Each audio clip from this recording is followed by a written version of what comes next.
everyone, welcome to Simplilearn's Generative AI Full Course. Whether you're a beginner or want to boost up your skills, you are in the right place. We'll start with the basics and guide you through key concepts like large language models, deep learning, and agentic AI, all explained very simple. You'll learn how to use tools like OpenAI Codex, Hugging Face, and LangChain, plus gets hands-on demo with machine learning, reinforcement learning, and easy AI workflows. We'll also cover no-code AI options, transformers, GANs, and advanced topics like quantum AI. And on the top of it, I will prepare you for the AI job interviews and special tools to help you stand out. So let's get started. Before we commence, if you are interested to master the future of technology, then the professional certificate course in generative AI and machine learning is the perfect opportunity for you.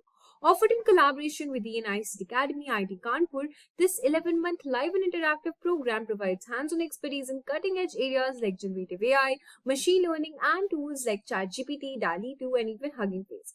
You'll also gain practical experience to 15 plus projects, integrated labs, and live master classes delivered by esteemed IT Kanpur faculty. So hurry up and enroll now and find the course link in the description box below and in the pinned comments. Now, the agenda for today's session. Firstly, let's get started with the agenda for today's session. Now, we will have a brief introduction to this session. Followed by that, we will have a briefing of what exactly is AI, then how does it work. Next, we will understand the key technologies and frameworks involved, and we will also go through some everyday use cases where we can take help of AI, and also some of the responsibilities that we need to keep in mind for the ethical use of AI. And lastly, we will explore some prompts. Now that I have made myself clear with the agenda, let's get started with the first part, introduction. How can AI simplify daily tasks? As we discussed in the use case, a human might have a lot of routine and mundane tasks. For example, automation. AI can simplify your daily tasks like checking up emails and drafting email responses, enhancing productivity by getting AI assistance for research in marketing trends or any other researches based on your job profile. And you can have a personalized AI assistance for recommendations for learning and much more. And after that, it will save you a lot of time reducing effort. Now, the next part. Get set up with generative AI models like Microsoft Copilot and try some of the examples. So if you get access to one of the generative AI models like GitHub, then you can access GitHub Copilot easily, use it in Microsoft 365 apps like Word, Excel, and Teams. Then you can also explore prompting basics to start up with simple commands like drafting emails or summarizing documents. And proceeding ahead, we have another opportunity to experiment with different use cases like trying Copilot for brainstorming, planning, and organization. And fourth one, customize and iterate. Improvise AI generated results by refining prompts based on your needs and requirements. Now, let's proceed ahead and understand what exactly is AI and how it works, which will involve some of the key topics like understanding the basics and technologies involved, etc. So, generative AI is an advanced type of artificial intelligence that can sync up with human activities and gather requirements to assist humans in their daily tasks, improving efficiency and effectiveness. Not just these professional tasks, AI can create new content like text, images, music, and videos. It uses natural language processing and neural networks to learn patterns from existing data and then generate new content. Now, let's see how we can use AI to simplify our daily tasks and make life easier. Firstly, AI can create unique content, not just analyze data and make predictions. It can assist you in real-time generation of original text, images, music, and more. Next is AI as a creative partner. Generative AI can produce original text, images, music, and much more. It goes beyond traditional AI. And like predictive AI, generative AI creates new content rather than just analyzing data. Proceeding ahead, we have the next functionality where it can enhance human creativity by assisting with brainstorming ideas, storytelling, design, and content generation. Lastly, it is widely used in multiple fields, found in marketing, education, entertainment, and software development. Now, let's proceed ahead and understand the key technologies behind generative AI. Large language models is the first one, trained on vast amounts of text to generate human-like responses. For example, ChatGPT, Palm, Llama, and Microsoft Copilot. It is used for writing summarization of code and emails and much more. Now, the next part is natural language processing. It enables AI to understand, interpret, and generate human-type languages. It powers chatbots, voice assistants, and translation tools. Next, it helps improve communication between humans and AI. Now, let's proceed ahead and understand the everyday use cases of AI assistants, starting with creative writing and content creation. You can create and generate blog posts, articles, social media captions, and scripts. AI assistant in brainstorming ideas, editing text, and improving clarity. And lastly, you can also create poetry, stories, or some song lyrics using AI. The second one is organizing and planning. You can make use of AI to plan a trip itinerary based on preferences and budget. You can generate meal plans and grocery lists as well. You can schedule events and set reminders and manage to-do lists. The next use case is personal assistance. You can use AI to draft and refine emails or messages. It also helps you by providing phone books and recommending movies and music. And lastly, summarize documents, articles, or even meeting notes. Lastly, we have some other practical uses which include the following: learning new skills with AI generated study plans, translating languages to provide real time interpretations, offering health and fitness suggestions based on personal goals. Now, proceeding ahead, we will understand AI agents. AI agents are advanced virtual assistants designed to perform tasks autonomously. They interact with users, process information, and execute commands. Some of the examples are ChatGPT, Microsoft Copilot, Gemini, and others. Now, what do AI agents actually do? So, AI agents conduct the following tasks. First, automate some repetitive tasks. Repetitive tasks like scheduling meetings, setting up reminders, and managing emails is done by AI assistants. It can enhance decision making by providing data driven insights and recommendations. Third is it can act as a personalized digital assistant which can help you with learning, travel planning, productivity, and much more. Lastly, integrating with tools and apps which can help you work across Microsoft 365, CRM platforms, and much more. And now, let's proceed with the major part of today's session where we have to focus on how to use AI responsibly and effectively. So, here we have a detailed Microsoft Copilot AI overview and also AI agents and their role in productivity. Let's go through that first. So here we have a quick briefing of Microsoft 365 Copilot, and we have also some links to the Copilot Success Kit, Copilot Chat, Agent Starter Kit, and the community links over here, and resources, Copilot mobile version, what's new, and all and everything you need to know about Copilot, about the technical readiness, etc. Now back to the presentation where we were discussing about the responsible use of AI. So the importance of ethical use of AI. AI should be used in a way that it is fair, transparent, and accountable. Understanding AI limitations will help you prevent misinformation and misuses. Ethical AI usage ensures trust and reliability in everyday applications. Proceeding ahead, we will discuss about ensuring transparency and accountability. First one, clearly communicate when AI is used in content creation. Provide with the specific prompts that you're expecting in your output so that it cannot miss on the target. Secondly, we need to verify AI generated information before sharing or acting on it because there might be instances where we might go wrong explaining our inputs, or there might be some discrepancy in the data provided to analyze and generate a report. And lastly, understand how AI makes decisions to avoid over reliance. You need to understand the thought process of an AI and expect what kind of results it might generate so that you don't have to rely on one single prompt every single time. Now, let's move ahead and address some potential biases in AI. AI can sometimes reflect biases present in its training data. Common biases include general bias, racial bias, cultural bias, confirmation bias, and socio-economic biases. Let's discuss each one of them. Firstly, gender bias. AI generated job descriptions may reinforce stereotypes, example, associating engineers' roles with men. Second one is racial bias. Facial recognition systems may misidentify individuals from certain ethnic backgrounds. Third one, cultural bias. AI might prioritize Western perspectives in content generation. Fourth one, confirmation bias. It may reinforce existing beliefs by favoring information similar to past searches.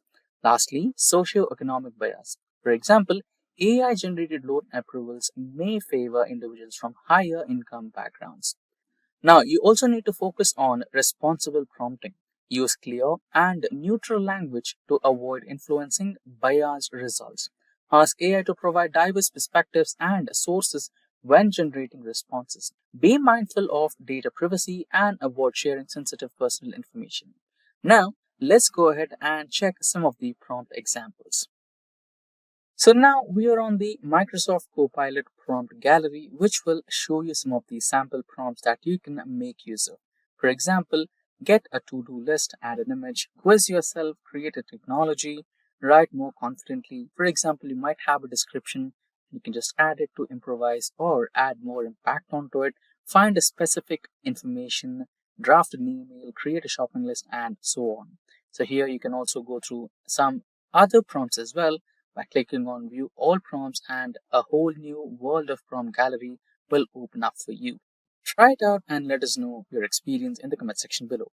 If you ever wondered how machine learning can now understand and generate human-like text, you are in the right place. From chatbots like ChatGPT to AI assistant that power search engines, LLMs are transforming how we interact with technology. One of the most exciting advancements in this space is Google's Gemini or OpenAI ChatGPT, a cutting-edge large language model designed to push the boundaries of what AI can achieve. In this video, we will explore what LLMs are, how they work, and why models like Gemini are critical for the future of AI.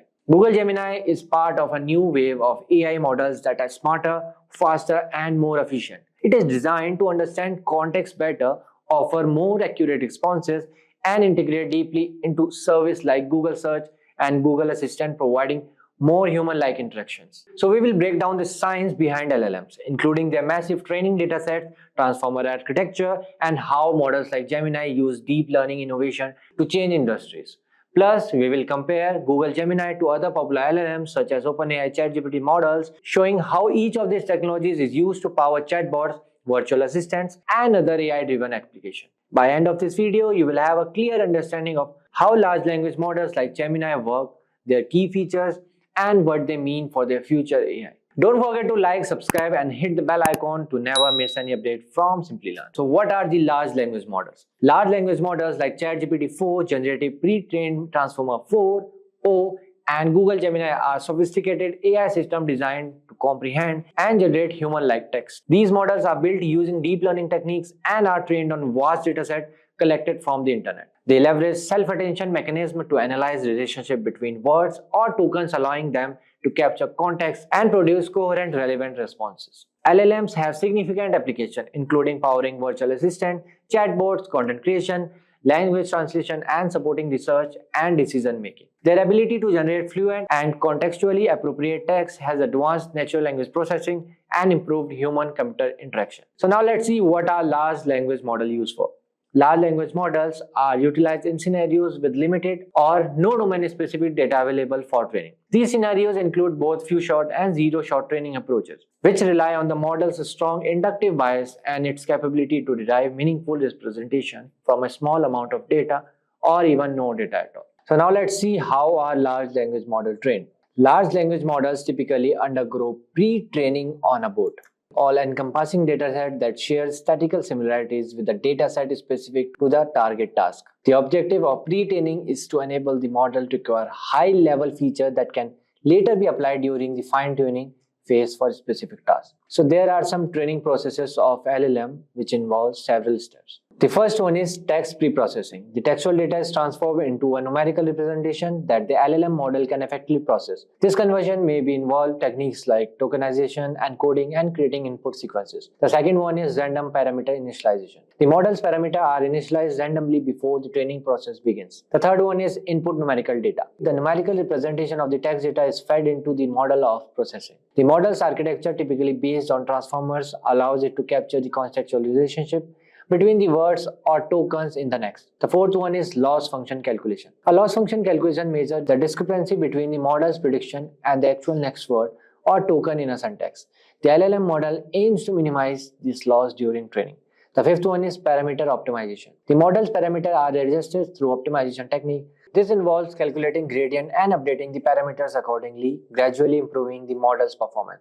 The last one is iterative training. The training process is repeated over multiple iteration or epochs until the model's output achieve a satisfactory level of accuracy on that given task or dataset. By following this training process, large language models learn to capture linguistic patterns, understand context, and generate coherent responses, enabling them to excel at various language-related tasks. The next topic is how do large language models work? So large language models leverage deep neural network to generate output based on patterns learned from the training data. Typically, a large language model adopts a transformer architecture which enables the model to identify relationship between words in a sentence irrespective of their position in the sequence. In contrast to RNNs that rely on recurrence to capture token relationship, transformer neural network employs self-attention as their primary mechanism. Self-attention calculates attention scores that determine the importance of each token with respect to the other token in the text sequence, facilitating the modeling of intricate relationships within the data. Next, let's see application of large language models. Large language models have a wide range of application across various domains. So here are some notable applications. The first one is natural language processing, NLP. Large language models are used to improve natural language understanding tasks such as sentiment analysis, named entity recognition, text classification, and language modeling. The second one is chatbot and virtual assistant. Large language models power conversational agents, chatbots, and virtual assistant, providing more interactive and human-like user interaction. The third one is machine translation.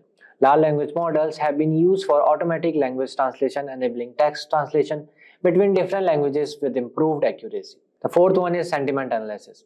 LLMs can analyze and classify the sentiment or emotion expressed in a piece of text, which is valuable for market research, brand monitoring, and social media analysis. The fifth one is content recommendation. These models can be employed to provide personalized content recommendations, enhancing user experience and engagement on platforms such as news website or streaming services. So these applications highlight the potential impact of large language models in various domains, improving language understanding, automation, and interaction between humans and computers. In this tutorial, we will learn about OpenAI's Gen AI agents.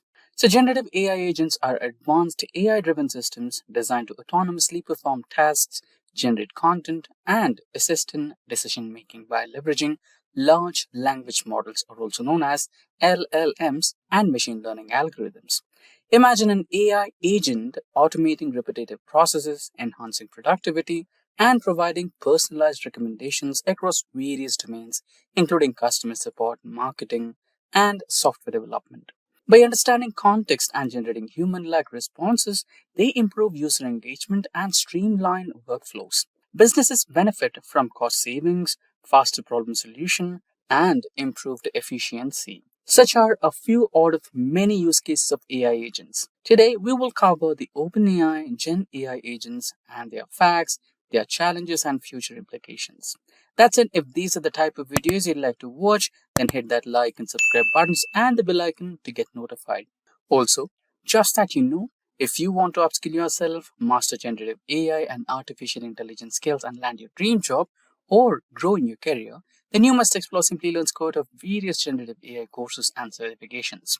Simplilearn offers various certification programs in collaboration with some of the world's leading universities like Purdue, IIT Guwahati, and many more. Through our courses, you will gain knowledge and work-ready expertise in skills like advanced Python, machine learning, generative AI, and over a dozen others. That's not all, you also get the opportunity to work on multiple projects and learn from industry experts working in top-tier data and product companies, and also academics from top universities. After completing these courses, thousands of learners have transitioned into an AI and machine learning role as a fresher or moved on to a higher paying job and profile. If you are passionate about making your career in this field, then make sure to check out the link in the pinned comment and description box below to find a generative AI program that fits your experience and areas of interest.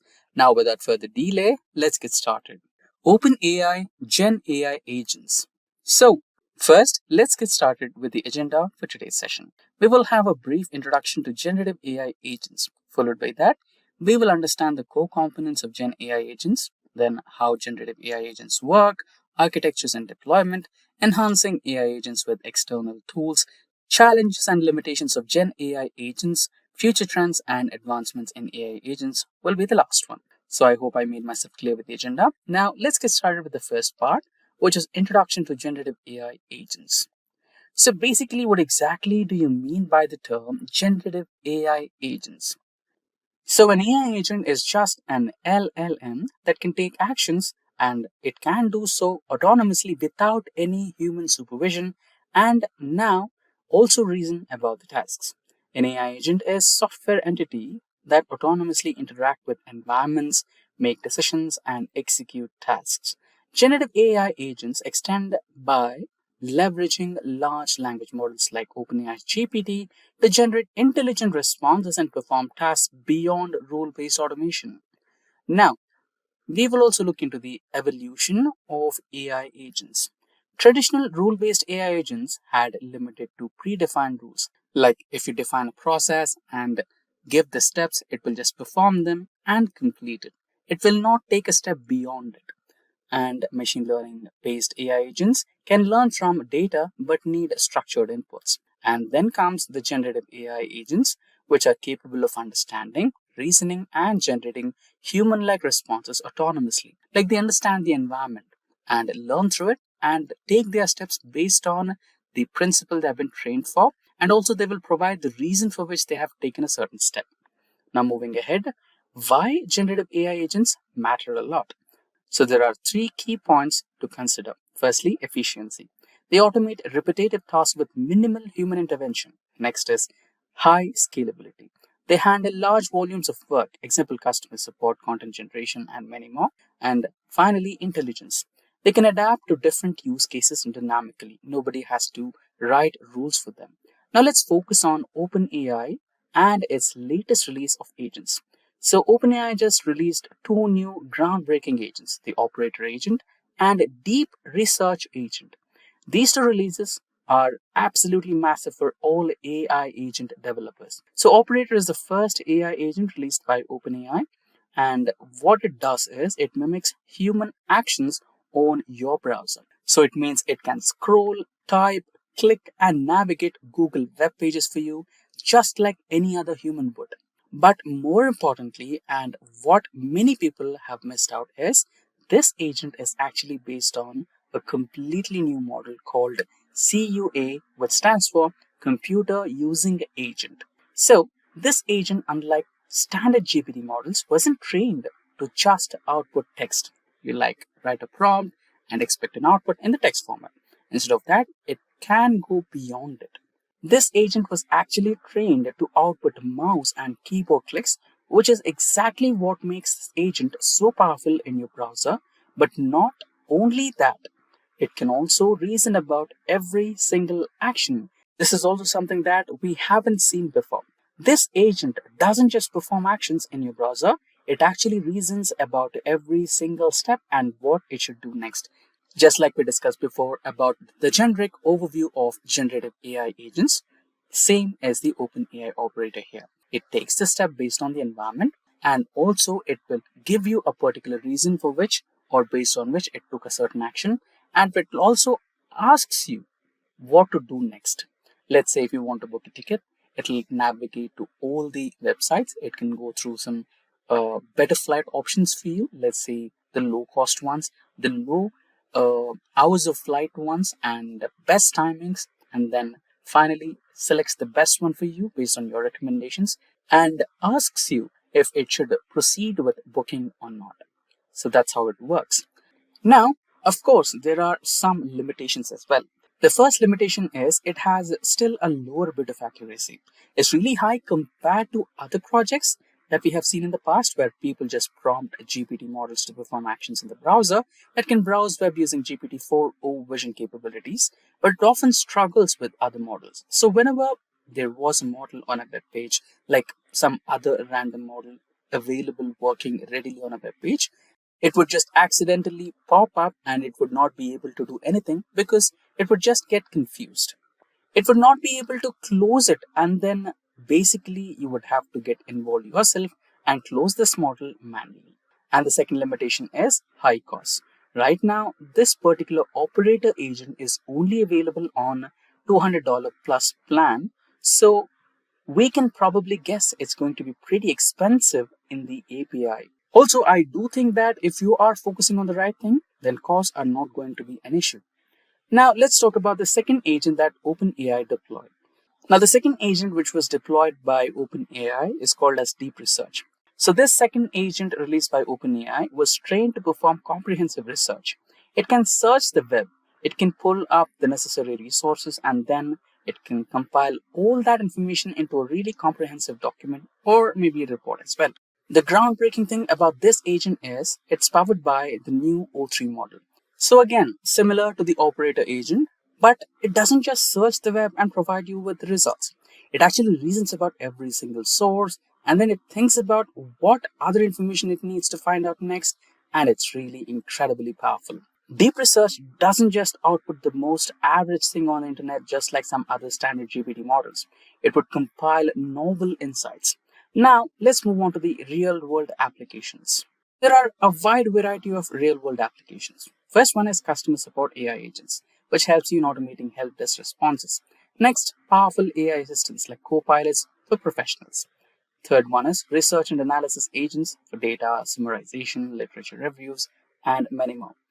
Fourth one is creative writing and content generation, automating social media posts, emails, etc.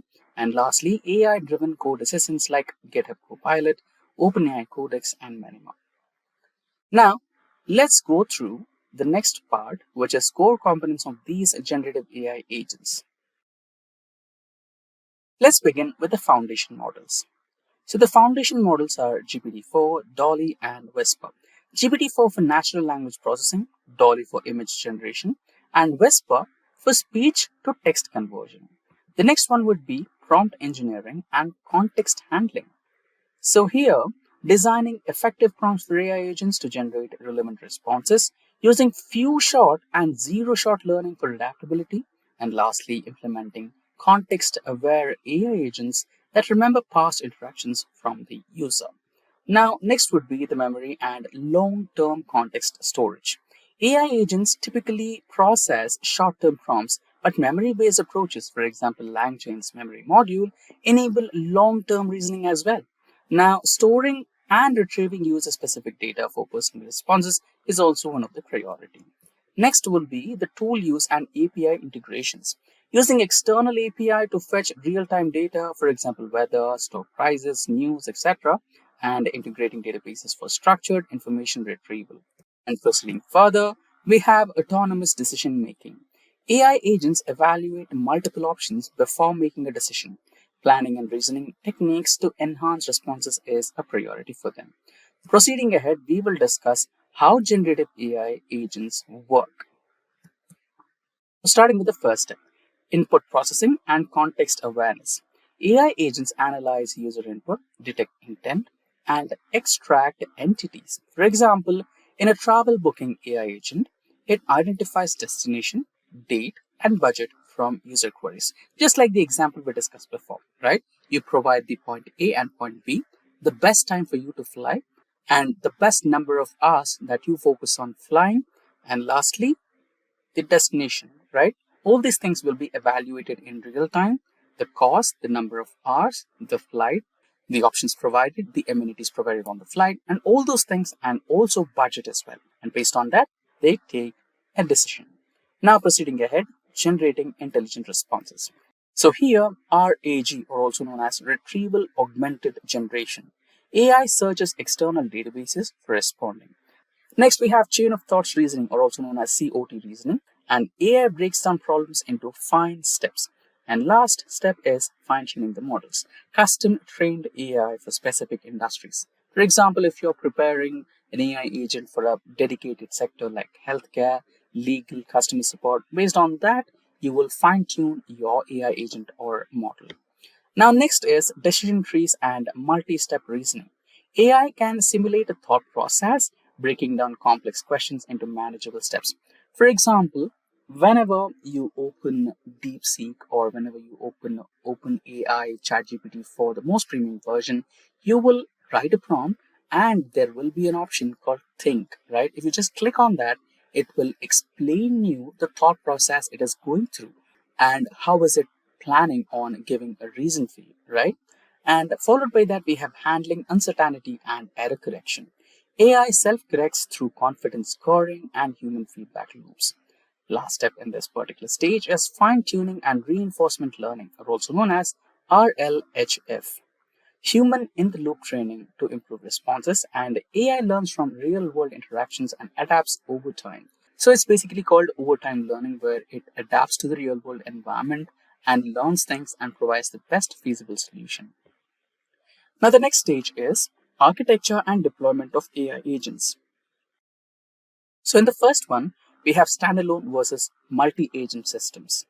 So, firstly, the standalone AI agents. They perform tasks independently. For example, ChatGPT. Multi-agent systems, on the other hand, work together to achieve complex tasks. For example, one agent for summarization, another for execution. Now, next in this particular stage is agent orchestrator model. A central AI agent coordinates multiple AI sub-agents. For example, in an AI-powered research assistant, one agent gathers all the data that is required, the second agent summarizes all the information collected, and the third agent formats the output. Followed by that, we have cloud-based AI agents and edge-based AI agents. Cloud-based AI agents compute, for example, OpenAI API, Azure AI, and edge-based AI agents run on local devices for faster processing. For example, Tesla's AI in self-driving cars. Followed by that, we have using APIs to build AI agents.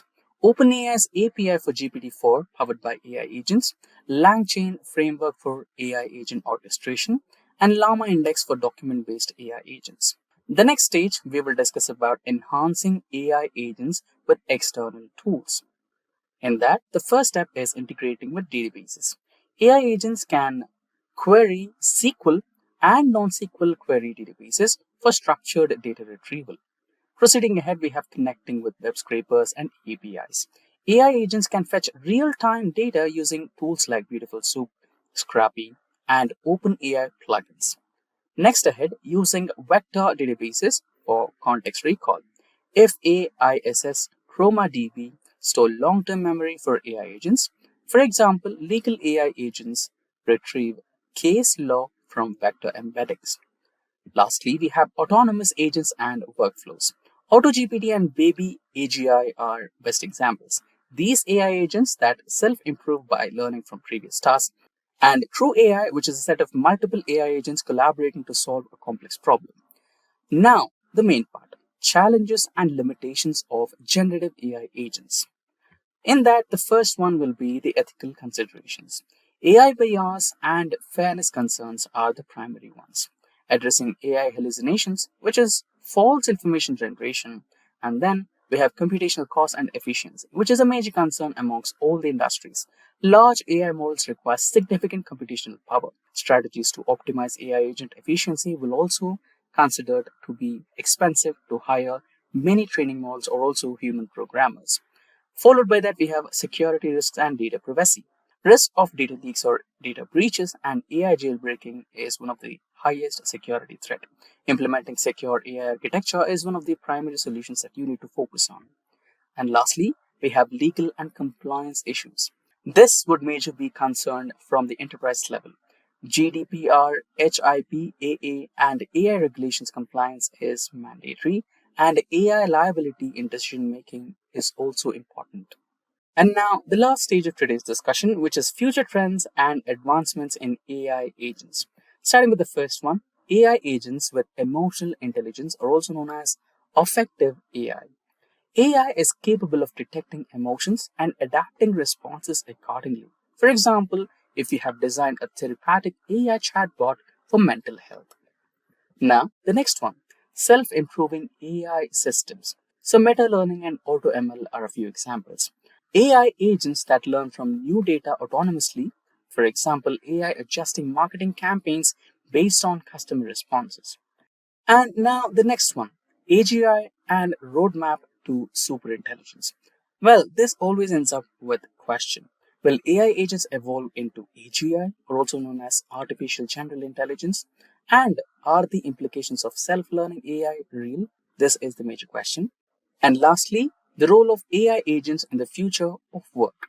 Now we can see there are a lot of AI agents like Copilot which will assist humans in their day-to-day tasks, whether it is business, healthcare, or education.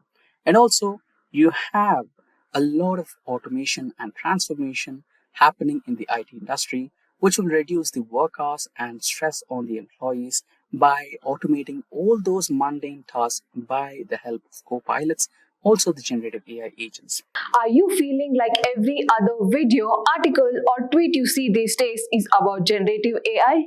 You're not wrong. It's the tech world's current obsession. But instead of just nodding along, wondering what it all means, what if we could actually master it? In this video, we are cutting through the hype, giving you a practical step you need to truly understand.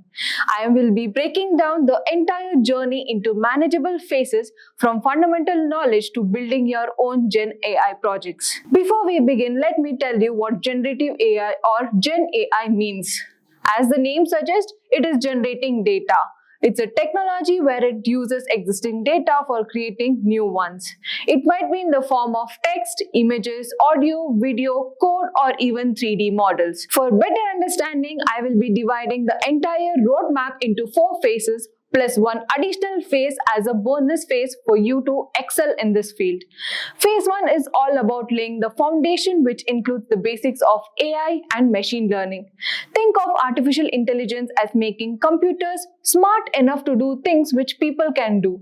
Machine learning is just one of the way to do it, allowing computers to learn from example instead of being told exactly what to do. It's a learning by seeing and doing it, not just by a rule book. There are 3 main types of machine learning: supervised learning, unsupervised learning, and reinforcement learning. Supervised learning is where the computers learn with correct answers, whereas unsupervised learning involves finding patterns on its own, and reinforcement learning is about learning through rewards. You will need Python too. Key tools include NumPy for numerical operations, Pandas for organizing data, and Matplotlib and Seaborn for data visualization. These help you to work with and understand data. You need to understand data preparation, which involves cleaning and organizing data. Also, learn about the feature engineering, which is the process of selecting important parts of the data of the model. Gen AI uses deep learning. You can think of deep learning as a computer network with many layers. Understand the basic idea of how these networks learn from data. This is a key for understanding more complex Gen AI models. Moving on to phase 2, where you can start exploring the Gen AI models. Some of Gen AI models include GANs, which are 2 networks competing, one making fake data and other tries to spot it. This model works well for creating realistic outputs. The second model is VAEs. This model learns a hidden representation of data to create new or similar data. The next model is transformers, which are excellent at understanding context in sequence like text, audio, and even images using attention. The last model is diffusion model, which can create high quality data by reversing a noising process. This model is very popular for images. Apart from Gen AI models, you need to cover text generation model, which falls under natural language processing, which is NLP. These models power text creation from writing articles to translating languages. And lastly, you will cover image generation using GANs and diffusion models. In phase 3, we will focus on developing our practical skills. You can start with small projects such as generating basic images or text with small datasets. Do experiment and learn the workflow. Join platforms like Hugging Face, Reddit, Stack Overflow, and Kaggle forums to ask questions and learn from others. To showcase your work, you can use GitHub to share your projects and code. Phase 4 is truly about staying ahead. Gen AI is always changing, so you need to be aware of it. New architectures are constantly being built, so briefly be aware that more advanced models are continuously being developed beyond the basics that we have covered.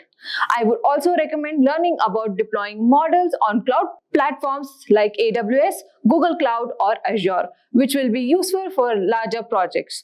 Additionally, you can read research papers, follow tech experts online, whether on Twitter or LinkedIn, and stay curious about this field. Continuous learning is the key in this field. Now that you have built a strong foundation in generative AI, Phase 5 is all about mastering the future of technology. A certification course provides formal validation of specialized knowledge and skills, making individuals stand out to employees and demonstrating a commitment to professional development. This recognition often leads to enhanced credibility that improves career opportunities with specific field. Now we will begin with the agenda for MCP tutorial for beginners. So firstly, we will have a quick briefing of what exactly is an MCP, or as it is called, Multi-Agent Collaboration Protocol. Followed by that, we will understand some basic protocols and standards in communication. Next, we will try to relate MCP to the understanding of protocols and standards. Followed by that, we will get started with our demonstration on developing a web scraper agent using MCP. And for that, we will be needing Node.js, Cursor AI, and Firecrawl API. So I will be walking you through those demonstration steps one after the other, and this will be a very beginner-friendly tutorial and practical demonstration on MCP. Now that I've made myself clear with the agenda, let's get started with MCP. So what exactly is MCP? As MCP on their webpage says, MCP is a Model Context Protocol or Multi-Agent Collaboration Protocol is an open source protocol that standardizes how applications supply context to large language models. Similar to how USB-C unifies hardware connections, MCP offers a consistent way to integrate AI models with various data sources and tools. Now let's go to the official documentation of MCP to have a broader overview. So, as they say, MCP is one such tool if you remember N8N and all the AI tools and data sources that you used. For example, if you wanted an AI travel agent, as we have an already existing tutorial on our channel, you can go through it for a brief overview. So you might be needing an email writing agent, and you might be needing an airport code searching AI agent, hotel searching AI agent, flight booking AI agent, and a lot of agents connected to one another through a complex network using an N8N platform, right? Now, in this particular MCP, that will be minimized. So you will have a standardized approach where you just eliminate all those boilerplate coding, agents, manual searching for databases, manual search for knowledge bases, manual search for agents, which are specifically designed for the purpose.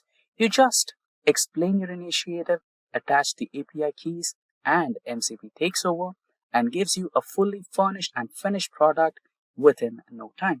That's the main approach of MCP. So here you can see an overview image where we have the parts MCP host, clients, servers, local data sources, remote services, and local data sources. If you wanted to go ahead with local data sources or local knowledge base, you can go ahead with that. But in case if you wanted some open source, then you can also go ahead with that. So here we have all the quick starts and guides and example and tutorials to how to begin with that one, and all the explore pages that you want to go ahead with if you wanted to have a deep dive into core architecture, the resources available, prompts, tools, transport samplings, and a lot more. And in case if you wanted to contribute your dedicated resources for the community, you can also go ahead with that, and you can also have some support and feedback for MCP. Now that we have a brief understanding of MCP and still clueless about what exactly is MCP, then let's go ahead with some standards and protocols so that you can get a template and you can relate MCP to that template and understand what's the role or importance of MCP in AI agent development. Now, understanding the standards and protocols. Now, let us imagine that you get a team of people to work on a project, and you are the manager that leads and directs this particular team for a purpose, right? Now, the complex problem. No one is friend of anyone. Everyone is new to everyone on the team. And each and every person in this team belongs to a different country and doesn't have a common language in between. For example, person A speaks Mandarin, person B speaks Hindi, person C speaks French, so on. There is no common language between any one of those. Now imagine each and every one of these team members as an AI agent or a tool working for the purpose. In this scenario, you might have to hard code the ports of communication, instructions on how to do, And you need to go on to each and every single AI agent and explain the stuff in a very dedicated and a specific way. This could take a very long time. In the same way, if you relate this to a person, then you might have to reach to every single person and speak to them in their own tongue and explain them the procedures and the steps to be taken to finish the task. Now, how would you do that? It would be a lot complex. Mandarin, you might not even know French or a different language. And in that particular scenario, you might be stuck. What if there was one single language that everyone knew? For example, English. Now you can get all of them together and explain the stuff in one single call and close it. And what might be so wonderful is that you'll not even waste a lot of time and there is no hard coding, there is no manual effort there, right? In the same way, if you relate this to a web server, then you are the client, you have the server, and you just, let's say you're working on Facebook or Instagram, you try to post something, you try to write a comment, you try to like something, right? That is the activity. And these particular activities will go through 4 different types of requests. One is the get request, put request, post request, and last is the delete request, right? Now, if you are connected to a single server, this might not be as tough as possible.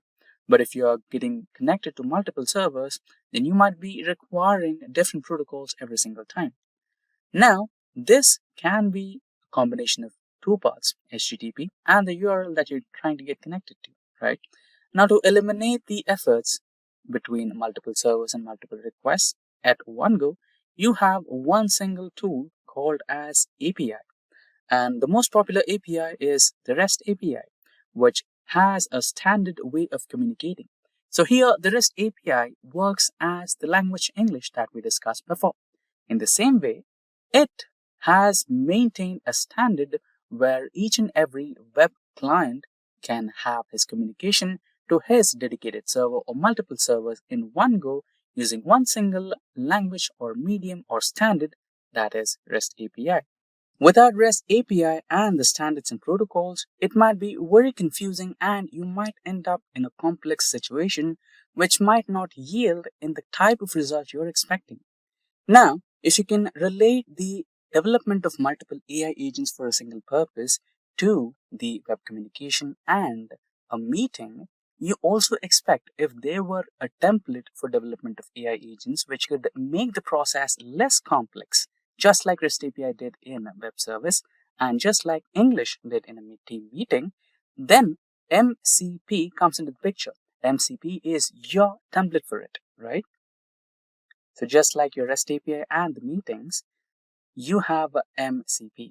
Earlier, without MCP, we used to have one tool called NA10, where you had all the tools connected to it and all the LLMs programmed to it, and you had to do this hard coding for each and every tool that you have included in the network and each and every agent that you have related to it. You had to specifically instruct, write down steps, develop a persona to your AI agent, right? There was a lot of stuff. But if you eliminate this particular complexity with one tool, then that would be your MCP. You just had to include MCP and tell your purpose, and your job would be done. Now that you have a brief understanding or a general overview of what exactly is MCP, now let's go ahead and build one. Now, the steps would include the following. For the project that we are building, which is a web crawler or web scraper, we might need the help of Node.js. So firstly, we will install and set the environment for Node.js. Followed by that, we will be needing an editor. So for that, we will be choosing the Cursor AI editor.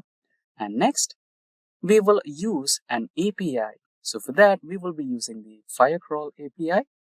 And lastly, we can get started with building one once we have all the required resources. So let's get started. So as we discussed before, we will get started by installing Node.js into our operating system. So we're working on Windows operating system. So we might have to go ahead with Windows. So I'll choose Windows and the architecture will be the one which I'm working with. So that would be x64. But in case if you are working with a different operating system, say Mac OS, then you might have to select ARM or any suitable architecture that you can be compatible with. For Linux, you'll have to choose with the same and so on. So since we're working with Windows, so Windows it is and x64 architecture. and click on that Windows installer MSI file. So it will be getting started to install, and you'll have to click on that Windows installer.msi file and it'll get downloaded. While it is getting downloaded, let's go to the next web page and download and install the Cursor AI that we will be needing for this demonstration today.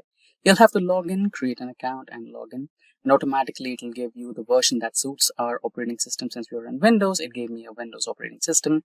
Just sign up or log in. So since you have already an account, just log into your account and confirm it's that you, and followed by that you'll have installed your Cursor AI. Choose your theme. I'll go with the Cursor Dark theme, and here you make sure that you have Cursor tab, Control K agent, and you can also choose the data sharing option. I'll go with the privacy mode in case if you want the other one, go ahead with that. And here you have a few review settings, and there you go.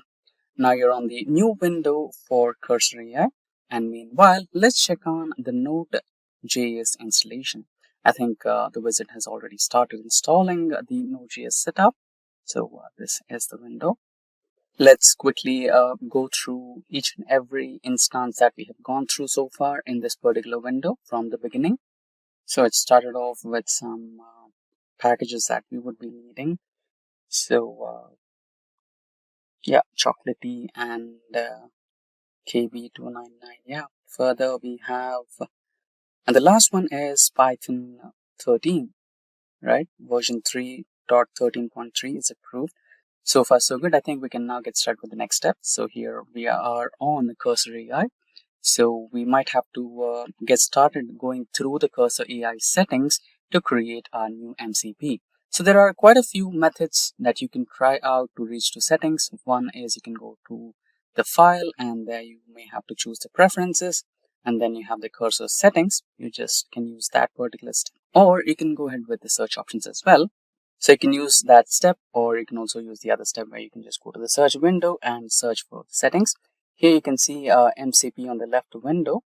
So let me also walk you through a few other steps. So go to the search window and type down Cursor AI or cursor settings. I think there has been a discrepancy, but not to worry. We'll go with the regular approach where we go to the file, preferences, and cursor settings. And there you have the options on the left hand side.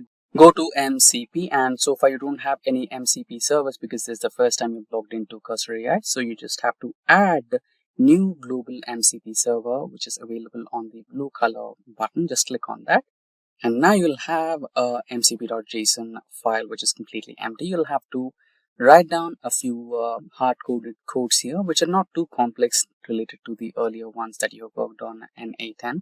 So you might need a few more tools here. So go to the Firecrawl website. Before that, let's go through some awesome MCP servers GitHub link.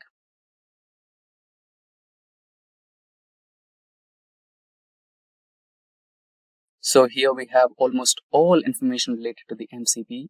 So let's open a new window and open all these links. What is MCP, clients, tutorials, community, legend, server implementations, framework, tips and tricks, right? For further information, you can go through all these web pages individually. So back to the home page, here you have everything you needed. The basic information of what exactly is MCP, and further you have some server implementations. Like if you scroll down, so you have awesome MCP services. This is where the beginning is. And next you have server implementations, aggregators, art and culture, coding execution, right? Customer data platforms. So here you have aggregators, art and culture, dedicated web spaces. So, and you have also cloud platforms that you can work along with. And moving further, you have code executions, coding agents, command lines as well, and communication related stuff. So you can go along and perform your operations, customer data or platforms, data platforms, and much more. Let's close all these windows and get started with the next stage where we need an API, right? So for that, the project that we're working on, which is web crawler, we will be needing an API from one of the providers, which is Firecrawl API. Okay, that's the one, Firecrawl MCP.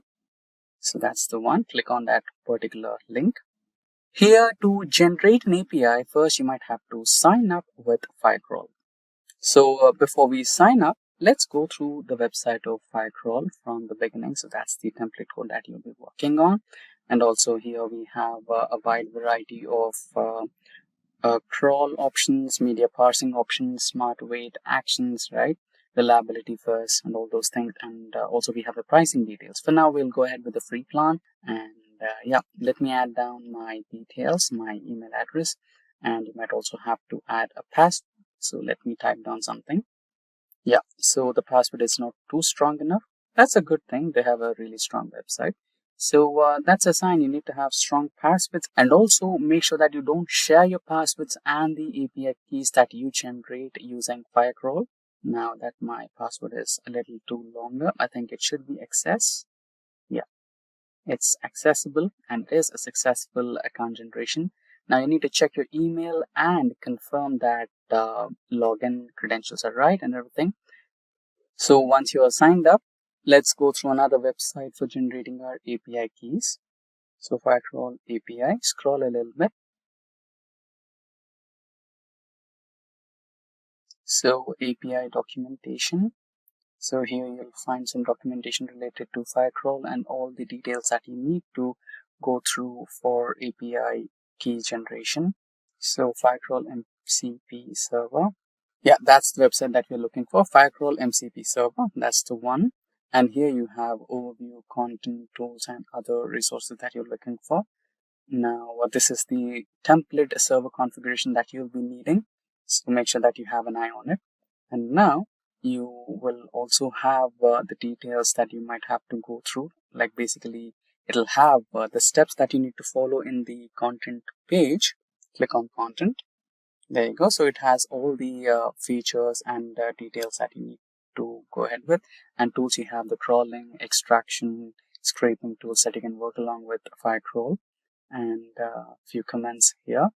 Now, yeah, the email has not been confirmed yet. Let's try to resend and reconfirm the email so that we just sign up or log in and create our API keys as soon as possible. So there you go. I have verified my email in my phone. So I'll just enter the credentials and sign in. Successful, you are signed in. On the left hand side, you can see the overview, playground, extract, activity logs, usage, API keys, and all the settings. So here you can see my API key has been by default hidden, so I'll not visualize it now. So you have two options, either view or copy. So we will be copying it for the first time to be on the safe side. So since we are new to this particular website, so we don't have any activities registered on this particular web page. So now we have the API keys. Now let's go to the content page to verify the steps that we need to follow. So we need to install npm and we need to go to the cursor AI settings and add a new MCP server, which we already did. So we just need to copy the template code and we just need to place it there. And also, don't worry about where exactly to place your API keys in the template. We have that place. So we are back on the cursor AI. Now we will replace this template code with the code that we just copied. And remember, if you're using Windows, try cmd/c. Okay. If you're not on Windows, you can eliminate that cmd/c. But if you are working in Windows, then you definitely need that cmd/c. Okay, let's erase this and replace that. So I'll name my tool as Firecrawl, and I'll go to the new line where I'll write down my command, and the command will be the code that I just copied from the Firecrawl window. So let me type down the command in double quotes in the new line, and I'll paste the command here, which is the code that we copied from the Firecrawl window. Control V.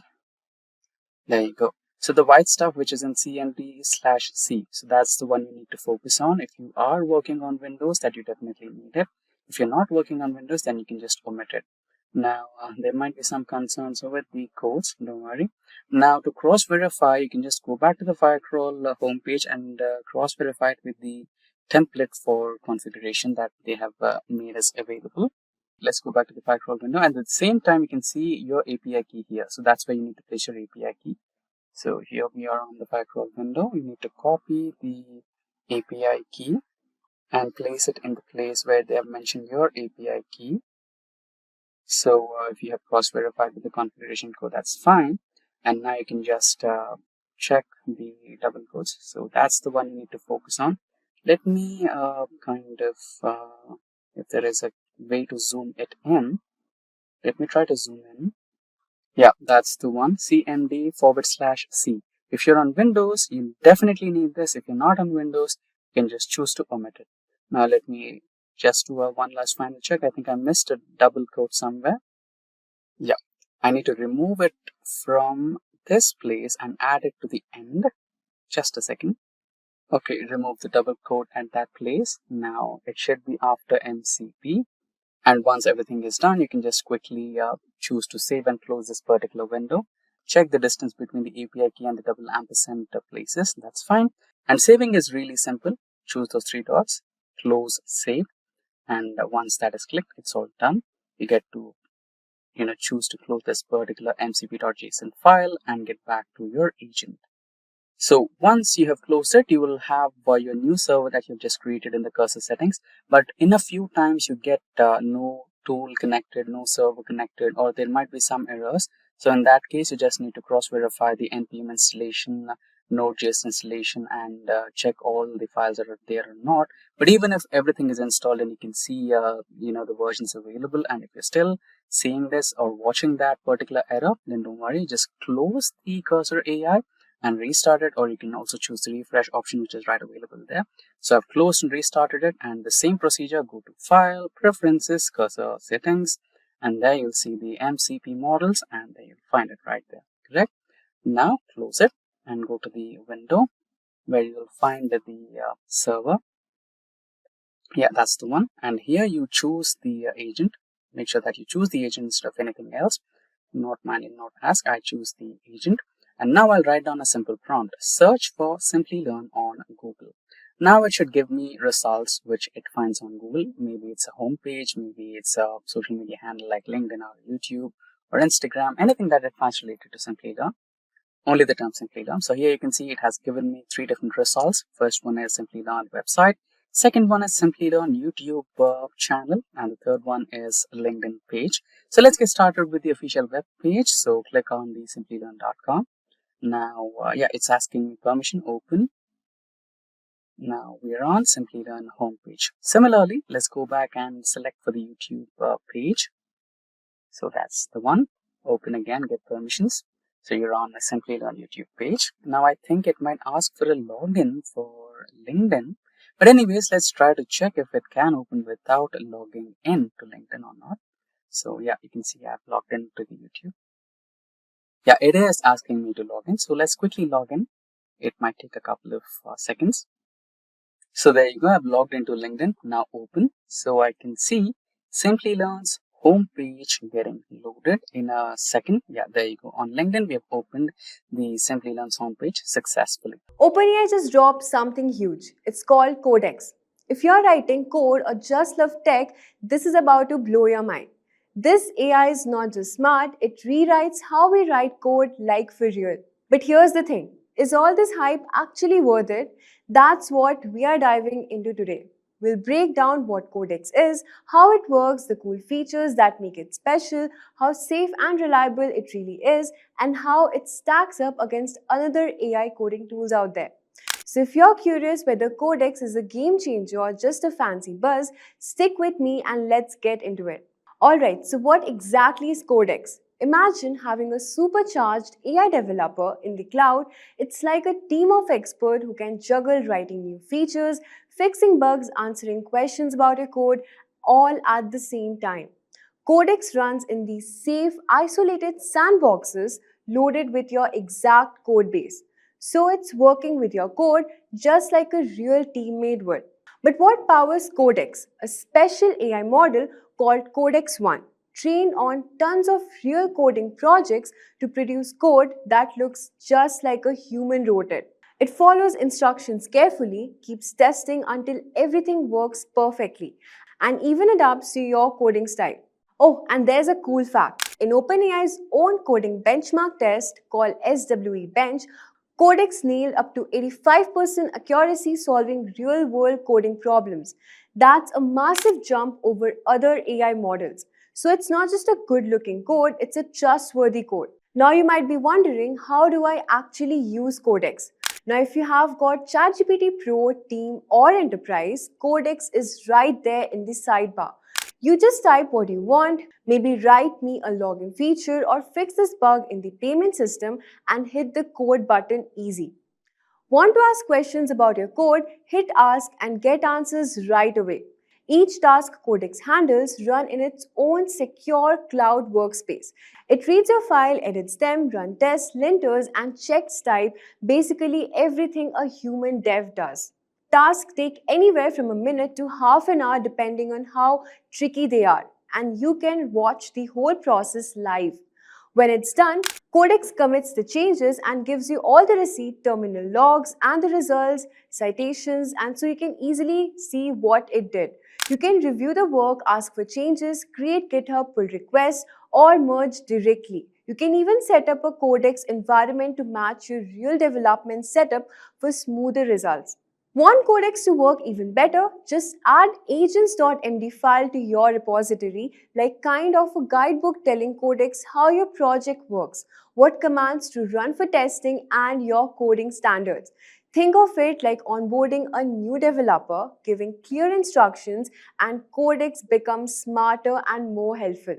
But even without that, Codex is already rocking in OpenAI's internal test. Talking about is Codex safe or not? Look, handing over code to AI can feel scary, right? But OpenAI built Codex with safety first. It runs in locked down cloud containers with zero internet access, so it can't browse random sites or grab sketchy stuff.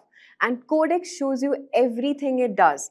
Log, test results, even when things go wrong, you can always stay in control. No surprise, just transparency. Now, who's already using Codex? This isn't just theory. OpenAI engineers live with Codex. They offload boring stuff like renaming, refactoring, writing tests, and fixing bugs, so they can focus on the cool, creative part. Cisco uses it to speed up features and untangle huge code bases. Superhuman speeds up testing and test product managers to small code tweaks without bugging engineers. Codex helps team work smarter and faster, cutting down distractions and keeping projects moving. Let's talk about the updates to Codex CLI and development experience. If you love working with the terminal, OpenAI launched Codex CLI, a lightweight open source assistant that brings Codex powers to your local workflow. They also made a smaller, faster version called Codex Mini for quick QA and editing. Perfect when you want instant help. Signing is in a breeze now. Just use your ChatGPT account, pick up your API organization, and boom, you're all set. Plus and Pro users even get free credits to start. Right now, Codex is rolling out globally to ChatGPT Pro, Team, and Enterprise users. Plus and Education users, you are next in line. For API users, Codex Mini costs around 1.50 per million input tokens and $6 per million output tokens, with discounts if you reuse prompts a lot.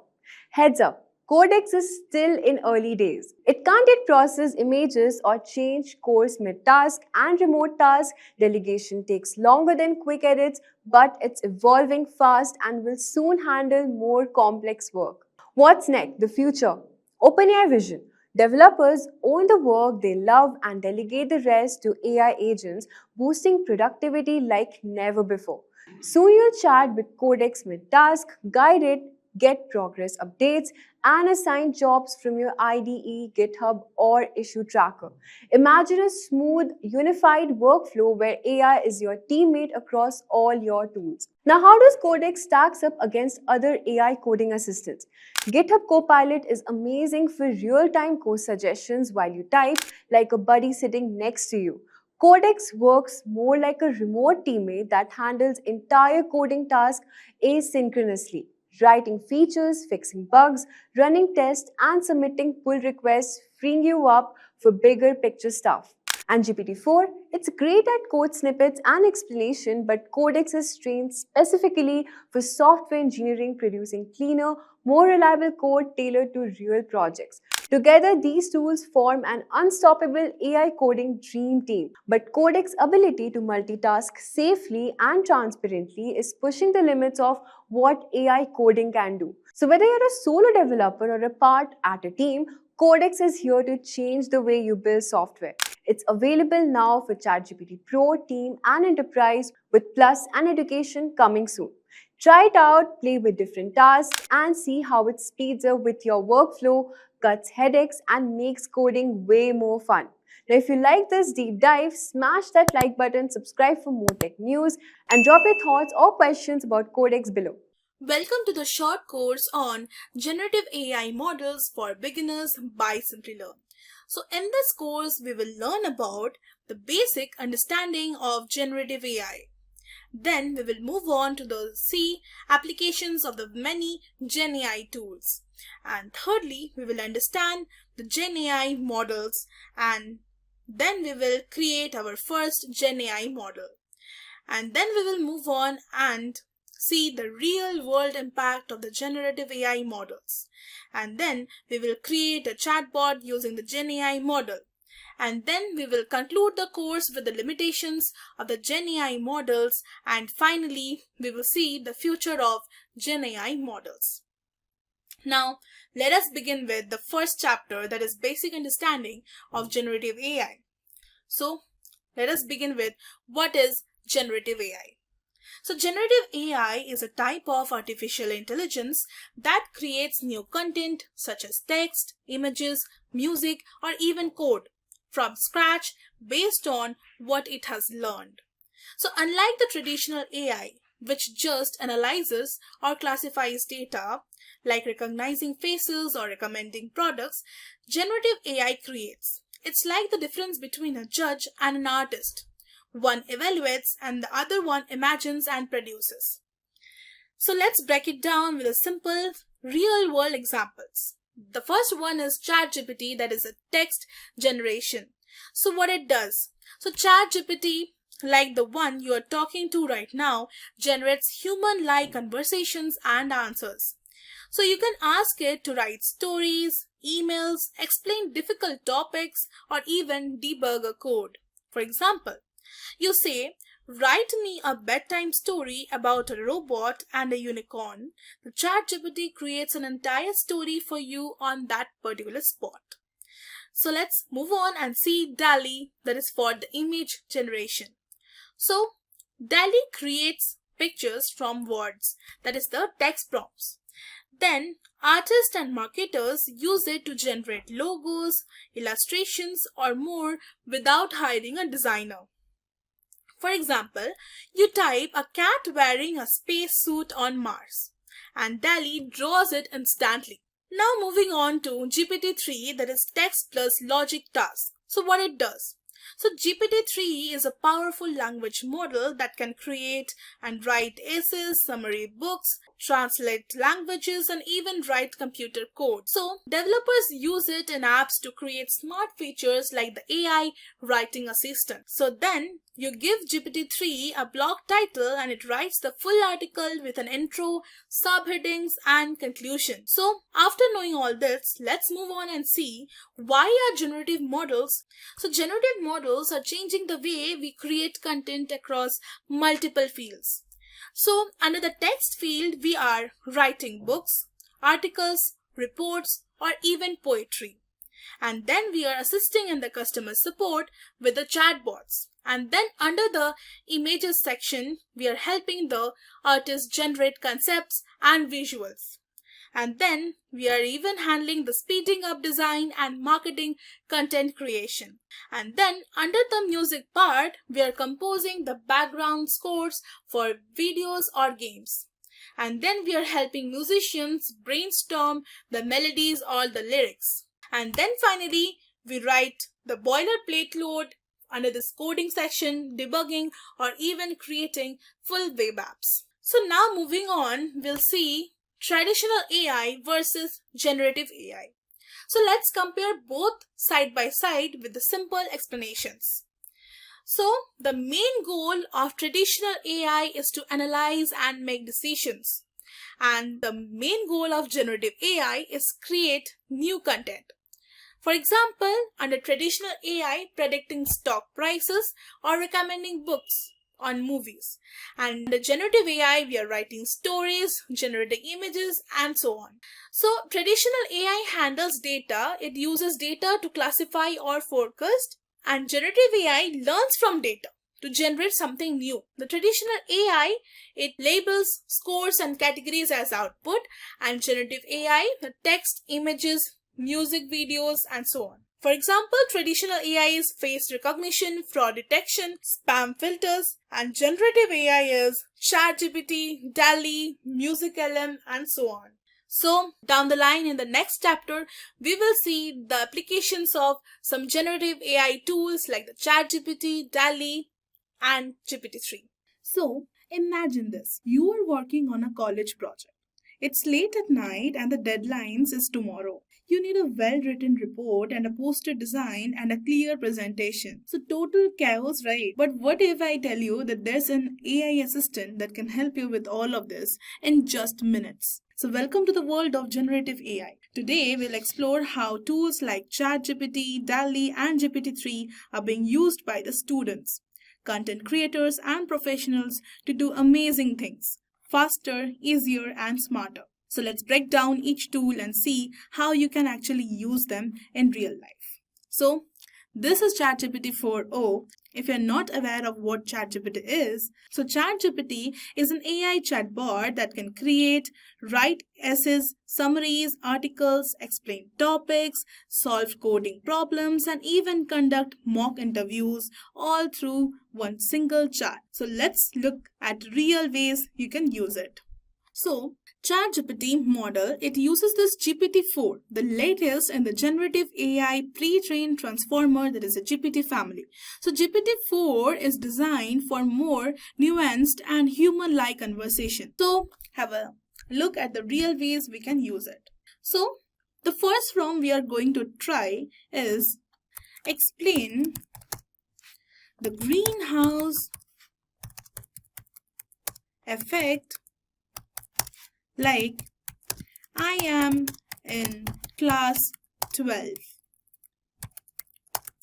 So basically this prompt is asking for the greenhouse effect explanation, and it is asking the ChatGPT to behave that it is explaining to a class 12 person. So we will give this. So you can basically see a human-like generation. Just like, sure, the greenhouse effect is a natural process that warms the Earth's surface. It happens when certain gases in the Earth's atmosphere trap the heat. Here's how it works. It will have a detailed explanation on the solar energy, Earth's surface absorption, greenhouse gases, heat trapping, and all. So after all this 4 points, it has also given without the greenhouse effect, the Earth would be too cold to sustain life. However, human activities like as burning fossil fuels, deforestation, and industrial processes. So you can basically think it has given one nutshell, and if you just understand this, you have a clear vision of what a greenhouse effect is. So the first point we can see over here is that it is like a own tutor. So the first point, we have just been to ChatGPT, that is founded by chat.openai.com. We have typed a question and we have got a simple and easy to understand answer. And even you can have a follow-up question. Like if I ask, is solar energy related to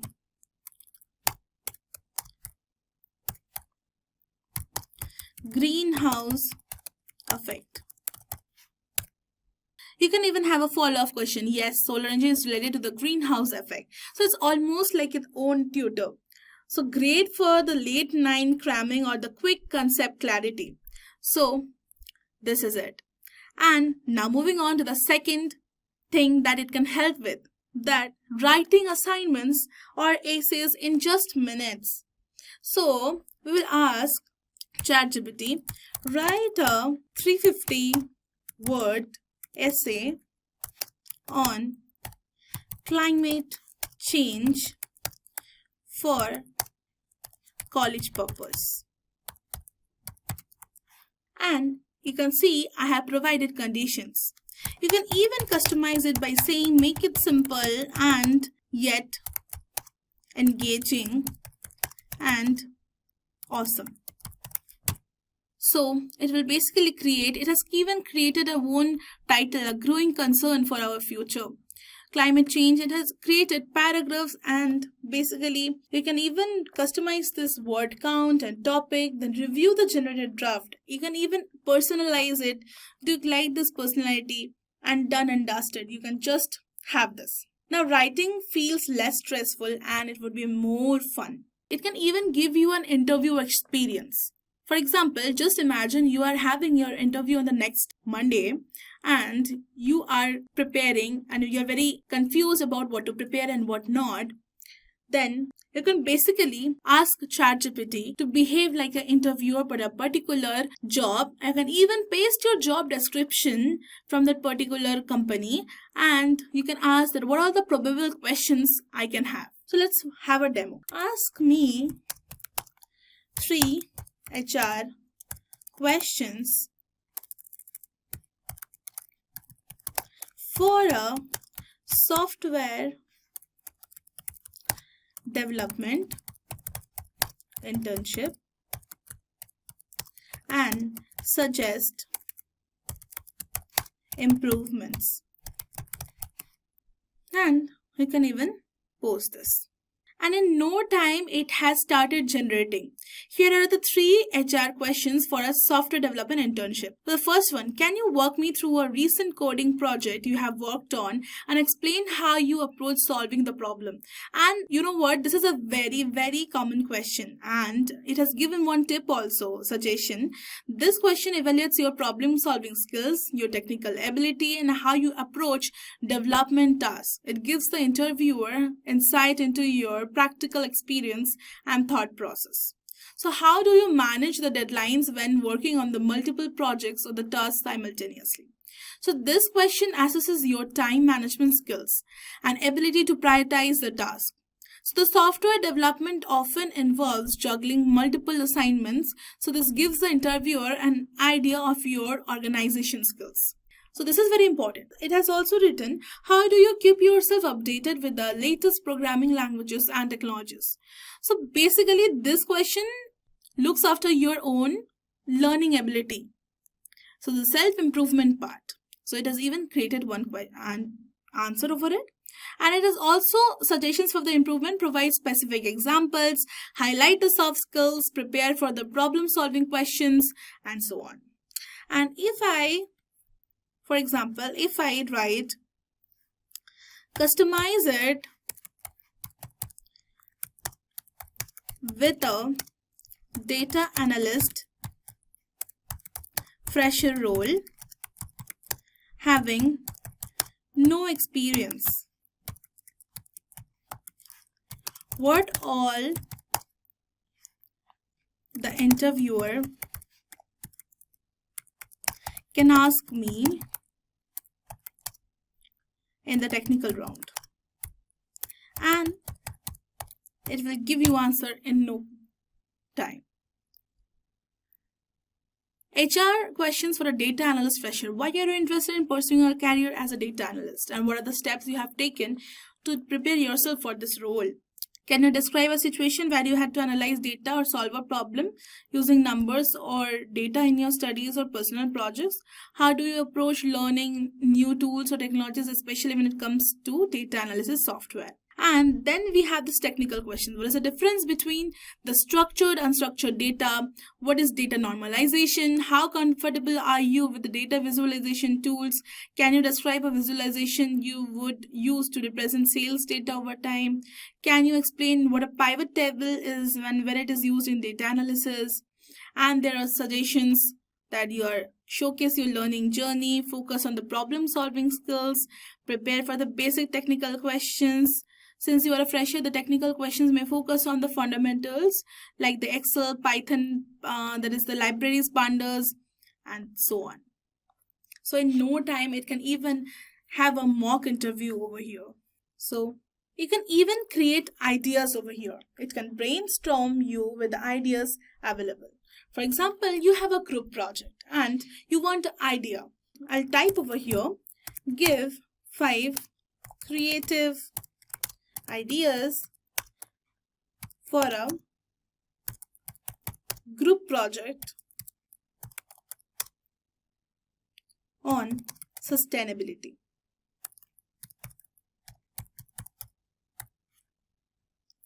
And if you post this, in no time it has created these 5 ideas.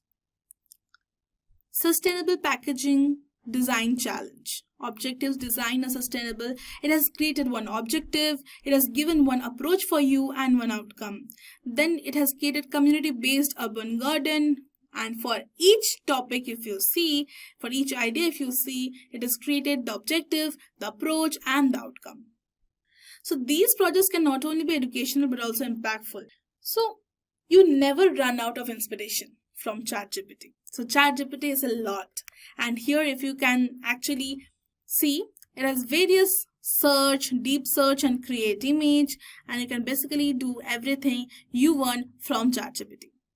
Let's now move on to DALL-E. The next we would be seeing is DALL-E. So DALL-E is an AI that creates images from text. You tell it what to draw and it generates the artwork, logos and visuals. So you would be getting DALL-E from this ChatGPT only, and in the Explore GPTs in the sidebar, you have to just mention DALL-E 2. So there are various versions of DALL-E, and we'll start chatting. And now if you close this sidebar, you can basically see DALL-E 2. So DALL-E is an AI that creates the images, and DALL-E, this model, uses a version of the CLIP model, that is a contrastive language image pre-training, combined with the VQ-VA2 or other generative image models. So DALL-E creates images from the text descriptions, generating highly creative visuals based on the natural language input. So let's see how you can use it. So for example, you're going to design the college poster design. So instantly it would be done. So we would write create a poster for a college fest with DJs, neon lights and a crazy crowd, okay? And you can basically give the prompt. And in no time, it will create one great image for you. You can write and you can see it has created a great image. You can basically download this image and do anything. Here's the poster for your college fest featuring a vibrant DJ scene with the neon lights and the energetic crowd. So forget Photoshop, let AI do the heavy lifting. So then you can create presentations over here, adding better visuals. So I'll write, draw a cartoon showing water pollution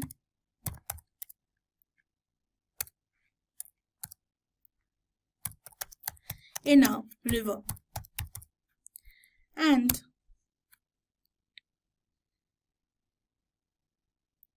you can basically see this. Now you can insert it into the PowerPoint or Canva and design it on your own. It acts as a vector, it acts as an icon, and anything you want to add. Then you can instantly create club logos and branding. So you can even generate a logo for over here through DALL-E 2. Logo for a coffee club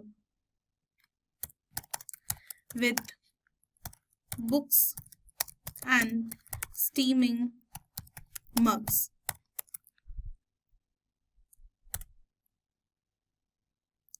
And you can see it has created a drastic logo and it feels like real.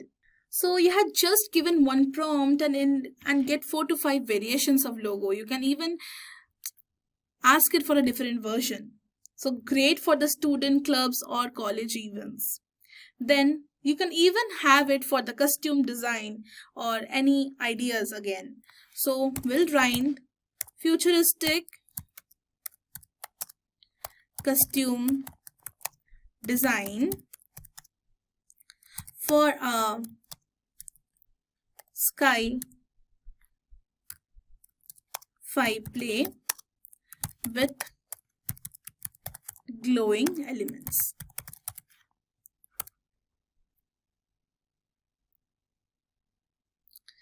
And even you can see here, it has created a futuristic costume design for a scientific fiction play with the glowing elements. And it is very amazing. The qualities of the images are of high quality. And use vivid descriptions, use more detailed prompts, and you will get a great output from DALL-E 2. So, art students and theater class, this is your new secret weapon. So, let's move on to GPT-3. Our next genai tool is GPT-3. So, GPT-3 is the powerhouse engine behind the tools like ChatGPT. So it doesn't just chat, it can write full code, research summary papers, business emails, and more. So GPT-3 is a predecessor of GPT-4 based on the same GPT architecture but with a 175 billion parameters. It was one of the most advanced language models when it was released. So let's explore how it helps in the real world task. So initially, we can use ChatGPT because it is a ChatGPT 4 version. There is a GPT-3 is basically a predecessor of GPT-4. So I'm using ChatGPT over here. You can also use ChatGPT 4 to understand the GPT-3. So the first one is building websites without coding. So you can even write a HTML for personal portfolio with my name, bio, and contact form.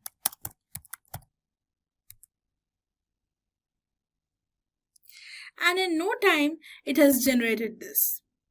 You can just copy it, paste it in VS Code or any of the code editors you like, and you can definitely get a proper output of this. Perfect for the beginners or the design students. Then you can even summarize a lengthy research paper. You can have to just upload the paper, and if you see this plus section, you can just click on this. You can just upload from your computer and summarize it in 2 seconds. It can even brainstorm you with the project and the startup ideas, like suggest 5 unique app ideas for college students. Now you can see the first one is Study Buddy Finder. Helps students find partners based on their courses, schedules, and many preferences. And you can even see Campus Event Hub, Course Material Exchange, Mental Wellness Check-in, Foodie Finder, and so on. It has even created bullet points for better understanding. So it is a noise-free study timer. Use it to kickstart your next hackathon or competition or anything. So I'm not dragging it more because as I have already showed you the use of ChatGPT. So that's it. Moving on to the next lesson of understanding the generative AI models. Imagine you are teaching a computer to be creative, like painting a picture, writing a poetry, or designing a dress. That's exactly what generative AI models aim to do. So learn from the data and generate new content that looks, sound, or feels real. But how do this pull off? Let's break it down into the 3 major families of models. The first one is GANs. That is the Generative Adversarial Networks. Then the second one we have is VAEs, that is the Variational Autoencoders. And the third one, the final one, is Transformers like the GPT. So let's understand this in a detailed one. The first one is Generative Adversarial Networks, GANs. The artist versus the critic game. So how it works? Think of GANs like a competition between the 2 neural networks. The generator is like a rookie artist trying to create a fake art. The discriminator is the tough critic trying to tell the real art from the fake. So the artist creates random images. The critic says fake or real, and the artist learns to get better. So over the time, the fake images become indistinguishable from the real ones. So there's a real world analogy. It's like a student, that is a generator, forging a signature and a teacher, discriminator, spotting it. As both improve, the forgeries become nearly perfect. So there are certain applications. The first application is creating realistic human faces. Then style, the transfer in the art. And then we have fashion design prototypes. And then finally we have deep fakes, that is controversial but technically fascinating. And then let's move on to the challenges. So, training instability. The second one is it requires a lot of data and computing. So, moving on, we'll understand variational autoencoders, that is the VAEs, the data compressor with creativity. So, VAEs are like the compress and the rebuild systems. They take input data like an image, compress it into a low dimensional space that is called a latent space, and then reconstruct it. But here's the twist. The VAs don't just remember, they imagine. So by sampling different points in the latent space, they can generate new similar looking content. So let's move on and see the applications. First application is anomaly detection. So what doesn't fit in the normal data? Then the second one is generating handwritten digits and faces. And then we have data compression. And then finally we can see drug discovery, that is generating molecular structures. So now let's move on to the strengths. So more stable than the GANs, and it gives a well-structured latent space for the interpolation. So now moving on to the third model, we have transformer models, that is a master of the sequences. So unlike the GANs or the VAEs, which focus more on images, transformers shine in handling sequences, especially the text. The code data idea is attention mechanism, a way to let the model focus on the different words when generating a sentence. So for example, when GPT generates a sentence, I like ice cream because it's sweet. It pays attention to the context, understanding how because relates to the ice cream and sweet. So let's now move on to the applications. The first one is chatbots, like the ChatGPT. And then we have code generation, that is the GitHub Copilot. And then thirdly, we have language translation. And finally, we have summarization and content creation. And then let's move on and see why transformers stand out. So the first one is they scale data well. The second one is they can be fine-tuned on specific tasks like the medical summarization or legal drafting. Then finally we have they handle the long-range dependencies better than the older models like the RNNs or the LSTMs. Then we have a comparison and the use cases. So the first one is GANs, and it is best at image generation. And then we have an example use, that is the face synthesis. And the associated strength is high realism, and the weakness is it is hard to train. Then we are seeing the VAEs, and it is best at data compression, plus it is also good in anomaly detection. So it is used as a latent space exploration. And then coming to the strength, it is very stable training, and then coming to weakness, it has a less sharp outputs. So then coming to the model type, that is the transformers, and it is best at text and language. And then we have an example use, that is a ChatGPT and summarization. And then we have strength, that is powerful with the large data. And then we have certain weakness, that is expensive to train. Now moving on, let's clear something, which to use and when. So if you don't know which generative model to use for what, it can mess things up fast. So let's say you are building an app that needs to write emails, make pictures, answer questions, and turn speech into text. If you use the wrong model for the wrong job, your results will be poor, things will be slow, and you will waste time. So let's understand which models performs what. So for a sharp, realistic images, we are using GANs. And then coming to the next, for variation and latent space analysis, we are using VAEs. And then finally, for the language or the text-based tasks, we are using transformers. So finally, how do these models actually work? So the GAN training process is, the first process is generator makes the fake data. Then the step 2 is the discriminator tries to classify the real versus fake. Then the third step is both get better at their jobs with each round. So the final goal is to fool the discriminator with the realistic outputs. So the transformers under the hood pays attention mechanism. So it helps model understand which words matter more. Then we have self-attention, that is allows the model to look at all the words in a sentence at once. And then we have positioner, that is encoding, and it helps track the orders of the words as transformers don't read left to right like humans. So this is why models like GPT-4 can summarize, translate, and generate in text so well. So understanding the differences between these generative models is like knowing which tool to use for which creative job.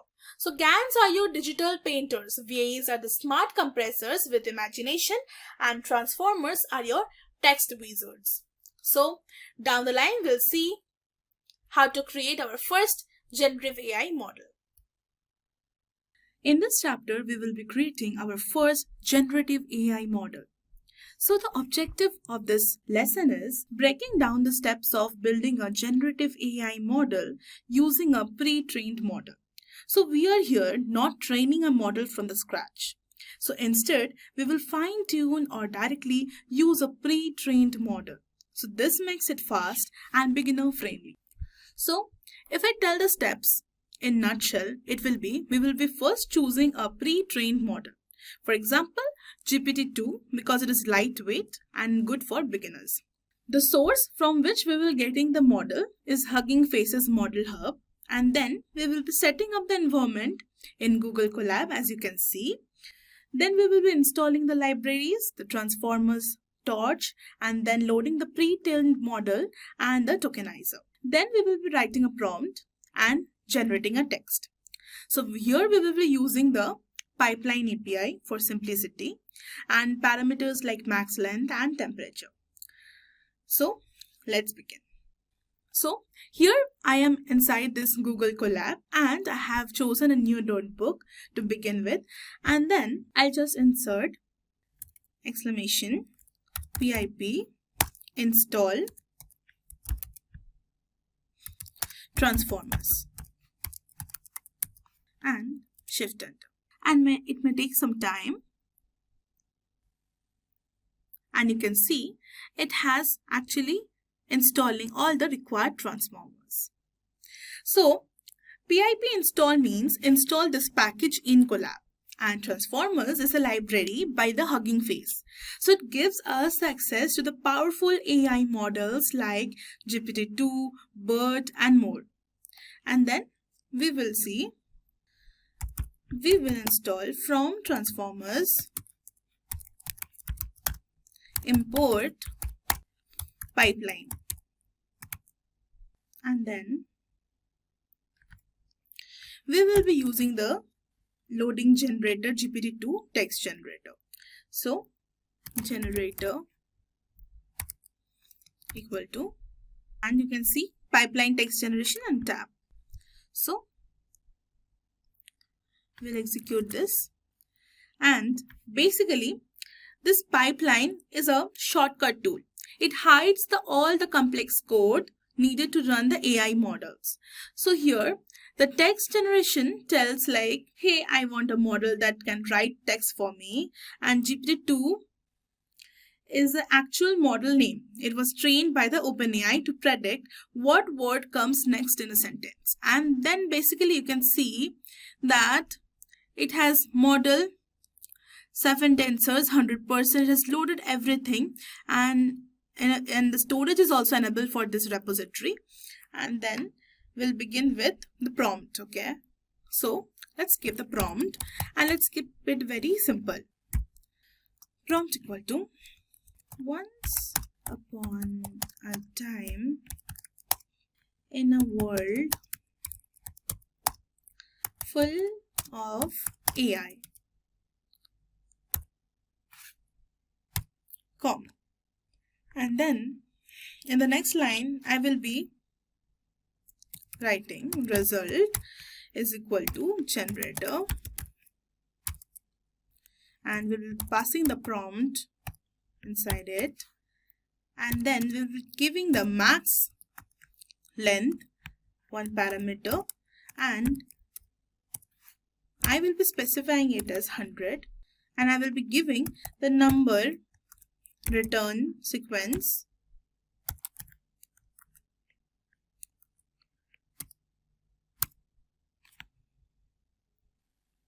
number return sentence is equal to 1, and I don't require this, so I will be directly printing the result. The first one, the first doc will print, and then we will be passing the generated text, and I will run this. And so the prompt I have given, this is a starting sentence you give to the AI, like saying, hey, start a story with this and this and this. So max length is equal to 100. So this particularly means generate up to 100 words or characters after the prompt. And then you can even see I have given this num return sequence is equal to 1. This is asking for just one version of the result. So you can basically ask for 2-3 versions. I have just asked for only one. And then the result you can see. And in the third bracket, I have given a 0 and the generated text. It extracts the generated text from the result. So you will see the AI write a continuation of your prompt basically. So that's your first generative AI output.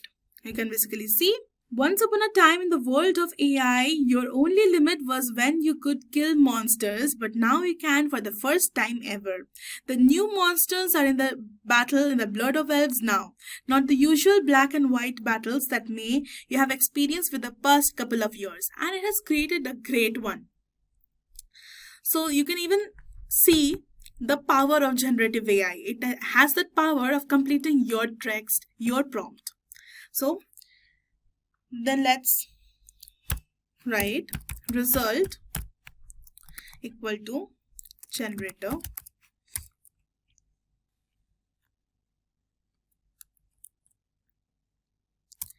and if I want to write prompt comma enter, then max length I will again mention equal to 100, then enter. I want the num return sequence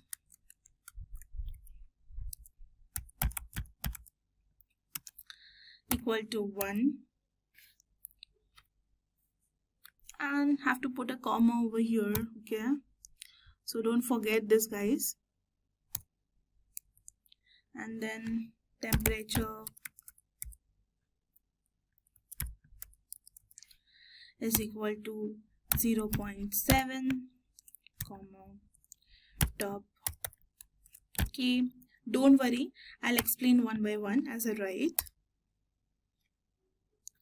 Equal to 50, then top p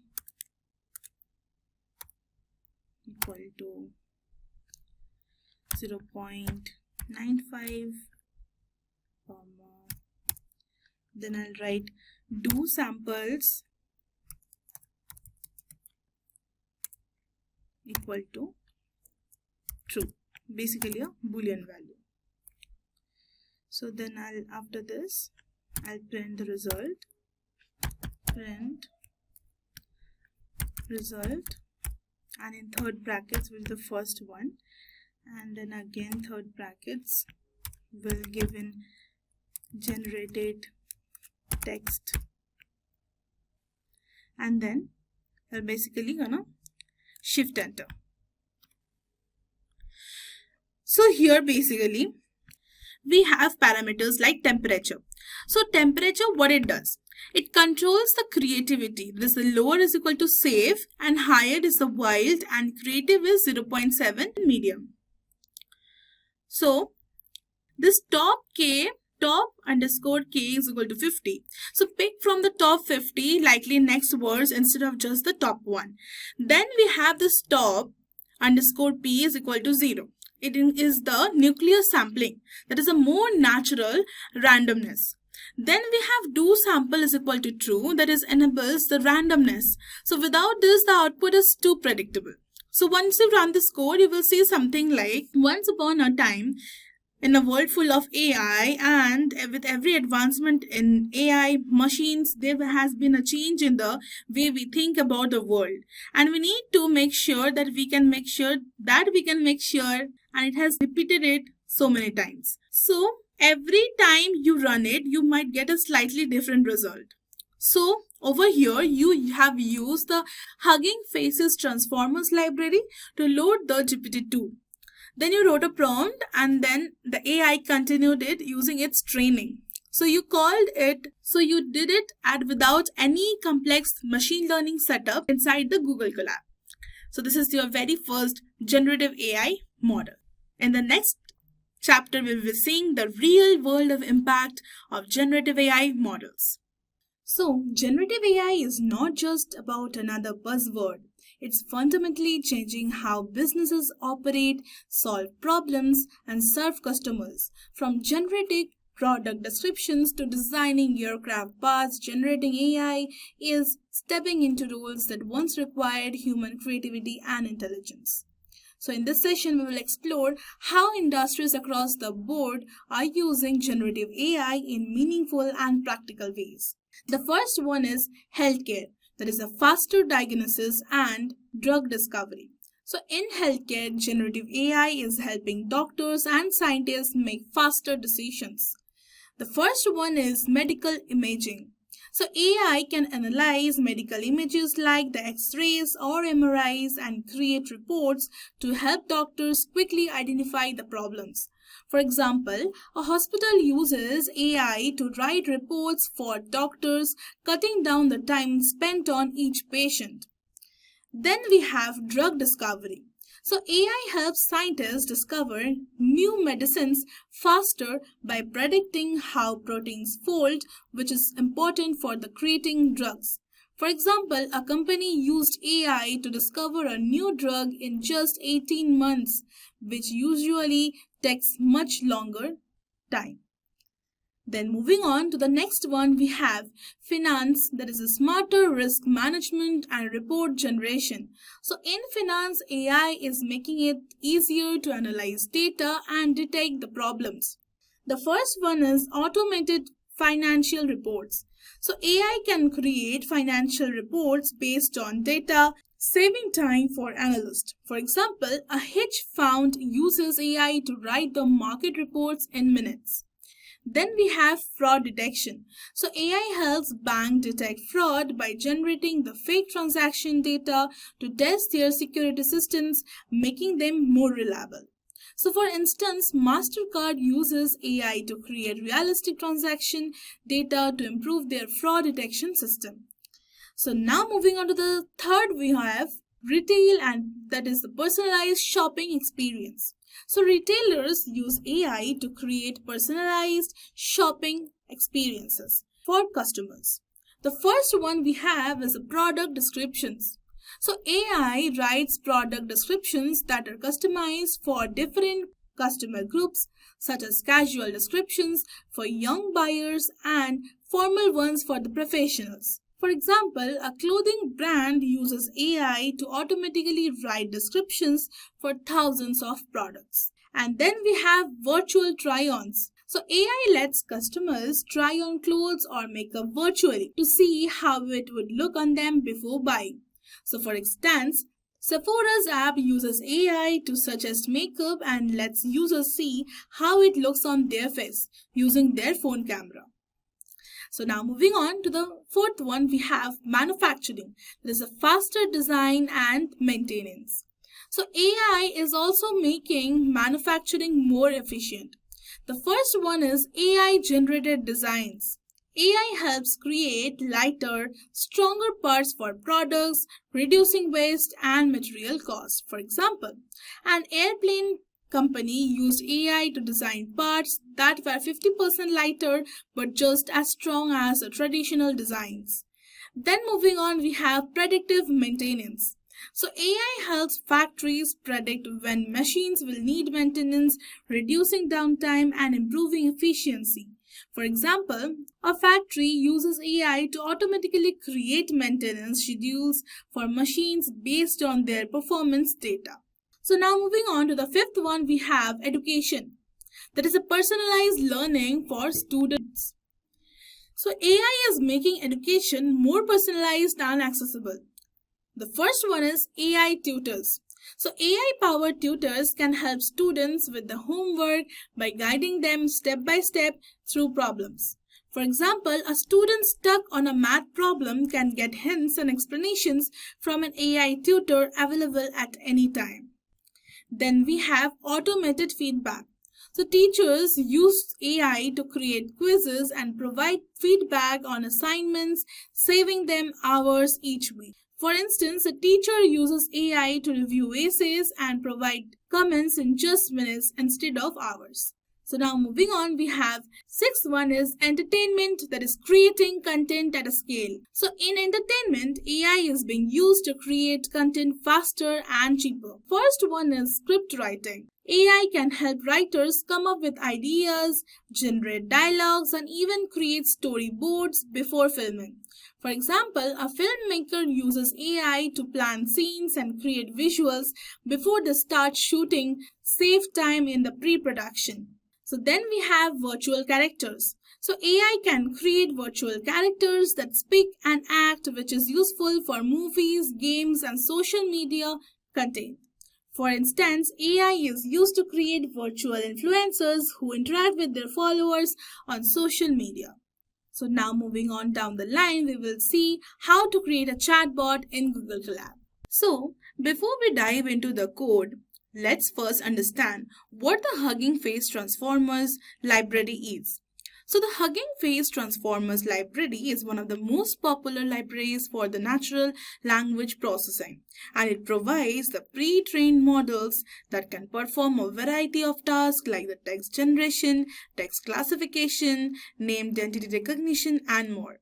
So here in the code, we will be using a model called DialogGPT Small, which is a variant of GPT-2 designed for conversation generation. So the DialogGPT was trained on the large conversational datasets, making it a perfect fit for building the chatbots. So let's now build setting up the environment. So for this, we will install pip install transformers.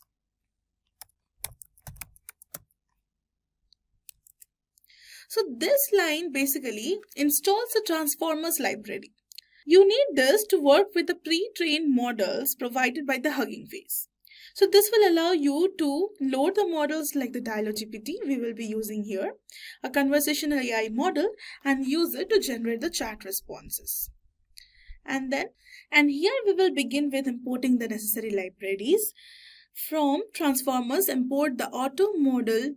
For the casual Llm auto tokenizer, import torch, and then we will run this. So here we are importing the necessary components like the auto model ID for the casual Llm. So this class basically loads a pre-trained model for the casual language modeling, which is used for the text generation task.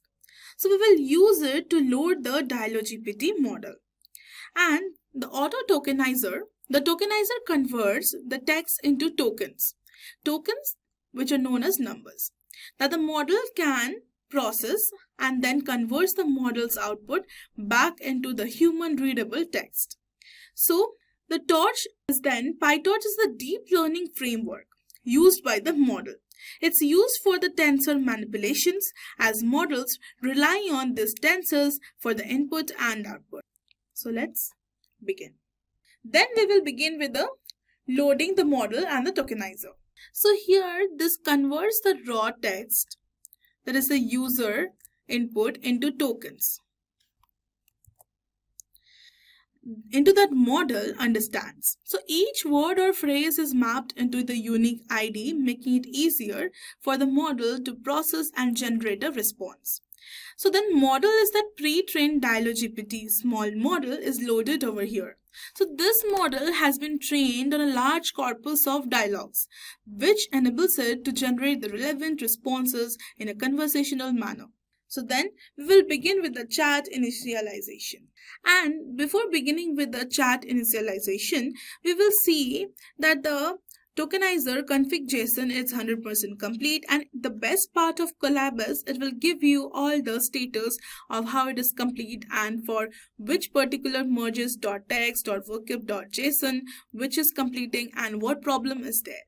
So let's just run this and let me explain.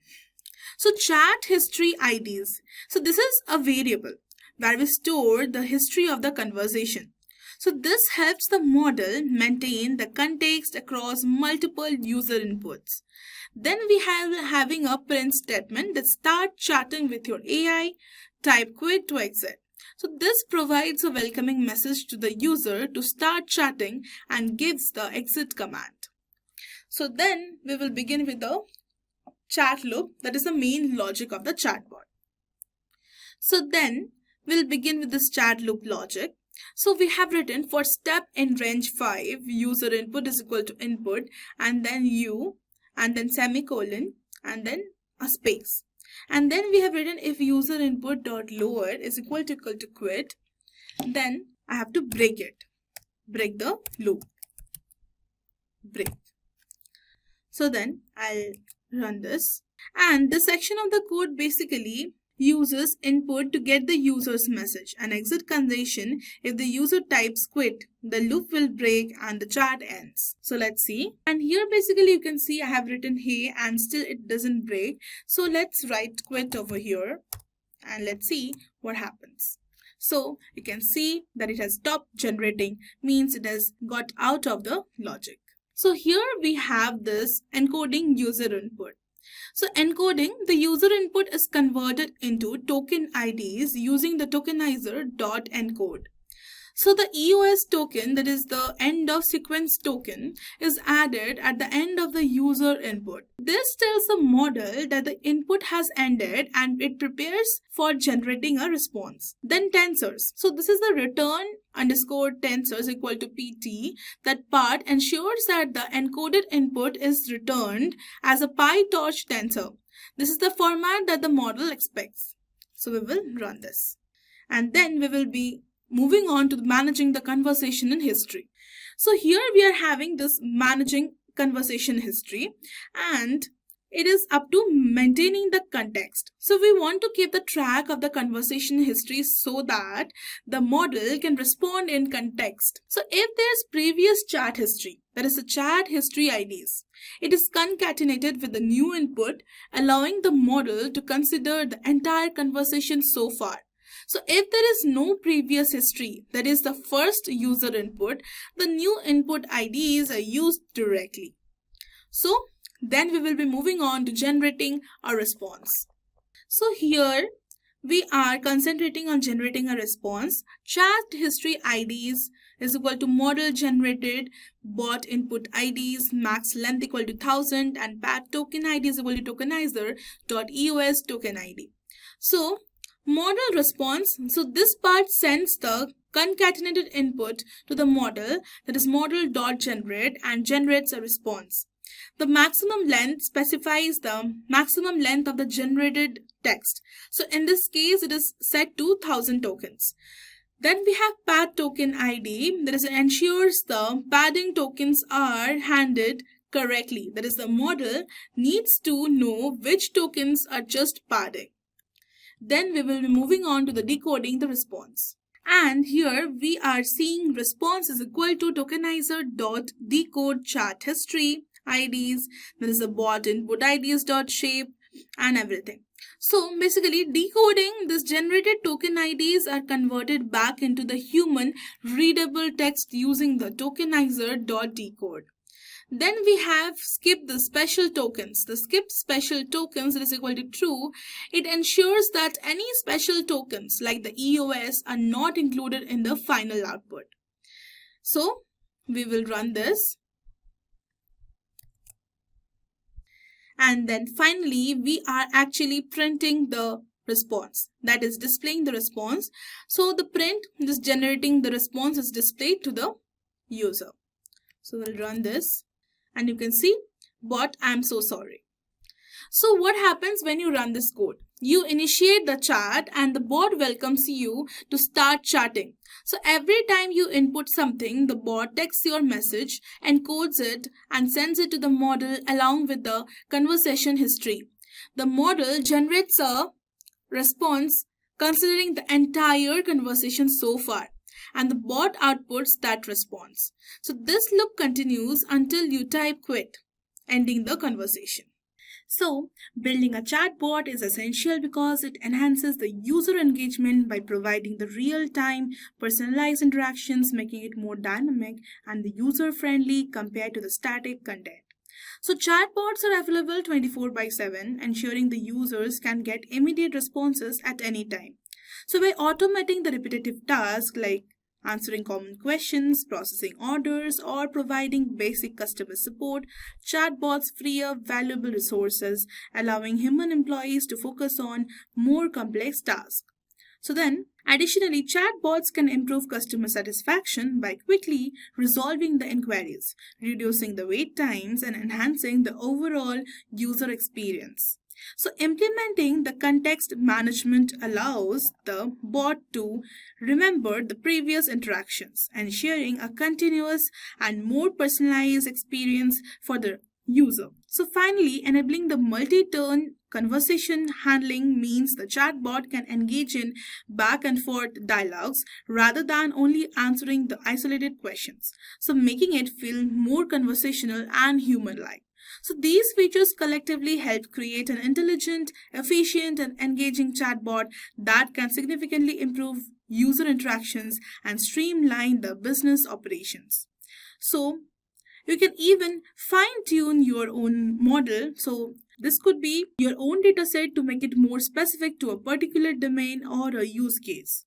You can even make it worth handling the longer conversations so that it remembers the chat history for a long time. So guys, you have made your first chatbot and down the line, let's get improved. So in this lesson, we will understand about the limitations of generative AI models. So the first one is lack of understanding. So AI models generate content by predicting what comes next based on the patterns in data, but they don't truly understand the content. For example, when an AI creates an article or a code, it doesn't know what it's writing. It's just mixing patterns based on the past data. Then moving on to the dependence on the data quality. So the AI's performance is only as good as the data it's trained on. So if it has biased or incomplete data, it can generate biased or inaccurate results. Think about biased hiring algorithms or flawed healthcare recommendations, real issues caused by the bad training data. So now moving on to the third one, we have creativity limitations. So AI can produce impressive creative outputs like artwork or music. So however, it struggles to innovate or produce truly original ideas like a human artist would. It's more about remixing the existing content rather than inventing something groundbreaking. Now moving on to the next, we have ethical concerns.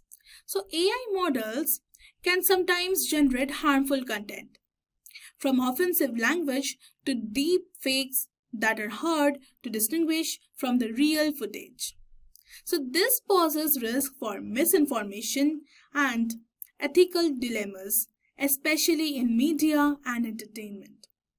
So now moving on to the next, we have context and nuance. So generative AI can miss the subtle nuance in conservations or emotions.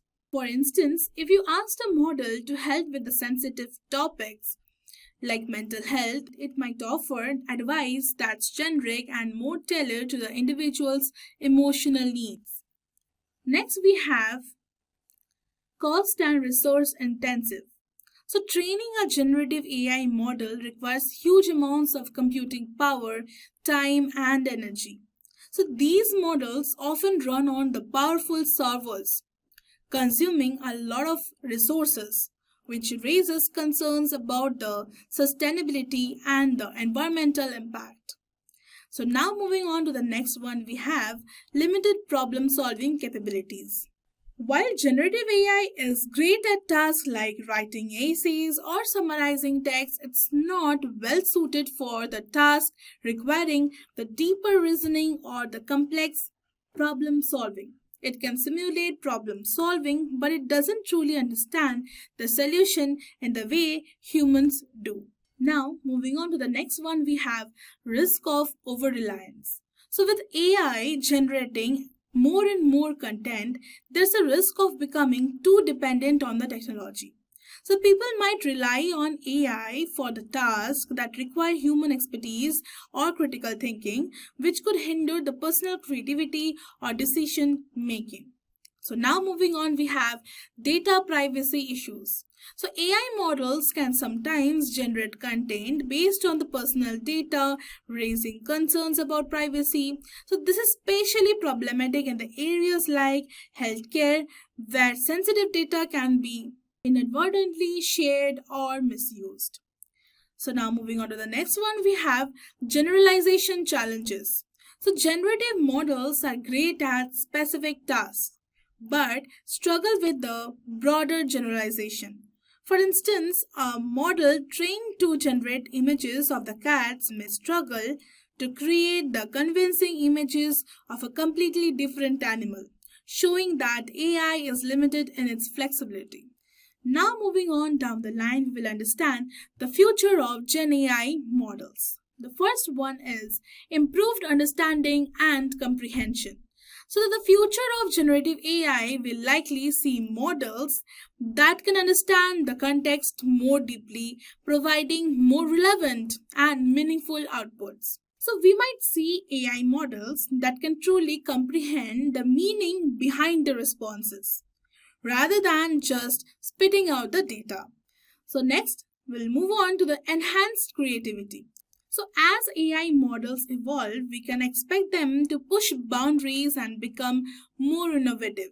So with advancements in the techniques like the reinforcement learning and neural architecture search, we could see AI producing truly original content, potentially revolutionizing fields like the art, music, and literature. So now moving on, we have more ethical AI. So in the future, we will likely see more regulations around AI usage to prevent the harmful outcomes. So AI companies are already working on improving the transparency, reducing bias, and making their models more ethical and responsible. So now moving on, we have better personalization.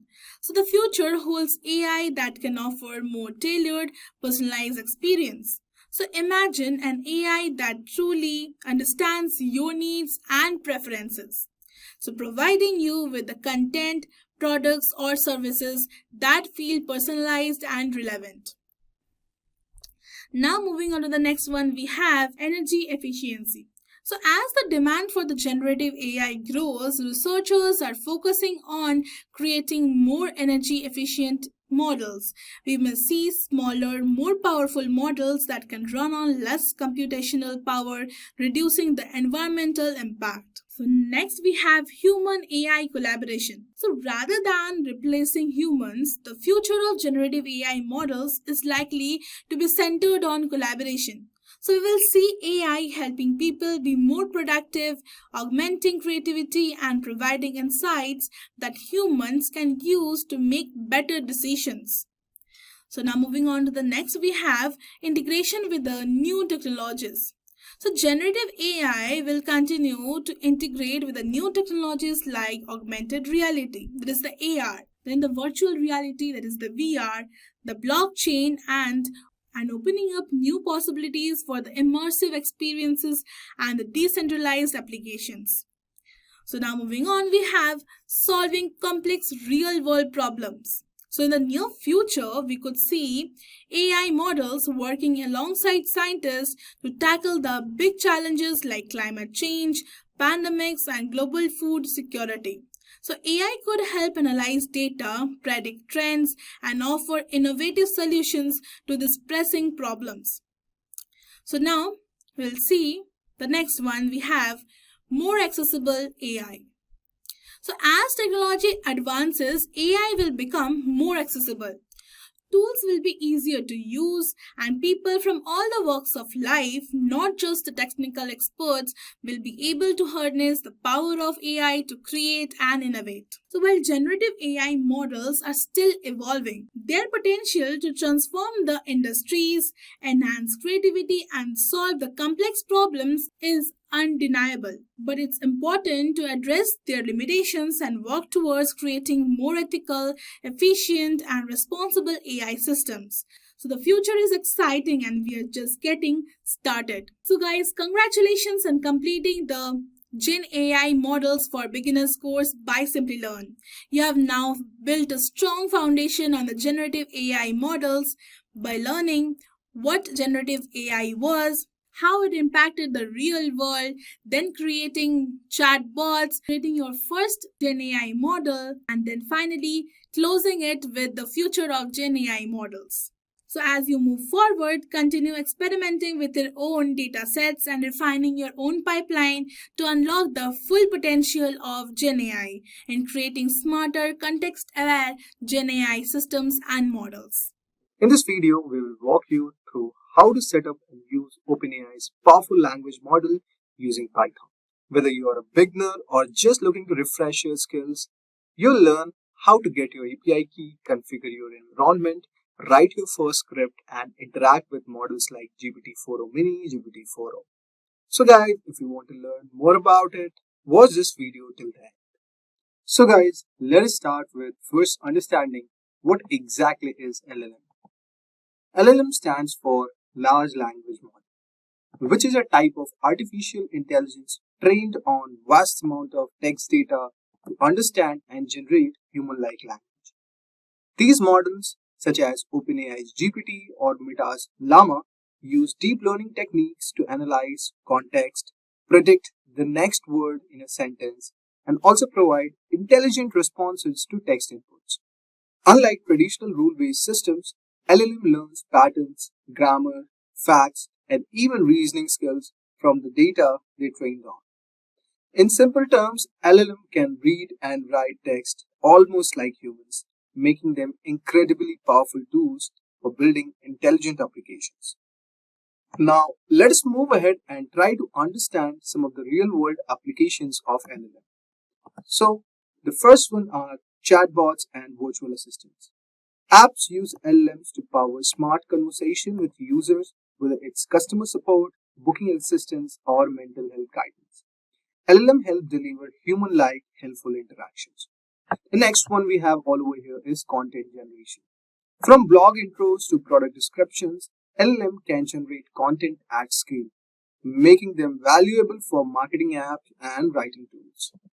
Next, we have summarizations and insights.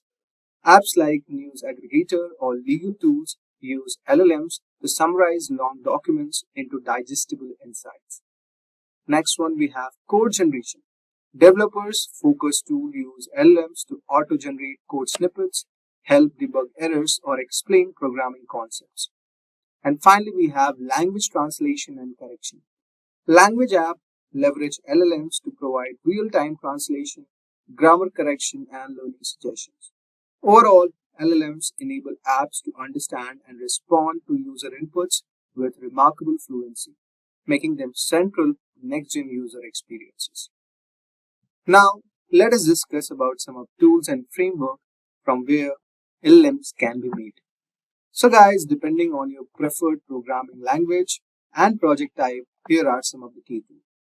If I talk about Python guys, it is widely used for quick prototyping with LLMs. Libraries like LangChain, Transformers and OpenAI make it easy to connect with LLM APIs. If we talk about Node.js guys, it is ideal for web-based apps and backend services. We can use packages like OpenAI, Axios or LangChain. Now let us discuss something about LangChain. So LangChain is actually a popular framework which simplifies working with LLMs.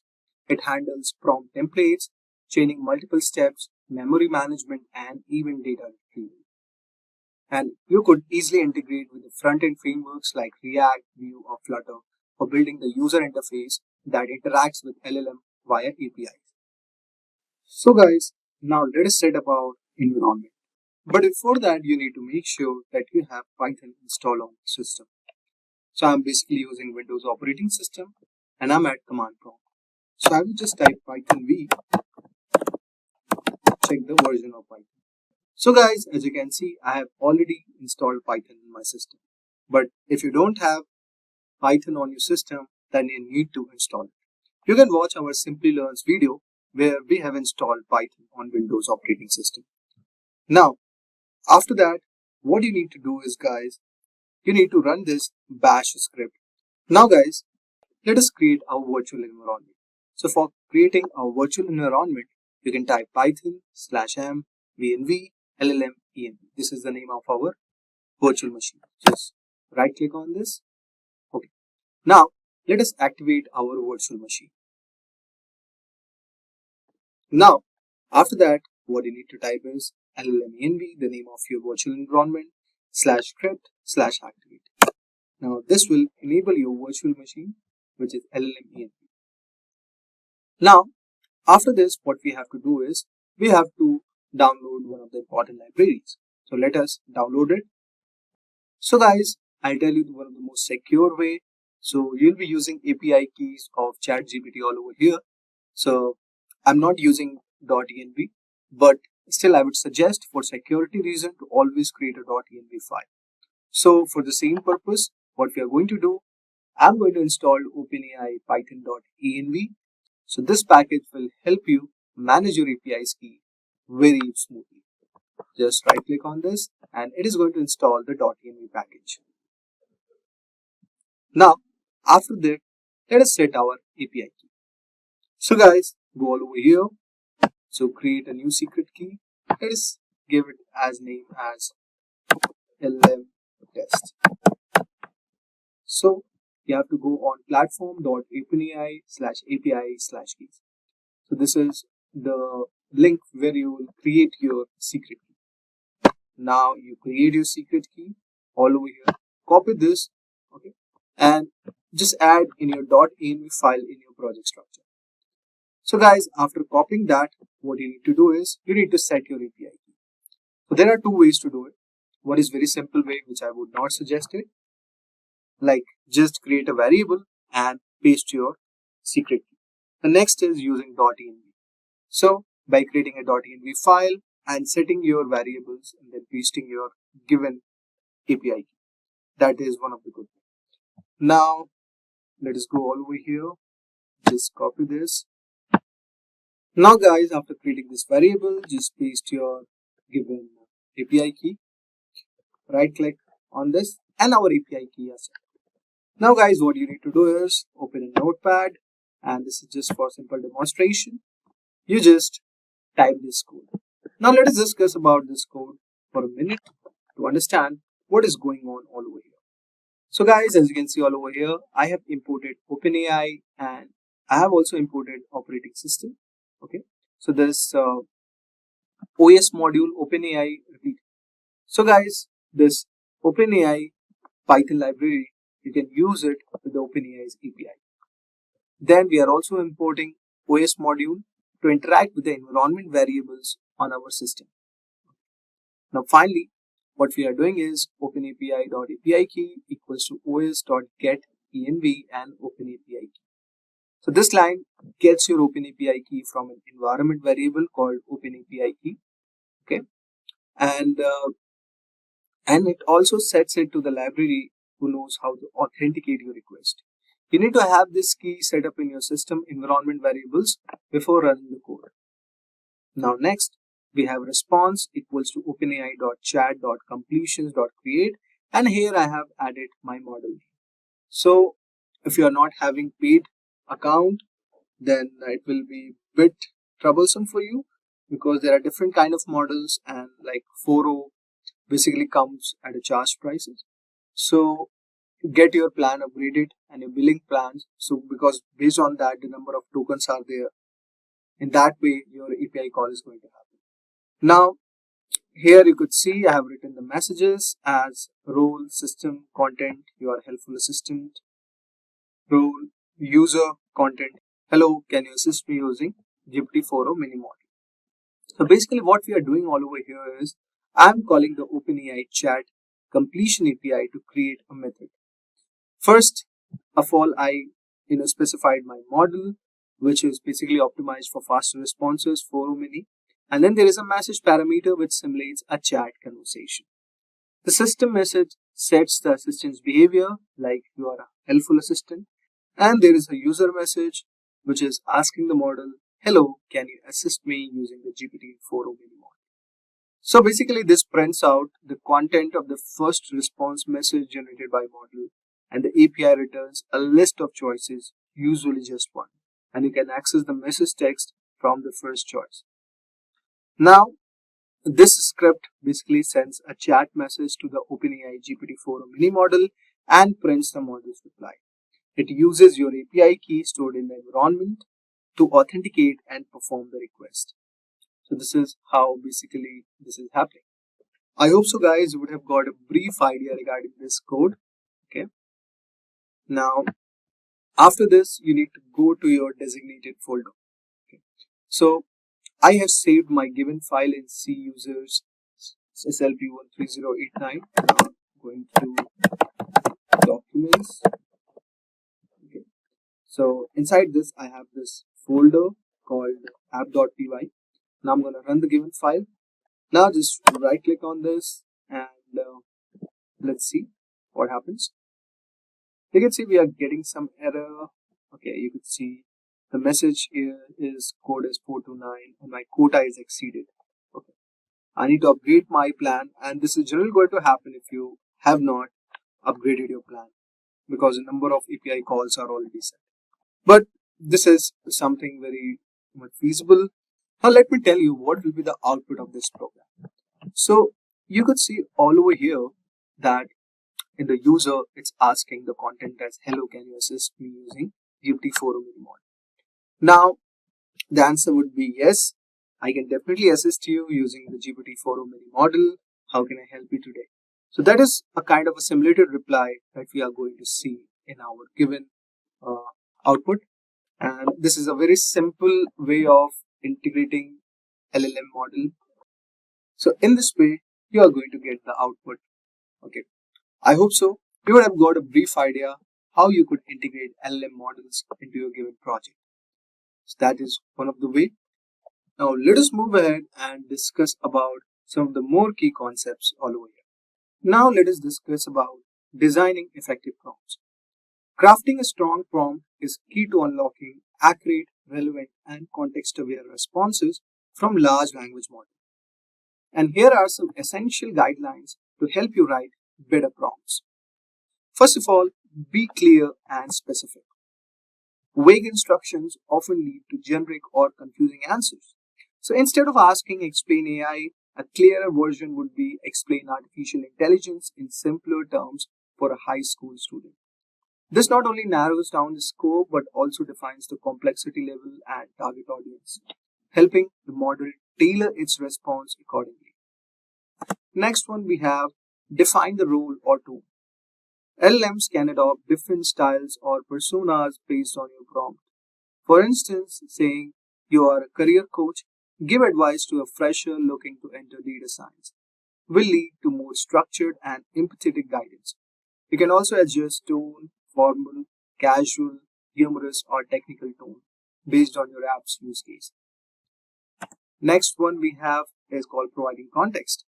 If your prompt depends on previous information or has multiple parts, provide that background clearly. For example, given this resume summary and job description, write a tailored cover letter in 100 words. This example helps the model understand relationship between inputs and generate more relevant output. So guys, keep this in mind while you are designing an effective prompt. Now, let us discuss some of the effective prompting techniques. First one we have is zero-shot prompting. Now, here you give only one instruction with no examples. Like, for example, here you will say, translate the sentence to French. How are you? Okay, this is great for simple or well-known tasks. So that is called zero-shot prompting. Now, let me tell you one more prompting technique which is called as few-shot prompting. Now, here you have to provide 1 to 3 examples to set the format or tone.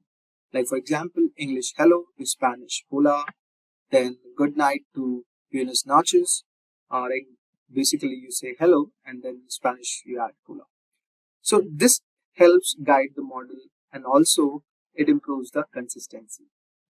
Now, the final one that we are going to discuss, that is called chain of thoughts. Now, prompt the model to think step by step. So this is all about chain of thought. For example, if you say like if a train leaves at 3 p.m. and travels for 2 hours, what time will it arrive? So let's think step by step. This is ideal for reasoning, heavy tasks like math, logic puzzles, or multi-step questions. So guys, mastering these techniques will make your LLM-based app more intelligent, reliable, and it will be tailored to user needs. Now let us discuss about future scope and advanced topics. So as you grow more confident with building LLMs, there are several advanced techniques and future-ready capabilities you can explore to build smarter, more specialized applications.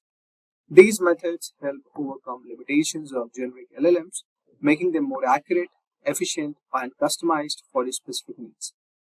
Now, let us discuss about these parameters because these are the future scope which could help you improve your LLM. The first one we'll talk about fine-tuning versus prompt tuning. So fine-tuning basically involves retraining base model on your own dataset. This is useful when you want the model to understand industry-specific language or behave in a certain way consistently. However, it's resource intensive and usually requires large datasets and GPU support. If I talk about prompt tuning, guys, on the other hand, it's kind of lightweight. It focuses on crafting or learning optimal prompts, often called soft prompts, without changing the underlying model. It's faster, cheaper, and works well for specific tasks like classification, summarization, or form filling. Use fine-tuning when you need deep domain adaptation. Use prompt tuning for faster task-specific improvements. Now, next thing what you could include is RAG. So, if I talk about RAG, so RAG stands for Retrieval Augmented Generation. This basically combines the power of LM with a knowledge retrieval. So instead just relying solely on the model's internal knowledge, RAG, what it does, it pulls the real-time external data like PDF, websites, or databases, okay, to provide grounded and up-to-date answer. For example, let's say if you are saying to ChatGPT, like summarize the latest policy from this PDF. Okay, so if you give a government-generated PDF and you want to know what is the latest policy with certain regards, so the retriever fetches the relevant text and the LLM is going to summarize that. So this is how RAG actually is very useful, and this is one of the future scopes of LLM. The third thing, how to improve it, is by connecting to the external data. One of the most exciting advancements in LLM app development is the ability to connect the model to external data sources. So by most default, LLMs like GPT-4 generate responses based on static pre-trained knowledge. But real-world applications often need to access up-to-date, domain-specific or user-generated data, which is where this integration becomes essential. So instead of relying only on what the LLM knows, you can dynamically feed it information from various data systems, making your app smarter, more relevant, and context-aware. Examples of external data sources can be you could connect to databases like SQL or MongoDB, retrieve customer records, inventory data, transaction histories, etc. and let the LLM analyze or summarize them. The next one is cloud storage. So you could use Google Drive, Dropbox, AWS S3. Rate documents, PDF, or spreadsheet and answer questions about their contents. Third one, if we talk about, is knowledge bases. Notion, Confluence, SharePoint are those things. Pull the internal wiki pages or team documentation into the LLM for better organizational support. Third one will be APIs and web scraping. Bring in live weather data, stock prices, policy updates, or even product listings from e-commerce sites. Then you have search indexes like RAG. It uses tools like Llama Index, LangChain, or Haystack to retrieve and inject relevant information into the prompt before LLM generates a response. Now guys, why does it matter? Because these are the future scope or where our LLM advancement is heading up to. And these capability will turn your app into live knowledge connected assistant, capable of answering user queries with real-time accuracy and deep customization. And this becomes very much useful in scenarios like customer support bots, enterprise dashboards, research tools, or intelligent CRMs. So guys, by building LLM powered application, it's just not a trend. It's a transformative shift in how we design intelligent user-centric software. From setting up a basic prompt response interface to mastering prompt engineering and exploring advanced techniques like RAG, external data integration, you now can understand how LLMs can unlock powerful capabilities in your application. So guys, whether you are creating a chatbot, research tool, or an internal assistant, you are no longer just encoding. You are designing intelligent conversation. Keep exploring and keep fine-tuning. And let the power of language model elevate your ideas into smart and dynamic experience. Imagine you are managing a global supply chain company, and where you have to handle orders, shipments, and demand forecasting. But unexpected issues arises where sudden shortages like transport delays and the changes in demand. So instead of relying on manual adjustments, what if an AI agent could handle everything automatically? This AI wouldn't just suggest actions, it would decide, execute, and continuously improve its strategies. That's the power of Agentic AI. With that said guys, I welcome you all on our today's tutorial on what is Agentic AI. Now, let us start with understanding first the first wave of artificial intelligence, which was predictive analytics, or we could say data analytics and forecasting. What exactly happened? Predictive AI focused more on analyzing the historical data, identifying the patterns, and making forecasts about the future events. And these models do not generate any new content, but instead it was predicting outcomes based on the statistical models and machine learning. Now, technically how it used to work? So basically what we had, we used to take, suppose this is the ML model, okay? So this is taking a structured data, which could be suppose any past user activity, or it could be a transaction record, or any sensor reading. For example, you can consider, say, Netflix users' watch history, okay? It could be any movie genre, watch time, and the user rating. So now, after this, what we were basically doing is, we were doing the feature engineering or pre-processing, okay?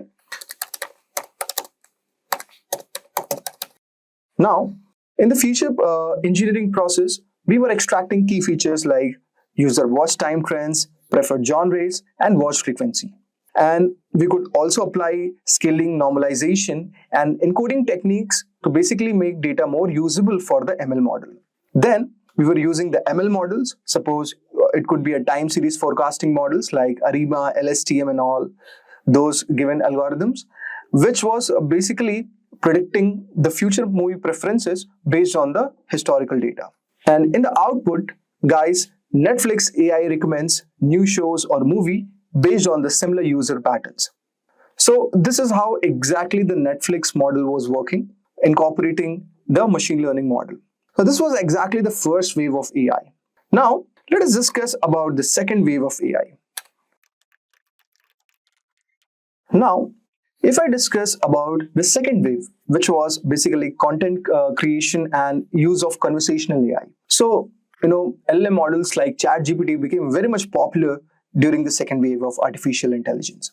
So what exactly was happening? Generative AI was taking input data and it was producing new content such as text, images, videos, or even code.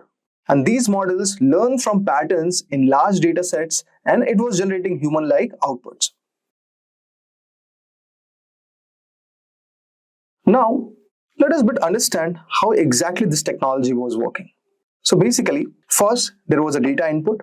Okay, so basically any prompt from the user. So suppose in the GPT, okay, so I'll just open GPT all over here and say we are suppose we are giving any new prompt, say such as write an article on AI. Okay, so this was our given prompt, and after this what exactly was happening was tokenization and pre-processing. So the input text, suppose which I have written all over here, write an article on AI. So this text was basically split into smaller parts. For example, like you could consider certain thing like this. So here you have write as one, and as next, and similarly you could carry on for the other words. Then what exactly used to happen, that these words were converted into word embeddings, means the numerical vectors representing words like in a higher dimensional space, and then we used to perform neural network processing. So here the LLM processes input such as attention mechanisms, okay, or using these models like GPT-4, BERT and Llama. And with the help of self-attention layers, they were understanding the context and they were predicting the next word. Okay. Now, as a result, you are getting output certain thing like this. So, which was basically a generative AI phase. So this was, guys, our second evolution of AI. Now, if I talk about our third wave, so it is basically agentic AI or autonomous AI agent. Now, what is this, guys? So the agentic AI actually goes beyond text generation. So it integrates decision making, action execution, and autonomous learning. These AI systems don't just respond to prompts, but they also independently plan, execute, and optimize the processes. So you could understand something like this. So here the first step was the user input or receiving any goal. So user provides any high-level instruction. For example, it could be like, say, optimize warehouse shipments for maximum efficiency. It could something be like that. And unlike generative AI, which would generate text, agentic AI executes real-world actions. After this, suppose the prompt that we have given, like optimize warehouse shipments for maximum efficiency, then the next step would have been querying the databases. The AI would pull the real-time data from multiple sources. So it could be traditional database like SQL or NoSQL, where we are fetching inventory levels or shipment history. Then it could be a vector database from where it is receiving some unstructured data like past customer complaints and all those things. Then with the help of external APIs, it is connecting to like forecasting services or fuel price APIs or supplier ERP systems, and these things are like present with this respect. Then the third step was the LLM decision making. Now, after querying the database, the AI agent processes data through the LLM based reasoning engine. Example like decision rules applied, like suppose if inventory is low, then it could automate supplier restocking orders. Like if shipment cost is increasing, then it is rerouting shipments through cheaper vendors. And suppose also if weather condition impacts the route, then it is adjusting the delivery schedules. Now you can understand how agentic AI is behaving all over here in the decision-making process. Now, next step would be action execution via APIs. So AI is executing tasks without human intervention. It is triggering an API call to reorder a stock from a supplier or update the warehouse robot workflows to prioritize fast-moving products, or even send emails and notifications to logistic partners and about the changes, what is going to be happen. And after this, finally, it is continuously learning, which is a data flywheel all over here. Okay, the AI is monitoring the effectiveness of its action, like it was restocking efficient or did routing shipments, reduce the cost and all. So it is monitoring the effectiveness of the action it has taken. And the data flywheel is continuously improving the future decisions. So basically it is using reinforcement learning and fine-tuning to optimize its logic. Okay. Now let's have a just quick recap about the comparison of all these three waves of AI. So basically, predictive AI's main focus was on forecasting the trends. Okay. while generative AI was creating the content, and agentic AI on the other hand, which is at the final step right now, is making decision and taking action. So you could see how the evolution happened of AI in all these stages. And if you understand about the learning approach, then predictive AI was basically analyzing the historical data, while generative AI was learning from the patterns like using text, image generation, okay? And but agentic AI is basically using the reinforcement learning or the self-learning to improve its learning approach. Now, if we just look at the user involvement in predictive AI, so human is asking for the forecast and all. Here, human is giving the prompts, but in the agentic AI, the prompts or the intervention of human input has become very much minimal. If you could understand the technology, like basically predictive AI was using machine learning, time series analytics, so these kind of algorithms they were using. Generative AI was using transformers like GPT, Llama, BERT, and all those things. Now, agentic AI is doing what, guys? It is using LLM plus APIs plus autonomous execution. So we have discussed how this workflow is, in a short way, how it is working. And moving ahead, we are also going to discuss through an example how exactly all these steps like agentic AI is working. So based on the example, you could understand like predictive AI, Netflix recommendation model which they have on their system. And similarly, if we talk about generative AI, then you could understand about ChatGPT, writing articles and all those things. And agentic AI, we could imagine like how AI, if incorporated in supply chains, how things are working out. So guys, I hope so you would have got a brief idea regarding the three waves of AI. Now let us move ahead and bit understand about what is the exact difference between generative AI and agentic AI. Now guys, let us understand the difference between generative AI and agentic AI. So let us first deep dive into what exactly is a generative AI. Okay. So as you can see all over here that generative AI models generally are taking input query, okay, and they are processing it using LLM or large language model and basically returning a static response without taking any further action. So in this case, for example, a chatbot like ChatGPT, it is taking the input from the user. So as I've shown you earlier that suppose I've given an input like write a blog post on AI in healthcare. So when I have written this given user input or given the query, so when it goes to the large language model, this model is actually tokenizing all these input query, and it is retrieving the relevant knowledge from its training data, and it generates text based on the patterns.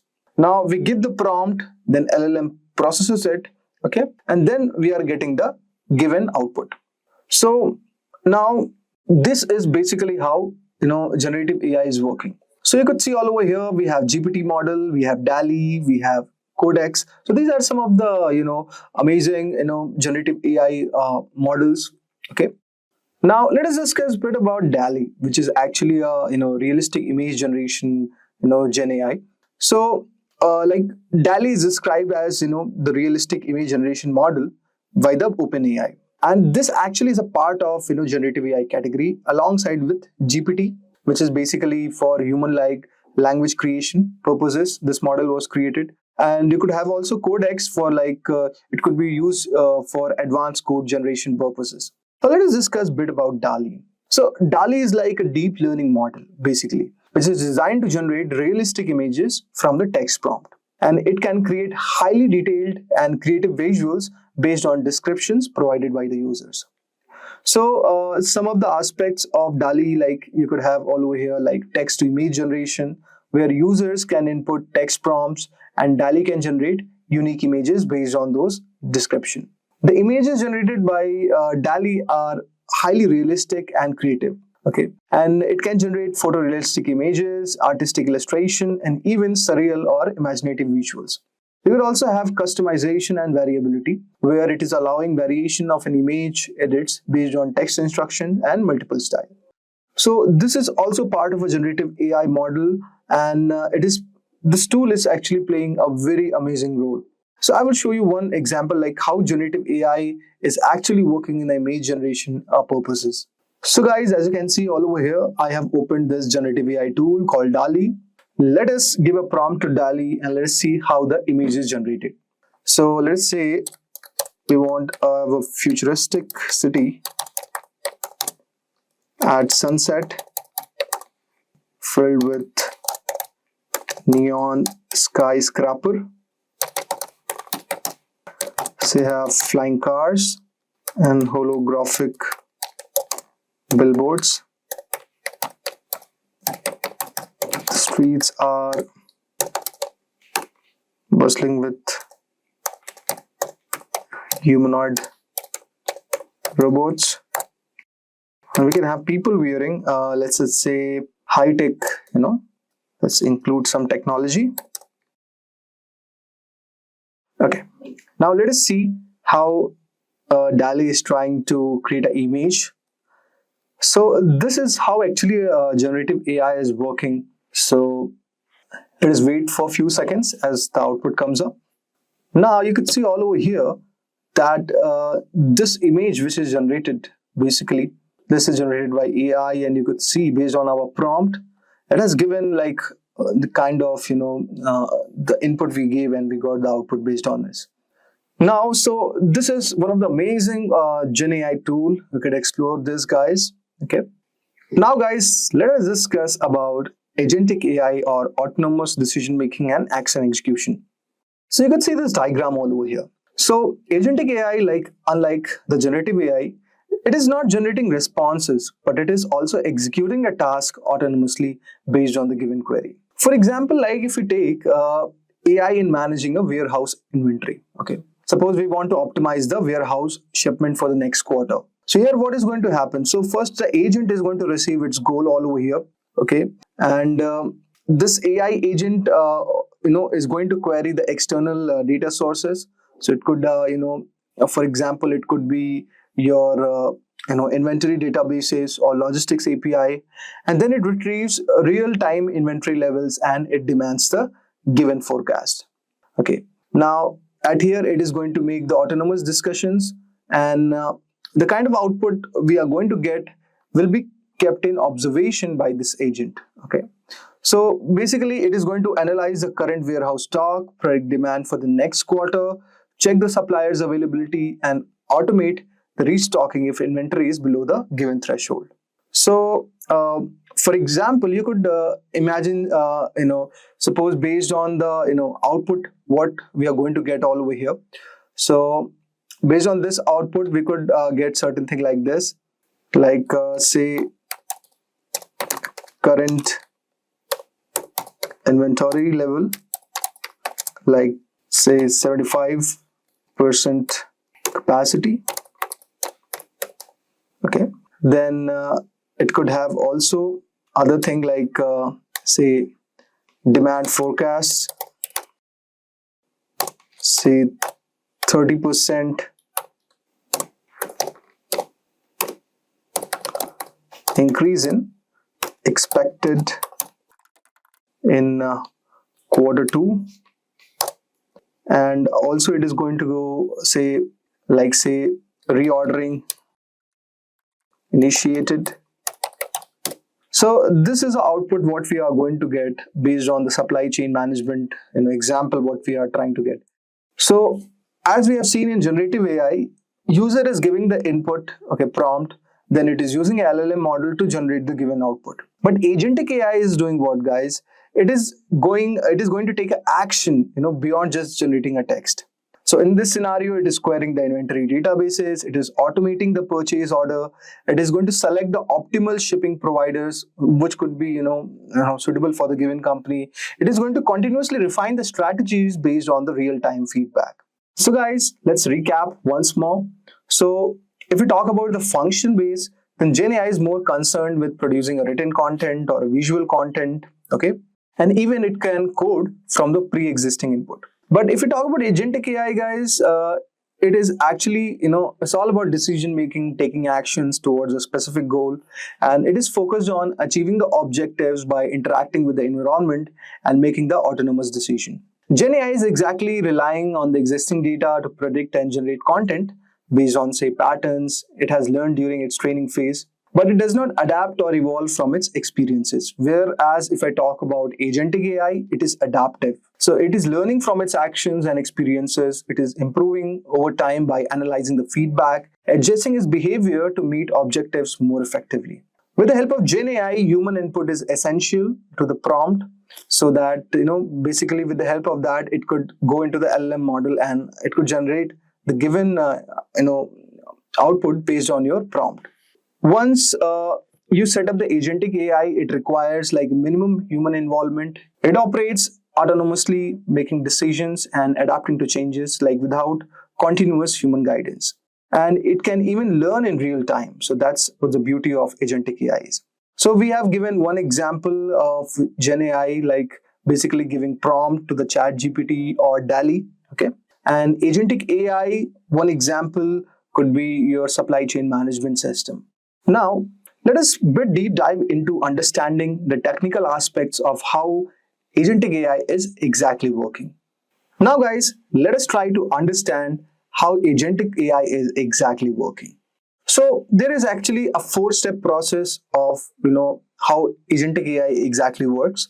So the first step is perceiving, where basically what we are doing is we are gathering and processing information from databases, sensors, and digital environments. And also the next step is reasoning. So with the help of large language model as a decision-making engine, it is generating the solutions.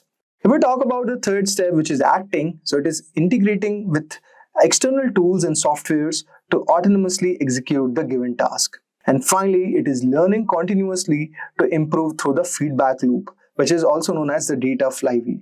Okay.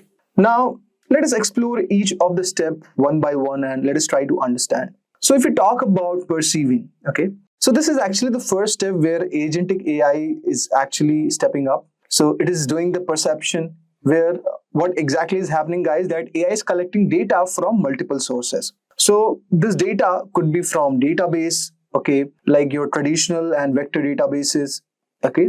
So it could be GraphQL, like vector database means the same. And if we talk about other from data, it could be from APIs, like it is fetching real-time information from external systems. It is basically taking data from the IoT sensors, like for real-world applications like robotics and logistics. And also it could take data from the user inputs also, like it could be text command, voice commands, or a chatbot interaction. Now, how it is exactly working, guys? So basically, let us recollect everything technically and let us see how this is happening. So the first step, which is going in perceiving, is the data extraction, where exactly the AI agent queries the structured databases like SQL or NoSQL for relevant records. It is also using vector databases to retrieve any semantic data for context-aware responses, like it could be any complaint certain it is trying to find out. Okay, so next, after it has got the data extraction, it goes for feature extraction and pre-processing, where AI is filtering the relevant features from the raw data. For example, like a fraud detection AI is scanning the transaction log for anomalies. The third thing, it is entity recognition and object detection. So AI uses basically computer vision to detect objects and images, and then it is applying the named entity recognition. This is a technique, okay, to extract the critical terms from the given text also. So we have 3 step-by-step process which is happening in perceiving. The first one is data extraction. Second one is feature extraction and pre-processing. The third one is like entity recognition and object detection. So let us take a very simple example, like AI-based customer support system. So if we consider an agentic AI assistant like for a customer service, so say a customer is asking, where is my order? So the AI queries multiple databases all over here. Suppose it is going to query the e-commerce order database to retrieve the order status, or it could go to the logistics API to track the real-time shipment location. Also, it could go for customer interaction history to provide personalized response. The result what we get all over here is that the AI is fetching the tracking details, identifying any delays if it is happening, and suggesting the best course of action. Now, the next step is reasoning. Okay. Now, AI's understanding and decision making and problem solving is making agentic AI way greater. So here, what is exactly happening? Like once the AI has perceived the data, now it should start reasoning it. Okay, so the LLM model acts as a reasoning engine, orchestrating AI processes and integrating with specialized models for various functions. So if we talk about the key components like here used in the reasoning, it could be LLM based decision making. So AI agents could use models like LLMs like GPT-4, Claude, Llama to interpret a user intent and generate a response. It is basically coordinating with smaller AI models for domain specific tasks, like it could be like financial prediction or medical diagnostics. So these could be, the given example. Then it is using retrieval augmented generation or RAG model, okay, to with the help of which AI is enhancing the accuracy, by retrieving any proprietary data from the company's databases. For example, like instead of relying on GPT-4's knowledge, the AI can fetch company-specific policies to generate the accurate answers. So this could be the one. And in the reasoning, the final step is AI workflow and planning. So it is a multi-step reasoning where AI is breaking down complex tasks into logical steps. For example, like if asked to automate a financial report, AI is retrieving the transaction data, analyzing the trend, and it is formatting the results. Also, for example, you could use this in supply chain management. So suppose consider there is a logistics company which is using the agentic AI to optimize what could be the shipping routes. So a supply chain manager requesting the AI agent to find the best shipping route to reduce the delivery cost. So the AI processes real-time fuel prices, traffic conditions, and weather report. So using LLM plus data retrieval, it finds out the optimized routes and selects the cheapest carrier. Result you get is that AI chooses the best delivery option. So here the cost is reduced and improving efficiency. So this is one of the use cases, guys. So after perceiving, you get is reasoning. Okay. Now let us move ahead and discuss about the third step, which is act. So in this step, basically what is happening, like AI is taking autonomous actions. So unlike generative AI, which stops at generating content, so agentic AI takes the real world action. Okay. How AI is executing tasks autonomously, guys? So basically first step is like here the integration with APIs and software could be happen, where AI can send automated API calls to the business systems. For example, like reordering the stock from the supplier's API. So suppose any inventory level is going down, so it could reorder that particular stock from the supplier's API. So it is interacting with the given API. Now it could also automate the workflows, like AI executes multi-step workflows without human supervision. So here like AI can handle like insurance claims by verifying the documents, checking policies, and approving the payouts. And finally, AI could operate within predefined business rules, okay, to prevent any unauthorized actions also. So ethical AI is basically being worked in this direction. For example, like AI can automatically process claims up to say 10,000 US dollars, but it is requiring the human approval for the higher amounts. So based on insurance and policy making stuff, so agentic AI could be really helpful in this scenario. One example, like let's consider. So let's say we have this agentic AI managing an IT support system. So suppose a user says my email server is down. So the AI can diagnose the issue, restart the server, and confirms the given resolution. Now, if it is unresolved, then AI escalates to a human technician. Then it results into AI is fixing the issues autonomously, reducing the downtime. Okay. So this is where your action or act is coming up into the picture. Now, if we go on to the next and the final step, which is learning. So learning basically with the help of data flywheel, it is continuously learning. Okay. So this is the feedback loop all over here, which is the data flywheel. So how AI learns over the time? If we ask this question, so what is exactly happening that it is interacting with the data collection. Suppose AI logs successful and failed actions. For example, like if users correct AI generated responses, the AI is learning from those corrections. Second thing, what you could do is you could you could fine tune the model and do reinforcement learning. So AI adjusts its decision making models, basically to improve future accuracy. It uses reinforcement learning basically to optimize workflows based on past performance. Okay. Now, third step could be automated data labeling and self-correction. So here, what is happening that AI is labeling and categorizing past interactions to refine its knowledge base. Example like AI autonomously is updating frequently asked answers based on the recurring user queries. So in this way, AI is learning over the time. Example one you could consider. So say we have this AI is optimizing any financial fraud detection. So say this is consider that this is a bank which is AI powered, which has this AI powered fraud detection system. So AI is analyzing these financial transaction and it is detecting any suspicious activity. And if flagged, the transactions are false, and AI is learning to reduce these false alerts. So over the time, AI is improving the fraud detection accuracy, like minimizing disruptions for the customer. So in this way, AI is getting smarter over the time, like reducing the false alerts and also the financial fraud. So let's have a just quick recap of what we studied right now. So agentic AI works in 4 steps. The first step is perceiving, where AI is gathering data from databases, sensors, and APIs. The next step is reasoning. So it is using LLM to interpret tasks, applies logic, and generating the solution. The third step is acting. So here AI is integrating with external systems and automating the task.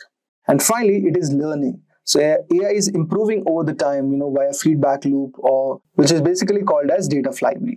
So guys, now let us see this diagram and try to understand what this diagram is trying to say. So the first thing, you could see an AI agent all over here. So this is an AI agent, which is basically an autonomous system.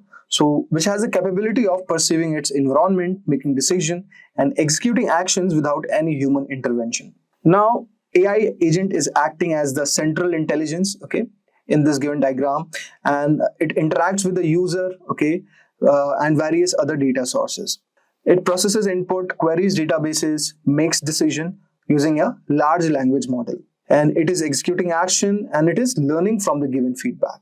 Now, the next step, you could see the LLM model. So if we talk about LLMs, these are the large language model, which is kind of an advanced AI model trained on massive amount of text data to understand, generate, and reason over natural language.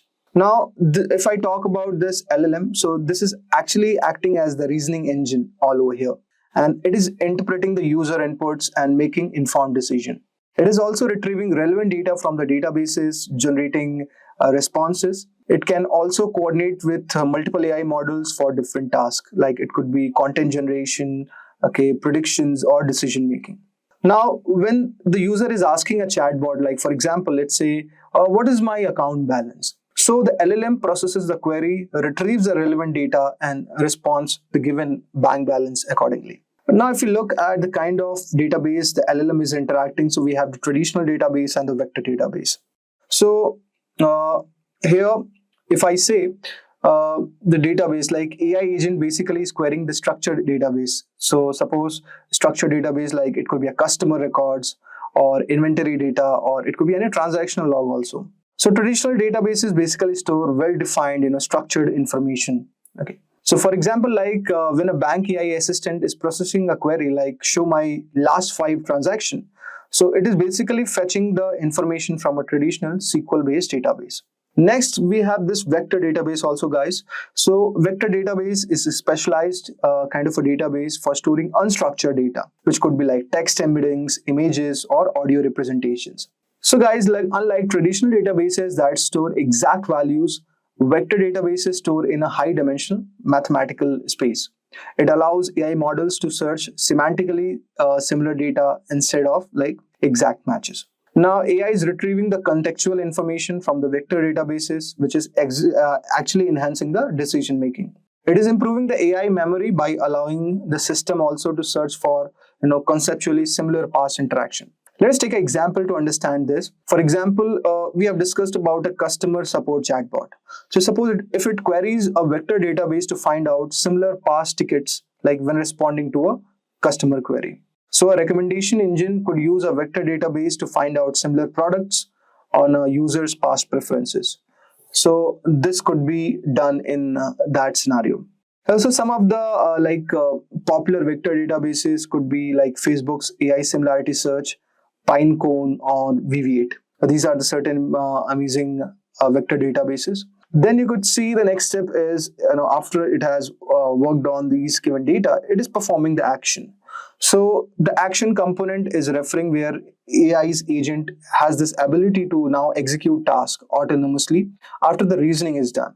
So AI is integrating with external tools, APIs, or automation software to complete the given task. It does not provide only information, but it is actually, performing the given action. So for example, like in a customer support, the AI can automatically reset a user's password after verifying their identity. If we talk about in finance, then AI can approve a loan also, like based on the predefined eligibility criteria.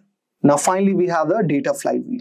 So, data flywheel is a continuous feedback loop where AI is learning from the past interactions, refining its models, and it is always improving over the time. Now, every time like the AI is interacting with the data or taking an action or receiving a feedback, that information is fed into this model. So this is creating a self-improving AI system that is becoming smarter over the time. So the data flywheel is allowing AI to learn from every interaction, and AI is becoming more efficient by continuously optimizing responses and refining strategies. Best thing could be used in a fraud detection. So in this, the AI is going to learn from the past fraud cases and it is going to detect new fraudulent patterns and more effectively. Chatbots also can learn from user feedback and improve the responses. And finally, you have the model customization, which is basically you are trying to fine tune the AI models on specific business need or any industry requirement. So AI models are not static, like they can be adapted and optimized for a specific task. So custom fine tuning is actually improving the accuracy and domain specific application, like it could be finance, healthcare, or cybersecurity. So a financial institution, say, fine-tuning an LLM to generate an investment advice, okay, on the historical market trends. That could be one use case. Or in healthcare, if we discuss, like the healthcare provider is fine-tuning then AI model to interpret the medical reports and recommend the treatments. So guys, based on the given diagram, you would have got a brief idea like how, agentic AI is working. Now, if we discuss about the future of agentic AI, then guys, I would say it looks very much promising because it is keep improving itself and it is finding new ways to be useful. Like with better machine learning algorithms and smarter decision making, these AI systems will be more independent, handling complex tasks on their own. And believe me, in industries like healthcare, finance, customer service, they have already started to see how AI agents can make more impact and it could be more efficient from a personalization perspective, managing resources and many more other things. So as this system continue to learn and adapt, I think so they will be opening up even more possibilities, helping businesses grow, improving how we live and work. Now, I would say that in conclusion that agentic AI is actually paving the way for new opportunities, like unlike the older versions of AI, which was assisting with generating content or predicting the data, or responding to any queries. But agentic AI can perform techniques independently with minimal human effort. And agentic AI has become self-reliant in decision-making way, and it is making very big differences in industry like healthcare, logistics, customer services, which is enabling companies to be more efficient. As a result, it is providing better services to their clients. So what is deep learning? Deep learning is a subset of machine learning, which itself is a branch of artificial intelligence. Unlike traditional machine learning models, which require manual feature extraction, deep learning models automatically discovers representation from raw data. So this is made possible through neural networks, particularly deep neural networks, which consist of multiple layers of interconnected nodes. So these neural networks are inspired by the structure and the function of human brain. Each layer in the network transforms the input data into more abstract and composite representation. For instance, in image recognition, the initial layer might detect simple features like edges and textures, while the deeper layer recognizes more complex structure like shapes and objects. So one of the key advantages of deep learning is its ability to handle large amount of unstructured data, such as images, audios, and text, making it extremely powerful for various applications. So stay tuned as we delve deeper into how these neural networks are trained, the types of deep learning models, and some exciting applications that are shaping our future.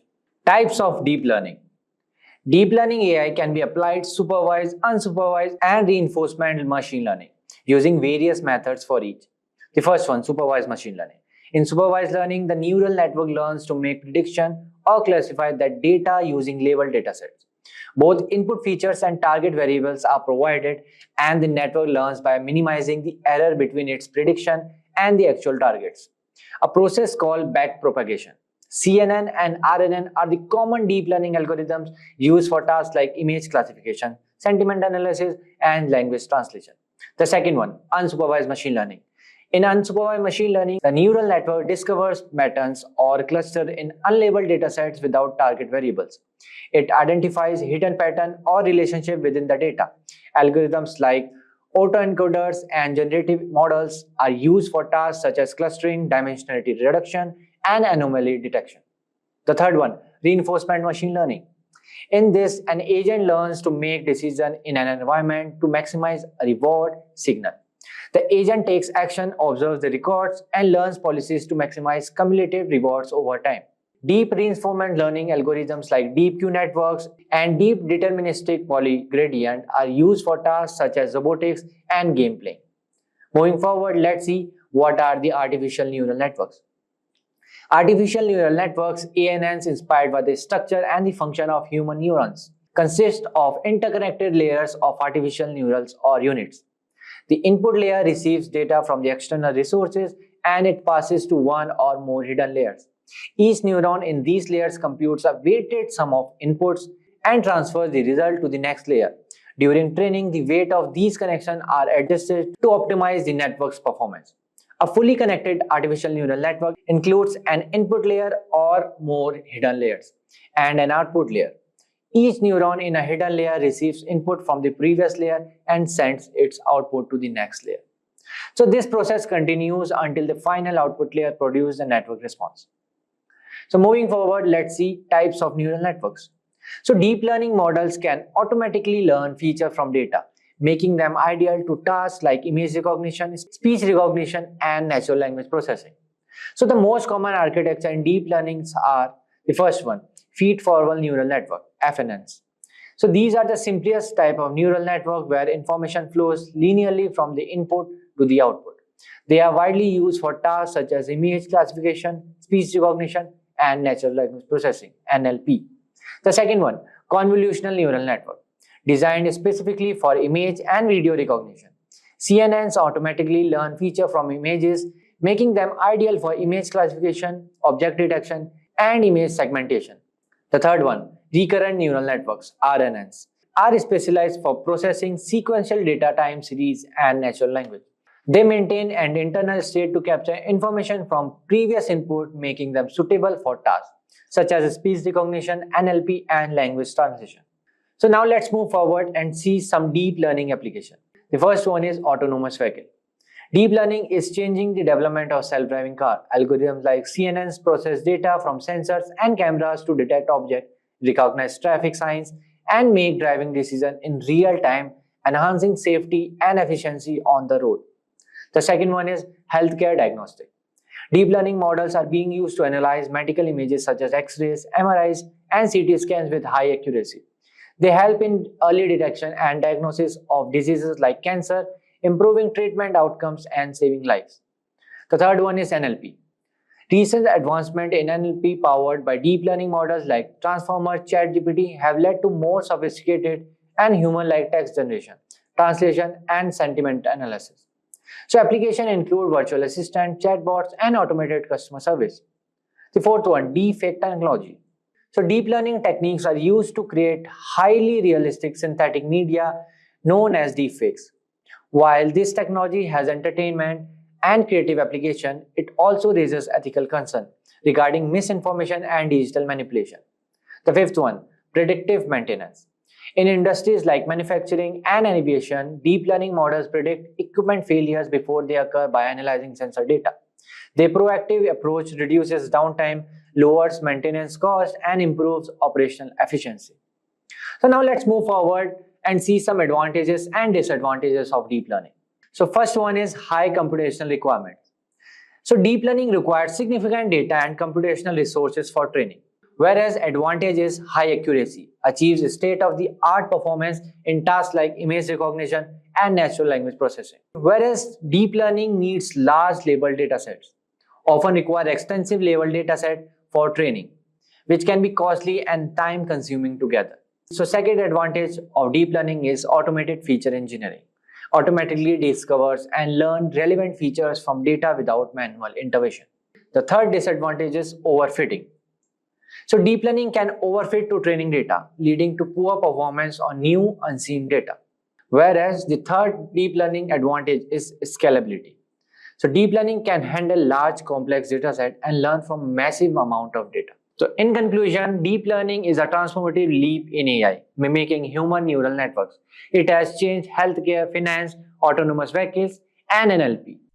In this video, we will learn about an important popular deep learning neural network called Generative Adversarial Networks.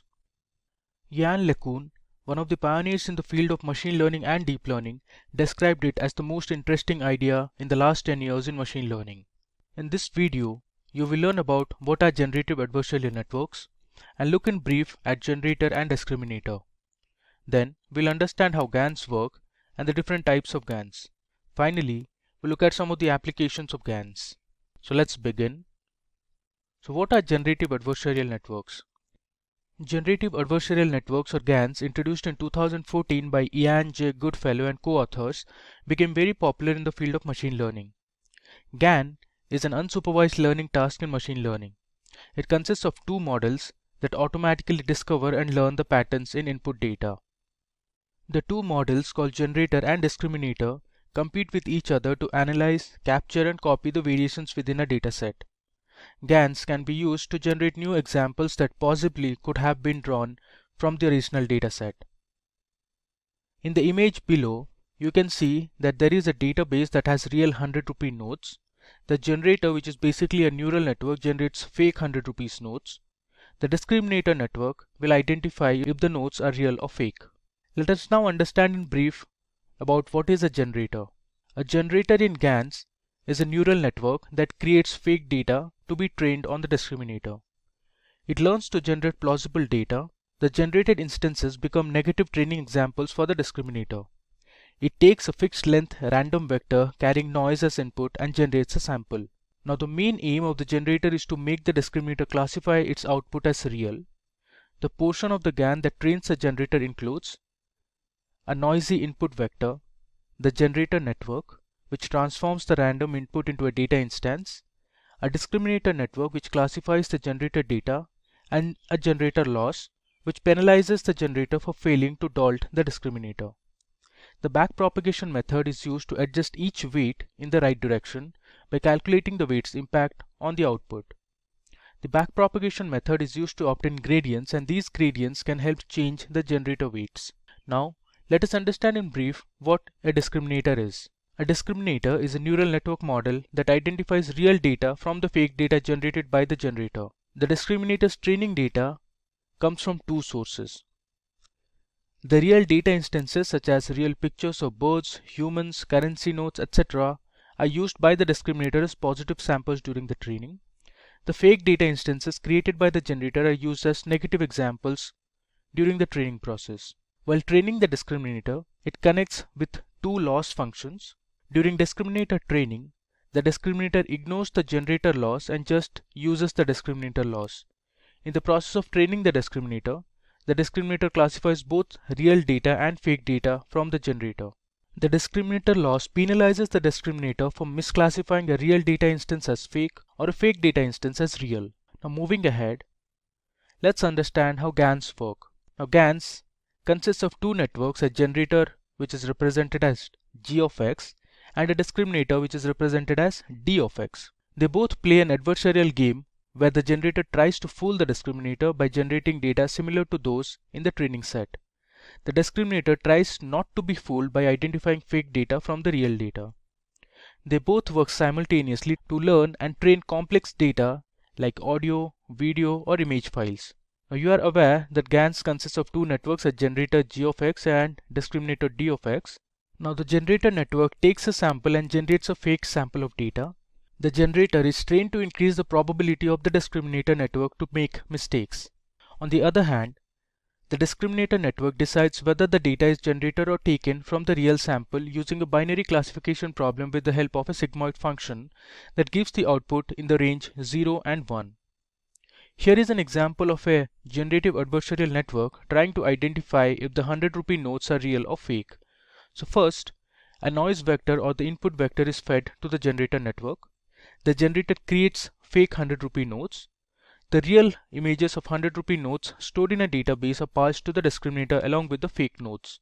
The discriminator then identifies the notes and classifies them as real or fake. We train the model, calculate the loss function at the end of the discriminator network, and backpropagate the loss into both discriminator and generator. Now the mathematical equation of training a GAN can be represented as, you can see here. Now this is the equation, and these are the parameters. Here G represents generator, D represents the discriminator.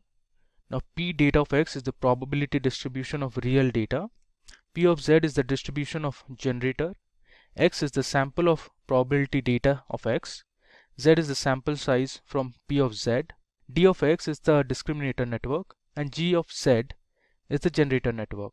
Now the discriminator focuses to maximize the objective function such that D of X is close to 1 and Z of Z is close to 0.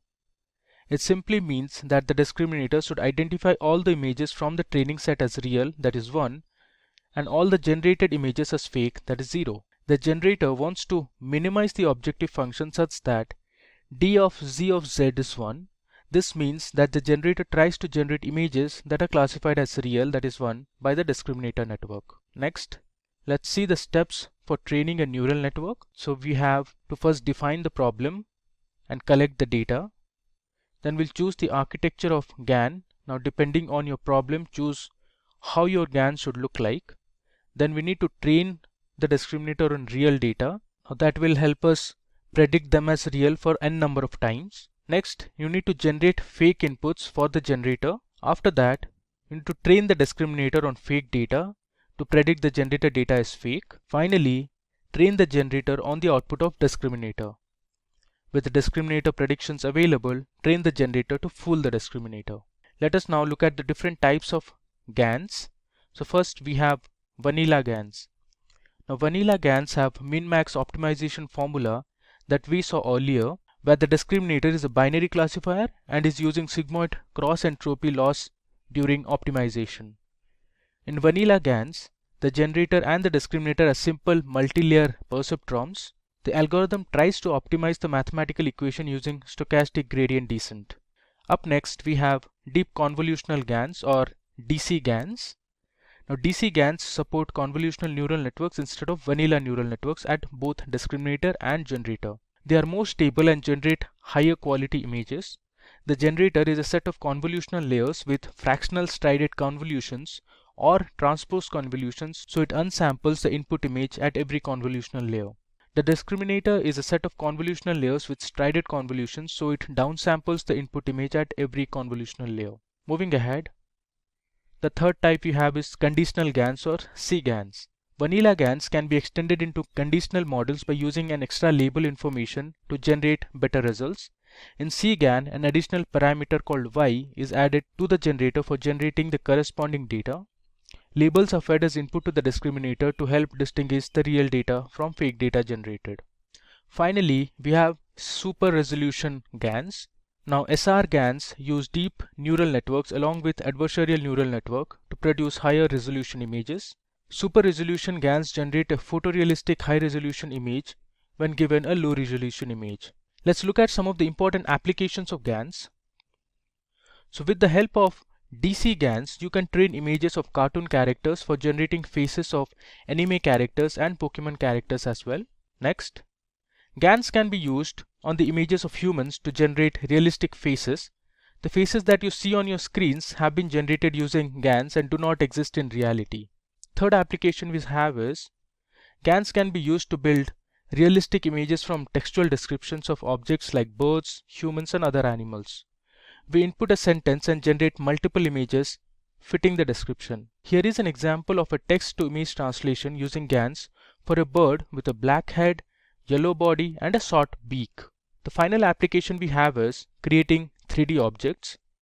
So GANs can generate 3D models using 2D pictures of objects from multiple perspectives. GANs are very popular in the gaming industry. GANs can help automate the task of creating 3D characters and backgrounds to give them a realistic feel. We've looked at a lot of examples of machine learning, so let's see if we can give a little bit more of a concrete definition. What is machine learning? Machine learning is the science of making computers learn and act like humans by feeding data and information without being explicitly programmed. And we see here we have a nice little diagram where we have our ordinary system. Your computer, nowadays you can even run a lot of this stuff on a cell phone because cell phones have advanced so much. And then with artificial intelligence and machine learning, it now takes the data and it learns from what happened before. And then it predicts what's going to come next. And then really the biggest part right now in machine learning that's going on is it improves on that. How do we find a new solution? So we go from descriptive, where it's learning about stuff and understanding how it fits together, to predicting what it's going to do, to post-scripting, coming up with a new solution. And when we're working on machine learning, there's a number of different diagrams that people have posted for what steps to go through. A lot of it might be very domain specific. So if you're working on photo identification versus language versus medical or physics, some of these are switched around a little bit or new things are put in. They're very specific to the domain. This is kind of a very general diagram. First, you want to define your objective. Very important to know what it is you're wanting to predict. Then you're going to be collecting the data. So once you've defined an objective, you need to collect the data that matches.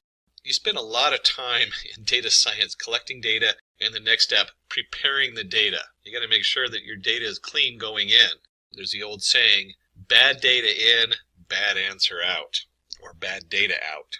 And then once you've gone through and we've cleaned all this stuff coming in, then you're going to select the algorithm. Which algorithm are you going to use? You're going to train that algorithm. In this case, I think we're going to be working with SVM, the support vector machine. Then you have to test the model. Does this model work? Is this a valid model for what we're doing? And then once you've tested it, you want to run your prediction. You want to run your prediction or your choice or whatever output it's going to come up with. And then once everything is set and you've done lots of testing, then you want to go ahead and deploy the model. And remember I said domain specific. This is very general as far as the scope of doing something. A lot of models, you get halfway through and you realize that your data is missing something and you have to go collect new data because you've run a test in here someplace along the line. You're saying, hey, I'm not really getting the answers I need. So there's a lot of things that are domain specific that become part of this model. This is a very general model, but it's a very good model to start with. And we do have some basic divisions of what machine learning does that's important to know. For instance, do you want to predict a category? Well, if you're categorizing things, that's classification. For instance, whether the stock price will increase or decrease. So in other words, I'm looking for a yes-no answer. Is it going up or is it going down? And in that case, we'd actually say, is it going up? True. If it's not going up, it's false, meaning it's going down. This way, it's a yes-no, 0, 1.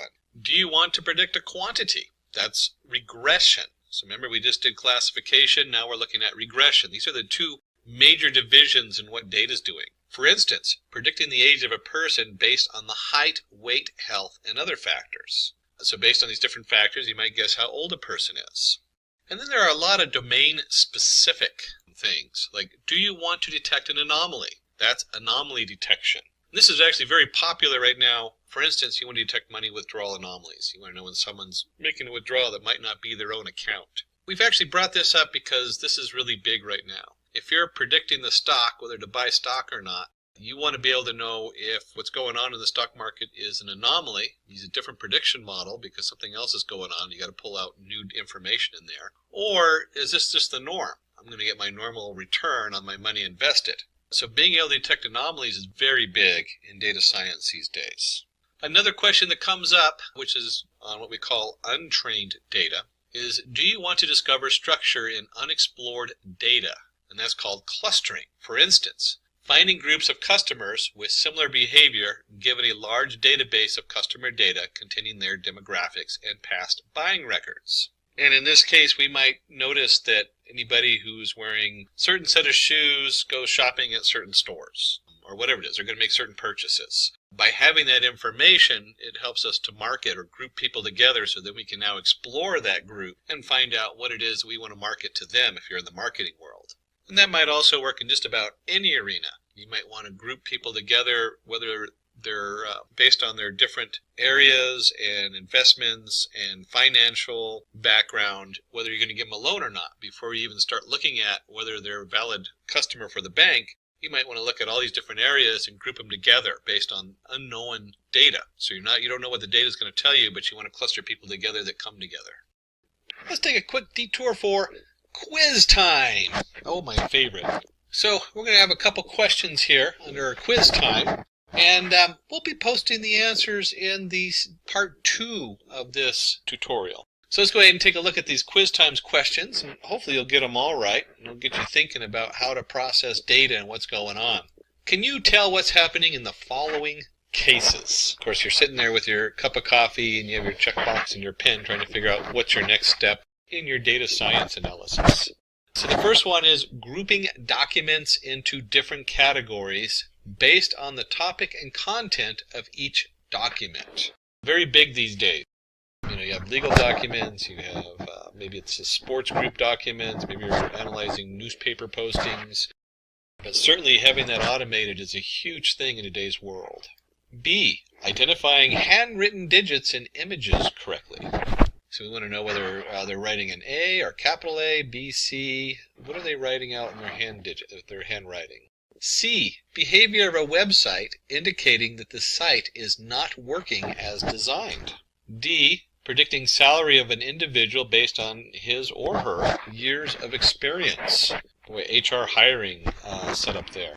So stay tuned for part 2. We'll go ahead and answer these questions when we get to the part 2 of this tutorial. Or you can just simply write at the bottom and send a note to Simplilearn, and they'll follow up with you on it. Back to our regular content. And these last few bring us into the next topic, which is another way of dividing our types of machine learning, and that is with supervised, unsupervised, and reinforcement learning. Supervised learning is a method used to enable machines to classify, predict objects, problems, or situations based on labeled data fed to the machine. And in here you see we have a jumble of data with circles, triangles, and squares, and we label them. We have what's a circle, what's a triangle, what's a square, and we have our model training, and it trains it so we know the answer. Very important, when you're doing supervised learning, you already know the answer to a lot of your information coming in. So you have a huge group of data coming in, and then you have new data coming in. So we've trained our model. The model now knows the difference between a circle, a square, a triangle. And now that we've trained it, we can send in this case, a square and a circle goes in, and it predicts that the top one's a square and the next one's a circle. And you can see that this is being able to predict whether someone's going to default on a loan, because I was talking about banks earlier. Supervised learning on stock market, whether you're going to make money or not. That's always important. And if you are looking to make a fortune in the stock market, keep in mind it is very difficult to get all the data correct on the stock market. It is it fluctuates in ways really hard to predict. So it's quite a roller coaster ride. If you're running machine learning on the stock market, you start realizing you really have to dig for new data. So we have supervised learning, and if you have supervised, we should need unsupervised learning. In unsupervised learning, machine learning model finds the hidden pattern in an unlabeled data. So in this case, instead of telling it what the circle is, and what a triangle is, and what a square is, it goes in there, looks at them, and says, for whatever reason, it groups them together. Maybe it'll group it by the number of corners. And it notices that a number of them all have 3 corners, a number of them all have 4 corners, and a number of them all have no corners. And it's able to filter those through and group them together. We talked about that earlier with looking at a group of people who are out shopping. We want to group them together to find out what they have in common. And of course, once you understand what people have in common, maybe you have one of them who's a customer at your store, or you have 5 of them are customer at your store, and they have a lot in common with 5 others who are not customers at your store. How do you market to those 5 who aren't customers at your store yet? They fit the demographics of who's going to shop there, and you'd like them to shop at your store, not the one next door. Of course, this is a simplified version. You can see very easily the difference between a triangle and a circle, which might not be so easy in marketing. Reinforcement learning. Reinforcement learning is an important type of machine learning where an agent learns how to behave in an environment by performing actions and seeing the result. And we have here where in this case, a baby. It's actually great that they used an infant for this slide because the reinforcement learning is very much in its infant stages. But it's also probably the biggest machine learning demand out there right now, or in the future, it's going to be coming up over the next few years, is reinforcement learning and how to make that work for us. And you can see here where we have our action. In the action in this one, it goes into the fire. Hopefully the baby didn't, it was just a little candle, not a giant fire pit like it looks like here. When the baby comes out, and the new state is the baby is sad and crying because they got burned on the fire. And then maybe they take another action. The baby's called the agent because it's the one taking the actions. And in this case, they didn't go into the fire. They went a different direction, and now the baby's happy and laughing and playing. Reinforcement learning is very easy to understand because that's how, as humans, that's one of the ways we learn. We learn whether it is, you burn yourself on the stove, don't do that anymore. Don't touch the stove. In the big picture, being able to have a machine learning program or an AI be able to do this is huge because now we're starting to learn how to learn. That's a big jump in the world of computer and machine learning. And we're going to go back and just kind of go back over supervised versus unsupervised learning. Understanding this is huge because this is going to come up in any project you're working on. We have in supervised learning, we have labeled data. We have direct feedback, so someone's already gone in there and said, yes, that's a triangle. No, that's not a triangle. And then you predict an outcome. So you have a nice prediction. This new set of data is coming in, and we know what it's going to be. And then with unsupervised training, it's not labeled. So we really don't know what it is. There's no feedback. So we're not telling it whether it's right or wrong. We're not telling it whether it's a triangle or a square. We're not telling it to go left or right. All we do is we're finding hidden structure in the data, grouping the data together to find out what connects to each other. And then you can use these together. So imagine you have an image and you're not sure what you're looking for. So you go in and you have the unstructured data, find all these things that are connected together. And then somebody looks at those and labels them. Now you can take that labeled data and program something to predict what's in the picture. So you can see how they go back and forth, and you can start connecting all these different tools together to make a bigger picture. There are many interesting machine learning algorithms. Let's have a look at a few of them. Hopefully this gives you a little flavor of what's out there. And these are some of the most important ones that are currently being used. We'll take a look at linear regression, decision tree, and the support vector machine. Let's start with a closer look at linear regression. Linear regression is perhaps one of the most well-known and well-understood algorithms in statistics and machine learning. Linear regression is a linear model. For example, a model that assumes a linear relationship between the input variables x and the single output variable y. And you'll see this if you remember from your algebra classes, y equals mx plus c. Imagine we are predicting distance traveled y from speed x. Our linear regression model representation for this problem would be y equals m times x plus c, or distance equals m times speed plus c, where m is the coefficient and c is the y-intercept. And we're going to look at two different variations of this. First, we're going to start with time is constant. And you can see we have a bicyclist. He's got his safety gear on, thank goodness. Speed equals 10 meters per second. And so over a certain amount of time, his distance equals 36 kilometers. We have a second bicyclist who's going twice the speed, or 20 meters per second. And you can guess if he's going twice the speed and time is a constant, then he's going to go twice the distance. And that's easily to compute. 36 times 2, you get 72 kilometers. And so if you had the question of how fast would somebody who's going 3 times that speed, or 30 meters per second is, you can easily compute the distance in our head. We can do that without needing a computer. But we want to do this for more complicated data. So it's kind of nice to compare the two, but let's just take a look at that and what that looks like in a graph. So in a linear regression model, we have our distance to the speed, and we have our m equals the VE slope of the line. And we'll notice that the line has a plus slope. And as the speed increases, distance also increases, hence the variables have a positive relationship. And so your speed of the person, which equals y equals mx plus c, distance traveled in a fixed interval of time, and we could very easily compute, either following the line or just knowing it's 3 times 10 meters per second, that this is roughly 102 kilometers distance that this third bicyclist has traveled. One of the key definitions on here is positive relationship. So the slope of the line is positive. As distance increase, so does speed increase.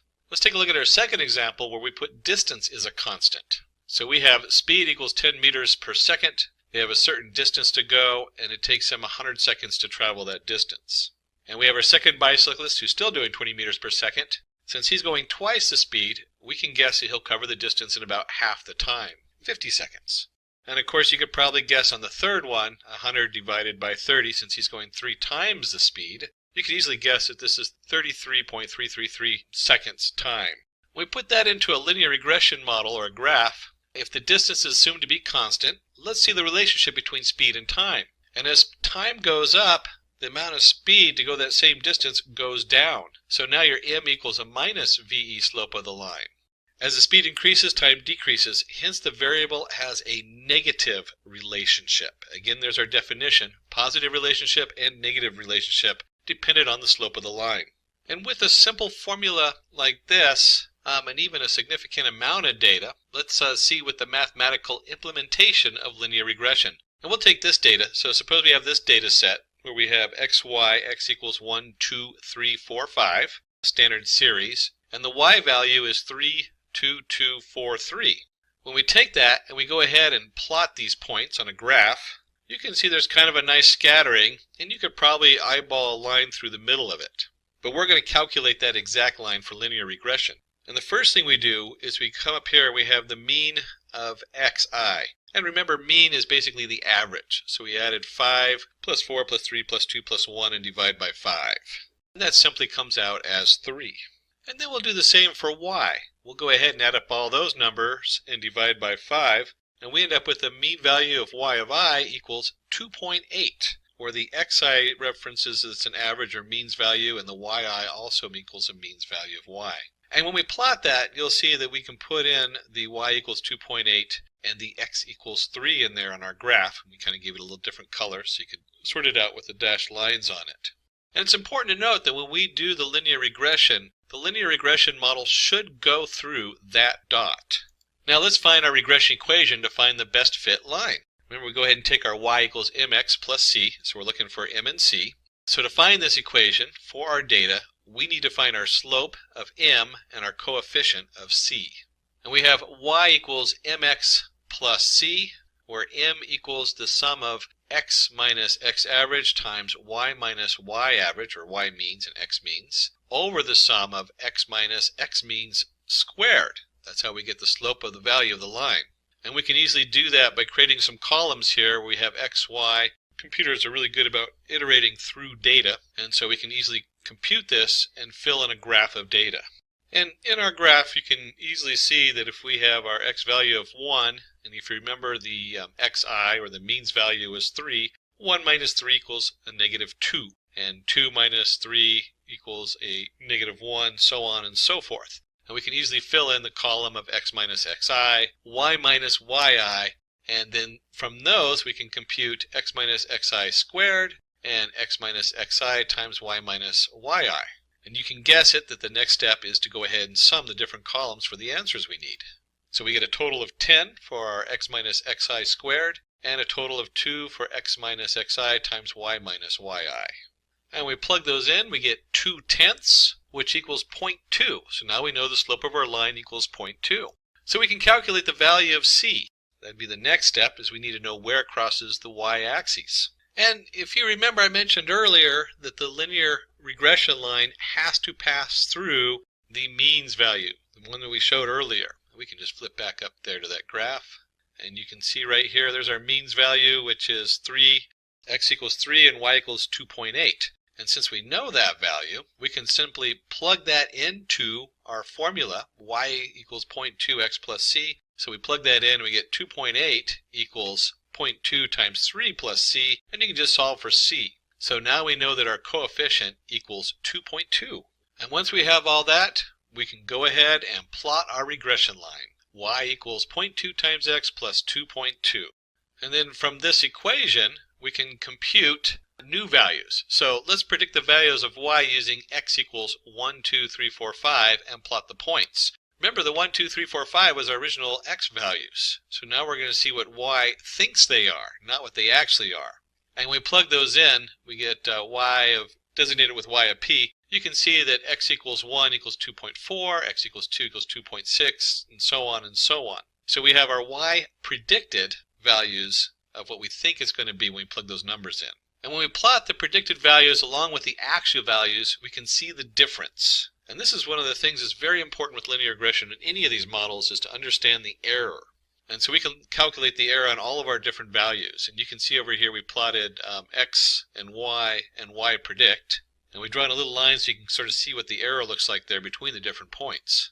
So our goal is to reduce this error. We want to minimize that error value on our linear regression model. Minimizing the distance. There are lots of ways to minimize the distance between the line and the data points, like sum of squared errors, sum of absolute errors, root mean square error, etc. We keep moving this line through the data points to make sure the best fit line has the least square distance between the data points and the regression line. So to recap with a very simple linear regression model, we first figure out the formula of our line through the middle, and then we slowly adjust the line to minimize the error. Keep in mind this is a very simple formula. The math gets, even though the math is very much the same, it gets much more complex as we add in different dimensions. So this is only 2 dimensions, y equals mx plus c, but you can take that out to x, z, ijq, all the different features in there, and they can plot a linear regression model on all of those using the different formulas to minimize the error. Let's go ahead and take a look at decision trees, a very different way to solve problems than the linear regression model. Decision tree is a tree-shaped algorithm used to determine a course of action. Each branch of a tree represents a possible decision, occurrence, or reaction. We have data which tells us if it is a good day to play golf. And if we were to open this data up in a general spreadsheet, you can see we have the outlook, whether it's rainy, overcast, sunny, temperature, hot, mild, cool, humidity, windy, and did I like to play golf that day, yes or no? So we're taking a census. And certainly I wouldn't want a computer telling me when I should go play golf or not. But you could imagine if you got up in the night before, you're trying to plan your day, and it comes up and says tomorrow would be a good day for golf for you in the morning, and not a good day in the afternoon, or something like that. This becomes very beneficial, and we see this in a lot of applications coming out now where it gives you suggestions and lets you know what would fit the match for you for the next day or the next purchase or the next whatever, next meal out. In this case, is tomorrow a good day for playing golf based on the weather coming in? And so we come up and let's determine if you should play golf when the day is sunny and windy. So we found out the forecast tomorrow is going to be sunny and windy.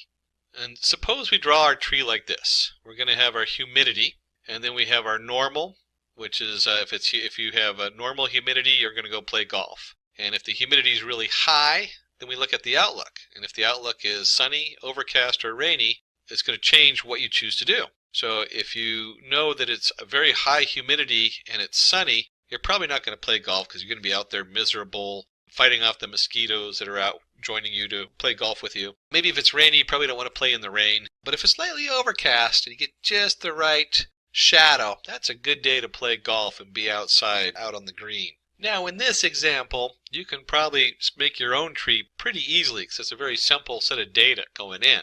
But the question is, how do you know what to split? Where do you split your data? What if this is much more complicated data where it's not something that you would particularly understand? Like studying cancer, they take about 36 measurements of the cancerous cells, and then each one of those measurements represents how bulbous it is, how extended it is, how sharp the edges are. Something that as a human we would have no understanding of.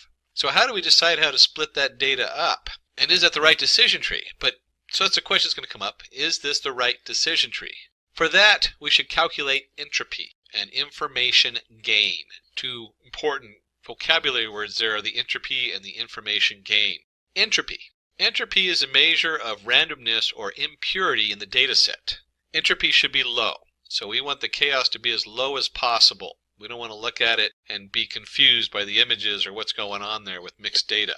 And the information gain. It is a measure of decrease in entropy after the data set is split, also known as entropy reduction. Information gain should be high, so we want our information that we get out of the split to be as high as possible. Let's take a look at entropy from the mathematical side. In this case, we're going to denote entropy as I of P of and N, where P is the probability that you're going to play a game of golf, and N is the probability where you're not going to play the game of golf. Now, you don't really have to memorize these formulas. There's a few of them out there depending on what you're working with. But it's important to note that this is where this formula is coming from, so when you see it, you're not lost when you're running your programming, unless you're building your own decision tree code in the back. And we simply have a log squared of p over p plus n minus n over p plus n times the log squared of n of p plus n. But let's break that down and see what it actually looks like when we're computing that from the computer script side. Entropy of a target class of the data set is the whole entropy. So we have entropy play golf.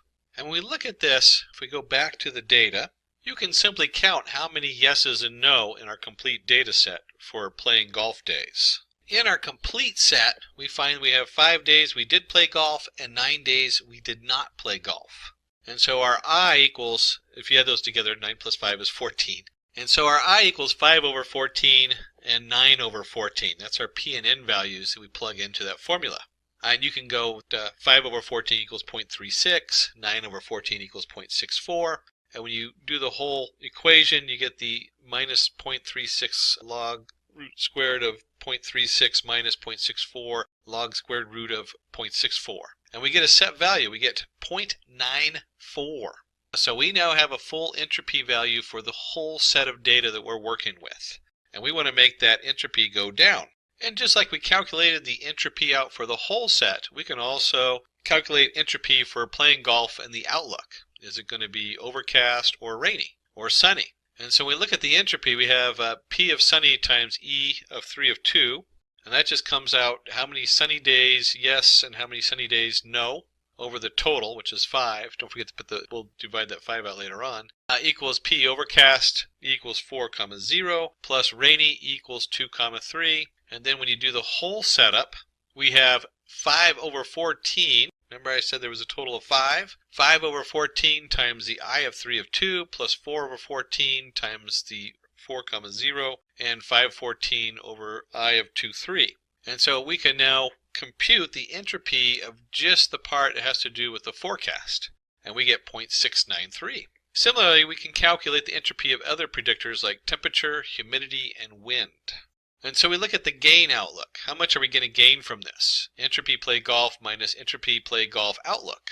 And we can take the original 0.94 for the whole set minus the entropy of just the rainy day and temperature, and we end up with a gain of 0.247.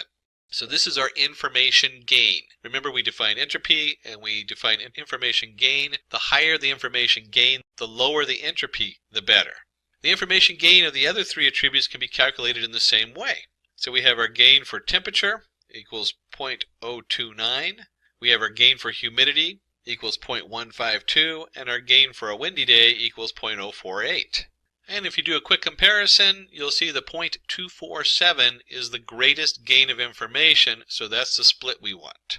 Now let's build the decision tree. So we have the outlook. Is it going to be sunny, overcast, or rainy? That's our first split because that gives us the most information gain. And we can continue to go down the tree using the different information gains with the largest information.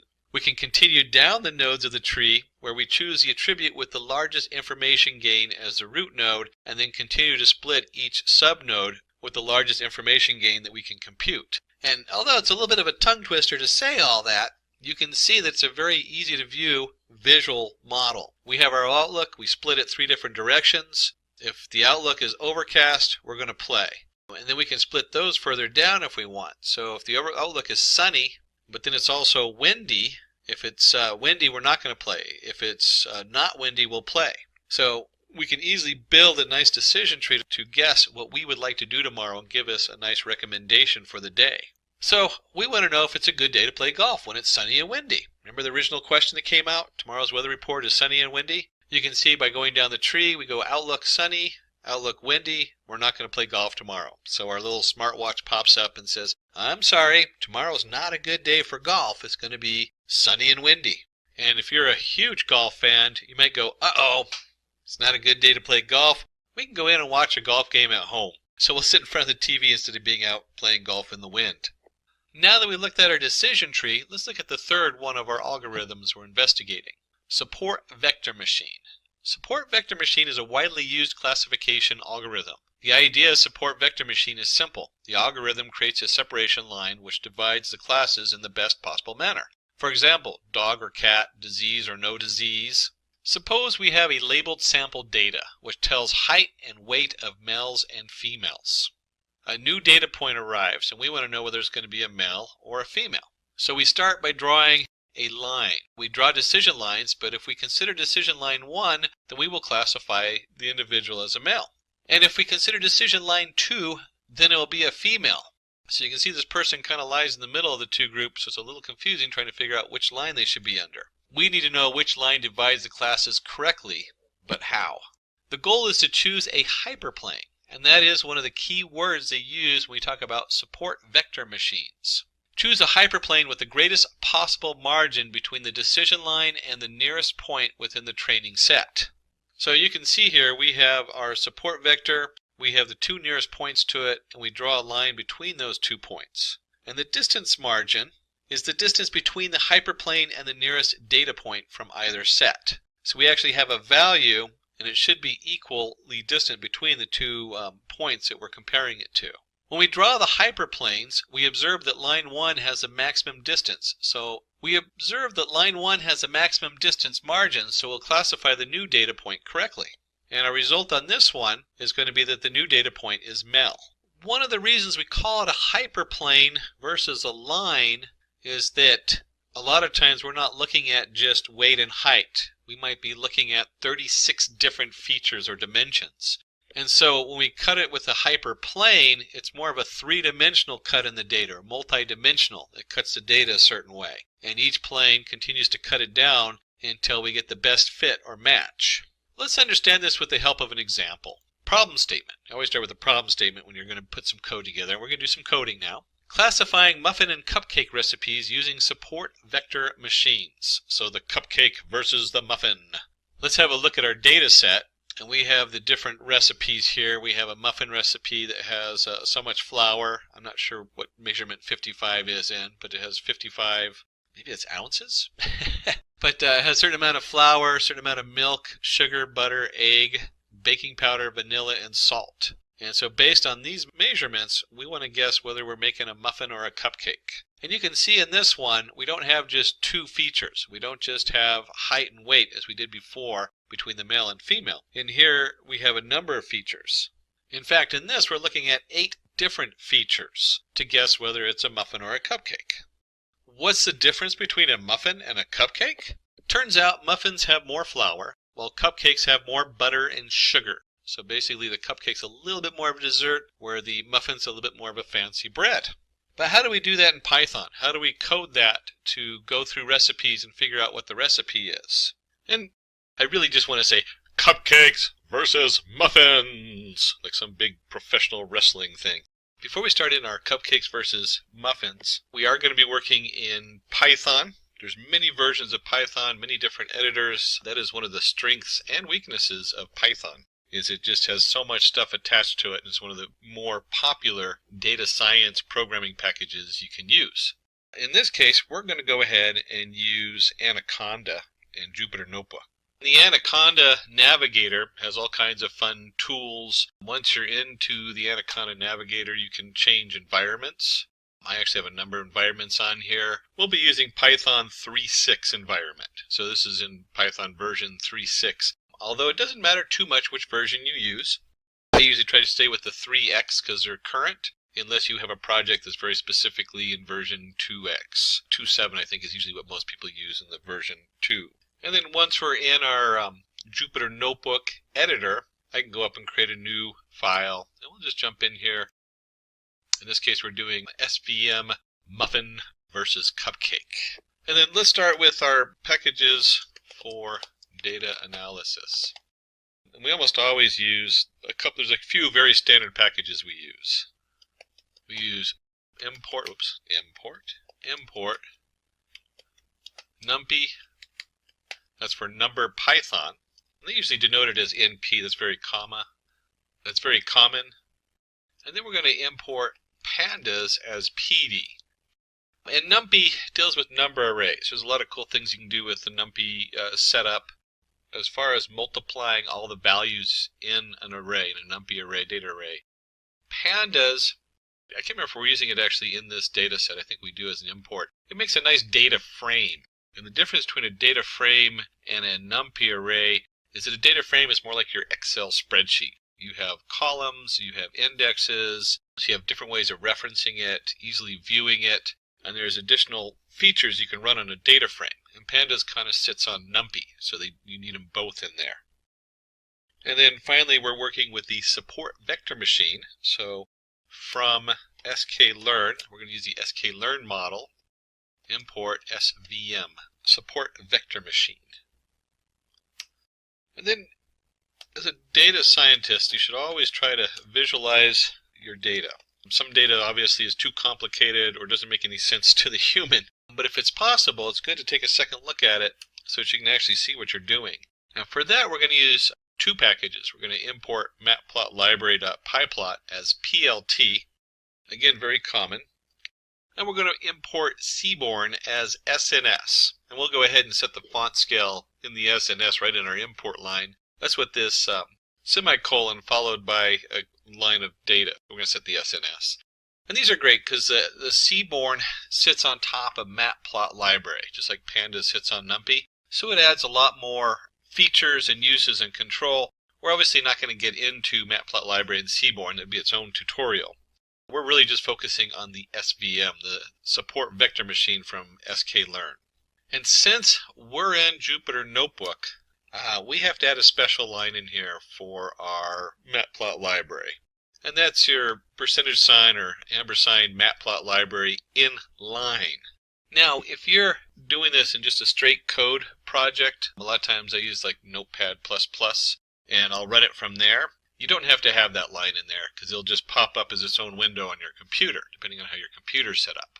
Because we're running this in the Jupyter Notebook as a browser setup, this tells it to display all of our graphics right below on the page. So that's what that line is for. I remember the first time I ran this, I didn't know that, and I had to go look that up years ago. It was quite a headache. So matplotlibary inline is just because we're running this on the web setup. And we can go ahead and run this, make sure all our modules are in. They're all imported, which is great. If you don't have them import, you'll need to go ahead and pip, use the PIP or however you do it. There's a lot of other install packages out there, although pip is the most common. And you have to make sure these are all installed on your Python setup. The next step, of course, is we got to look at the data. You can't run a model for predicting data if you don't have actual data. So to do that, let me go ahead and open this up and take a look. And we have our cupcakes versus muffins. And it's a CSV file, or .csv, meaning that it's comma-separated variable. And it's going to open it up in a nice spreadsheet for me. And you can see up here we have the type. We have muffin, muffin, muffin, cupcake, cupcake, cupcake. And then it's broken up into flour, milk, sugar, butter, egg, baking powder, vanilla, and salt. So what we can do is we can go ahead and look at this data also in our Python. Let us create a variable recipes equals, we're going to use our pandas module, .read CSV. Remember, it's a comma-separated variable. And the file name happened to be cupcakes versus muffins. Oops, I got double brackets there. Do it this way. There we go. Cupcakes versus muffins. Because the program I loaded, or the place I saved this particular Python program is in the same folder, we can get by with just the file name. But remember, if you're storing it in a different location, you have to also put down the full path on there. And then because we're in pandas, we're going to go ahead and you can actually, inline you can do this, but let me do the full print. You can just type in recipes.head in the Jupyter Notebook. But if you're running in code in a different script, you need to go ahead and type out the whole print recipes.head. And pandas knows that that's going to do the first 5 lines of data. And if we flip back on over to the spreadsheet where we opened up our CSV file, you can see where it starts on line 2. This one calls it 0, and then 2, 3, 4, 5, 6 is going to match. Go and close that out because we don't need that anymore. And it always starts at 0. And it automatically indexes it since we didn't tell it to use an index in here. So that's the index number for the left-hand side. And it automatically took the top row as labels. So pandas using it to read a CSV is just really slick and fast. One of the reasons we love our pandas. Not just because they're cute and cuddly teddy bears. And let's go ahead and plot our data. And I'm not going to plot all of it. I'm just going to plot the sugar and flour. Now, obviously, you can see where they get really complicated if we have tons of different features. And so you'll break them up and maybe look at just 2 of them at a time to see how they connect. And to plot them, we're going to go ahead and use Seaborn. So that's our SNS. And the command for that is sns.lmplot. And then the 2 different variables I'm going to plot is flour and sugar. Data equals recipes. The hue equals type. And this is a lot of fun because it knows that this is pandas coming in. So this is one of the powerful things about pandas mixed with Seaborn and doing graphing. And then we're going to use a palette set 1. There's a lot of different sets in there. You can go look them up for Seaborn. We'll do a fit regular equals false, so we're not really trying to fit anything. And it's a scatter, KWS. A lot of these settings you can look up in Seaborn. Half of these you could probably leave off when you run them. Somebody played with this and found out that these were the best settings for doing a Seaborn plot. And let's go ahead and run that. And because it does it inline, it just puts it right on the page. And you can see right here that just based on sugar and flour alone, there's a definite split. And we use these models because you can actually look at it and say, hey, if I drew a line right between the middle of the blue dots and the red dots, we'd be able to do an SVM and a hyperplane right there in the middle. Then the next step is to format or pre-process our data. And we're going to break that up into 2 parts. We need a type label, and remember, we're going to decide whether it's a muffin or a cupcake. Well, a computer doesn't know muffin or cupcake. It knows 0 and 1. So what we're going to do is we're going to create a type label. And from this, we'll create a numpy array, np, where, and this is where we can do some logic. We take our recipes from our panda, and wherever type equals muffin, it's going to be 0. And then if it doesn't equal muffin, which is cupcakes, it's going to be 1. So we create our type label. This is the answer. So when we're doing our training model, remember we have to have a training data. This is what we're going to train it with, is that it's 0 or 1. It's a muffin or it's not. And then we're going to create our recipe features. And if you remember correctly from right up here, the first column is type. So we really don't need the type column because that's our muffin or cupcake. And in pandas, we can easily sort that out. We take our value recipes dot columns. That's a pandas function built into pandas. Dot values, converting them to values. So it's just the column titles going across the top. And we don't want the first one. So what we do is, since it always starts at 0, we want 1 colon till the end. And then we want to go ahead and make this a list, and this converts it to a list of strings. And then we can go ahead and just take a look and see what we're looking at for the features, make sure it looks right. Let me go ahead and run that. And I forgot the S on recipes, so we'll go ahead and add the S in there and then run that. And we can see we have flour, milk, sugar, butter, egg, baking powder, vanilla, and salt. And that matches what we have up here, right where we printed out everything but the type. So we have our features and we have our label. Now, the recipe features is just the titles of the columns, and we actually need the ingredients. And at this point, we have a couple options. One, we could run it over all the ingredients. And when you're doing this, usually you do. But for our example, we want to limit it so you can easily see what's going on. Because if we did all the ingredients, we have, that's what, 7, 8 different hyperplanes that would be built into it. We only want to look at one so you can see what the SVM is doing.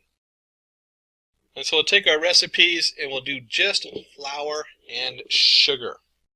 Again, you could replace that with your recipe features and do all of them, but we're going to do just flour and sugar, and we're going to convert that to values. We don't need to make a list out of it because it's not string values. These are actual values on there. And we can go ahead and just print ingredients. ingredients, and you can see what that looks like. And so we have just the amount of flour and sugar, just the two sets of plots. And just for fun, let's go ahead and take this over here and take our recipe features. And so if we decided to use all the recipe features, you'll see that it makes a nice column of different data. So it just strips out all the labels and everything. We just have just the values. But because we want to be able to view this easily in a plot later on, we'll go ahead and take that and just do flour and sugar. And we'll run that and you'll see it's just the two columns. So the next step is to go ahead and fit our model. We'll go ahead and just call it model. And it's a SVM. We're using a package called SVC. In this case, we're going to go ahead and set the kernel equals linear. So it's using a specific setup on there. And if we go to the reference on their website for the SVM, you'll see that there's 8 of them here. 3 of them are for regression. 3 are for classification. The SVC, support vector classification, is probably one of the most commonly used. And then there's also one for detecting outliers, and another one that has to do with something a little bit more specific on the model. But SVC and SVR are the 2 most commonly used, standing for support vector classifier and support vector regression. Remember, regression is an actual value, a float value or whatever you're trying to work on. And SVC is a classifier, so it's a yes, no, true, false. But for this, we want to know 0, 1, muffin, cupcake. We go ahead and create our model. And once we have our model created, we're going to do model.fit. And this is very common, especially in the sklearn. All their models are followed with the fit command. And what we put into the fit, what we're training with it, is we're putting in the ingredients, which in this case we limited to just flour and sugar. And the type label, is it a muffin or a cupcake? Now, in more complicated data science series, you'd want to split into, we won't get into that today, we split it into training data and test data, and they even do something where they split it into thirds, where a third is used for, where you switch between which one's training and test. There's all kinds of things that go into that, and it gets very complicated when you get to the higher end. Not overly complicated, just an extra step which we're not going to do today because this is a very simple set of data. And let's go ahead and run this, and now we have our model fit. And I got an error here, so let me fix that real quick. It's capital SVC, it turns out. I did it lowercase. Support vector classifier. There we go. Let's go ahead and run that. And you'll see it comes up with all this information that it prints out automatically. These are the defaults of the model. You notice that we changed the kernel to linear. And there's our kernel linear on the printout. And there's other different settings you can mess with. We're going to just leave that alone for right now. For this, we don't really need to mess with any of those. So next, we're going to dig a little bit into our newly trained model. And we're going to do this so we can show you on a graph. And let's go ahead and get the separating. And we're going to say, we're going to use a W for our variable on here. We're going to do model.coefficient_0. So what the heck is that? Again, we're digging into the model. So we've already got a prediction and a train. This is the math behind it that we're looking at right now. And so the W is going to represent 2 different coefficients. And if you remember, we had y equals mx plus c. So these coefficients are connected to that, but in 2-dimensional. It's a plane. We don't want to spend too much time on this because you can get lost in the confusion of the math. So if you're a math whiz, this is great. You can go through here and you'll see that we have a equals minus w of 0 over w of 1. Remember, there's 2 different values there. And that's basically the slope that we're generating. And then we're going to build an XX. What is XX? We're going to set it up to a numpy array. There's our np dot line space. So we're creating a line of values between 30 and 60. So it just creates a set of numbers for x. And then if you remember correctly, we have our formula, y equals the slope times x plus the intercept. Well, to make this work, we can do this as yy equals the slope times each value in that array. That's the neat thing about NumPy. So when I do a times xx, which is a whole NumPy array of values, it multiplies a across all of them. And then it takes those same values and we subtract the model intercept. That's your, remember we had mx plus c, so that'd be the c from the formula, y equals mx plus c. And that's where all these numbers come from. A little bit confusing because it's digging out of these different arrays. And then what we want to do is we're going to take this and we're going to go ahead and plot it. So plot the parallels to separating hyperplane that pass through the support vectors. And so we're going to create B equals a model support vectors. Pulling our support vectors out there. Here's our YY, which we now know is a set of data. And we have we're going to create YY down equals A times XX plus B1 minus A times B0. And then model support vector B is going to be set that to a new value, the -1 setup. And YY up equals A times XX plus B1 minus A times B0. And we can go ahead and just run this to load these variables up. If you wanted to understand a little bit more of what's going on, you can see if we print YY, we just run that, you can see it's an array. This is a line. It's going to have, in this case, between 30 and 60, so it's going to be 30 variables in here. And the same thing with YY up, YY down. And we'll plot those in just a minute on a graph so you can see what those look like. You just go ahead and delete that out of here and run that so it loads up the variables. Nice clean slate. I'm just going to copy this from before. Remember this, our SNS, our seaborn plot, LM plot, flour, sugar. And I'll just go ahead and run that real quick so you can see remember what that looks like. It's just a straight graph on there. And then one of the neat things is because seaborn sits on top of pyplot, we can do the pyplot for the line going through. And that is simply plt.plot. And that's our XX and YY, our two corresponding values, XY. And then somebody played with this to figure out that the line width equals 2 and the color black would look nice. So let's go ahead and run this whole thing with the pyplot on there. And you can see when we do this, it's just doing flour and sugar on here. Corresponding line between the sugar and the flour and the muffin versus cupcake. And then we generated the support vectors, the YY down and YY up. So let's take a look and see what that looks like. So we'll do our PL plot. And again, this is all against XX, our X value. But this time we have YY down. And let's do something a little fun with this. We can put in a K dash dash. That just tells it to make it a dotted line. And if we're going to do the down one, we also want to do the up one. So here's our YY up. And when we run that, it adds both sets of line. And so here's our support, and this is what you expect. You expect these two lines to go through the nearest data point. So the dashed lines go through the nearest muffin and the nearest cupcake when it's plotting it. And then your SVM goes right down the middle. So it gives it a nice split in our data. And you can see how easy it is to see, based just on sugar and flour, which one's a muffin or a cupcake.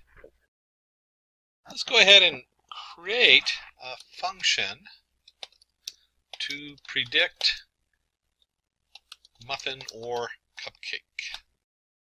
I've got my recipes I pulled off the internet, and I want to see the difference between a muffin or a cupcake. And so we need a function to push that through. And we'll create a function with def. And let's call it muffin or cupcake. And remember, we're just doing flour and sugar today. We're not doing all the ingredients. And that actually is a pretty good split. You really don't need all the ingredients to know it's flour and sugar. And let's go ahead and do an if-else statement. So if model predict is of flour and sugar equals 0. So we take our model and we run a predict. It's very common in sklearn where you have a dot predict. You put the data in and it's going to return a value. In this case, if it equals 0, then print you're looking at a muffin recipe. Else, if it's not 0, that means it's 1, then you're looking at a cupcake recipe. That's pretty straightforward for a function, or def for definition. DEF is how you do that in Python. And of course, if you're going to create a function, you should run something in it. And so let's run a cupcake, and we're going to send it values 50 and 20, a muffin or a cupcake. I don't know what it is. And let's run this and just see what it gives us. And it says, oh, it's a muffin. You're looking at a muffin recipe. So it very easily predicts whether we're looking at a muffin or a cupcake recipe. Let's plot this. Oops, there we go. Plot this on the graph so we can see what that actually looks like. And I'm just going to copy it and paste it from below, where we're plotting all the points in there. So this is nothing different than what we did before. If I run it, you'll see it has all the points and the lines on there. And what we want to do is we want to add another point. And we'll do plt plot. And if you remember correctly, we did, for our test, we did 50 and 20. And then somebody went in here and decided we'll do YO for yellow, or it's kind of an orangish yellow color is going to come out. Marker size 9. Those are settings you can play with. Somebody else played with them to come up with the right setup so it looks good. And you can see there it is graphed, clearly a muffin. In this case, in cupcakes versus muffins, the muffin has won.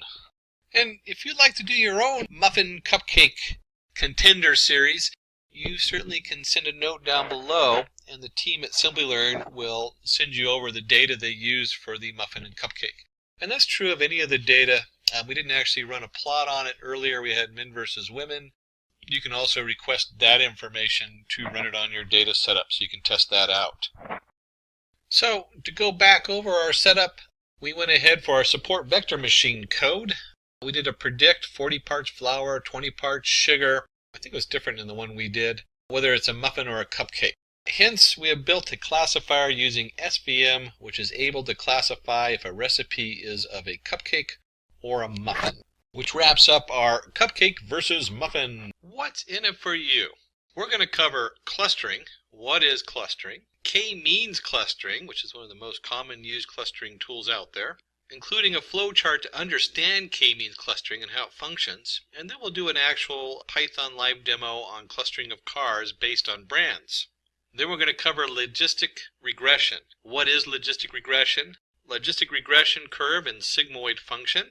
And then we'll do another Python code demo to classify a tumor as malignant or benign based on features. And let's start with clustering. Suppose we have a pile of books of different genres. Now we divide them into different groups like fiction, horror, education, and as we can see from this young lady, she definitely is into heavy horror. You can just tell by those eyes and the maple Canadian leaf on her shirt. But we have fiction, horror, and education, and we want to go ahead and divide our books up. Well, organizing objects into groups based on similarity is clustering. And in this case, as we're looking at the books, we're talking about clustering things with known categories. But you can also use it to explore data. So you might not know the categories, you just know that you need to divide it up in some way to conquer the data and to organize it better. But in this case, we're going to be looking at clustering in specific categories. And let's just take a deeper look at that. We're going to use K-means clustering. K-means clustering is probably the most commonly used clustering tool in the machine learning library. K-means clustering is an example of unsupervised learning. If you remember from our previous thing, it is used when you have unlabeled data. So we don't know the answer yet. We have a bunch of data that we want to cluster into different groups. Define clusters in the data based on feature similarity. So we've introduced a couple terms here. We've already talked about unsupervised learning and unlabeled data. So we don't know the answer yet. We're just going to group stuff together and see if we can find an answer of how things connect. We've also introduced feature similarity. Features being different features of the data. Now with books, we can easily see fiction and horror and history books. But a lot of times with data, some of that information isn't so easy to see right when we first look at it. And so K-means is one of those tools where we can start finding things that connect, that match with each other. Suppose we have these data points and want to assign them into a cluster. Now when I look at these data points, I would probably group them into two clusters just by looking at them. I'd say two of these group of data kind of come together. But in K-means, we pick K clusters and assign random centroids to clusters, where the K clusters represents two different clusters. We pick k clusters and assign random centroids to the clusters, then we compute distance from objects to the centroids. Now we form new clusters based on minimum distances and calculate the centroids. So we figure out what the best distance is for the centroid, then we move the centroid and recalculate those distances. Repeat previous two steps iteratively till the cluster centroids stop changing their positions and become static. Repeat previous two steps iteratively till the cluster centroids stop changing and the positions become static. Once the clusters become static, then k-means clustering algorithm is said to be converged. And there's another term we see throughout machine learning is converged. That means whatever math we're using to figure out the answer has come to a solution, or it's converged on an answer. Shall we see the flow chart to understand? Make a little bit more sense by putting it into a nice easy step-by-step. So we start, we choose k, we'll look at the elbow method in just a moment. We assign random centroids to clusters, and sometimes you pick the centroids, because you might look at the data in a graph and say, oh, these are probably the central points. Then we compute the distance from the objects to the centroids. We take that and we form new clusters based on minimum distance and calculate their centroids. Then we compute the distance from objects to the new centroids. And then we go back and repeat those last two steps. We calculate the distances. So as we're doing it, it brings into the new centroid, and then we move the centroid around and we figure out which objects are closest to each centroid. So the objects can switch from one centroid to the other as the centroids are moved around. And we continue that until it is converged. Let's see an example of this. Suppose we have this data set of 7 individuals and their score on 2 topics, A and B. So here's our subject.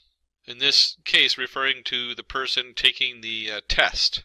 And then we have subject A, where we see what they've scored on their first subject, and we have subject B, and we can see what they score on the second subject. Now let's take 2 farthest apart points as initial cluster centroids. Now remember, we talked about selecting them randomly, or we can also just put them in different points and pick the furthest one apart so they move together. Either one works okay, depending on what kind of data you're working on and what you know about it. So we took the 2 furthest points, 1 and 1, and 5 and 7. And now let's take the 2 farthest apart points as initial cluster centroids. Each point is then assigned to the closest cluster with respect to the distance from the centroids.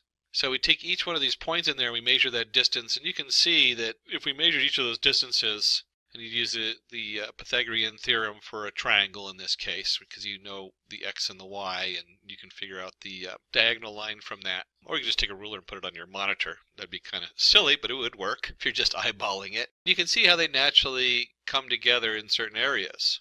Now we again calculate the centroids of each cluster. So cluster 1 and then cluster 2, and we look at each individual dot. There's 1, 2, 3, we're in one cluster. The centroid then moves over. It becomes 1.8, 2.3. So remember it was at 1 and 1? Well, the very center of the data we're looking at would put it at the roughly 2, 2, but 1.8 and 2.3. And the second one, if we wanted to make the overall mean vector, the average vector of all the different distances to that centroid, we come up with 4, 1 and 5, 4. So we've now moved the centroids. We compare each individual's distance to its own cluster, mean, and to that of the opposite cluster, and we find, we can build a nice chart on here, that as we move that centroid around, we now have a new different kind of clustering of groups, and using Euclidean distance between the points and the mean, we get the same formula. You see new formulas coming up. So we have our individual dots, distance to the mean centroid of the cluster, and distance to the mean centroid of the cluster. Only individual 3 is nearer to the mean of the opposite cluster, cluster 2, than its own cluster 1. And you can see here in the diagram where we've kind of circled that one in the middle. So when we've moved the centroids of the clusters over, one of the points shifted to the other cluster because it's closer to that group of individuals. Thus, individual 3 is relocated to cluster 2, resulting in a new partition. And we regenerate all those numbers of how close they are to the different clusters. For the new clusters, we will find the actual cluster centroids. So now we move the centroids over. And you can see that we've now formed 2 very distinct clusters on here. On comparing the distance of each individual's distance to its own cluster mean and to that of the opposite cluster, we find that the data points are stable. Hence, we have our final clusters. Now, if you remember, I brought up a concept earlier, on the k-means algorithm. Choosing the right value of k will help in less number of iterations. And to find the appropriate number of clusters in a data set, we use the elbow method. And within sum of squares, WSS, is defined as the sum of the squared distance between each member of the cluster and its centroid. And so you see what we've done here is we have the number of clusters. And as you do the same k-means algorithm over the different clusters, and you calculate what that centroid looks like, and you find the optimal, you can actually find the optimal number of clusters using the elbow of the graph, is called as the elbow method. And on this, we guessed at 2 just by looking at the data. But as you can see, the slope, you actually just look for right there where the elbow is in the slope, and you have a clear answer that we want 2 different, to start with k-means equals 2. A lot of times people end up computing k-means equals 2, 3, 4, 5 until they find the value which fits on the elbow joint. Sometimes you can just look at the data, and if you're really good with that specific domain, remember domain, I mentioned that last time, you'll know that where to pick those numbers or where to start guessing at what that k value is. So let's take this, and we're going to use a use case using k-means clustering to cluster cars into brands using parameters such as horsepower, cubic inches, make, year, etc. So we're going to use the dataset cars data, having information about 3 brands of cars, Toyota, Honda, and Nissan. We'll go back to my favorite tool, the Anaconda Navigator with the Jupyter Notebook. And let's go ahead and flip over to our Jupyter Notebook. And in our Jupyter Notebook, I'm going to go ahead and just paste the basic code that we usually start a lot of these off with. We're not going to go too much into this code because we've already discussed NumPy, we've already discussed Matplotlib, and pandas. NumPy being the number array, pandas being the pandas data frame, and Matplot for the graphing. And don't forget, since if you're using the Jupyter Notebook, you do need the Matplotlib inline so that it plots everything on the screen. If you're using a different Python editor, then you probably don't need that because it'll have a pop-up window on your computer. And we'll go ahead and run this just to load our libraries and our setup into here. The next step is, of course, to look at our data, which I've already opened up in a spreadsheet. And you can see here we have the miles per gallon, cylinders, cubic inches, horsepower, weight pounds, how heavy it is, time it takes to get to 60. My card is probably on this one at about 80 or 90. What year it is. So this is, you can actually see this is kind of older cars, and then the brand, Toyota, Honda, Nissan. So the different cars are coming from all the way from 1971, if we scroll down, to the 80s. We have between the 70s and 80s a number of cars that they've put out. And let's, when we come back here, we're going to do importing the data. So we'll go ahead and do dataset equals. And we'll use pandas to read this in, and it's from a CSV file. Remember, you can always post this in the comments and request the data files for these, either in the comments here on the YouTube video or go to Simplilearn.com and request that. The cars CSV, I put it in the same folder as the code that I've stored. So my Python code is stored in the same folder, so I don't have to put the full path. If you store them in different folders, you do have to change this and double check your name variables. And we'll go ahead and run this, and we've chosen dataset arbitrarily because it's a dataset we're importing, and we've now imported our cars CSV into the dataset. As you know, you have to prep the data, so we're going to create the X data. This is the one that we're going to try to figure out what's going on with. And then there's a number of ways to do this, but we'll do it in a simple loop so you can actually see what's going on. So we'll do for I in X dot columns. So we're going to go through each of the columns, and a lot of times it's important. I'll make lists of the columns and do this because I might remove certain columns, or there might be columns that I want to be processed differently. But for this, we can go ahead and take X of I, and we want to go fill NA, and that's a pandas command. But the question is, what are we going to fill the missing data with? We definitely don't want to just put in a number that doesn't actually mean something. And so one of the tricks you can do with this is we can take X of I, and then in addition to that, we want to go ahead and turn this into an integer, because a lot of these are integers. So we'll go ahead and keep it integers. And we add the bracket here. And a lot of editors will do this. They'll think that you're closing one bracket. Make sure you get that second bracket in there if it's a double bracket. That's always something that happens regularly. So once we have our integer of X of I, this is going to fill in any missing data with the average.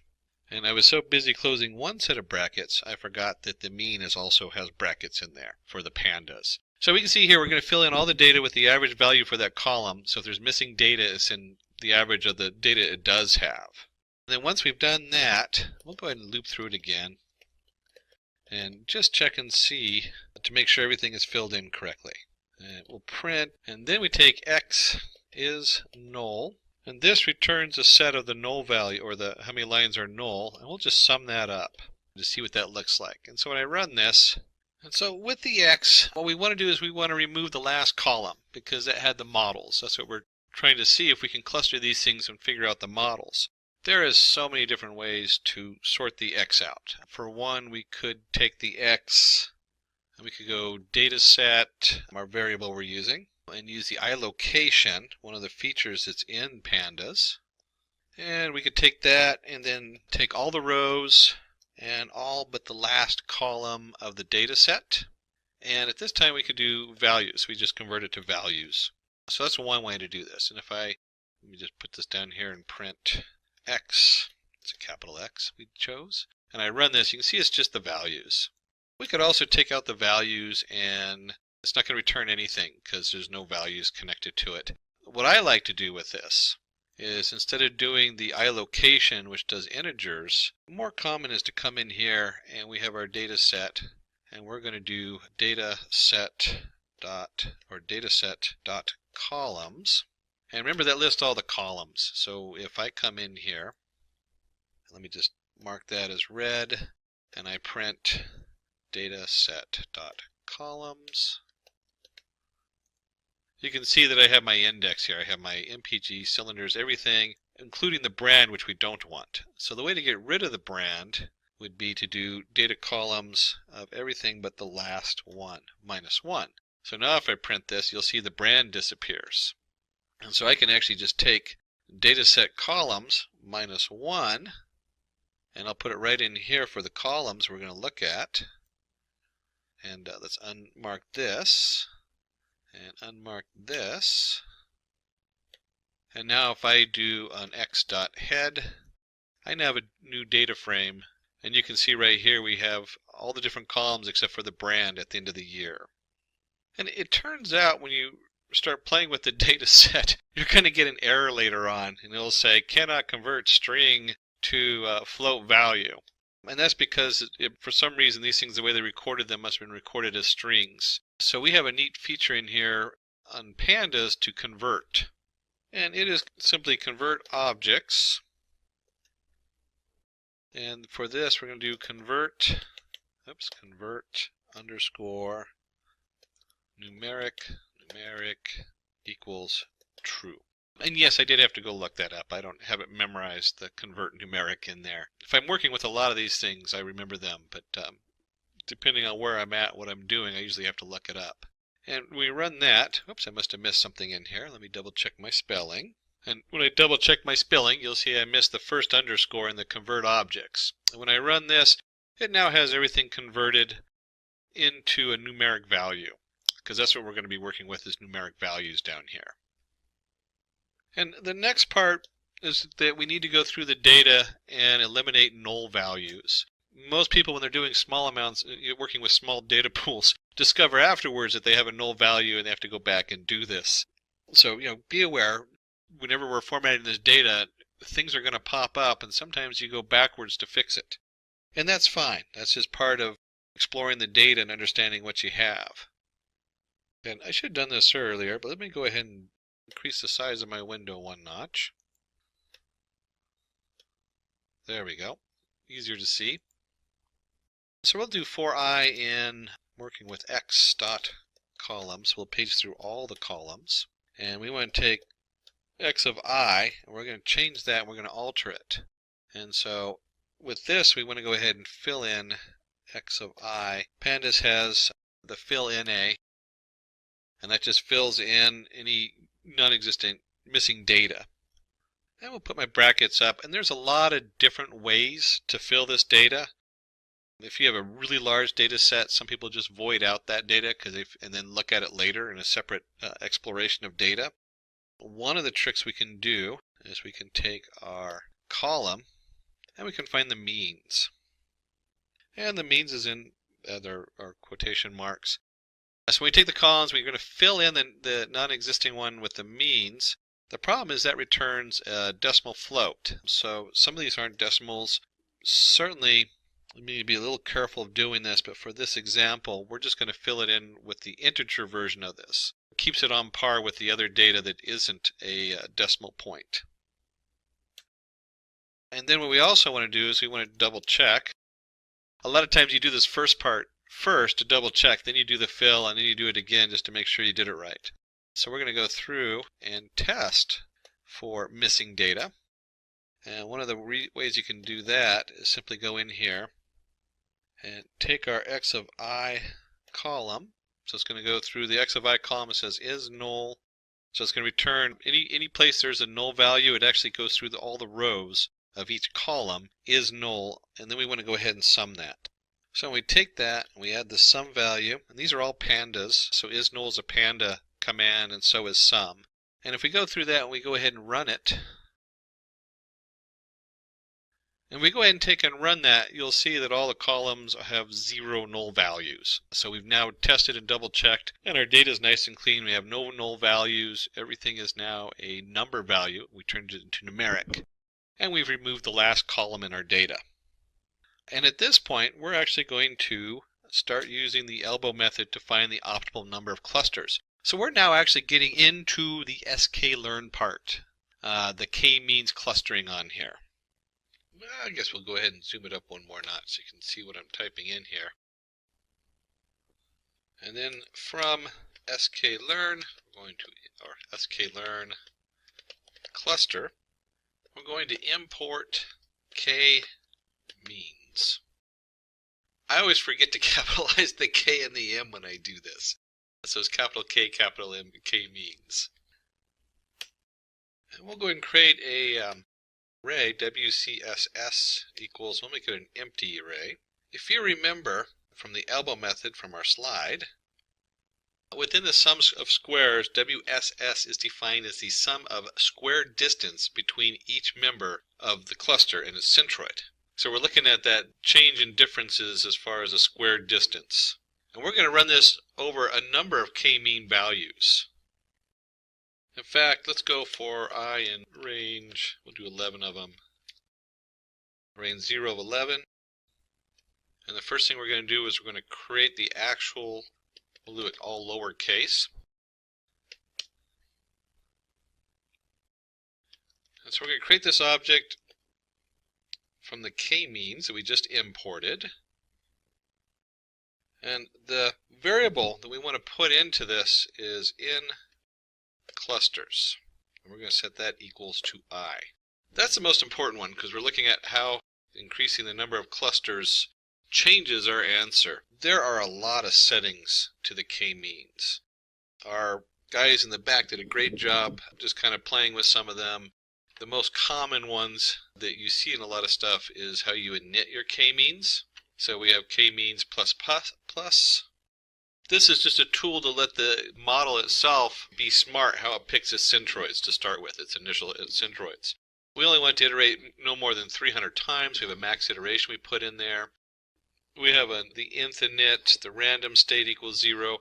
You really don't need to worry too much about these when you're first learning this. As you start digging in deeper, you start finding that these are shortcuts that will speed up the process as far as the setup. But the big one that we're working with is the in clusters equals I. So we're going to literally train our k-means 11 times. We're going to do this process 11 times. And if you're working with big data, you know the first thing you do is you run a small sample of the data so you can test all your stuff on it. And you can already see the problem that if I'm going to iterate through a terabyte of data 11 times, and then the k-means itself is iterating through the data multiple times, that's a heck of a process. So you got to be a little careful with this. A lot of times, though, you can find your elbow, using the elbow method, find your optimal number on a sample of data, especially if you're working with larger data sources. So we want to go ahead and take our k-means, and we're just going to fit it. If you're looking at any of the sklearn, very common, you fit your model. And if you remember correctly, our variable we're using is the capital X. And once we fit this value, we go back to the array we made, and we want to go ahead and just append that value on the end. And it's not the actual fit we're pinning in there, it's when it generates the value you're looking for is inertia. So k-means.inertia will pull that specific value out that we need. And let's get a visual on this. We'll do our PLT plot, and what we're plotting here is first the x-axis, which is range 0, 11, so that will generate a nice little plot there, and the WCSS for our y-axis. It's always nice to give our plot a title, and let's see, we'll just give it the elbow method for the title, and let's get some labels. So let's go ahead and do PLT X label, and what we'll do number of clusters for that, and PLT Y label, and for that we can do, oops, there we go, WCSS, since that's what we're doing on the plot on there. And finally we want to go ahead and display our graph, which is simply PLT dot show. There we go. And because we have it set to inline, it'll appear inline. Hopefully I didn't make a type error on there. And you can see we get a very nice graph. You can see a very nice elbow joint there at 2, and again right around 3 and 4, and then after that there's not very much. Now, as a data scientist, if I was looking at this, I would do either 3 or 4, and I'd actually try both of them to see what the output looked like. And they've already tried this in the back, so we're just going to use 3 as a setup on here. And let's go ahead and see what that looks like when we actually use this to show the different kinds of cars.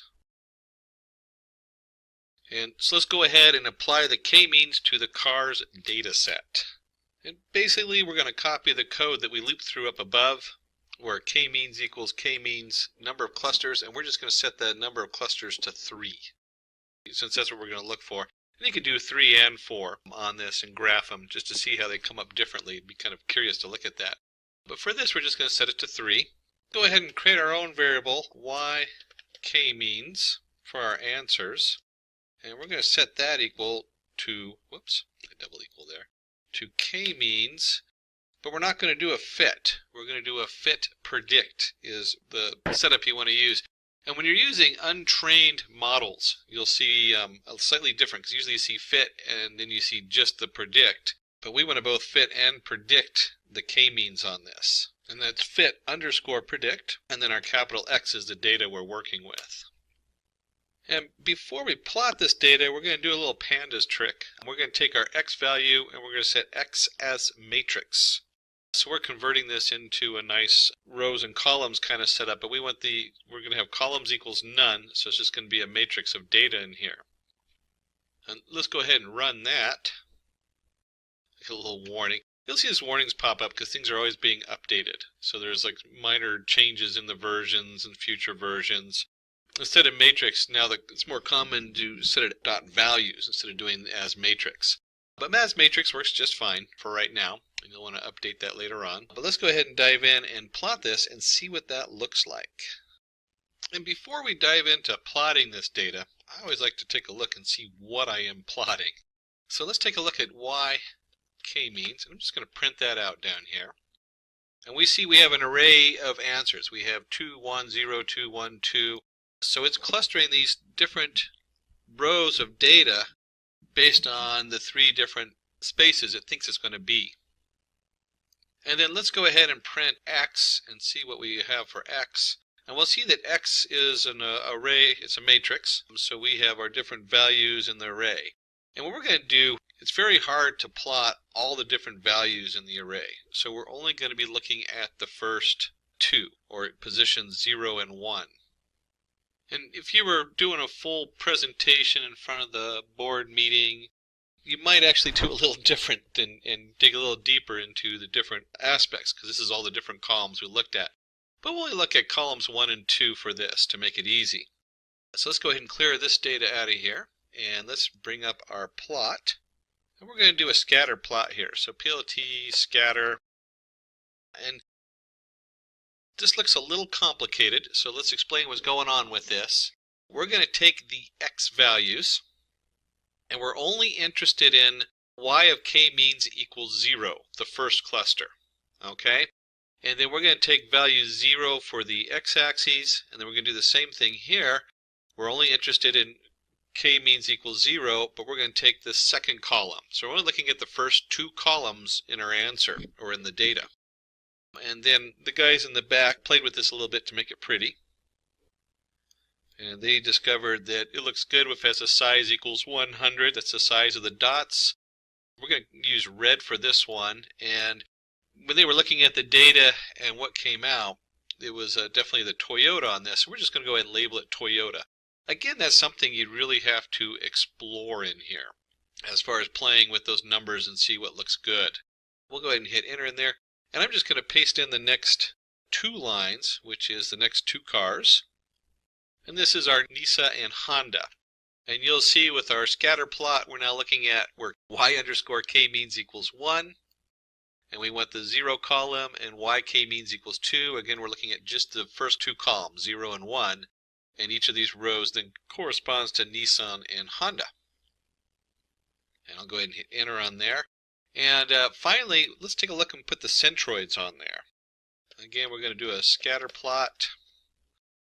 And on the centroids, you can just pull that from our k-means, the model we created, dot cluster centers, and we're going to just do all of them in the first number and all of them in the second number, which is 0, 1, because you always start with 0 and 1. And then they were playing with the size and everything to make it look good. We'll do a size of 300. We're going to make the color yellow, and we'll label them. It's always good to have some good labels, centroids. And then we do want to do a title, PLT title, and pop up there. PLT title, because you always want to make your graphs look pretty, and we'll call it clusters of car make. And one of the features of the plot library is you can add a legend. It'll automatically bring in it since we've already labeled the different aspects of the legend with Toyota, Nissan, and Honda. And finally, we want to go ahead and show, so we can actually see it. And remember, it's inline, so if you're using a different editor that's not the Jupyter Notebook, you'll get a pop-up of this. And you should have a nice set of clusters here. So we can look at this, and we have clusters of Honda in green, Toyota in red, Nissan in purple. And you can see where they put the centroids to separate them. Now, when we're looking at this, we can also plot a lot of other different data on here because we only looked at the first 2 columns. This is just column 1 and 2. Or 0, 1 as you label them in computer scripting. But you can see here we have nice clusters of car make, and we were able to pull out the data, and you can see how just these 2 columns form very distinct clusters of data. So if you were exploring new data, you might take a look and say, well, what makes these different? Almost going in reverse, you start looking at the data and pulling apart the columns to find out why is the first group set up the way it is. Maybe you're doing loans and you want to go, well, why is this group not defaulting on their loans? And why is the last group defaulting on their loans? And why is the middle group 50% defaulting on their bank loans? And you start finding ways to manipulate the data and pull out the answers you want. So now that you've seen how to use k-mean for clustering, let's move on to the next topic. Now let's look into logistic regression. The logistic regression algorithm is the simplest classification algorithm used for binary or multi-classification problems. And we can see we have our little girl from Canada who's into horror books is back. That's actually really scary when you think about that with those big eyes. In the previous tutorial, we learned about linear regression, dependent and independent variables. So, to brush up, y equals mx plus c. A very basic algebraic function of y and x. The dependent variable is the target class variable we are going to predict. The independent variables, x1 all the way up to xn, are the features or attributes we're going to use to predict the target class. We know what a linear regression looks like, but using the graph we cannot divide the outcome into categories. It's really hard to categorize 1.5, 3.6, 9.8. For example, a linear regression graph can tell us that with increase in number of hours studied, the marks of a student will increase, but it will not tell us whether the student will pass or not. In such cases where we need the output as categorical value, we will use logistic regression. And for that we're going to use the sigmoid function. So you can see here we have our marks, 0 to 100, number of hours studied. That's going to be what they're comparing it to in this example. And we usually form a line that says y equals mx plus c. And when we use the sigmoid function, we have p equals 1 over 1 plus e to the minus y. It generates a sigmoid curve. And so you can see right here, when you take the ln, which is the natural logarithm, I always thought it should be nl, not ln. That's just the inverse of e, or e to the minus y. And so when we do this, we get ln of p over 1 minus p equals m times x plus c. That's the sigmoid curve function we're looking for. And we can zoom in on the function, and you'll see that the function, as it derives, goes to 1 or to 0, depending on what your x value is. And the probability, if it's greater than 0.5, the value is automatically rounded off to 1, indicating that the student will pass. So if they're doing a certain amount of studying, they will probably pass. Then you have a threshold value at the 0.5. It automatically puts that right in the middle usually. And your probability, if it's less than 0.5, the value rounded off to 0, indicating the student will fail. So if they're not studying very hard, they're probably going to fail. This, of course, is ignoring the outliers of that one student who's just a natural genius and doesn't need any studying to memorize everything. That's not me, unfortunately. I have to study hard to learn new stuff. Problem statement. To classify whether a tumor is malignant or benign. And this is actually one of my favorite data sets to play with because it has so many features, and when you look at them, you really are hard to understand. You can't just look at them and know the answer. So it gives you a chance to kind of dive into what data looks like when you aren't able to understand the specific domain of the data. But I also want you to remind you that in the domain of medicine, if I told you that my probability was really good at classified things at, say, 90% or 95%, and I'm classifying whether you're going to have a malignant or a benign tumor, I'm guessing that you're going to go get it tested anyways. So you got to remember the domain we're working with. So why would you want to do that if you know you're just going to go get a biopsy because, you know, it's that serious? This is like an all or nothing.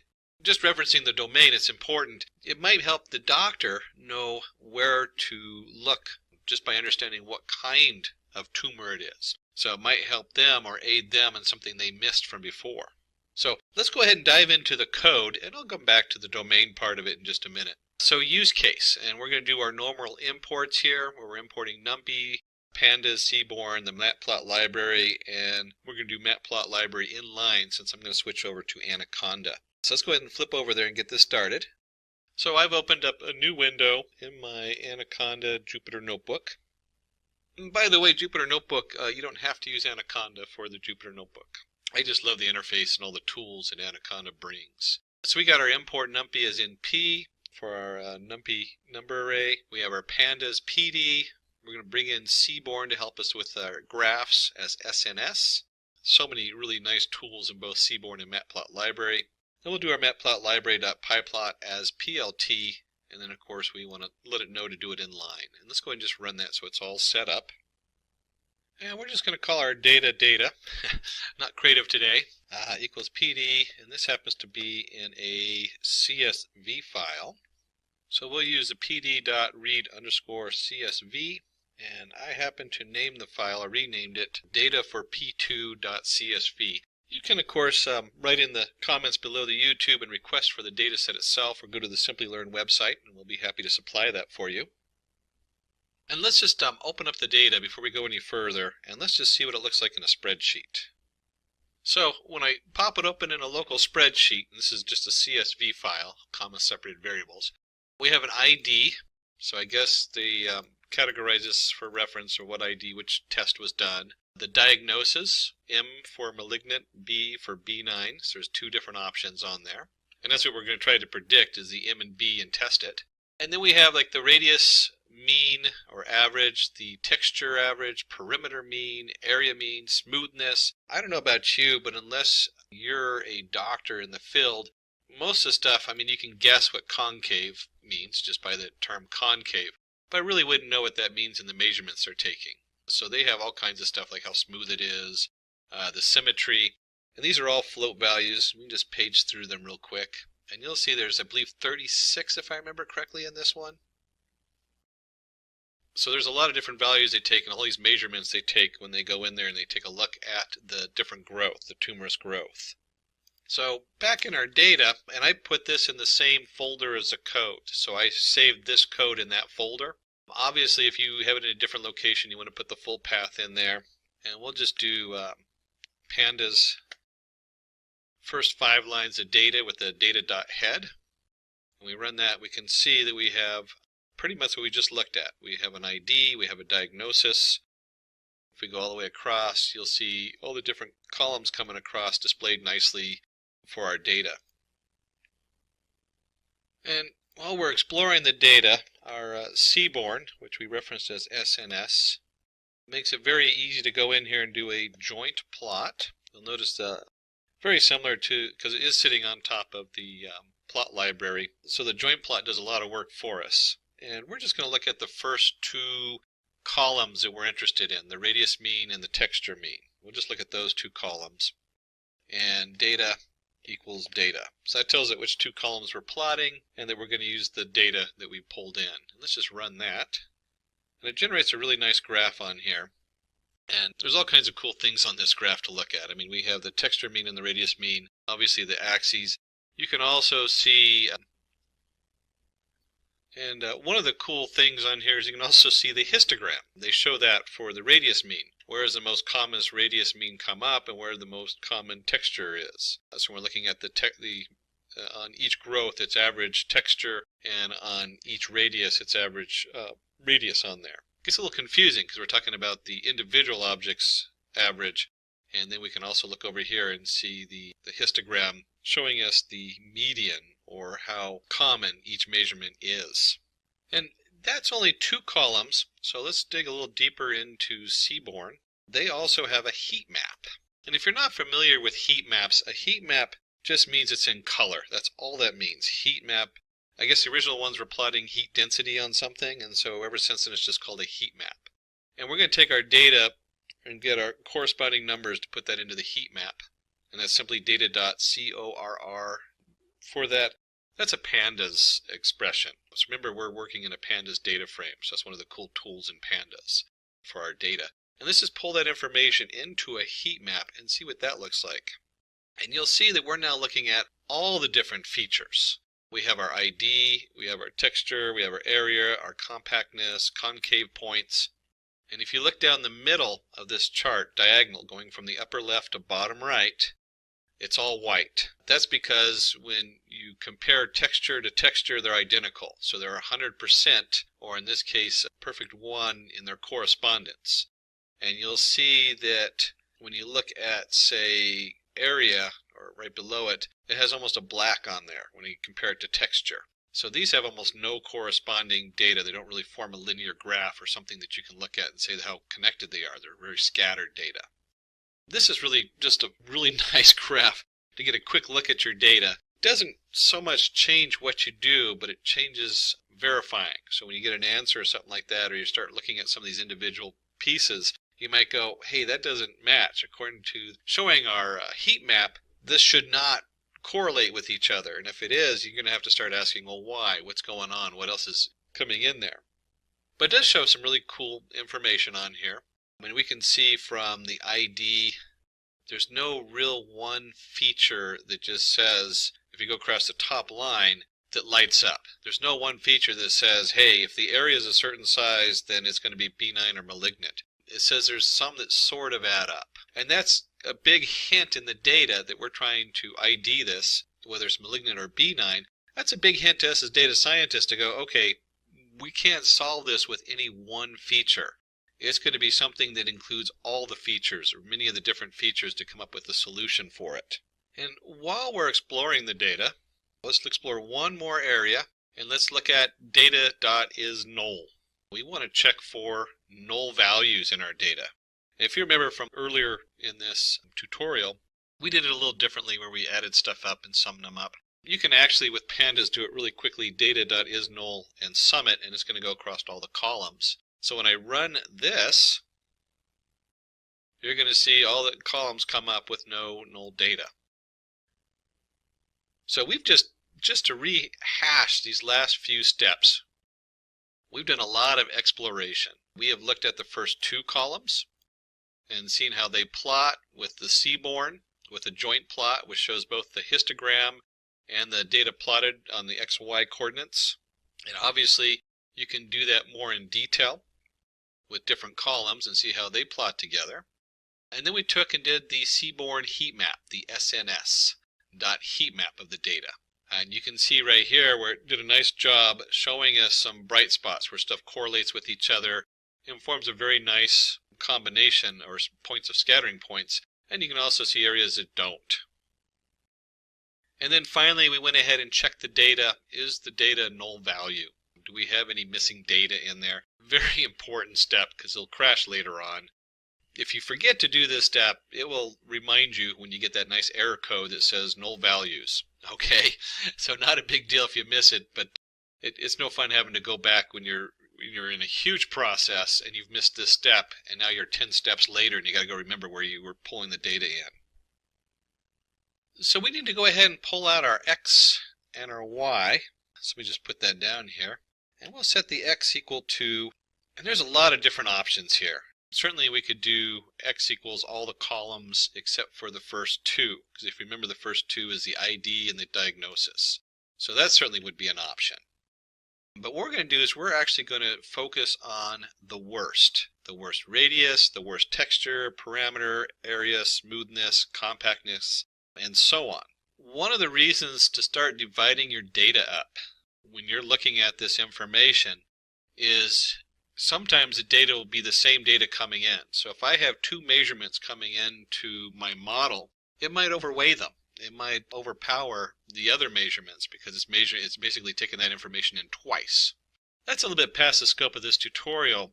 What I want you to take away from this, though, is that we are dividing the data up into pieces, and our team in the back went ahead and said, hey, let's just look at the worst. So I'm going to create an array, and you'll see this array: radius worst, texture worst, perimeter worst. We've just taken the worst of the worst, and I'm just going to put that in my X. So this X is still a pandas data frame, but it's just those columns. And our Y, if you remember correctly, is going to be, oops, hold on one second.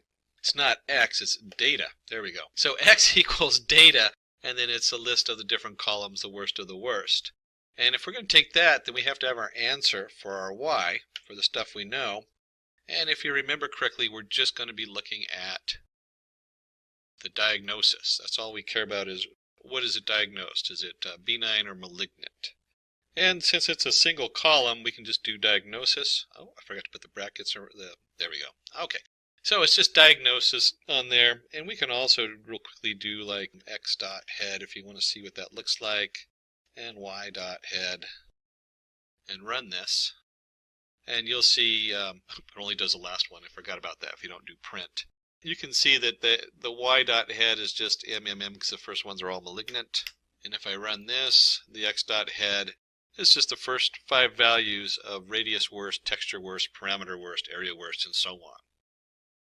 I'll go ahead and take that out. So moving down to the next step, we've built our two data sets, our answer and then the features we want to look at. In data science, it's very important to test your model. So we do that by splitting the data. And from sklearn model selection, we're going to import train test split. So we're going to split it into 2 groups. There are so many ways to do this. I noticed in one of the more modern ways, they actually split it into 3 groups, and then you model each group and test it against the other groups. So you have all kinds of, and there's reasons for that, which is past the scope of this, and for this particular example isn't necessary. For this, we're just going to split it into 2 groups, one to train our data and one to test our data. And the sklearn model selection, we have train test split. You could write your own quick code to do this where you just randomly divide the data up into 2 groups, but they do it for us nicely.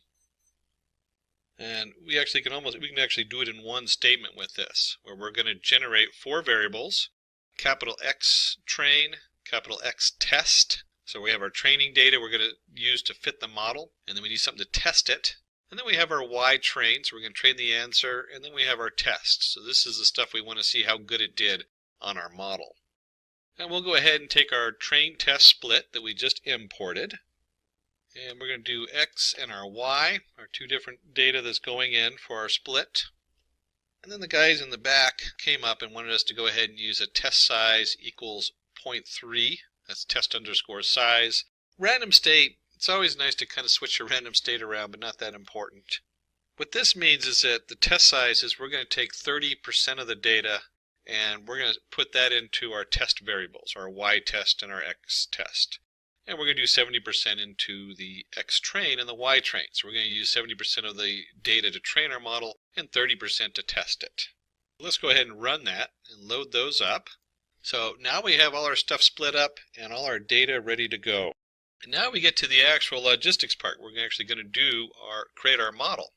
So let's go ahead and bring that in from sklearn. We're going to bring in our linear model, and we're going to import logistic regression. That's the actual model we're using. And we'll call it log model. Oops, there we go, model. And let's just set this equal to our logistic regression that we just imported. So now we have a variable log model set to that class for us to use. And with most of the models in the sklearn, we just need to go ahead and do a fit on there. And we use our x train that we separated out with our y train. Now let's go ahead and run this. So once we've run this, we'll have a model that fits this data, that's 70% of our training data. And of course it prints this out that tells us all the different variables that you can set on there. There's a lot of different choices you can make. But for what we're just going to let all the defaults sit. We don't really need to mess with those on this particular example. And there's nothing in here that really stands out as super important until you start fine-tuning it. But for what we're doing, the basics will work just fine. And then we need to go ahead and test out our model. Is it working? So let's create a variable yPredict. And this is going to be equal to our log model. And we want to do a predict. Again, very standard format for the sklearn library is taking your model and doing a predict on it. And we're going to test yPredict against the y test. So we want to know what the model thinks it's going to be. That's what our yPredict is. And with that, we want the capital X test. So we have our train set and our test set, and now we're going to do our yPredict. And let's go ahead and run that. And if we print yPredict, let me go ahead and run that, you'll see it comes up and it prints a nice array of B and M for benign and malignant for all the different test data we put in there. So it does pretty good. We're not sure exactly how good it does, but we can see that it actually works and is functional. It was very easy to create. You'll always discover with our data science that as you explore this, you spend a significant amount of time prepping your data and making sure your data coming in is good. There's a saying, good data in, good answers out. Bad data in, bad answers out. That's only half the thing. That's only half of it. Selecting your models becomes the next part as far as how good your models are. And then, of course, fine-tuning it depending on what model you're using. So we come in here, we want to know how good this came out. So we have our yPredict here, logModel.predict x test. So for deciding how good our model is, we're going to go from the sklearn.metrics, we're going to import classification report. And that just reports how good our model is doing, and then we're going to feed it the model data. And let's just print this out. And we'll take our classification report, and we're going to put into there our test, our actual data. So this is what we actually know is true. And our prediction, what our model predicted for that data on the test side. And let's run that and see what that does. So we pull that up, you'll see that we have a precision for benign and malignant, B and M. And we have a precision of 93 and 91, a total of 92. So it's kind of the average between these two of 92. There's all kinds of different information on here. Your F1 score, your recall, your support coming through on this. And for this, I'll go ahead and just flip back to our slides that they put together for describing it. And so here we're going to look at the precision using the classification report. And you see this is the same printout I had up above.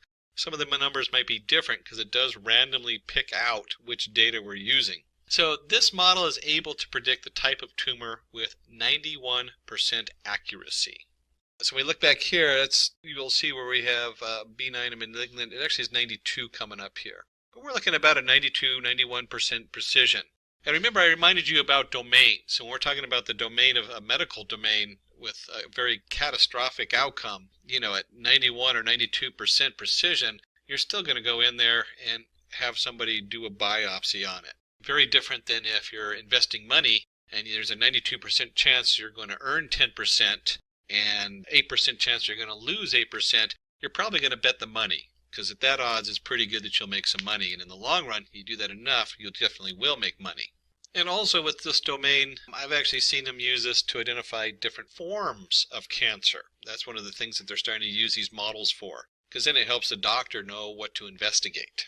So that wraps up this section. We're going to go in there and let's discuss the answer to the quiz asked in Machine Learning Tutorial Part 1. Can you tell what's happening in the following cases? Grouping documents into different categories based on the topic and content of each document. This is an example of clustering where k-means clustering can be used to group the documents by topics using bag of words approach. So if you've gotten in there that you're looking for clustering, and hopefully you had at least one or two examples like k-means that are used for clustering different things, then give yourself a 2 thumbs up.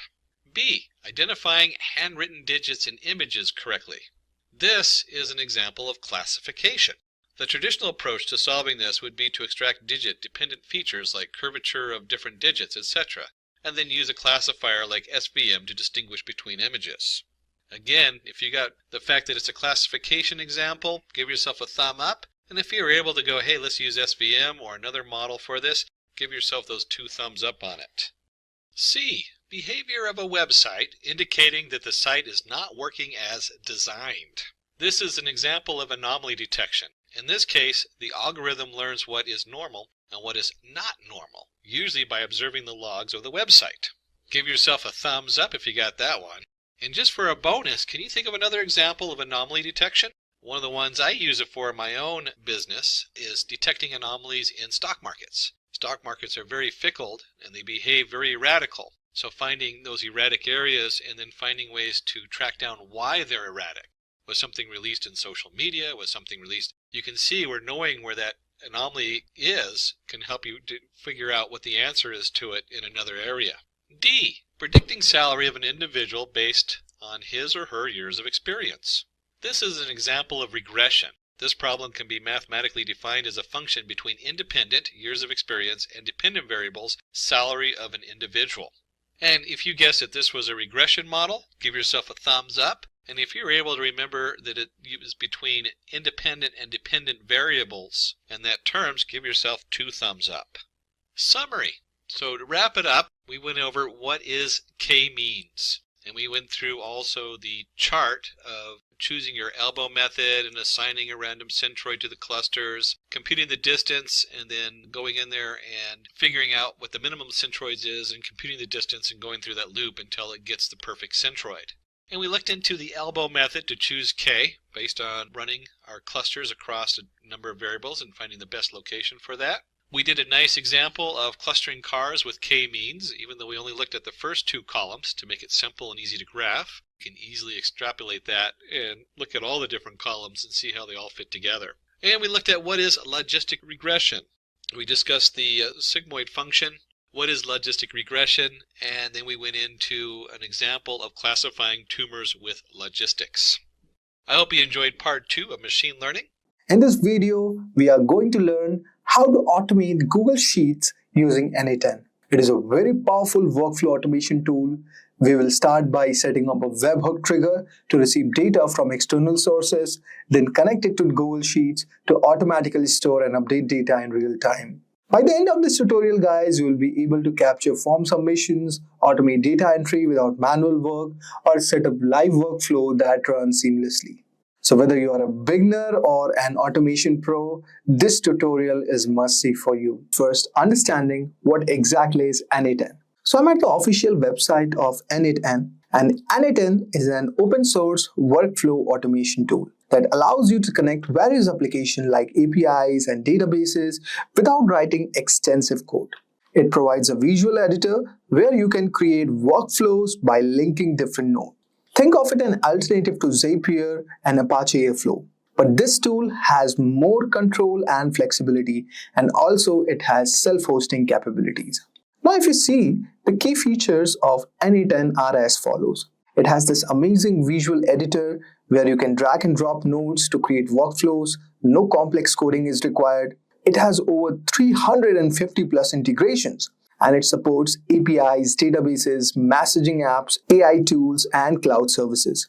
For example, you can think of like Google Sheets, Slack, Telegram, OpenAI, AWS, GitHub, MySQL.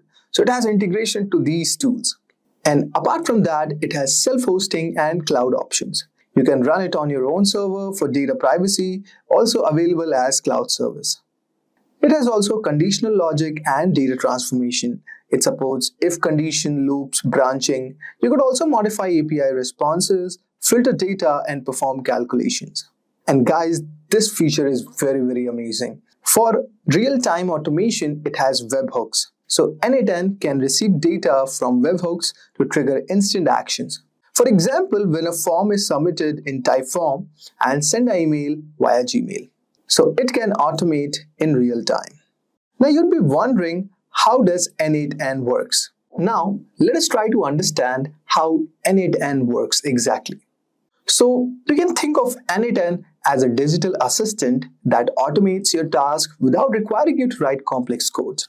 It basically works by connecting different applications, services, and database into a sequence of steps called workflow. So if you go and log in to the creators.n8n.io.dashboard, if you register for this n8n, you're going to get a workflow template. Okay, you can go all over here. And you can share your template with the template name and give a description about it. And this could be your template code, whether it is free or paid. You can just click on this. And after that, I have reviewed my submission guidelines of n8n terms and services. And then you can click this workflow. Now, let us try to understand what exactly is a workflow. But before that, let us try to understand nodes. Okay, so nodes are tiny workers that do specific tasks. You can consider this something like that. And workflows are a sequence of nodes working together to complete a job. Like for example, let's say we are sending an email when you get a new form submission. Imagine you have a Google form where people can contact you. So every time someone builds the form, you want to automatically send them an email. So in n8n, you can create a workflow like this. So a Google Forms node collects the new response, and Gmail node sends an automatic email to the person who submits the form. So this is something like this. We'll be doing a one hands-on tutorial also to elaborate more about it. So this is one of the way how it works. Next, there is a concept of triggers. So there are trigger-based execution mode also, how to start your workflow. So you have to also understand, guys, that n8n workflows don't run all the time.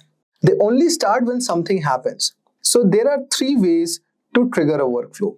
So the first one is trigger-based execution, okay, which is basically called as an event-driven. The workflow automatically starts when a specific event occurs. For example, let's say a new row is added to the Google Sheets.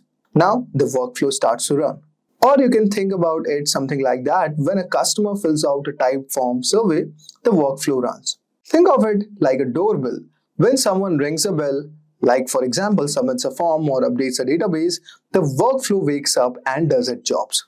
Next one, we have the schedule execution, or we call it as cron jobs. Now here the workflow run on schedule, like daily, weekly, monthly. For example, every Monday at 9 a.m., a report is generated and sent via email. Or every hour, n8n checks for new tweets and saves them. Think of this like an alarm clock. You set it once and it automatically rings at the right time. Now let us discuss about the workflow components, which are like the brains of the system. So every n8n workflow is made up of different types of nodes. And each node has a special role, just like team members working on a project. So whenever we trigger the node or start the workflow, so what happens exactly? First, there is a webhook node, which starts someone when, like for example, someone is sending a data to your API. Then there is a scheduler node, which starts at a specific time, like every morning at around 8 a.m. And then there is a type form trigger node, which starts when someone fills out a type form survey. So we'll try to cover all these things in this today's tutorial. Now, there are some also nodes, like we call them as action nodes, which basically perform tasks. So these nodes do not actually work in your workflow. For example, let's say send an email node or send an email via Gmail or Outlook. Or there is a HTTP request node which fetches the data from an API like a weather update or something. Then there is a Google Sheet node which like adds a new data to a spreadsheet. So these are called as action nodes, which basically performs task. Then you could also understand a bit about, let's say, logic nodes, which adds intelligence. So these nodes allow you to add conditions and decision in your workflow. For example, let's say if node checks a condition is met, like for example is an email from a VIP customer. You can imagine something like this. Then there is a switch node which routes the workflow based on different cases. Like for example, the payment example is the best one. Like if the payment is failed, send a reminder. Otherwise, if it's successful, send a confirmation. And then you could also find out the loop node, which repeats an action multiple times, like sending a follow-up email every 3 days. So guys, these were some of the logics nodes which basically adds intelligence. And finally, we have the data nodes, which store and retrieves the information. These nodes basically help you save and manage data. For example, like Google Sheet node, which helps you to read and write data from my spreadsheet, or MySQL node, which stores customer data in a database, or Airtable node, which basically updates information in a table.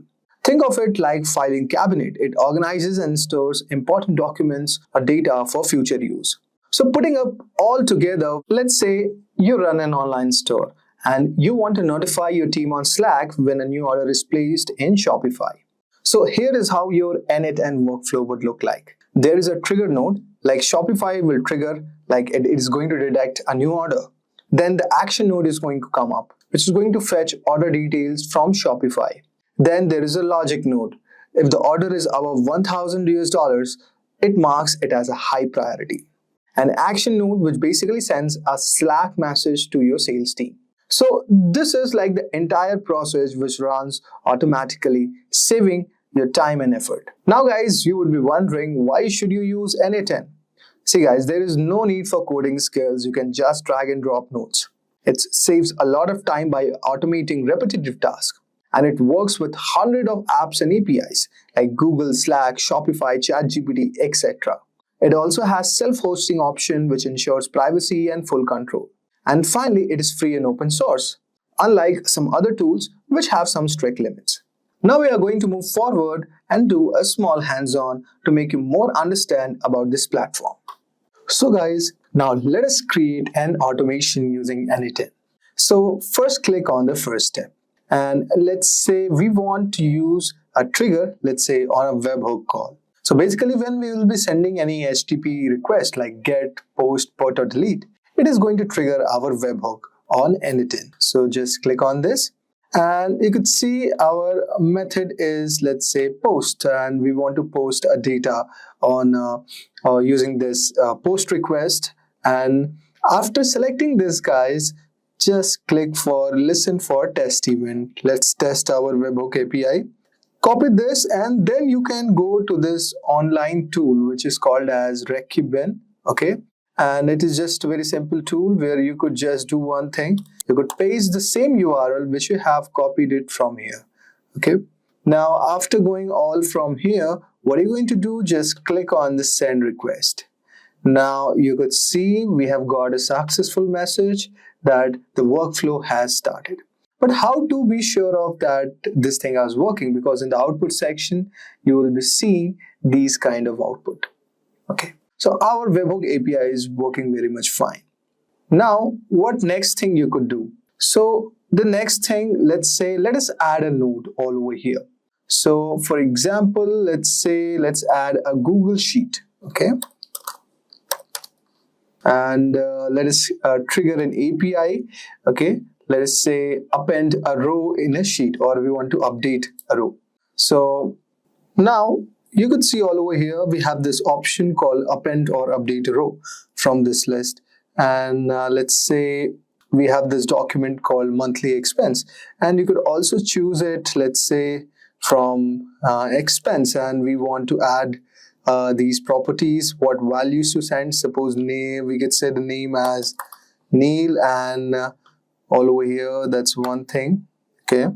Then what we could do, we could add another option like what would be the cell format. And we could add the next property, let's say as email, let's say .com. Okay, now we could test these steps. Okay, now you could also say let's add a column, okay, to name. Okay, and let's say we could add just one value, then we could add another column, let's say email. Okay, let's okay, we could write the name of another column. Okay, so we had only two columns that I have actually created all over here, name and email. So that's why our workflow is showing the same. And also, guys, there is one point to note. You have to also connect to your given applications. Okay, so I'll just show you how you could do it. But first, let us try to test this step. Okay, so okay, fine. We can choose it, match each column manually. And let's test the given step. Let's wait for the output.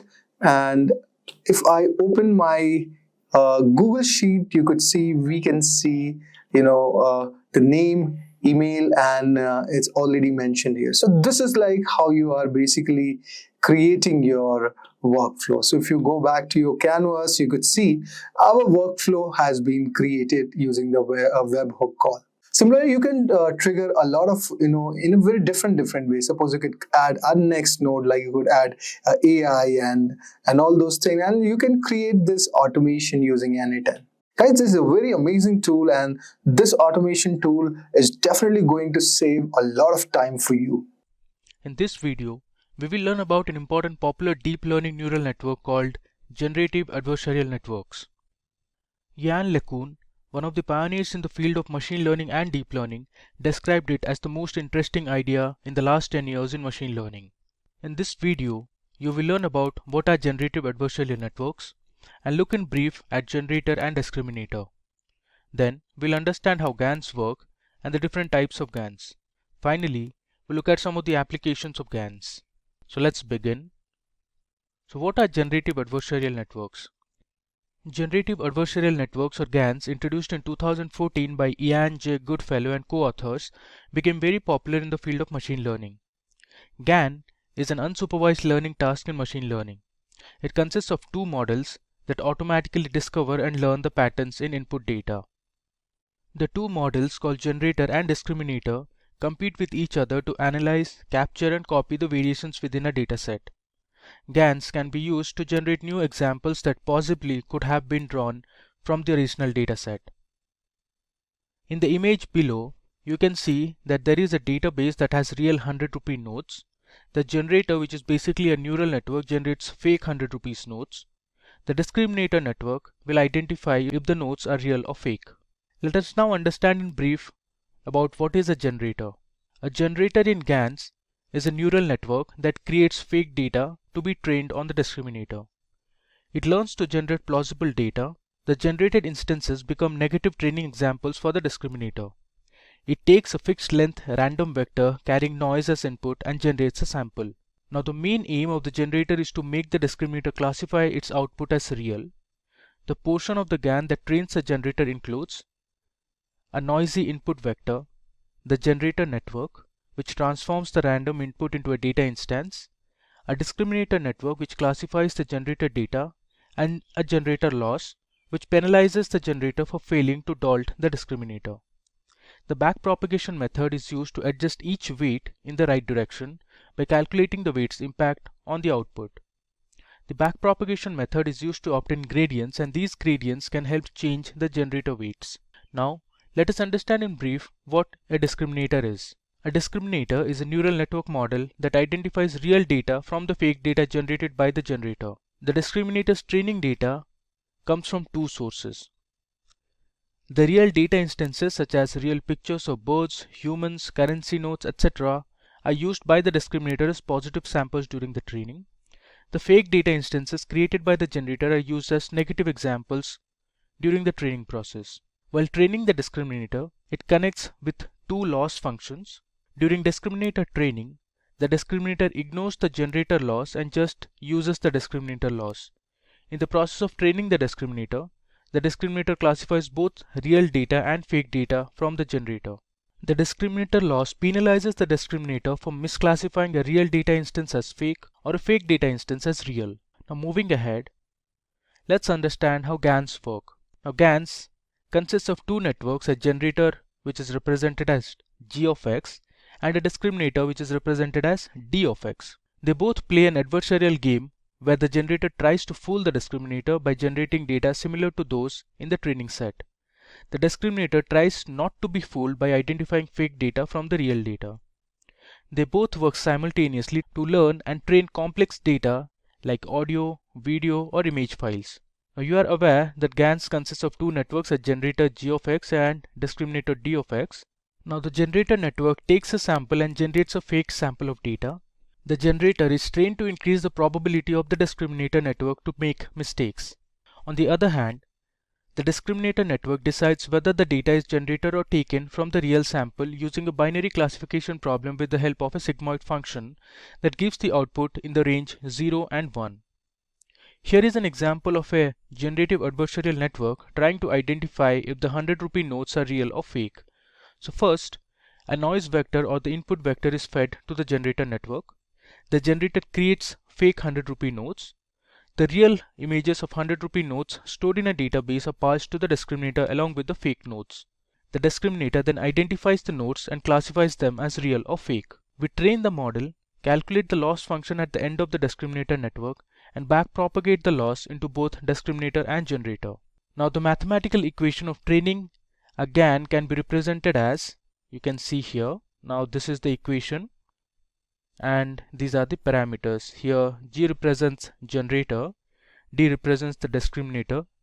Now P data of X is the probability distribution of real data, P of Z is the distribution of generator, X is the sample of probability data of X, Z is the sample size from P of Z, D of X is the discriminator network, and G of Z is the generator network. Now the discriminator focuses to maximize the objective function such that D of X is close to 1 and Z of Z is close to 0.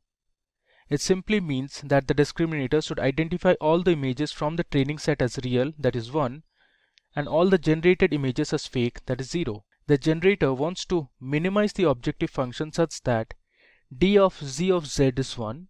This means that the generator tries to generate images that are classified as real, that is 1, by the discriminator network. Next, let's see the steps for training a neural network. So we have to first define the problem and collect the data.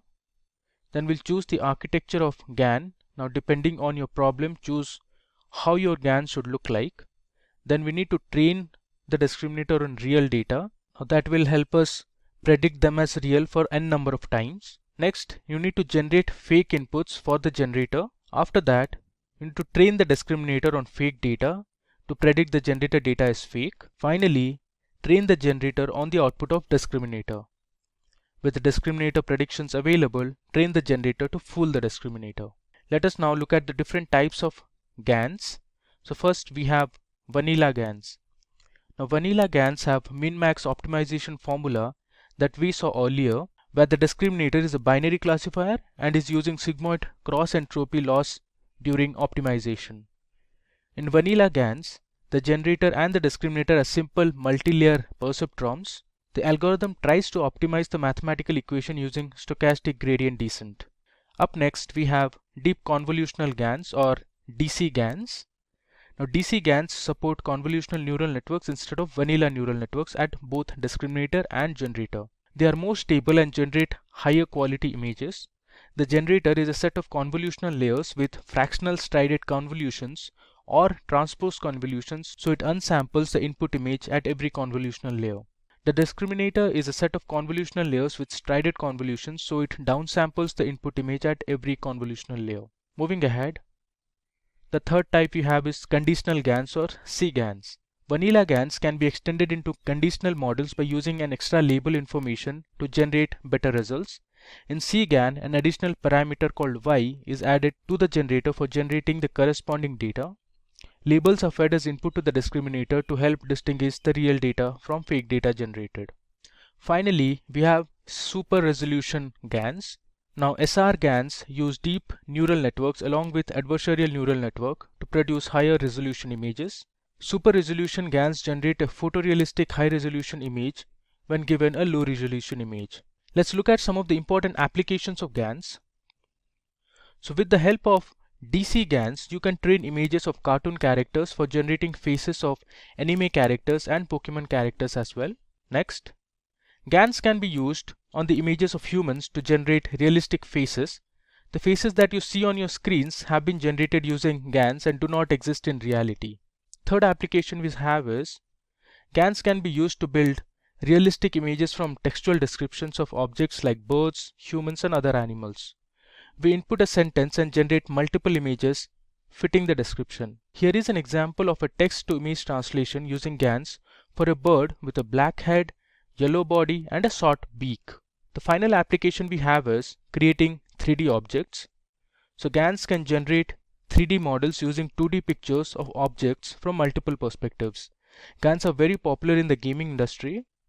GANs can help automate the task of creating 3D characters and backgrounds to give them a realistic feel. Welcome to our video about transformers in AI. And no, we don't mean the robot toys from the movies. We are diving into something even cooler in the world of computers and AI. Have you ever wondered how your phone knows what word you might type next, or how Google Translate works so well? That's where transformers come in. They are like super smart computer brains that can understand and create human-like text. Here's a fun example. I asked a transformer to tell me a joke and it said, "Why did the computer go to the art school?" Because it wanted to improve its draw speed. Okay, that's a bit cheesy, but it shows how these computer programs can come up with new ideas on their own. Transformers are changing how we use technology every day. They help us with things like translating languages, summarizing long articles, writing emails and stories, and even playing games like chess. In this video, we will explore how transformers work, why they are so special, and what cool things they might do in the future. So let's talk about what exactly are transformers. Transformers are an artificial intelligence model used to process and generate natural languages. They can read and understand huge amount of text and then use that knowledge to answer questions, translate languages, summarize information, and even create stories or write code. The magic behind transformers is their ability to focus on different text paths with attention mechanisms. This means that they can understand context better than older models, making their outputs more accurate and natural sounding. The basic structure of a transformer includes two main parts, the encoder and the decoder. Think of the encoder as a translator that understands and processes the input, and the decoder as the one that takes the processed information and turns it into the output. For example, if we are translating a sentence from English to French, the encoder reads the English sentence and converts it into a form that AI can understand. The decoder then takes this form and generates the French sentence. A great example of a transformer in action is ChatGPT. ChatGPT uses transformers to understand and generate human-like text. When you ask a question, it processes your input with its encoder and generates a response with its decoder. This lets it have conversations, write essays, and even tell jokes. For instance, if you ask ChatGPT what's the weather like today, it uses its transformer model to understand your question and respond it with it's sunny with a chance of rain in the afternoon. This ability to understand and generate text makes transformers incredibly powerful. So let's talk about how transformers work. Transformers are especially good at sequence-to-sequence learning tasks, like translating a sentence from one language to another. Here's how they work. First, there's the attention mechanism. This allows the transformer to focus on different parts of input data. For example, if it's translating the sentence, "the cat sat on the mat," it can pay attention to each word's context to understand the meaning better. So it knows cat is related to sat and mat, helping it produce an accurate translation in another language. Transformers also use something called positional encoding. Since they process all words at once, they need a way to understand the order of the words. Positional encoding adds information about the position of each word to the input, helping the transformers understand the sequence.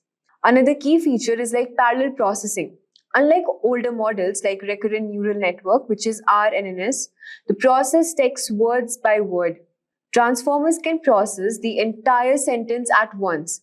This makes them much faster and more efficient. Let's compare transformers with recurrent neural networks. But first, let's understand what are RNNs. So RNNs is a type of neural network designed to handle sequential data. They process data one step at a time, maintaining a memory of previous steps. This makes them good for tasks where order matters, like speech recognition or time series prediction. However, RNNs have a problem called the vanishing gradient, which means that they can forget information from earlier in the sequence. Imagine trying to understand the sentence, Alice went to the park and then to the store. And RNN might struggle to remember Alice by the time it gets to the store, but a transformer can easily keep track of Alice throughout the sentence. So why are transformers better? Unlike RNNs, transformers process the entire sentence at once, keeping the context intact. This solves the vanishing gradient problem and makes transformers faster and more accurate to tasks like language translation and text generation. So let's talk about the applications of transformers. At first, we have language translation. They are used by services like Google Translate to convert text from one language to another. For example, translating hello, how are you to Spanish as hola. Then we have document summarization. They can take long articles and summarize them into shorter, more concise versions. For instance, summarizing a 10-page report into a few key points, making it easier to understand the main ideas without reading the whole document. Then we have content generation. Transformers can write articles, stories, and even code. They can create new content based on what they have learned. For example, you could ask a transformer to write a short story about a space adventure, and then it would come up with a unique narrative. Then we have game playing. Transformers can learn and play complex games like chess, making strategic decisions just like a human player. They analyze the entire board and make moves considering all possible outcomes. Let's talk about image processing. They are used in tasks like image classification and object detection, helping computers understand visual data. For example, identifying objects in a photo, like recognizing a cat, tree, or a car. Now let's understand the training process. The training transformers involves two main steps. Semi-supervised learning. They can learn from both labeled data where the answer is known and unlabeled data where the answer is not provided. This makes them very versatile. For example, a transformer could be trained on a mix of articles with and without summaries to learn how to summarize text effectively. Pre-training and fine-tuning. Transformers are pre-trained on a large data set to learn general patterns. Then they are fine-tuned with specific tasks, making them highly versatile. For instance, a transformer might be pre-trained on a large collection of books to understand language and then fine-tuned to generate marketing copy for a specific brand. The future potential of transformers is huge. Researchers are continuously improving them, making them even more powerful. We can expect more advanced applications in areas like healthcare, finance, and more sophisticated AI systems that interact with humans in more natural ways. Imagine having an AI that can provide personalized medical advice or one that can help you write a novel. In conclusion, we can say that transformers are a revolutionary architecture in AI. They offer speed, efficiency, and versatility, changing how we interact with the technology. The future looks bright for transformers, and we can't wait to see what they'll do next. Why reinforcement learning? Training a machine learning model requires a lot of data, which might not always be available to us. Further, the data provided might not be reliable. Learning from a small subset of actions will not help expand the vast realm of solutions that may work for a particular problem. You can see here we have the robot learning to walk. Very complicated setup when you're learning how to walk, and you'll start asking questions like, if I'm taking one step forward and left, well, what happens if I pick up a 50-pound object? How does that change how a robot would walk? These things are very difficult to program because there's no actual information on it until it's actually tried out. Learning from a small subset of actions will not help expand the vast realm of solutions that may work for a particular problem. And we'll see here it learned how to walk. This is going to slow the growth that technology is capable of. Machines need to learn to perform actions by themselves and not just learn off humans. And you see the objective climb a mountain. A real interesting point here is that as human beings we can go into a very unknown environment and we can adjust for it and kind of explore and play with it.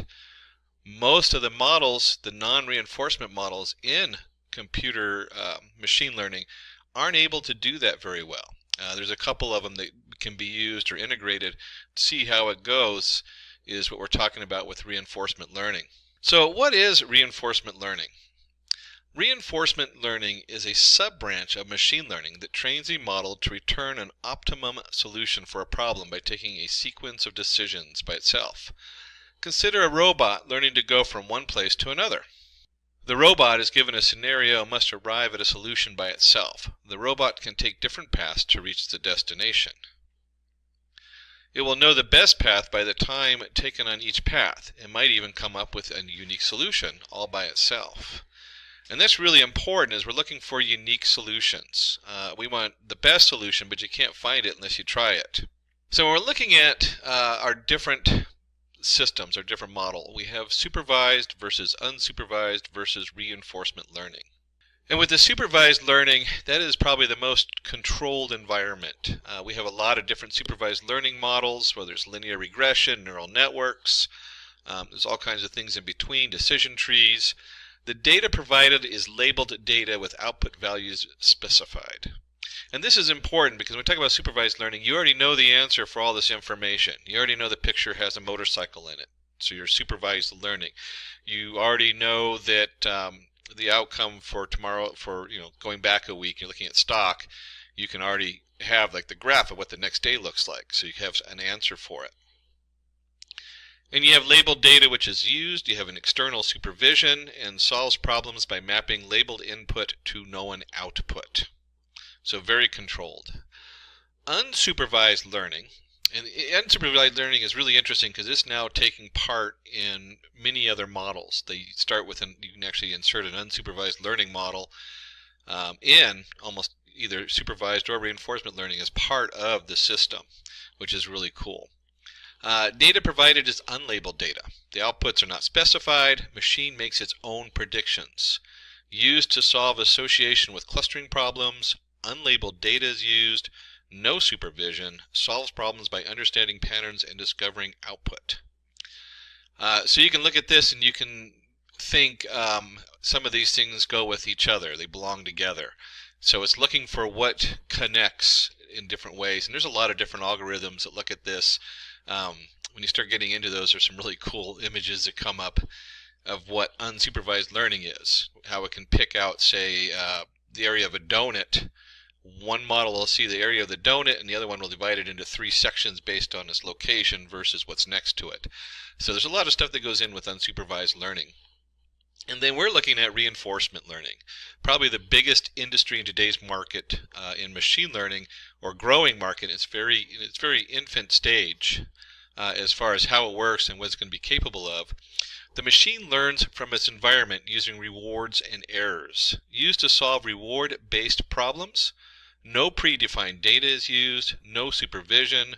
Follows trial and error problem solving approach. So again, we have a random, at first you start with a random, I try this, it works and this is my reward, doesn't work very well maybe, or maybe it doesn't even get you where you're trying to get it to do, and you get your reward back, and then it looks at that and says, well, let's try something else, and it starts to play with these different things, finding the best route. So let's take a look at important terms in today's reinforcement model. And this has become pretty standardized over the last few years, so these are really good to know. We have the agent. Agent is the model that is being trained via reinforcement learning. So this is your actual entity that has, however you're doing it, whether you're using a neural network or a Q table or whatever, combination thereof. This is the actual agent that you're using. This is the model. And you have your environment. The training situation that the model must optimize to is called its environment. And you can see here, I guess we have a robot who's trying to get a chest full of gems or whatever, and that's the output.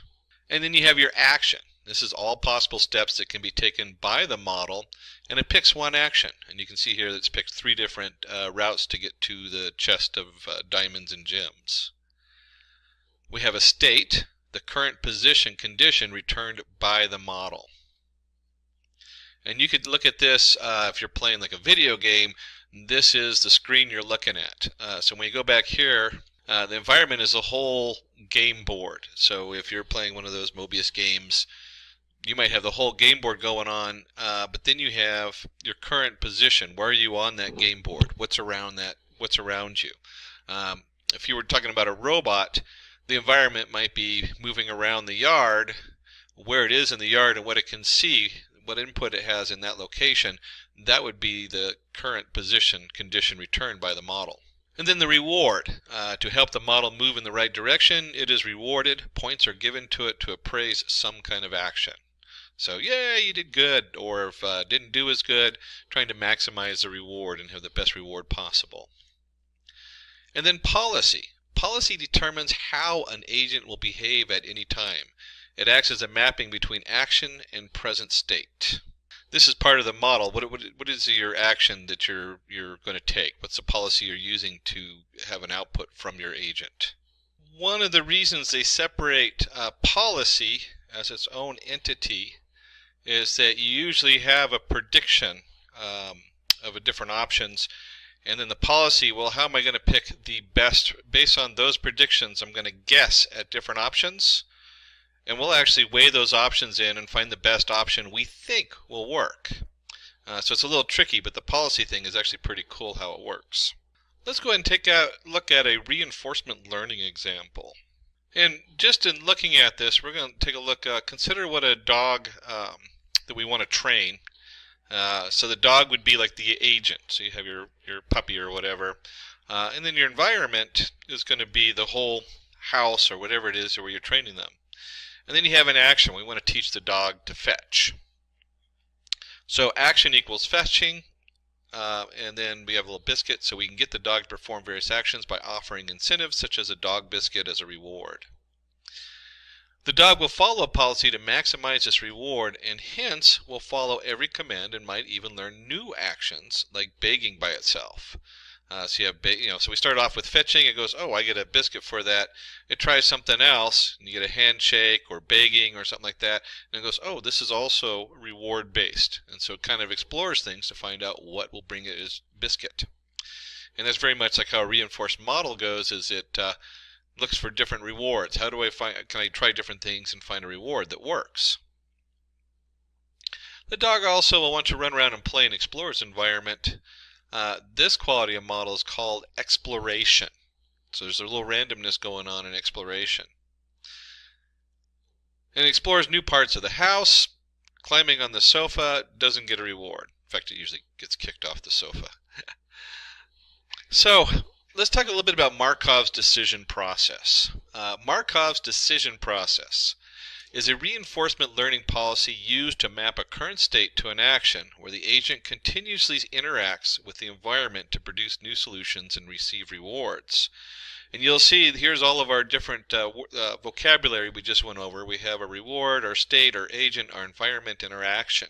And so even though the environment kind of contains everything, that you really, when you're actually writing the program, your environment's going to put out a reward and state that goes into the agent.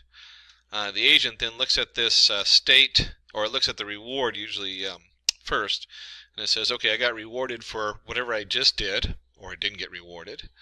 And then it looks at the state, and then it comes back, and if you remember from policy, the policy comes in, and then we have a reward. The policy is that part that's connected at the bottom. And so it looks at that policy and it says, hey, what's a good action that will probably be similar to what I did, or sometimes they're completely random, but what's a good action that's going to bring me a different reward?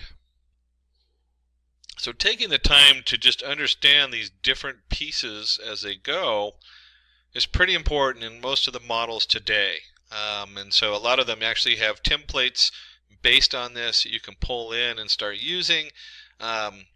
Pretty straightforward as far as once you start seeing how it works, you can see your environment says, hey, this is the agent did this. If you're a character in a game, this happened, and it shoots out a reward in a state. The agent looks at the reward, looks at the new state, and then takes a little guess and says, I'm going to try this action. And then that action goes back into the environment. It affects the environment. The environment then changes depending on what the action was, and then it has a new state and a new reward that goes back to the agent. So in the diagram shown, we need to find the shortest path between node A and D.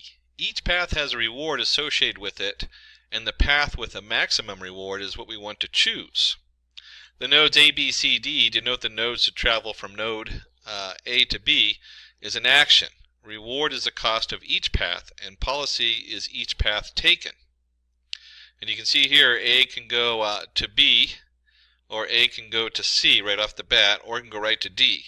And if you explored all three of these, you would find that A going to D was a 0 reward, A going to C and D would generate a different reward, or you could go A, C, B, D.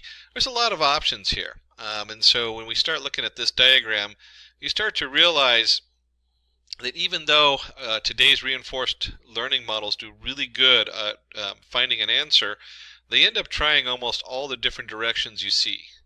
And so they take up a lot of work or a lot of processing time for reinforcement learning.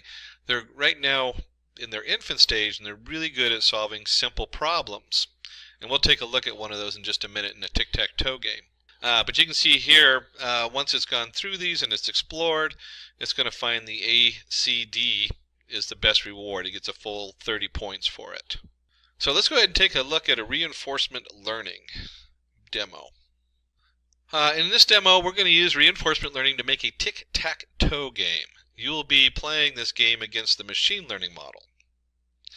And we'll go ahead, and we're doing it in Python. So let's go ahead and go through not always, I actually have a lot of Python tools.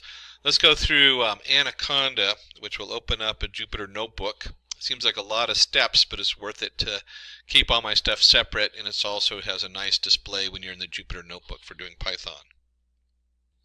So here's our Anaconda navigator. I open up the notebook, which is going to take me to a web page, and I've gone in here and created a new Python folder. In this case, I've already done it and enabled it to change the name to tic-tac-toe. And then for this example, we're going to go ahead and import a couple things. We're going to import numpy as np. We'll go ahead and import pickle. Numpy, of course, is our number array, and then pickle is just a nice way sometimes for storing different information, different states that we're going to go through on here.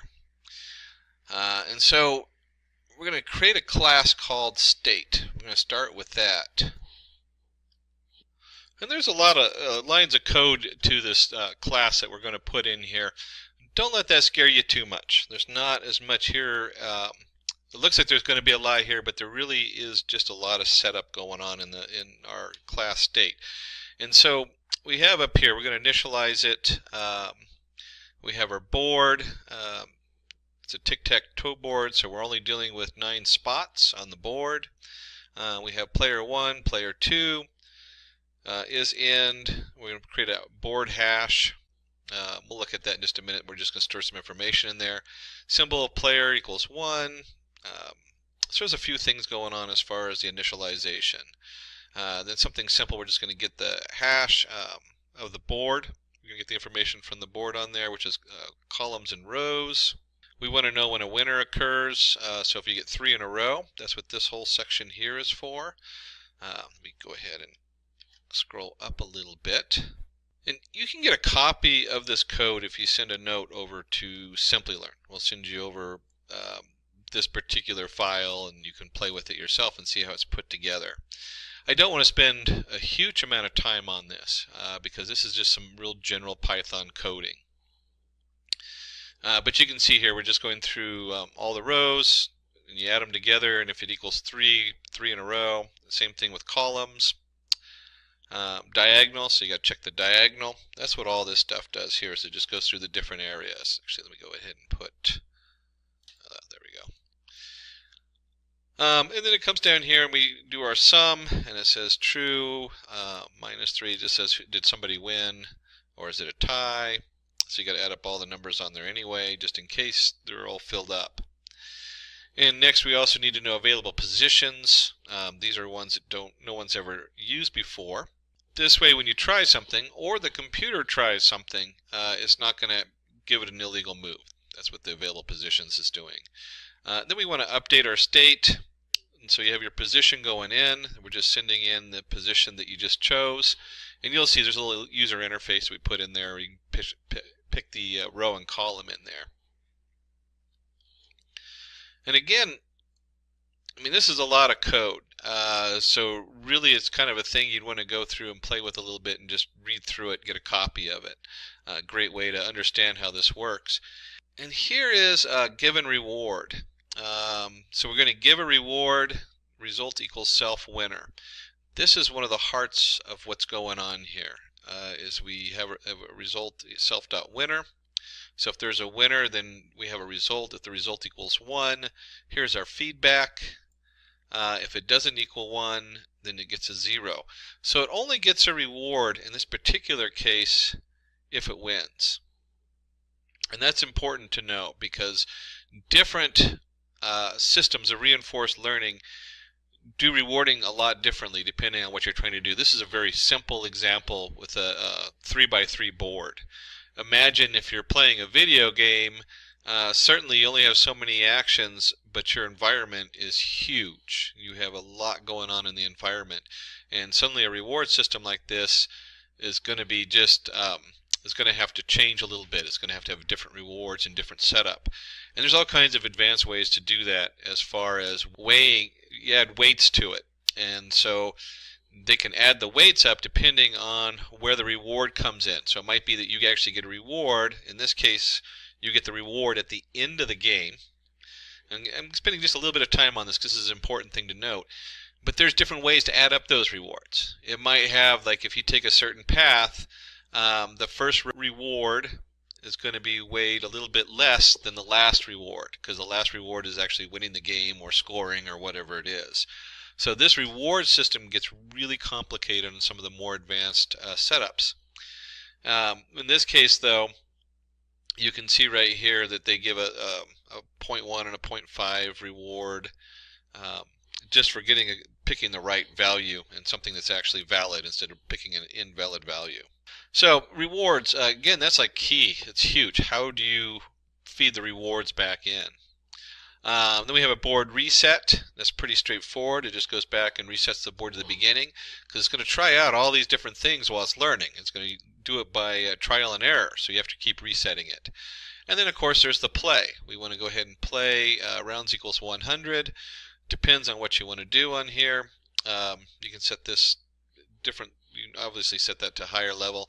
But this is just going to go through, and you'll see in here that we have player 1 and player 2.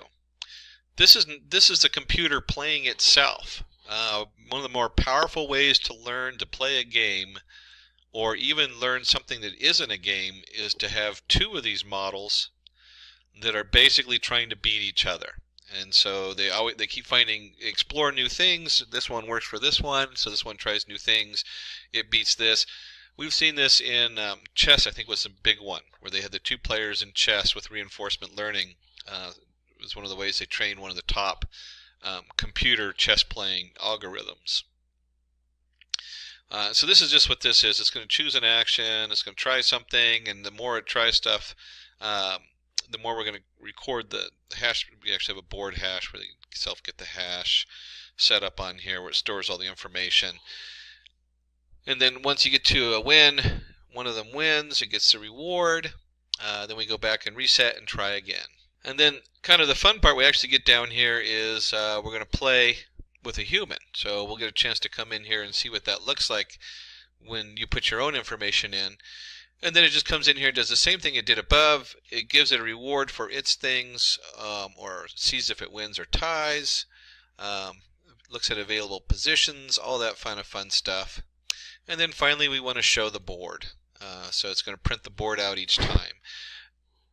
Really, as an integration, is not that exciting. What's exciting in here is, one, looking at this reward system. Whoops, play one more up. The reward system is really the heart of this. How do you reward the different setup? And the other one is when it's playing, it's got to take an action. And so what it chooses for an action is also the heart of reinforcement learning. How do we choose that action? And those are really key to right now where reinforcement learning is in today's technology, is figuring this out. how do we reward it, and how do we guess the next best action. So we have our environment, and you can see the environment is or the state, which is kind of like what's going on. We're going to return the state depending on what happens. And we want to go ahead and create our agent, in this case our player. So each one is, let me go and grab that. And so we look at a class player, this is where a lot of the magic is really going on, is how is this player figuring out how to maneuver around the board, and then the board of course returns a state that it can look at and a reward. So we want to take a look at this. We have name, self-state, this is class player, and when we say class player, we're not talking about a human player, we're talking about just the computer players. And this is kind of interesting. So remember I told you depending on what you're doing, there's going to be a decay gamma, explore rate. These are what I'm talking about, is how do we train it. As you try different moves, it gets to the end, the first move is important, but it's not as important as the last one. And so you could say that the last one has the heaviest weight, and then as you get there, the first one, let's see, the first move gives you a 5 reward, the second gives you a 2 reward, and the third one gives you a 10 reward, because that's the final ending. You got it. The 10's going to count more than the first step. And here's our, we're going to get the board information coming in, and then choose an action. This was the second part that I was talking about that was so important. So once you have your training going on, we have to do a little randomness, and you can see right here is our NP random uniform. So it's picking out a random number. Take a random action. This is going to just pick which row and which column it is. And so choosing the action, this one you can see we're just doing random states, choice, length of positions, action position, and then it skips in there and takes a look at the board for P in positions. And it's actually storing the different boards each time you go through, so it has a record of what it did, so it can properly weigh the values. And this simply just appends a hash state. What's the last state? Append it to the to our states on here. Here's our feedback reward. So the reward comes in, and it's going to take a look at this and say, is it none? What is the reward? And here is that formula. Remember I was telling you about up here that was important because it has decay gamma times the reward. This is where, as it goes through each step, and this is really important, this is kind of the heart of this, of what I was talking about earlier. You have step 1, and this might have a reward of 2. You have step 2, I probably should have done ABC. This has a step 3, step 4, and so on until you get to step N, and this might have a reward of 10. So reward of 10,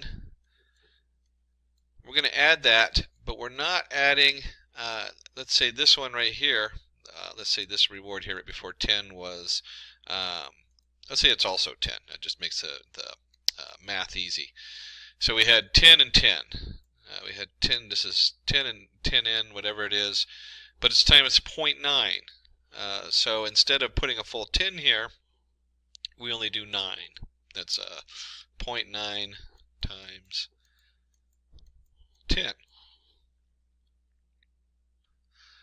And so this formula, as far as the decay times the reward minus the cell state value, it basically adds in, it says here's 1, or here's 2, I'm sorry, I should have done this ABC, it would have been easier. So the first move goes in here and it puts 2 in here. Then we have our self setup on here. You can see how this gets pretty complicated in the math, but this is really the key, is how do we train our states? And we want the final state, the win, to get the most points. If you win, you get most points. And the first step gets the least amount of points. So you're really training this almost in reverse. You're training it from the last place where you have, like it says, okay, this is now where I need to sum up my rewards, and I want to sum them up going in reverse, and I want to find the answer in reverse. Kind of an interesting play on the mind when you're trying to figure this stuff out. And of course we want to go ahead and reset the board down here and save the policy, load policy. these are the different things that are going in between the agent and the state to figure out what's going on. Let's go ahead and load that up. And then finally, we want to go ahead and create a human player. And the human player is going to be a little different in that you choose an action, row and column. Here's your action. If action in positions, meaning positions that are available, you return the action. If not, it just keeps asking you until you get the action that actually works.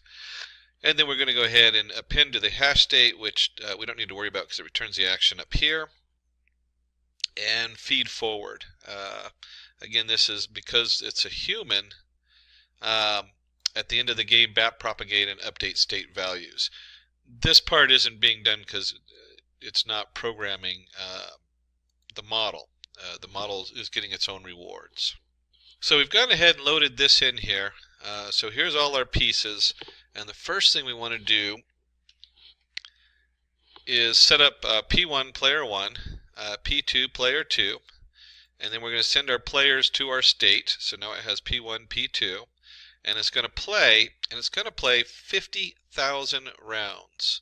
Now we can probably do a lot less than this, and it's not going to get the full results. In fact, you know what?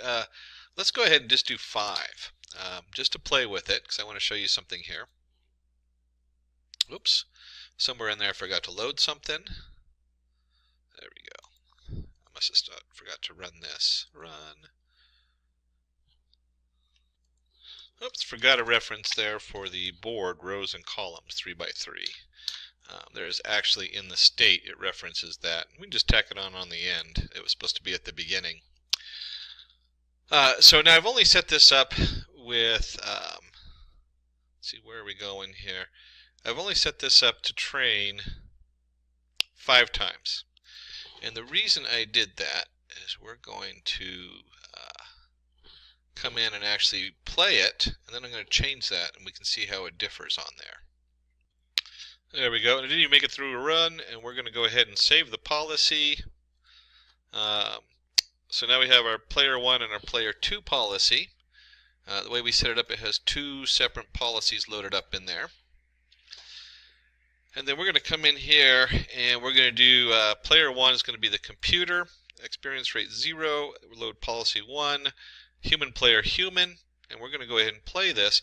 Now remember, I only went through it just 1 round of training, in fact minimal training, and so it puts an X there, and I'm going to go ahead and do row 0, column 1. And you can see this is very basic on here, and so I put in my 0, and then I'm going to go 0, block it, 0, 0, and you can see right here it let me win. Just like that, I was able to win. 0, 2, and woo, human wins. So I only trained it 5 times. We're going to run this again, and this time, instead of 5, let's do 5,000 or 50,000. I think that's what the guys in the back had. And this takes a while to train it. This is where reinforcement learning really falls apart. Look how simple this game is. We're talking about a 3 by 3 set of columns. And so for me to train it on this, I could do a Q table which would go much quicker. You could build a quick Q table with almost all the different options on there, and you would probably get the same result much quicker. We're just using this as an example. So when we look at reinforcement learning, you need to be very careful what you apply it to. It sounds like a good deal until you do like a large neural network where you're doing, you set the neural network to a learning increment of 1, so every time it goes through it learns, and then you do your actions. So you pick from the learning setup, and you actually try actions on the learning setup until you get what you think is going to be the best action. So you actually feed what you think is right back through the neural network. There's a whole layer there, which is really fun to play with. And then it has an output. Well, think of all those processes. I mean, that is just a huge amount of work it's going to do. Let's go ahead and skip ahead here. Give it a moment. It's going to take a minute or two to go ahead and run. Now, to train it, we went ahead and let it run, And it took a while. This took, I got a pretty powerful processor, and it took about 5 minutes plus to run it. And we'll go ahead and run our player setup on here. Oops, it brought in the last, whoops, it brought in the last round. So give me just a moment to redo the policy save. There we go. I forgot to save the policy back in there. And then go ahead and run our player again. So we've saved the policy, and then we want to go ahead and load the policy for P1 as a computer. And we can see the computer's gone in the bottom right corner. I'm going to go ahead and go 1, 1, which is the center. And it's gone right up the top, and if you have ever played tic-tac-toe, you know the computer has me. But we'll go ahead and play it out. Row 0, column 2.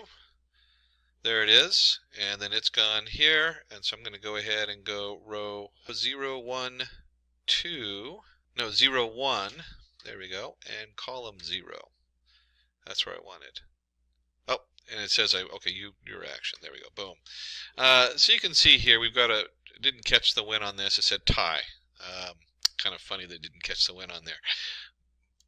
But if we play this a bunch of times, you'll find that it's going to win more and more. The more we train it, the more the reinforcement happens. This lengthy training process is really the stopper on reinforcement learning. As this changes, reinforcement learning will be one of the more powerful packages evolving over the next decade or two. In fact, I would even go as far as to say it is the most important machine learning tool and artificial intelligence tool out there, as it learns not only a simple tic-tac-toe board, but we start learning environments. And the environment would be like in language. If you're translating a language or something from one language to the other, so much of it is lost if you don't know the context it's in, what's the environments it's in. And so being able to attach environment and context and all those things together is going to require reinforcement learning to do. So again, if you want to get a copy of the tic-tac-toe board, it's kind of fun to play with. Run it, you can test it out, you can do test it for different values. You can switch from P1 computer where we loaded the policy 1 to load the policy 2 and just see how it varies. There's all kinds of things you can do on there. So what is Q-learning? Q-learning is reinforcement learning policy which will fill the next best action given a current state. It chooses this action at random and aims to maximize the reward. And so you can see here's our standard reinforcement learning graph. By now, if you're doing any reinforcement learning, you should be familiar with this, where you have your agent takes an action, the action affects the environment, and then the environment sends back the reward or the feedback, and the state, it's the new state the agent's in. Where is it at on the chessboard? Where is it at in the video game? If your robot's out there picking trash up off the side of the road, where is it at on the road? Consider an ad recommendation system. Usually when you look up a product online, you get ads which will suggest the same product over and over again. Using Q-learning, we can make an ad recommendation system which will suggest related products to our previous purchase. The reward will be if user clicks on the suggested product. And again, you can see you might have a lot of products on your web advertisement or your pages, but it's still not a float number. It's still a set number, and that's something to be aware of when you're using Q-learning. And you can see here that if you have 100 people clicking on ads and you click on one of the ads, it might go in there and say, okay, this person clicked on this ad. What is the best set of ads based on clicking on this ad or these two ads afterwards based on where they are browsing? So let's go ahead and take a look at some important terms when we talk about Q-learning.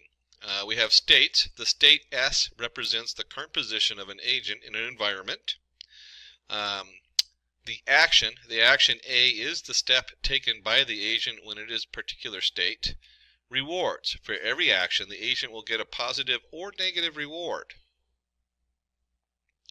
And again, when we talk about states, we're usually not, when you're using a Q table, you're not usually talking about float variables. You're talking about true, false. And we'll take a closer look at that in a second. And episodes, when an agent ends up in a terminating state and can't take a new action. This might be if you're playing a video game, your character stepped in and is now dead or whatever. Q values used to determine how good an action A taken at a particular state S is Q A of S. And temporal difference, a formula used to find the Q value by using the value of the current state and action and previous state and action. And there's Bellman's equation, which basically is the equation that kind of covers what we just looked at in all those different terms. The Bellman equation is used to determine the values of a particular state and deduce how good it is to be in take that state. The optimal state will give us the highest optimal value. Factor influencing Q values, the current state and action, that's your SA, so your current state and your action. Then you have your previous state and action, which is your S, prime, I'm not sure how they reference that, S prime, A prime. So this is what happened before. Then you have a reward for action. So you have your R reward. And you have your maximum expected future reward. And you can see there's also a learning rate put in there and a discount rate. So when we're looking at these, just like any other model, we don't want to have an absolute final value on here. We don't want it to, if you do absolute values instead of taking smaller steps, you don't really have that approach to the solution. You just have a jump, and then pretty soon if you jump one solution out, that's what's going to be the new solution, whichever one jumps up really high first, kind of ruining the whole idea of doing a random selection. I'll go into the random selection in just a second. Steps in Q learning. Step 1, create an initial Q table with all values initialized to 0. Again, we're looking at 0, 1. So are you, here's our action. We start, we're an idle, we took a wrong action, we took a correct action, and int. And then we have our actions, fetching, sitting, and running. And of course, we're just using the dog example. And choose an action and perform it. Update values in the table. And of course, when we're choosing an action, we're going to kind of do something random and just randomly pick one. So you start out and you sit, and you have then depending on that action you took, you can now update the value for sitting after you start, from start to sitting. Get the value of the reward and calculate the value Q value using the Bellman equation. And so now we attach a reward to sitting. And when we attach all those rewards, we continue the same until the table is filled with or an episode ends. And I mentioned I was going to come back to the random side of this. And there's a few different formulas I use for the random setup to pick it. I usually let whatever Q model I'm using do their standard one, because someone's usually gone in and done the math for the optimal spread. But you can look at this. If I have running has a reward of 10, sitting has a reward of 7, fetching has a reward of 5, just kind of without doing like a means, using the bell curve for the means value, and like I said, there's some math you can put in there to pick so that you're more like, so that running has even a higher chance. But even if you were just going to do an average on this, you could do an average, a random number by adding them all together. So you get 10 plus 7 plus 5 is 22. You could do 0 to 22, or 0 to 21, but 1 to 22. 1 to 5 would be fetching, and so forth, the last 10. So you can just look at this as what percentage are you going to go for that particular option. And then that gets your random setup in there, and then as you slowly increment these up, you see that if you're idle, where's one? Here we go, sitting at the end. If you're at the end of wherever you're at, sitting gets a reward of 1. Where's a good one on here? Oh, wrong action. Running for a wrong action gets almost no reward. So that becomes very, very less likely to happen, but it still might happen. It still might have a percentage of coming up. And that's where the random programming and Q learning comes in. The below table gives us an idea of how many times an action has been taken and how positively correct action or negatively wrong action it is going to affect the next state. So let's go ahead and dive in and pull up a little piece of code and see what this looks like in Python. In this demo, we'll use Q-learning to find the shortest path between two given points. If getting your learning started is half the battle, what if you could do that for free? Visit Skill Up by Simplilearn. Click on the link in the description to know more. If you've seen my videos before, I like to do it in the Anaconda Jupyter Notebook setup, just because it's really easy to see and it's a nice demo. And so here's my Anaconda. This one I'm actually using Python 3.6 environment that I set up in here. And we'll go ahead and launch the Jupyter Notebook on this. And once we're in our Jupyter Notebook, which has the kernel loaded with Python 3, we'll go ahead and create a new Python 3 folder in here. And we'll call this Q Learning. And to start this demo, let's go ahead and import our NumPy array. We'll just run that so it's imported. And like a lot of these model programs, when you're building them, you spend a lot of time putting it all together, and then you end up with this really short answer at the end. And we'll take a look at that as we come into it. So we go ahead and start with our location to state. So we have L1, L2. These are our 9 locations, 1 to 9. And then, of course, the state is going to be 0, 1, 2, 3, 4. It's just a mapping of our location to an integer on there. And then we have our actions. Our actions are simply moving from one location to another. So I can go to location 0, I can go to location 1, 2, 3, 4, 5, 6, 7, 8. So these are my actions I can choose. These are the locations of our state. And if you remember earlier, I mentioned that the limitation is that you don't want to put in a continually growing table, because you can actually create a dynamic queue table where you continually add in new values as they arise. Because if you have float values, it just becomes infinite, and then your memory in your computer is gone, or it's not going to work. At the same time, you might think, well, that kind of really limits the queue learning setup. But there are ways to use it in conjunction with other systems. And so you might look at, well, I've been doing some work in stock. And one of the questions that comes out is to buy or sell the stock. And the state coming in might be, you might take it and create what we call buckets, where anything that you predict is going to return more than a certain amount of money, the error for that stock that you've had in the past, you put those in buckets, and suddenly as you start creating these buckets, you realize you do have a limited amount of information coming in. You no longer have a float number. You now have bucket 1, 2, 3, and 4. And then you can take those buckets, put them through a queue learning table, and come up with the best action. Which stock should I buy? It's like gambling. Stock is pretty much gambling if you're doing day trading. You're not doing long-term investments. And so you can start looking at it like that. A lot of the current feeds say that the best algorithms used for day traders, where you're doing it on your own, is really to ask the question, do I want to trade the stock? Yes or no? And now you have it in a queue learning table, and now you can take it to that next level, and you can see where that can be a really powerful tool at the end of doing a basic linear regression model or something. What is the best investment? And you start getting the best reward on there. So if we're going to have rewards, these rewards we just create. It says if you're this should match our queue table, because it's going to be you have your state and you have your action across the top, if you remember from the dog. And so we have whatever state we're in going down, and then the next action and what the reward is for it. And of course, if you were actually doing something more connected, your reward would be based on the actual environment it's in.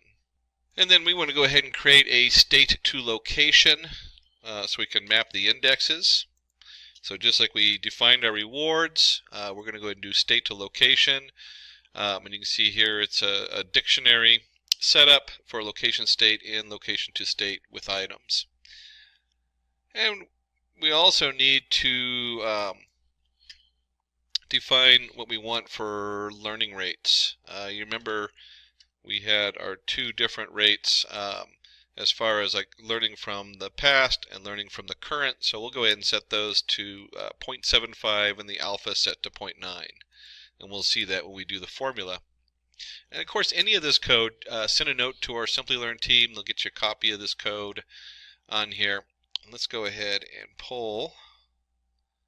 There we go. Well, the next two sections. Since we're going to keep it short and sweet. Here we go. So let's go ahead and create our agent.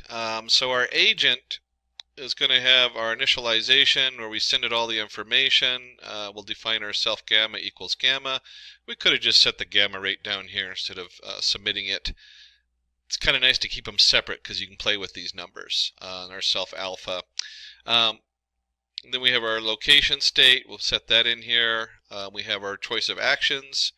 We're going to go ahead and just embed the rewards right into the agent. So obviously this would be coming from somewhere else instead of from self-generated. And then a self state to location equals our state to location dictionary. And we go ahead and create a Q learning table. And I went ahead and just set the Q learning table up to 0 to 0, what the setup is, location to state, how many of them are there.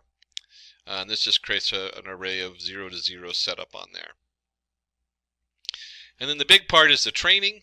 We have our rewards new equals a copy of self.rewards. Ending state equals the self location state in location. So this is whatever we end up at. Rewards new equals ending state plus ending state equals 999. Just kind of goes to a dead end. And we start going through iterations. And we'll go ahead, let's do this. So this, we're going to come back and we're going to call it on here. Let me just erase that. Switch it to an arrow. There we go. So what we're doing is we're going to send in here to train it. We're going to say, hey, I want to iterate through this 1,000 times and see what happens. Now this part would actually be, instead of iterating, you might have your external environment and they're going back and forth and you iterate through outside of here. But just for ease of use, our agent's going to come in here and iterate through this. Sometimes I'll put this iteration in here and I'll have it call the environment and say, hey, this is what I did, what's the next state? And the environment does its thing right in here as I iterate through it. And then we want to go ahead and pick a random state to start with. That's what's going on here. You have to start somewhere. And then you have your playable actions. We're going to start with just an empty thing for playable actions and we'll fill that up. So that's what choices I have. And so we're going to iterate through the rewards matrix to get the states. Directly reachable from the randomly chosen current state. Assign those states to a list named playable actions. And so you can see here we have range 9. I usually use length of whatever I'm looking at, which is our locations or states as they are. We have a reward, so we want to look at the rewards. The new reward is in our chart here of rewards underscore new current state plus J. J being what is the next state we want to try. And so we go ahead and do our playable actions and we append J. And so what we're doing is we're randomly trying different things in here to see what's going to generate a better reward. And then of course we go ahead and choose our next state. So we have our random choice playable actions. And if you remember, I mentioned on this, let me just go ahead and, let's do a free form. When we were talking about the next state, this right here just does a random selection. Instead of a random selection, you might do something where whatever the best selection is, which might be option 3 here, and then so you can see that it might use a bell curve, and then option 2 over here might have a bell curve like this. Oops. And we start looking at these averages and these spreads, or we can just add them all together and pick the one that kind of goes in all of those. So those are some of the options we have in here. We just go with a random choice. That's usually where you start, play with it. And then we have our reward section down here. And so we want to go ahead and find, well in this case, the temporal difference. So you have your rewards new plus the self gamma, and this is the formula we were looking at. This is Bellman's equation here. So we have our current value, our learning rate, our discount rate involved in there, the reward system coming in for that, and we can add it all together. This is, of course, our maximum expected future setup in here. So this is all of our Bellman's equation that we're looking at here. And then we come up in here and we update our Q table. That's all this is on this one. And that's right here. We have self Q, current state, next state, and we add in our alpha because we don't want to train all of it at once in case there's slight differences coming in there. We want to slowly approach the answer. And then we have our route equals the start location, and next location equals start location. So we're just incrementing. We took a step forward. And then finally, remember I was telling you how we're going to do all this and just have some simple thing at the end where it just generates a simple path. We're going to go ahead and get the optimal route. We want to find the best route in here. And so we've created a definition for the optimal route down here. Just scroll down for that. And we get the optimal route. We go ahead and put the information in, including the Q table, self, start location, end location, next location, route, Q. And it says while next location is not equal to end location, so while we can still go, our start location equals self location to state start location. So we already have our best value for the start location. The next state looks at the Q table and says, hey, what's the next one with the best value? And then the next location, we go ahead and pull that in and we just append it. That's what's going on down here. And then our start location equals the next location. And we just go through all the steps. And we'll go ahead and run this. And now that we have our Q table, our Q agent loaded, we're going to go ahead and take our Q agent, load them up with our alpha, gamma that we set up above, along with the location step, action, reward, state to location. And our goal is to plot a course between L9 and L1. And we're going to go through 1,000 iterations on here. And so when I run that, it runs pretty quick. Why is this so fast? If you've been running neural networks and you've been doing all these other models, you sit here and wait a long time. Well, we're a very small amount of data. These are all integers. These aren't float values. The math is not heavy on the processing end, and this is where Q tables are so powerful. If you have a small amount of information coming in, you very quickly get an answer off of this, even though we went through it 1,000 times to train it.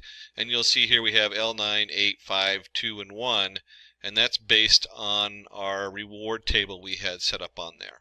And this is the shortest path going between these different setups in here.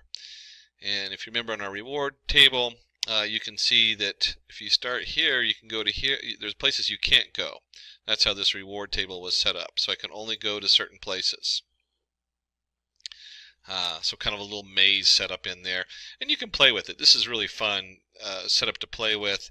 And you can see how you can take this whole code and you can, like I was saying earlier, you can embed it into another setup and model and predictions where you put things into buckets and you're trying to guess the best investment, the best course of action.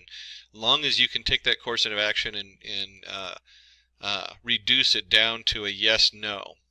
Or if you're using text, you can use a one-hot encoder, which word is next. There's all kinds of things you can do with a Q table, depending on just how much information you're putting in there. So that wraps up our demo. In this demo, we've found the shortest distance between two paths based on whatever rules or state rewards we have to get from point A to point B and what available actions there are.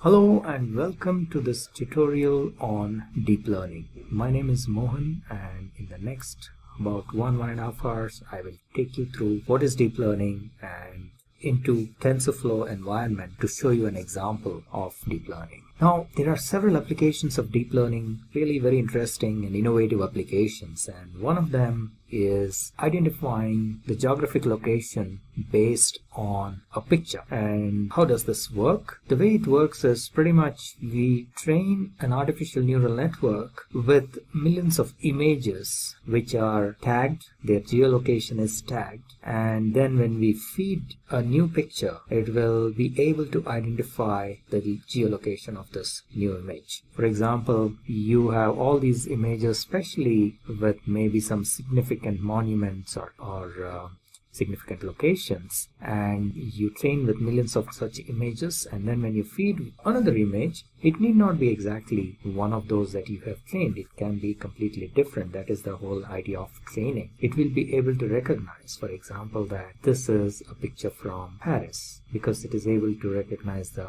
Eiffel Tower. So the way it works internally, if we have to look a little bit under the hood, is these images are nothing but this is digital information in the form of pixels. So each image could be a certain size. It can be 256 by 256 pixel kind of a resolution, and then each pixel is either having a certain grade of color, and all that is fed into the neural network, and it then gets trained in, and it's able to, based on these pixel information, it is able to get trained and able to recognize the features and extract the features, and thereby it is able to identify these images and the location of these images. And then when you feed a new image, it kind of, based on the training, it will be able to figure out where this image is from. So that's the way, a little bit under the hood, how it works. So what are we going to do in this tutorial? We will see what is deep learning and what do we need for deep learning. And one of the main components of deep learning is neural networks. So we will see what is neural network, what is a perceptron, and how to implement logic gates like AND, OR, NOR, and so on using perceptrons.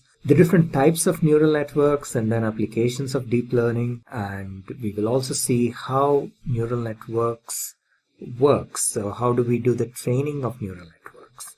And at the end we will end up with a small demo code which will take you through in TensorFlow. Now, in order to implement deep learning code, there are multiple libraries or development environments that are available, and TensorFlow is one of them. So the focus at the end of this would be on how to use TensorFlow to write a piece of code using Python as a programming language. And we will take up an example which is a very common one, which is like the hello world of deep learning, the handwriting number recognition, which is a MNIST, commonly known as MNIST database. So we will take a look at MNIST database and how we can train a neural network to recognize handwritten numbers. So that's what you will see in this particular video.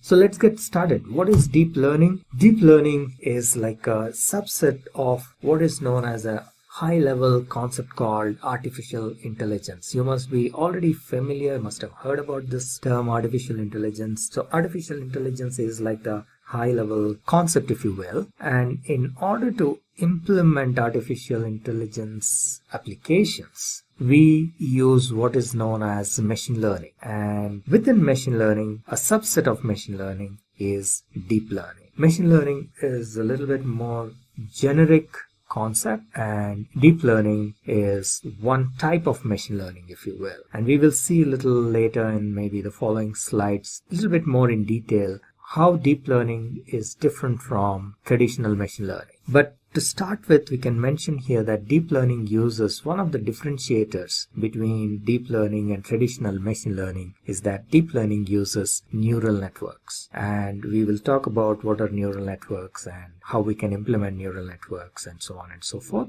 as a part of this tutorial. So a little deeper into deep learning.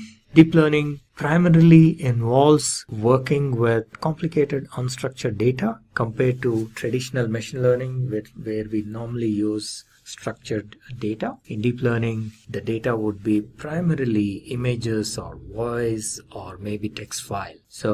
And it is a large amount of data as well. And deep learning can handle complex operations. It involves complex operations. And the other difference between traditional machine learning and deep learning is that the feature extraction happens pretty much automatically. In traditional machine learning, feature engineering is done manually. The data scientists have to do feature engineering, feature extraction. But in deep learning, that happens automatically. And of course, deep learning, for large amounts of data, complicated unstructured data, deep learning gives very good performance. Now, as I mentioned, one of the secret sources of deep learning is neural networks. Let's see what neural networks is. Neural networks is based on our biological neurons. The whole concept of deep learning and artificial intelligence is based on human brain, and human brain consists of billions of tiny stuff called neurons, and this is how a biological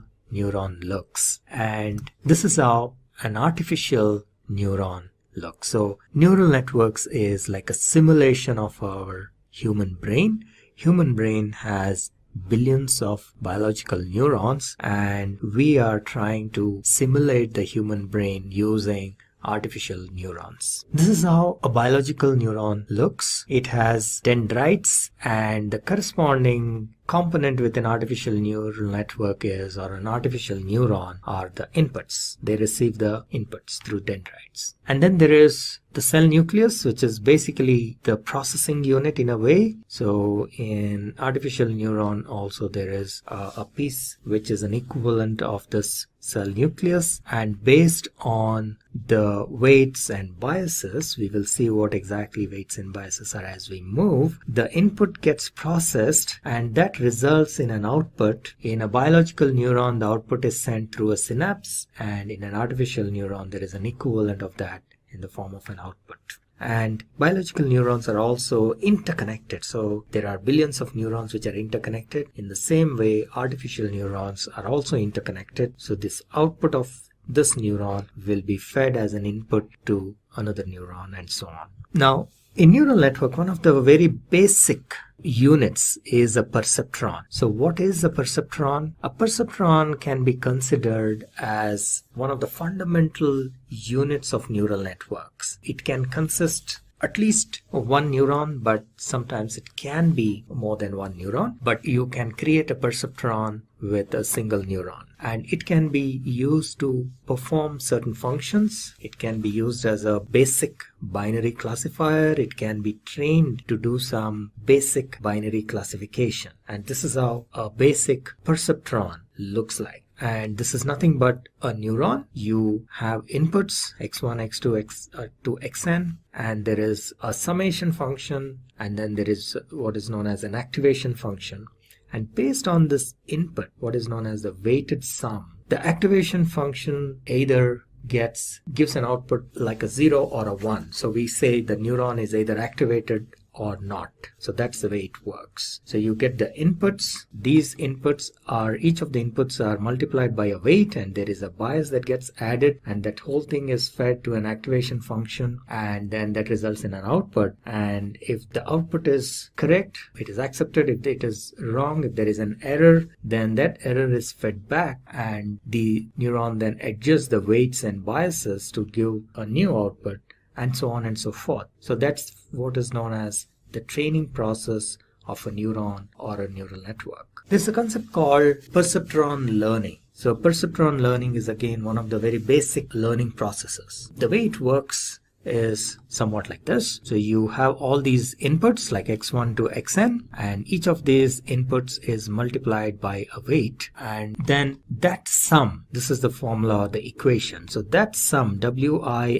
xi sigma of that, which is the sum of all these product of x and w, is added up, and then a bias is added to that. The bias is not dependent on the input or the input values, but the bias is common for one neuron. However, the bias value keeps changing during the training process. Once the training is completed, the values of these weights, W1, W2, and so on, and the value of the bias gets fixed. So that is basically the whole training process, and that is what is known as the perceptron training. So the weights and biases keep changing till you get the accurate output, and the summation is of course passed through the activation function. As you see here, this wixi summation plus b is passed through activation function, and then the neuron gets either fired or not, and based on that there will be an output. That output is compared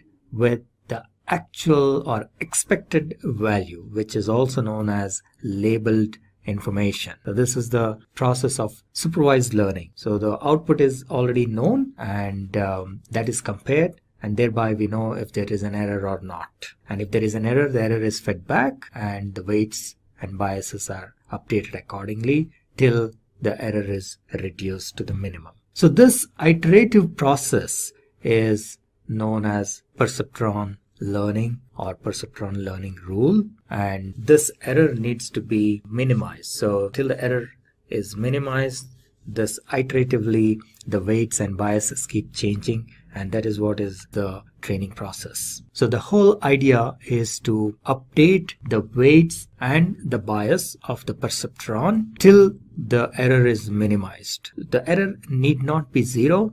The error may not ever reach zero, but the idea is to keep changing these weights and bias so that the error is minimum, the minimum possible that it can have. So this whole process is an iterative process, and this is the iteration continues till either the error is zero, which is unlikely situation, or it is the minimum possible within these given conditions. Now in 1943, two scientists, Warren McCulloch and Walter Pitts, came up with an experiment where they were able to implement the logical functions like AND, OR, and NOR using neurons. And that was a significant breakthrough in a sense. So they were able to come up with the most common logical gates. They were able to implement some of the most common logical gates, which could take two inputs like A and B and then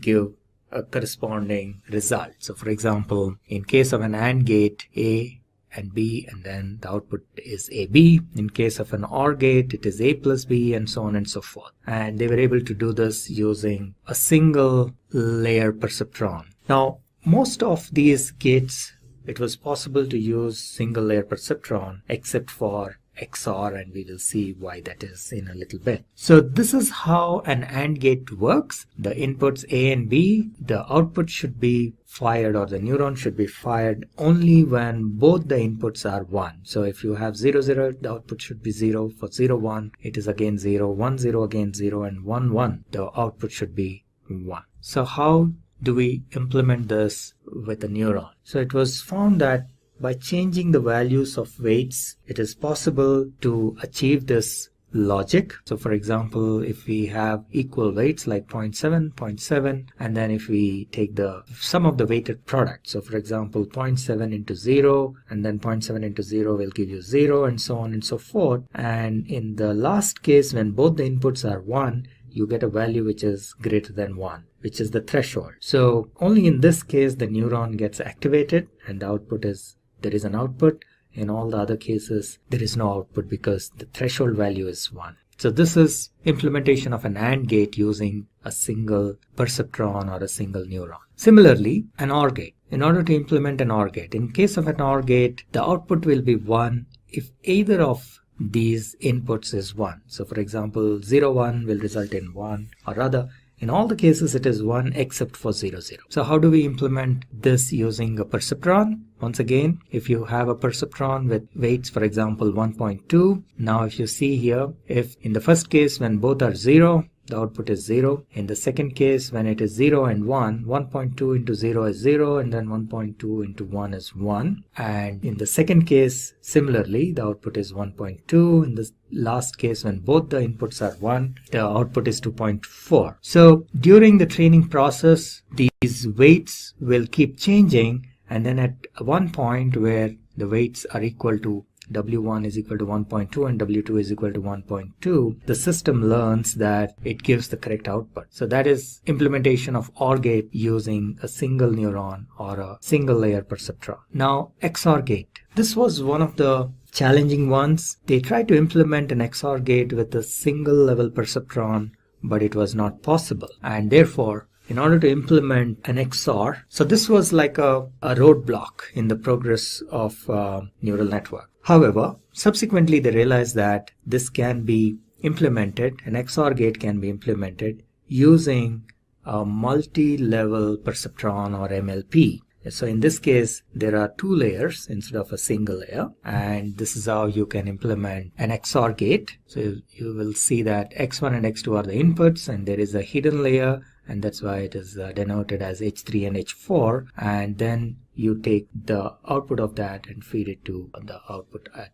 O5 and provide a threshold here. So we will see here that this is the numerical calculation. So the weights are, in this case for X1 it is 20 and minus 20, and once again 20 and minus 20. So these inputs are fed into H3 and H4. So you will see here for H3 the input is 0 1 1 1, and for H4 it is 1 0 1 1. And if you now look at the output, final output, where the threshold is taken as 1, if we use a sigmoid with the threshold 1, you will see that in these 2 cases it is 0, and in the last 2 cases it is 1. So this is the implementation of XOR. In case of XOR, only when one of the inputs is 1, you will get an output. So that is what we are seeing here. If we have either both the inputs are 1 or both the inputs are 0, then the output should be 0. So that is what is an exclusive OR gate. So it is exclusive because only one of the inputs should be 1, and then only you will get an output of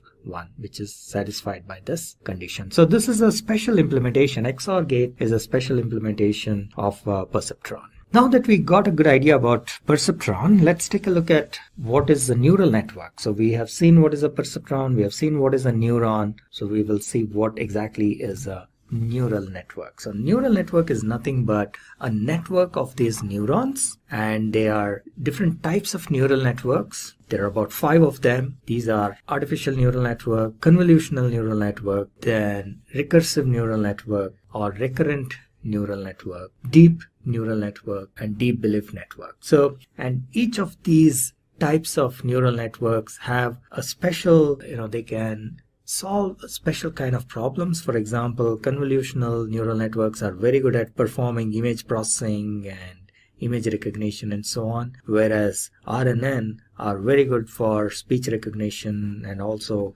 text analysis and so on. So each type has some special characteristics, and they are good at performing certain special kind of tasks. What are some of the applications of deep learning?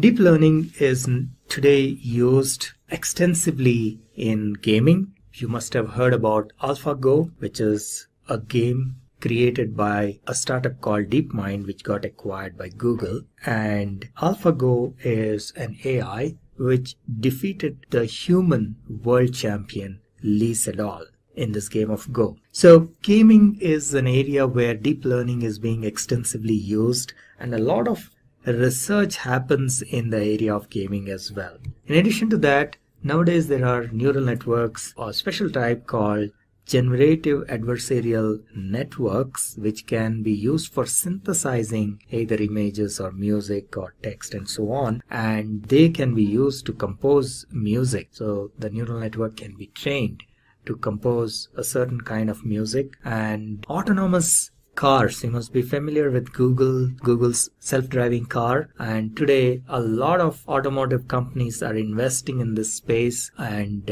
deep learning is a core component of this autonomous cars. The cars are trained to recognize, for example, the road, the lane markings on the road, signals, any objects that are in front, any obstruction, and so on and so forth. So all this involves deep learning. So that's another major application. And robots, we have seen several robots, including Sophia. You may be familiar with Sophia, who was given a citizenship by Saudi Arabia. And there are several such robots which are very human-like, and the underlying technology in many of these robots is deep learning. Medical diagnostics and healthcare is another major area where deep learning is being used. And within healthcare diagnostics, again, there are multiple areas where deep learning and image recognition, image processing can be used. For example, for cancer detection, as you may be aware, if cancer is detected early on, it can be cured.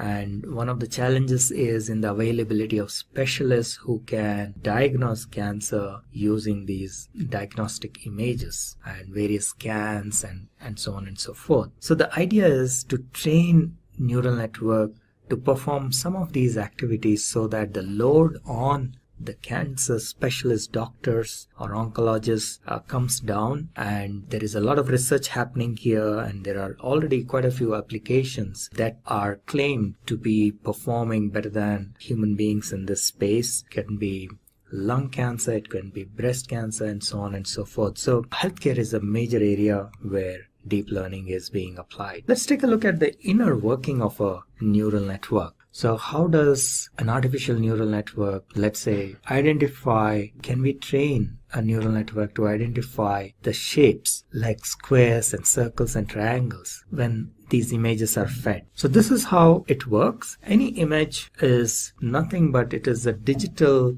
information of the pixels. So in this particular case, let's say this is an image of 28 by 28 pixel and this is an image of a square. There is a certain way in which the pixels are lit up, and so these pixels have a certain value, maybe from 0 to 256, and 0 indicates that it is black or it is dark, and 256 indicates it is white or lit up. So that is like an indication or a measure of how the pixels are lit up. And so this is an image is, let's say, consisting of information of 784 pixels. So all the information what is inside this image can be kind of compressed into these 784 pixels.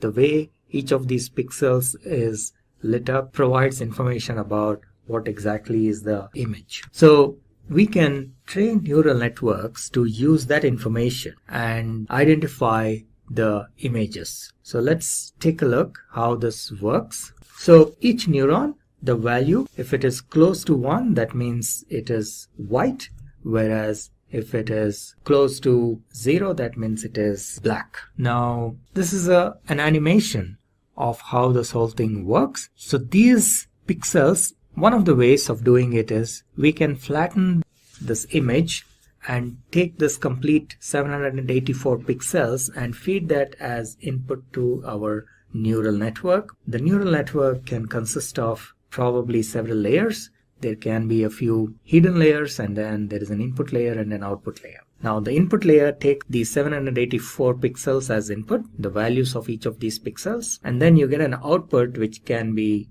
of 3 types or 3 classes. One can be a square, a circle, or a triangle. Now during the training process, there will be initially, obviously you feed this image and it will probably say it's a circle or it will say it's a triangle. So as a part of the training process, we then send that error back, and the weights and the biases of these neurons are adjusted till it correctly identifies that this is a square. That is the whole training mechanism that happens out here.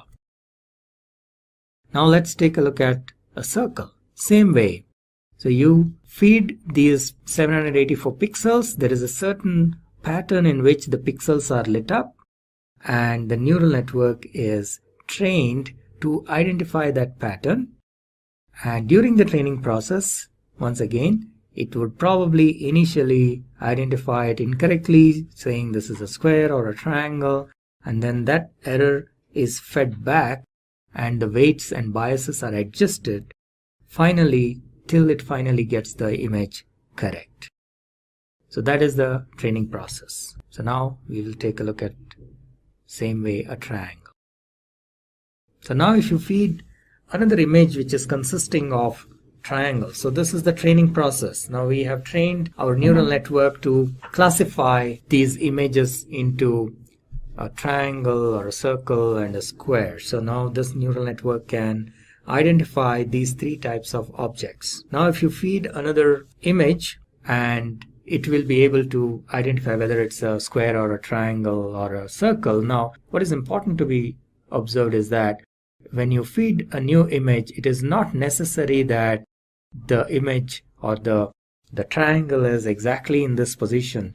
Now the neural network actually identifies the patterns So even if the triangle is, let's say, positioned here, not exactly in the middle, but maybe at the corner or in the side, it would still identify that it is a triangle. And that is the whole idea behind pattern recognition. So how does this training process work? This is a quick view of how the training process works. So we have seen that a neuron consists of inputs. It receives inputs, and then there is a weighted sum, which is nothing but this xi, wi, summation of that plus the bias. And this is then fed to the activation function, and that in turn gives us a output. Now, during the training process, initially, obviously, when you feed these images, when you send maybe a square, it will identify it as a triangle, and when you maybe feed a triangle, it will identify as a square, and so on.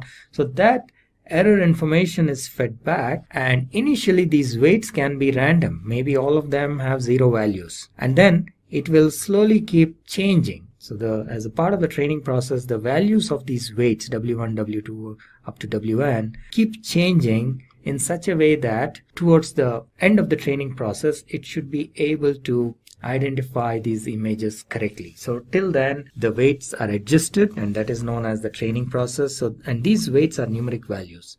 Could be 0.5, 0.25, 0.35, and so on. It could be positive or it could be negative, and the value that is coming here is the pixel value. As we have seen, it can be anything between 0 to 1. You can scale it between 0 to 1 or 0 to 256, whichever way. 0 being black and 256 being white, and then all the other colors in between. So that is the input. So these are numerical values. This multiplication or the product WIXI is a numerical value, and the bias is also a numerical value. We need to keep in mind that the bias is fixed for a neuron. It doesn't change with the inputs, whereas the weights are 1 per input. So that is one important point to be noted. So, but the bias also keeps changing. Initially, it will again have a random value, but as a part of the training process, the weights, the values of the weights W1, W2, Wn, and the value of B will change.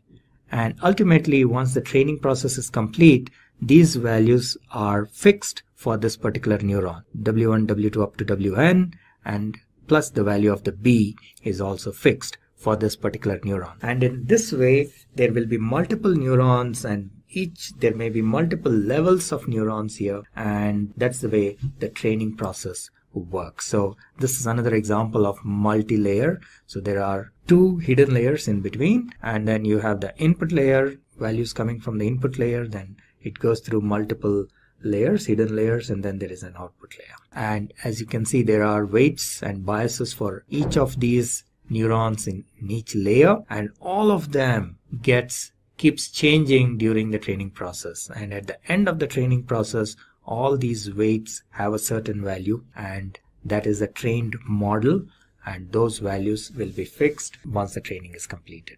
Alright, then there is something known as activation function. Neural networks consists of one of the components in neural networks is activation function, and every neuron has an activation function, and there are different types of activation functions that are used.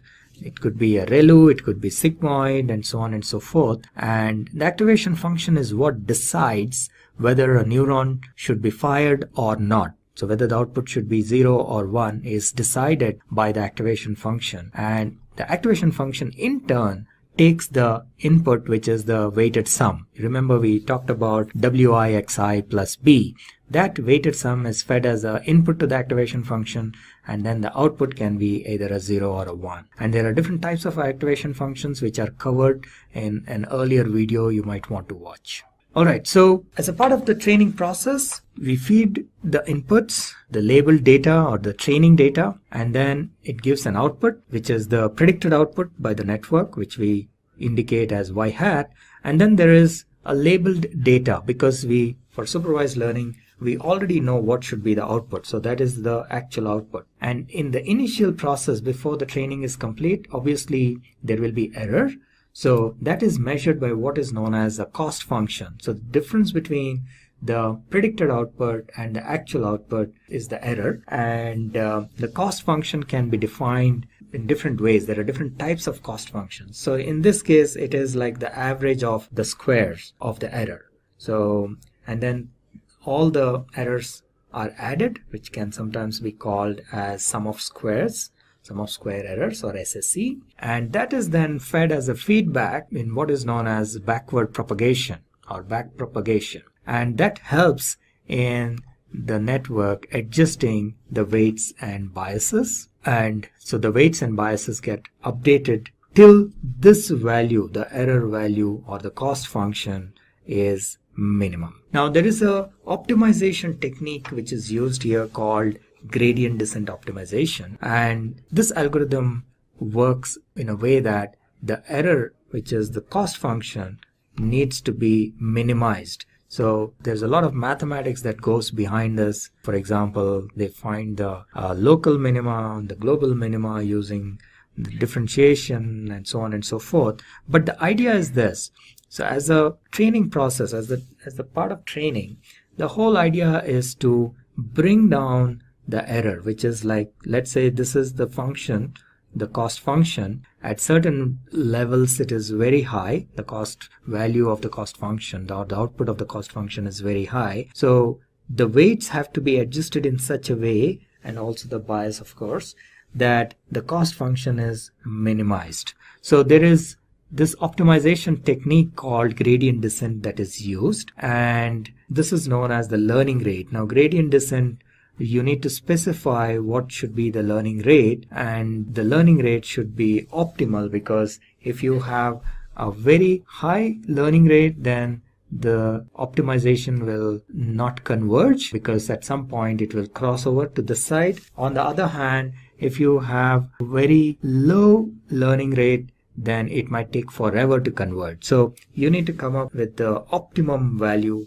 of the learning rate, and once that is done, using the gradient descent optimization, the error function is reduced, and that's like the end of the training process. Alright, so this is another view of gradient descent. So this is how it looks. This is your cost function, the output of the cost function, and that has to be minimized using gradient descent algorithm. And these are like the parameters, and weight could be one of them. So initially we start with certain random values, so cost will be high, and then the weights keep changing, and in such a way that the cost function needs to come down, and at some point it may reach the minimum value, and then it may increase. So that is where the gradient descent algorithm decides that, okay, it has reached a minimum value and it will kind of try to stay here. This is known as the global minima. Now sometimes these curves may not be, just for explanation purpose, this has been drawn in a nice way, but sometimes these curves can be pretty erratic. There can be some local minima here, and then there is a peak, and so on. So the whole idea of gradient descent optimization is to identify the global minima and to find the weights and the bias at that particular point. So that's what is gradient descent. And then this is another example. So you can have these multiple local minima. So as you can see, at this point when it is coming down, it may appear like this is a minimum value, but then it is not. This is actually the global minimum value, and the gradient descent algorithm will make an effort to reach this level and not get stuck at this point. So the algorithm is already there, and it knows how to identify this global minimum, and that's what it does during the training process. Now, in order to implement deep learning, there are multiple platforms and languages that are available, but the most common platform nowadays is TensorFlow, and so that's the reason we have this tutorial. We have created this tutorial for TensorFlow. So we will take you through a quick demo of how to write a TensorFlow code using Python. And TensorFlow is an open source platform created by Google. So let's just take a look at the details of TensorFlow. And so this is a library, a Python library. So you can use Python or any other languages. It's also supported in other languages like Java and R and so on. But Python is the most common language that is used. So it is a library for developing deep learning applications, especially using neural networks. And it consists of primarily two parts, if you will. So one is the tensors, and then the other is the graphs or the flow. That's the way the name. That's the reason for this kind of a name called TensorFlow. So what are tensors? Tensors are like multi-dimensional arrays, if you will. That's one way of looking at it. So usually you have a one-dimensional array. So first of all, you can have what is known as a scalar, which means a number. And then you have a one-dimensional array, something like this, which means this is like a set of numbers. So that is a one-dimensional array. Then you can have a two-dimensional array, which is like a matrix.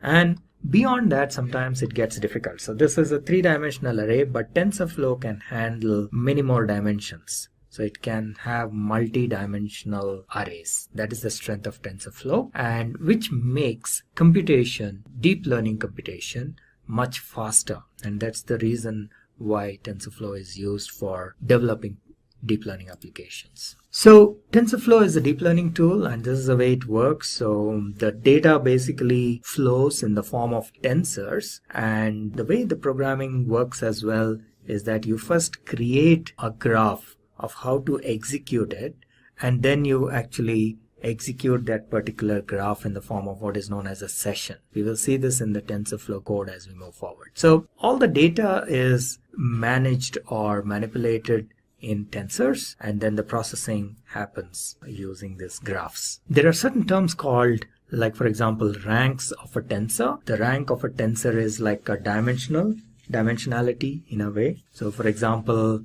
if it is scalar, so there is just a number, just one number, the rank is supposed to be 0, and then it can be a one-dimensional vector, in which case the rank is supposed to be 1, and then you can have a two-dimensional vector, typically like a matrix. Then in that case we say the rank is 2, and then if it is a three-dimensional array, then rank is 3, and so on. So it can have more than 3 as well. So it is possible that you can store multi-dimensional arrays in the form of tensors. So what are some of the properties of TensorFlow? I think today it is one of the most popular platform. TensorFlow is the most popular deep learning platform or library.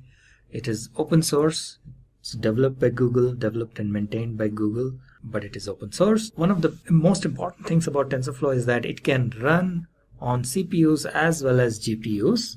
GPU is a graphical processing unit, just like CPU is central processing unit. Now, in earlier days, GPU was used primarily for graphics, and that's how the name has come. And one of the reasons is that it cannot perform generic activities very efficiently like CPU, but it can perform iterative actions or computations extremely fast and much faster than a CPU. So they are really good for computational activities, and in deep learning there is a lot of iterative computation that happens, so in the form of matrix multiplication and so on. So GPUs are very well suited for this kind of computation, and TensorFlow supports both GPU as well as CPU. And there's a certain way of writing code in TensorFlow. We will see as we go into the code. And of course, TensorFlow can be used for traditional machine learning as well, but then that would be an overkill.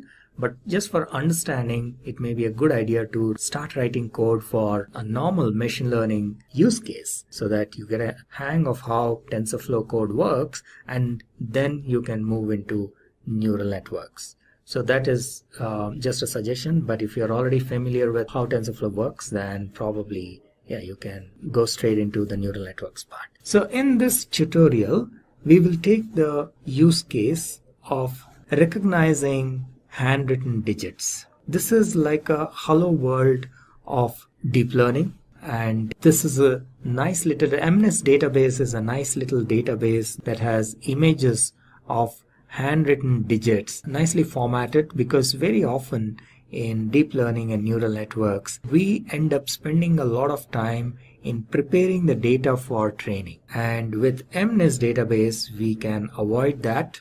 You already have the data in the right format, which can be directly used for training. And MNIST also offers a bunch of built-in utility functions that we can straight away use and call those functions without worrying about writing our own functions. And that's one of the reasons why MNIST database is very popular for training purposes. Initially, when people want to learn about deep learning and TensorFlow, this is the database that is used. and it has a collection of 70,000 handwritten digits, and a large part of them are for training. Then you have test, just like in any machine learning process, and then you have validation, and all of them are labeled. So you have the images and their label, and these images, they look somewhat like this. So they are handwritten images collected from a lot of individuals. People have, these are samples written by human beings. They have handwritten these numbers going from 0 to 9. So people have written these numbers, and then the images of those have been taken and formatted in such a way that it is very easy to handle.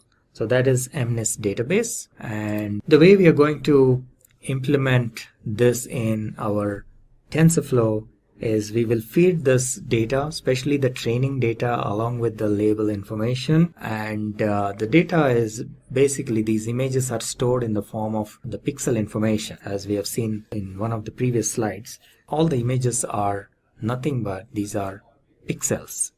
So an image is nothing but an arrangement of pixels, and the value of the pixel, either it is lit up or it is not, or in somewhere in between. That's how the images are stored, and that is how they are fed into the neural network and for training. Once the network is trained, when you provide a new image, it will be able to identify within a certain error, of course. And for this, we will use one of the simpler neural network configurations called softmax. And for simplicity, what we will do is we will flatten these pixels. So instead of taking them in a two-dimensional arrangement, we just flatten them out. So for example, it starts from here.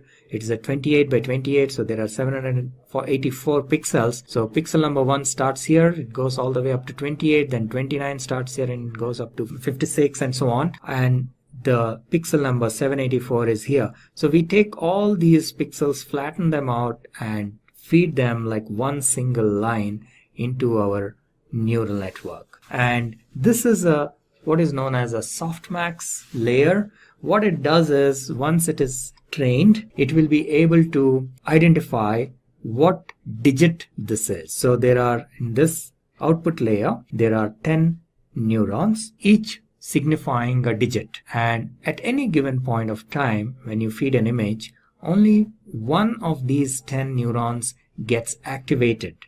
So for example, if this is trained properly, and if you feed a number 9 like this, then this particular neuron gets activated. So you get an output from this neuron. Let me just use a pen or a laser to show you here. Okay, so you're feeding a number 9. Let's say this has been trained, and now if you're feeding a number 9, this will get activated. Now let's say you feed 1 to the trained network, then this neuron will get activated. If you feed 2, this neuron will get activated, and so on. I hope you get the idea. So this is one type of a neural network or an activation function known as softmax layer. So that's what we will be using here. This is one of the simpler ones for quick and easy understanding. So this is how the code would look. We will go into our lab environment in the cloud, and we will show you there directly. But very quickly, this is how the code looks. And let me run you through briefly here, and then we will go into the Jupyter notebook where the actual code is, and we will run that as well. So as a first step, first of all, we are using Python here, and that's why the syntax of the language is Python. And the first step is to import the TensorFlow library. So, and we do this by using this line of code saying import TensorFlow as TF. TF is just for convenience, so you can give any name. And once you do this, TensorFlow is available as an object in the name of TF, and then you can run its methods and accesses its attributes and so on and so forth. And MNIST database is actually an integral part of TensorFlow, and that's again another reason why we, as a first step, we always use this example, MNIST database example. So you just simply import MNIST database as well using this line of code, and you slightly modify this so that the labels are in this format, what is known as one hot true, which means that the label information is stored like an array, and let me just use a pen to show what exactly it is. So when you do this one hot true, what happens is each label is stored in the form of an array of 10 digits, and let's say the number is 8. Okay, so in this case all the remaining values, there will be a bunch of zeros. So this is like array at position 0, this is at position 1, position 2, and so on and so forth. Let's say this is position 7, then this is position 8, that will be 1 because our input is 8, and again position 9 will be 0. Okay, so one hot encoding, this one hot encoding true will kind of load the data in such a way that the labels are in such a way that only one of the digits has a value of 1, and that indicates, so based on which digit is 1, we know what is the label. So in this case the 8th position is 1, therefore we know this sample data, the value is 8. Similarly, if you have a 2 here, let's say, then the labeled information will be somewhat like this. So you have your labels, so you have this as 0, the 0th position, the first position is also 0, the second position is 1 because this indicates number 2, and then you have third as 0, and so on. Okay, so that is the significance of this one hot true. All right, and then we can check how the data is looking by displaying the data. And as I mentioned earlier, this is pretty much in the form of digital form, like numbers. So all these are like pixel values, so you will not really see an image in this format, but there is a way to visualize that image. I will show you in a bit, and this tells you how many images are there in each set. So the training, there are 55,000 images in training, and in the test set there are 10,000, and then validation there are 5,000. So altogether there are 70,000 images. All right, so let's move on, and we can view the actual image by using the matplotlib library, and this is how you can view. This is the code for viewing the images, and you can view them in color or you can view them in grayscale. So the CMap is what tells in what way we want to view it, and what are the maximum values and the minimum values of the pixel values. So these are the max and minimum values, so of the pixel values. So maximum is 1 because this is a scaled value. So 1 means it is white, and 0 means it is black, and in between is, it can be anywhere in between black and white. And the way to train the model, there is a certain way in which you write your TensorFlow code, and the first step is to create some placeholders, and then you create a model. In this case we will use the softmax model, one of the simplest ones, and placeholders are primarily to get the data from outside into the neural network. So this is a very common mechanism that is used, and then of course you will have variables which are your, remember these are your weights and biases. So for in our case there are 10 neurons, and each neuron actually has 784 because each neuron takes all the inputs. If we go back to our slide here, actually every neuron takes all the 784 inputs. Right, this is the first neuron, it receives all the 784. This is the second neuron, this also receives all the 708. So each of these inputs needs to be multiplied with a weight, and that's what we are talking about here. So this is a matrix of 784 values for each of the neurons, and so it is like a 10 by 784 matrix because there are 10 neurons. And similarly there are biases. Now remember I mentioned bias is only 1 per neuron, so it is not 1 per input, unlike the weights. So therefore there are only 10 biases because there are only 10 neurons in this case. So that is what we are creating a variable for biases. So this is something little new in TensorFlow. You will see, unlike our regular programming languages where everything is a variable, here the variables can be of 3 different types. You have placeholders, which are primarily used for feeding data. You have variables which can change during the course of computation. And then a third type, which is not shown here, are constants. So these are like fixed numbers. All right. So in a regular programming language, you may have everything as variables or at the most variables and constants, but in TensorFlow you have three different types: placeholders, variables, and constants. And then you create what is known as a graph. So TensorFlow programming consists of graphs and tensors, as I mentioned earlier. So this can be considered ultimately as a tensor, and then the graph tells how to execute the whole implementation, so that the execution is stored in the form of a graph. And in this case, what we are doing is we are doing a multiplication. TF, you remember this TF was created as a TensorFlow object here. One more level, one more. So TF is available here. Now TensorFlow has what is known as a matrix multiplication or matmul function. So that is what is being used here in this case. So we are using the matrix multiplication of TensorFlow so that you multiply your input values x with w, right? This is what we were doing, xw plus b. You're just adding b, and this is in very similar to one of the earlier slides where we saw sigma xi wi. So that's what we are doing here. Matrix multiplication is multiplying all the input values with the corresponding weights and then adding the bias. So that is the graph we created. And then we need to define what is our loss function and what is our optimizer. So in this case, we again use the TensorFlow's APIs. So tf.nn softmax cross entropy with logits is the API that we will use, and reduce mean is what is like the mechanism whereby which says that you reduce the error. And optimizer for doing reduction of the error, what optimizer are we using? So we are using gradient descent optimizer.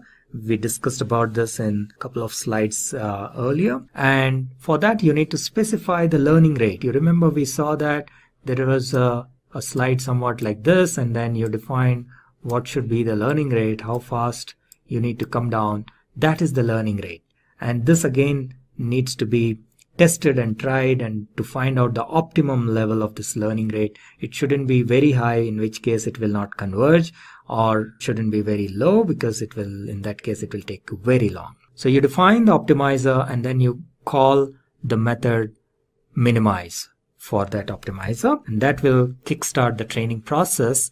And so far we've been creating the graph, and in order to actually execute that graph, we create what is known as a session, and then we run that session. And once the training is completed, we specify how many times, how many iterations we want it to run. So for example, in this case, we are saying 1000 steps. So that is a exit strategy in a way. So you specify the exit condition. So a training will run for 1000 iterations. And once that is done, we can then evaluate the model using some of the techniques shown here. So let us get into the code quickly and see how it works.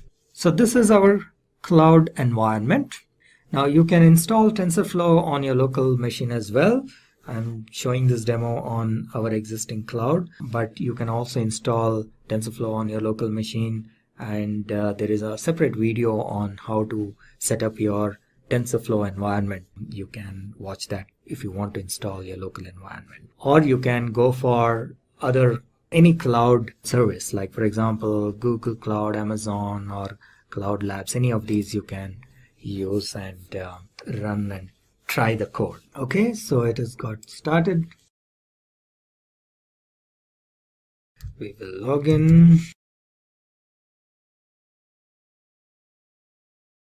Alright, so this is our deep learning tutorial code, and this is our TensorFlow environment. And so let's get started. We have seen a little bit of a code walkthrough in the slides as well. Now you will see the actual code in action. So the first thing we need to do is import TensorFlow, and then we will import the data, and we need to adjust the data in such a way that the one hot encoding is set to true, one hot encoding, right? As I explained earlier. So in this case, the label values will be shown appropriately. And if we just check what is the type of the data, so you can see that this is a data sets, Python data sets. And if we check the number of images, the way it looks, this is how it looks. It is an array of type float 32. Similarly, the number, if you want to see what is the number of training images, there are 55,000, then there are test images 10,000, and then validation images 5,000. Now let's take a quick look at the data itself, visualization. So we will use matplotlib for this. And if we take a look at the shape, now shape gives us like the dimension of the tensors or the arrays, if you will. So in this case, the training data set, if we see the size of the training data set using the method shape, it says there are 55,000 and 55,000 by 784. So remember, the 784 is nothing but the 28 by 28, 28 into 28. So that is equal to 784. So that's what it is showing. Now we can take just one image and just see what is the first image and see what is the shape. So again, size, obviously it is only 784. Similarly, you can look at the image itself, the data of the first image itself. So this is how it shows. So large part of it will probably be zeros, because as you can imagine, in the image only certain areas are written, rest is blank. So that's why you will mostly see zeros, either it is black or white. But then there are these values are, so the values are actually, they are scaled, so their values are between 0 and 1. Okay, so this is what you're seeing. So certain locations there are some values, and then other locations there are zeros. So that is how the data is stored and loaded. If we want to actually see what is the value of the handwritten image, if you want to view it, this is how you view it. So you create, like, do this reshape, and matplotlib has this feature to show you these images. So we will actually use the function called imshow, and then if you pass this parameters appropriately, you will be able to see the different images. Now I can change the values in this position, so which image we are looking at, right? So we can say, if I want to see what is there in maybe 5,000, right? So 5,000 has 3. Similarly, you can just say 5. What is in 5? 5 has 8. What is in 50? Again 8. So basically, by the way, if you're wondering how I'm executing this code, Shift Enter, in case you're not familiar with Jupyter Notebooks, Shift Enter is how you execute each cell, individual cell. And if you want to execute the entire program, you can go here and say run all. So that is how this code gets executed. And here again, we can check what is the maximum value and what is the minimum value of these pixel values. As I mentioned, it is scaled, so therefore it is between, the values lie between 1 and 0. Now this is where we create our model. The first thing is to create the required placeholders and variables, and that's what we are doing here, as we have seen in the slides. So we create one placeholder and we create 2 variables, which is for the weights and biases. These 2 variables are actually matrices. So each variable has 784 by 10 actual values. Okay, so one for this 10 is for each neuron. There are 10 neurons, and 784 is for the pixel values inputs that are given, which is 28 into 28. And the biases, as I mentioned, one for each neuron, so there will be 10 biases. They are stored in a variable by the name B. And this is the graph, which is basically the multiplication of these matrix multiplication of X into W, and then the bias is added for each of the neurons. And the whole idea is to minimize the error. So let me just execute. I think this code is executed. Then we define what is the Y value is basically the label value. So this is another placeholder. We had X as one placeholder and Y underscore true as a second placeholder. And this will have values in the form of 10 digit arrays. And since we said one hot encoded, the position which has a 1 value indicates what is the label for that particular number. All right. Then we have cross entropy, which is nothing but the loss function. And we have the optimizer. We have chosen gradient descent as our optimizer. Then the training process itself. So the training process is nothing but to minimize the cross entropy, which is again nothing but the loss function. So we define all of this in the form of a graph. So up to here, remember what we have done is we have not exactly executed any TensorFlow code till now. We are just preparing the graph, the execution plan. That's how the TensorFlow code works. So the whole structure and format of this code will be completely different from how we normally do programming. So even with people with programming experience may find this a little difficult to understand it, and it needs quite a bit of practice. So you may want to view this video also maybe a couple of times to understand this flow, because the way TensorFlow programming is done is slightly different from the normal programming. Some of you who, let's say, have done maybe Spark programming to some extent will be able to easily understand this. But even in Spark, the programming, the code itself is pretty straightforward. Behind the scenes, the execution happens slightly differently. But in TensorFlow, even the code has to be written in a completely different way. So the code doesn't get executed in the same way as you have written. So that's something you need to understand, and a little bit of practice is needed for this. So far what we have done up to here is creating the variables and feeding the variables, and or rather not feeding but setting up the variables and the graph. That's all. Defining maybe the what kind of a network you want to use. For example, we want to use softmax and so on. So you have created the variables, how to load the data, loaded the data, viewed the data, and prepared everything, but you have not yet executed anything in TensorFlow. Now the next step is the execution in TensorFlow. So the first step for doing any execution in TensorFlow is to initialize the variables. So anytime you have any variables defined in your code, you have to run this piece of code always. So you need to basically create what is known as a node for initializing. So this is a node. You still are not yet executing anything here. You just created a node for the initialization. So let us go ahead and create that. And here onwards is where you will actually execute your code in TensorFlow.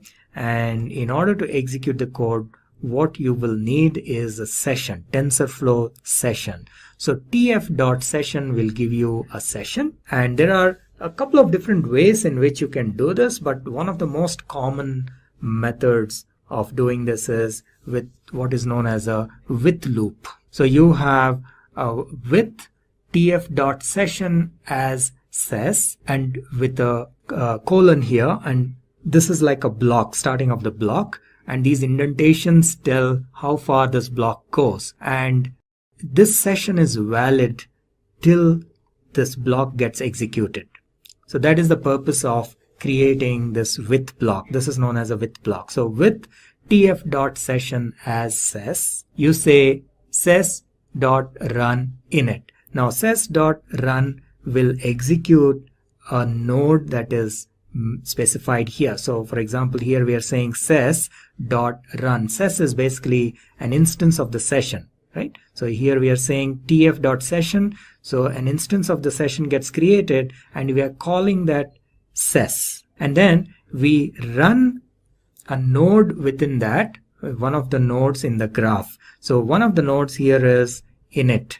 So we say run that particular node, and that is when the initialization of the variables happens. Now what this does is, if you have any variables in your code, in our case we have w is a variable and b is a variable. So any variables that we created, you have to run this code, you have to run the initialization of these variables, otherwise you will get an error. Okay, so that's what this is doing. Then we, within this with block, we specify a for loop, and we are saying we want the system to iterate for 1,000 steps and perform the training. That's what this for loop does. Run training for 1,000 iterations. And what it is doing basically is it is fetching the data or these images. Remember, there are about 50,000 images, but it cannot get all the images in one shot because it will take up a lot of memory and performance issues will be there. So this is a very common way of performing deep learning training. You always do in batches. So we have maybe 50,000 images, but you always do it in batches of 100 or maybe 500 depending on the size of your system and so on and so forth. So in this case, we are saying, okay, get me 100 images at a time and get me only the training images. Remember, we use only the training data for training purpose and then we use test data for test purpose. You must be familiar with machine learning, so you must be aware of this. But in case you are not, in machine learning also, this is not specific to deep learning, but in machine learning in general, you have what is known as training data set and test data set. Your available data, typically you will be splitting into two parts and using the training data set for training purpose. And then to see how well the model has been trained, you use the test data set to check or test the validity or the accuracy of the model. So that's what we are doing here. And you observe here that we are actually calling an MNIST function here. So we are saying MNIST train.next batch.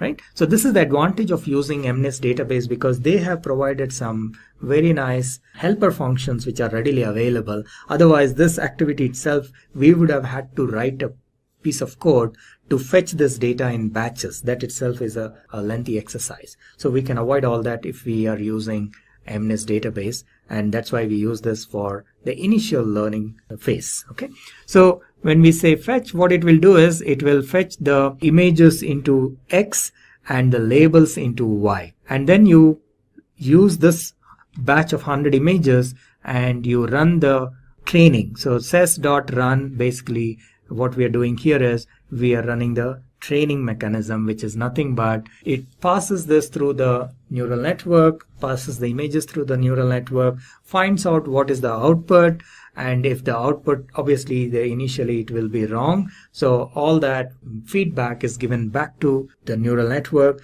and thereby all the W's and B's get updated till it reaches 1,000 iterations. In this case, the exit criteria is 1,000, but you can also specify probably accuracy rate or something like that for the as an exit criteria. So here it just says that, okay, this particular image was wrongly predicted, so you need to update your weights and biases. That's the feedback given to each neuron, and that is run for 1,000 iterations. And typically by the end of this 1,000 iterations, the model would have learned to recognize these handwritten images. Obviously it will not be 100% accurate. Okay, so once that is done, so this happens for 1,000 iterations. Once that is done, you then test the accuracy of these models by using the test data set.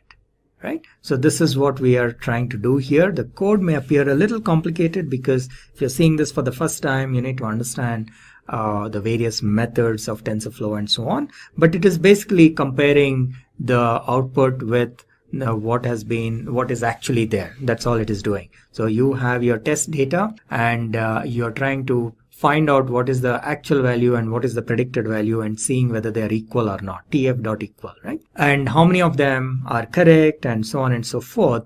And based on that, the accuracy is calculated as well. So this is the accuracy, and that is what we are trying to see, how accurate the model is in predicting these numbers or these digits. Okay, so let us run this. This entire thing is in one cell. So we will have to just run it in one shot. It may take a little while. Let us see. And not bad. So it has finished the 1,000 iterations. And what we see here as an output is the accuracy. So we see that the accuracy of this model is around 91%. Okay. Now, which is pretty good for such a short exercise within such a short time. we got 90% accuracy. However, in real life, this is probably not sufficient. So there are other ways to increase the accuracy. We will see probably in some of the later tutorials how to improve this accuracy, how to change maybe the hyperparameters like number of neurons or number of layers and so on and so forth, and so that this accuracy can be increased beyond 90%. So we will be discussing about what exactly is LangChain, Langgraph, Langflow, and Langsmith, and where can we use them, and what makes them different from others. So this is the major agenda for today's session. Let's begin with LangChain. So what exactly is LangChain? LangChain is an open source framework designed to help developers build applications powered by large language models by providing tools and abstractions to simplify the process of integrating LLMs with external data sources and workflows. Now, imagine you're building an AI application where an LLM model like GPT-4 is needed to generate an initial response to your query. Llama 3 or other versions to refine that response. A custom-built AI agent to decide whether it can answer the query without a hiccup or if it has to fetch external sources to generate a response. Most importantly, a solid memory to store all previous user interactions. Without LangChain, managing all these components manually would require extensive coding. You need to write a custom code snippet to handle API calls to your LLM like GPT, Llama, create and maintain a dedicated memory space, and most importantly, a fully customized decision-making capable AI agent. Yet in scenarios where you can see an opportunity to scale it up, the possibilities are questionable.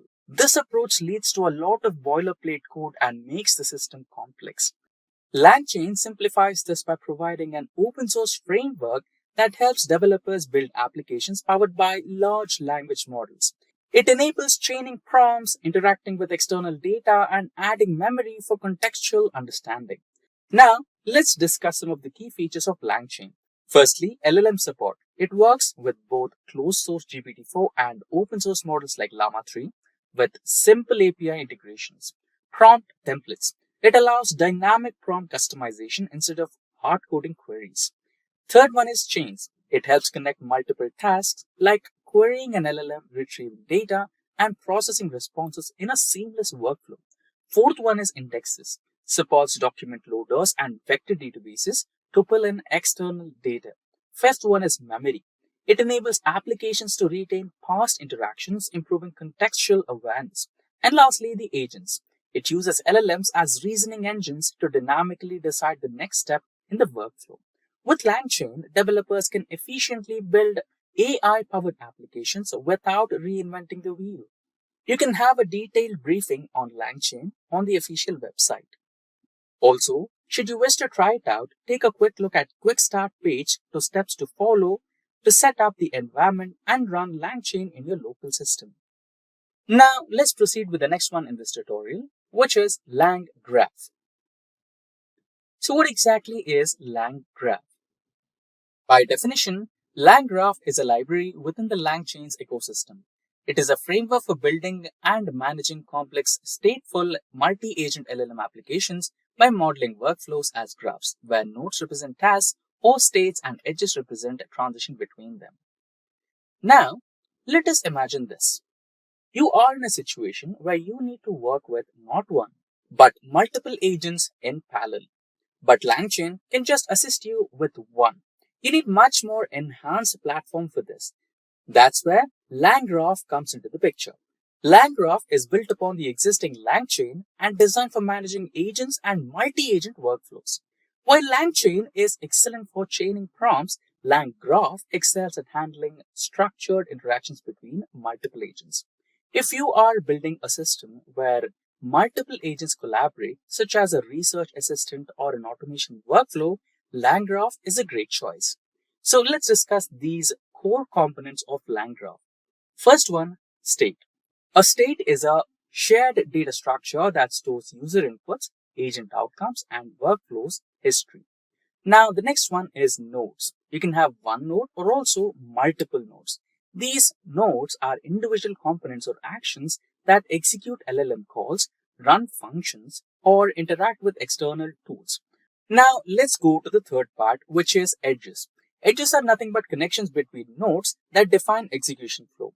Unlike traditional directed graphs, nodes in Langgraph can dynamically decide which node to call next. That means the control flow can go in both ways.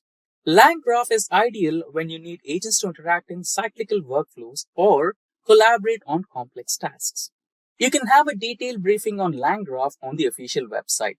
Also, should you wish to try it out, take a quick look at the quick start. Using Langgraph is straightforward. You just need to install the package, import it onto your project, and then using the provided classes, you can straightly access Langgraph. Now, let's proceed to the next one, which is Langflow. Now, what is Langflow? Langflow is a visual, low-code framework built upon top of LangChain, enabling developers to easily design and test AI applications, especially those involving multi-agent systems and retrieval augmented generation or RAG. Now, imagine building AI-powered applications like chatbots or data processing tools without writing any code. Langflow makes this possible with the drag and drop interface. Langflow is built upon top of LangChain and provides a visual interface for designing LangChain workflows. It is perfect for prototyping LLM applications, allowing users to quickly design workflows, chains, and agents and test them. However, it is not intended for production use, but it is excellent for MVPs, which is minimum viable products. Langflow is designed to simplify AI-powered app development by providing a drag-and-drop interface. It enables developers to visually design, experiment with, and test LangChain-based workflows. Now, what makes Langflow different from LangChain and Langgraph? Why use Langflow? So, there are three major reasons. Firstly, no coding required. Perfect for prototyping AI applications without having to write any code. Second one, visual workflow builder. You can easily design chains, agents, and integrations. Thirdly, quick prototyping. Best suited for MVPs, experimentation, and non-production use cases. So there are two main ways to use Langflow. First one, via DataStax, a paid cloud-hosted option. Second one, self-hosted. Install locally or on your own cloud server. So once deployed, Langflow provides a UI where you can drag and connect various components, enabling you to build and test AI workflows seamlessly. You can have a detailed briefing on Langflow on the official website. Also, should you wish to try it out, take a quick look at Quick Start to work on setting up Langflow in your local environment. You just need to install the package, import it onto your project, and start using the provided classes. Now, let's move on to the last one, which is Langsmith. So what exactly is Langsmith? So Langsmith is a platform developed by LangChain, designed to streamline the development, testing, debugging, and monitoring of LLM applications, offering tools for observability, evaluation, and prompt engineering. The LLM, genai AI agents, all the hype was a huge hit. Everybody is interested in developing a custom AI agent to automate and optimize all the redundant CRM tasks and much more. But building an LLM-based application or AI agent is just the beginning. Monitoring, testing, and optimizing are equally crucial. Langsmith is designed to help developers at every stage of an AI application's lifecycle, from prototyping to production. Now, why use Langsmith? So there are three important reasons. Firstly, performance monitoring. It tracks API calls, token usage, errors, and latency. Second one, debugging and evaluation. It ensures models return expected results and avoid unnecessary API costs. Lastly, independent framework. It works with any LLM framework, not just the LangChain based ones. If your application requires extensive monitoring, debugging, or optimization, Langsmith is a great tool. However, for simple applications without complex tracking needs, it might not be necessary. To integrate LangChain, install the package, set up the environment variables, and use traceable annotations in your code. The Langsmith dashboard provides insights into performance metrics, including token usage, call trends, and error rates. For more details on Langsmith, visit the official page of Langsmith. Also, should you wish to try it out, take a look at the quick start to work on setting up Langsmith in your local environment. You just need to install the package, import it into your project, and start using the provided classes. Something big is happening in the world of AI and it's shaking up the industry. No, it's not another ChatGPT update or a new release from OpenAI. This time, it's a brand new player on the scene. DeepSeek R1, an AI model that's already outperforming the best known models in ways that have experts seriously been talking. But why is this causing such a stir? Well, it's because DeepSeek R1 doesn't just answer questions like other AIs. It thinks. And I mean really thinks. It breaks down complex problems step by step, showing you exactly how it arrives at the solution. You just don't get an answer, you get the entire process from start to finish. That too in real time. This is the kind of AI that doesn't just solve problems, it solves the way we do. Now, here's the twist. DeepSeek R1 isn't from one of the usual AI giants like OpenAI or Anthropic. It was developed by High Flyer Capital Management, a hedge fund that's quietly been making waves in the AI world. In fact, their new DeepSeek R1 Lite preview is already making headlines for its stunning performance on tasks like mathematical reasoning, logical inference, and real-time decision making. Areas where even the best of the OpenAI's models often fall short. But why is this model such a game changer? It's because in 2024, the world is demanding AIs that can think logically and reason through problems. DeepSeek's ability to show its work is what sets it apart. While other AIs give you answers, DeepSeek lets you watch its thought process unfold. Think of it as the AI that doesn't just solve problems, but teaches you how to think like it does. And if you think that's all just a hype, let me tell you, Forbes isn't the only one buzzing about it. Even experts across the industry are pointing out that DeepSeek is outperforming models from heavyweights like OpenAI and Anthropic on tests that measures complex reasoning. It's already winning in some major AI benchmarks and it's only going to get better. So why is DeepSeek R1 such a big deal right now? And what does it mean for the future of AI in 2024 and beyond? Well, in this video, we will explore DeepSeek R1 starting with its unique capabilities and how it stands out from the other AI model. We'll also test its math reasoning and problem-solving skills, comparing it with models like OpenAI. Then we will examine the real-world application in fields like finance and tech. So let's dive in and see how it's shaping the future of AI. So at first, let us understand what is exactly DeepSeek R1 Lite Preview. As you can see this tweet post, so DeepSeek R1 Lite Preview is an AI tool which is similar to ChatGPT and is created by a Chinese company which is known as DeepSeek. The company announced this new model on X on November 20th and shared a few details. So I'll show you the documentation page over here. So this is a documentation page of DeepSeek API.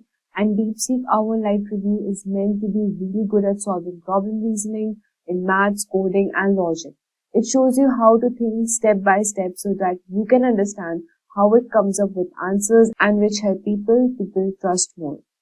So you can try out me on their website, and the website name I'm going to show you. So you just have to simply go to Google and type over here chat.deepseek.com. As soon as you enter this, you'll be redirected to DeepSeek's page. So simply I'll just log in with the Google account. And here you can see this is the interface of our DeepSeek R1 Lite model. And here we will enable this DeepThink preview, which is a new feature over here. And now let's start with our test and start testing whether DeepSeek, this model, is really that effective or worth the hype or not. So first we'll be doing the strawberry test, okay? So let's see what exactly is the strawberry test. So let's start with a very simple question, which is how many times does the letter R occur in the word strawberry? So this is our question over here, and let us just check what would be the answer. So I didn't expect such a long reasoning process to what seems like a straightforward task. I thought that after counting the letter R and identifying the position of the word, it would have stopped there. But what's interesting to me is that it didn't stop. It double-checked the counting a couple of times and even considered things like how people might pronounce or spell the word differently, which I think is a bit of redundant, especially the pronunciation part. But then that's how it does show how careful and thoughtful it is. So it just explained us every step by step and what process we can go through it. So let's move on to our second question, which would be a mathematical reasoning question.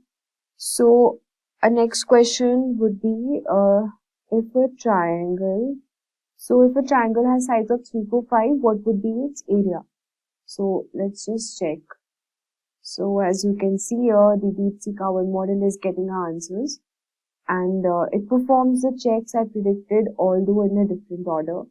But then it's using all the steps and all the formulas and what would be the best to go with this question.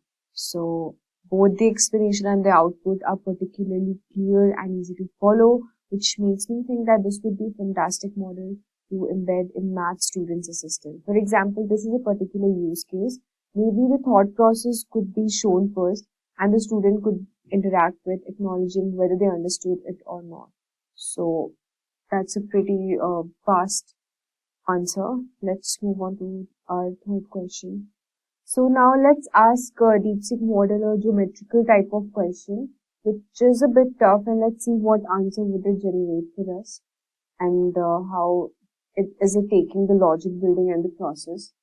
So as you can see, it is taking all the formulas and also it is considering the other probabilities as well. So we'll just wait a few seconds. So as you can see, it has written data messed up in a denominator. So it is even checking what mistakes has it generated, which is really good. It is just like as if somebody is solving this mathematical problem, but then in the form of AI. So that's really interesting. So now as you can see, it has given us the final answer and also step-by-step approach, which is well-known geometric formulas and applied them directly, which makes the reasoning very easy to follow. So the output is very clear and easy to follow, and across all these examples, it's been impressive to see how it consistently double-checked calculations using different methods. The thought process is always detailed, logical, and very easy to understand. So for somebody who wants to actually learn or go through these mathematical problems, this model will give a very detailed explanation. So I would highly suggest using this. So let's now move on to our next question, which would be a coding test. So the first question would be implement a function in Python that finds the longest palindromic substring in a given particular string. The function should have a time complexity better than O n raised to the power 3. Big O of n to the power 3. So let us just see what is the time complexity. Will it generate the answer for us? The code. Let's just check it out. So as you can see, it has given us the solution code here and also the explanation part, and whatever the function it is using, it has briefly mentioned the explanation about it. And I think that the model did a very great job solving the problem and finding the longest palindromic substring. The approach was smart, efficient, and clearly explained. So instead of just brute force method, every possible substring which would be slow, it used a very clever expand around centers technique. And this method handled both odd length palindromes and even length palindromes as well, which was really clear and effective. So that was for the coding part. So now let's move on to a logical reasoning type of question, and let's see what answer does it generate. And we will also compare it with the OpenAI model here as well. So let's quickly check it out. A question here is: a man has to cross a river with a wolf, a goat, and a cabbage. His boat can only carry himself and one other thing. If left alone, the wolf would eat the goat and the goat would eat the cabbage. How can he get everything across safely? So let's quickly check out the answer. So as you can see, it's thinking of the end of reading the answer for us. Also, for the deep think messages, you can use 50 messages free per day. So we have already used 5 texts and we have 45 messages left for today. So as you can see, it has given a clear, detailed explanation and it solved the problem really very well. I think it carefully went through the rules and checked different possibilities. It understands that some pairs like the wolf and the goat or the cabbage can't be left alone. It also reviews the constraints at the starting. It also reviews the constraints at the start. Starting from this, it looks at what would happen if the man takes each item across the river first and walks out if creates any problem. What I find really nice is about how the model adjusts its plan when something doesn't work. For example, when it tries taking the wolf first, it realizes talking to the wolf first, but realizes at the same time that it causes trouble and then rethinks the step. This trial and error method feels very similar to how we as humans might solve the puzzle ourselves. So in the end, the model comes up with a very right solution and explains it in a very clear and step-by-step way. So as you can see, I've given ChatGPT this question and this is the answer it has generated, but then it wasn't that detailed as compared to DeepSeek model. So here I would rate DeepSeek model more because it gave me a very clear explanation with all the details set. You can clearly see the difference out here.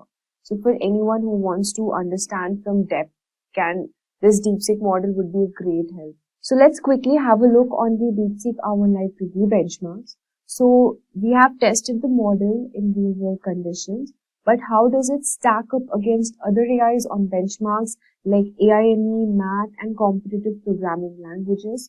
So you have this on the screen. We have compared it with AIME, math, GPQA Diamond, Codeforce's Live Code Bench and also Zebra Logic. So according to the benchmarks, DeepSeek R1 Live Preview blows the competition out of the water when it comes to math and logic problems, with a pass rate of 52.5% on the AIME 2024 challenge. It is really ahead of OpenAI's O1 preview and far surpasses models like GPT-4 on complex math tasks. So with this, we have come to the last part of the section, and here we will be comparing that who really wins. At first, you have seen that we have compared with the OpenAI model. So let's just quickly test some questions and just check it out that with OpenAI, which one performs much more better. So now we will compare DeepSeek versus OpenAI O1 model with some command prompts to see who really wins in different categories. So here I have this DeepSeek model. So my first command for this test is a math problem, and it says solve for x the quadratic equation 3x to the power 2 plus 5x minus 2. So let's quickly see this, what answer is it giving, and we will be comparing it with the OpenAI O1 model as well. So as you can see, it is giving us all the available solutions using different methods as well. And see the first method, the second method, quadratic formula. It's basically giving you the full overview of all the methods which you find easier and you can use that. And here is our final answer. So let's compare it with the OpenAI O1 model as well. So here I have this question and I'll just check for the answer. It's taking a bit of time, but let's wait for a minute. So as you can see, it has only used one formula, which is the quadratic formula. And here we have the answer for this thing. But what I found is, it provided a correct solution, but then it lacked, whereas our DeepSeek model, it provided much more detailed explanation. So I think DeepSeek wins for this maths question as well. For the second comparison, I have a coding problem. So let's check for both. First, we will be checking for DeepSeek model. And the coding problem is write a Python function to check if a given string is palindrome or not. And I'm waiting for the answer here. So as you can see, DeepSeek R1 live preview model has provided us a correct solution along with a detailed breakdown of why each part of the code works as it does. So let's check for the O1 model as well. So now as you can see for the coding task, the O1 model has given us the solution, but then it provides a working solution with clear code, but it doesn't explain the logic behind it. Whereas the DeepSeek model had provided the logic and also the solution with each detailed breakdown. And I think for this also the winner would be DeepSeek R1 live preview because it provides better and clearer explanation. Now let's move on to the third test, which would be the logical reasoning. So here is my question, the logical reasoning, which is if a man has 5 apples and gives 3 away, how many apples does he left with? So let's check for the DeepSeek model. So now you can see it has given us the answer and also the correct answer, but it has explained each and every logic to go through this question and why have we used this particular logic as well. So that's a pretty breakdown, detailed step-by-step explanation. Let's check for the OpenAI O1 model as well. So here I have my question. Let's wait for the answer. See, it has given us a straightforward answer, which is approx 2 apples. But then it hasn't mentioned the logic behind it. Same as it was same for the coding task. I think since both of these models have provided the accurate, correct answer, but here also the winner would be DeepSeek because it has provided with a lot of explanation and transparency as well. So this is the wrap up of the video today. And if you're looking for an AI that excels in reasoning, problem solving, and transparency, it's definitely a contender. While OpenAI and other models are fantastic, DeepSeek brings something unique to the table. Step-by-step logic, clear explanation with an edge when it comes to math and coding challenges. In this session, we will learn how to run DeepSeek locally in Windows command prompt. But before that, let's take a look at the DeepSeek and all the hype about it. DeepSeek, the latest in generative AI, is making waves with its advanced reasoning and problem-solving capabilities. With global AI adoption accelerating, DeepSeek emerges as a powerful contender, seemingly outpacing its rivals in efficiency and depth. Built on cutting-edge architecture, it excels in complex reasoning, coding, and multilingual understanding. AI is the new genius, and DeepSeek is pushing its boundaries further with unmatched performance. Its ability to handle intricate prompts with precision makes it a game changer. Unlike traditional models, DeepSeek leverages superior contextual awareness for human-like responses. Its efficiency in real-world applications refines productivity and automation. Businesses and developers are rapidly integrating it for high-level decision making. That said, if these are the type of videos you'd like to watch, then hit that like and subscribe buttons and the bell icons to get notified. Also, just that you know, if you want to upskill yourself, master generative AI and artificial intelligence skills, and land your dream job or grow in your career, then you must explore Simplilearn's cohort of various generative AI courses and certifications. Simplilearn offers various certification programs in collaboration with some of the world's leading universities like Purdue, IIT Kanpur, IIT Guwahati, and many more. Through our courses, you will gain knowledge and work-ready expertise in skills like advanced Python, machine learning, generative AI, and over a dozen others.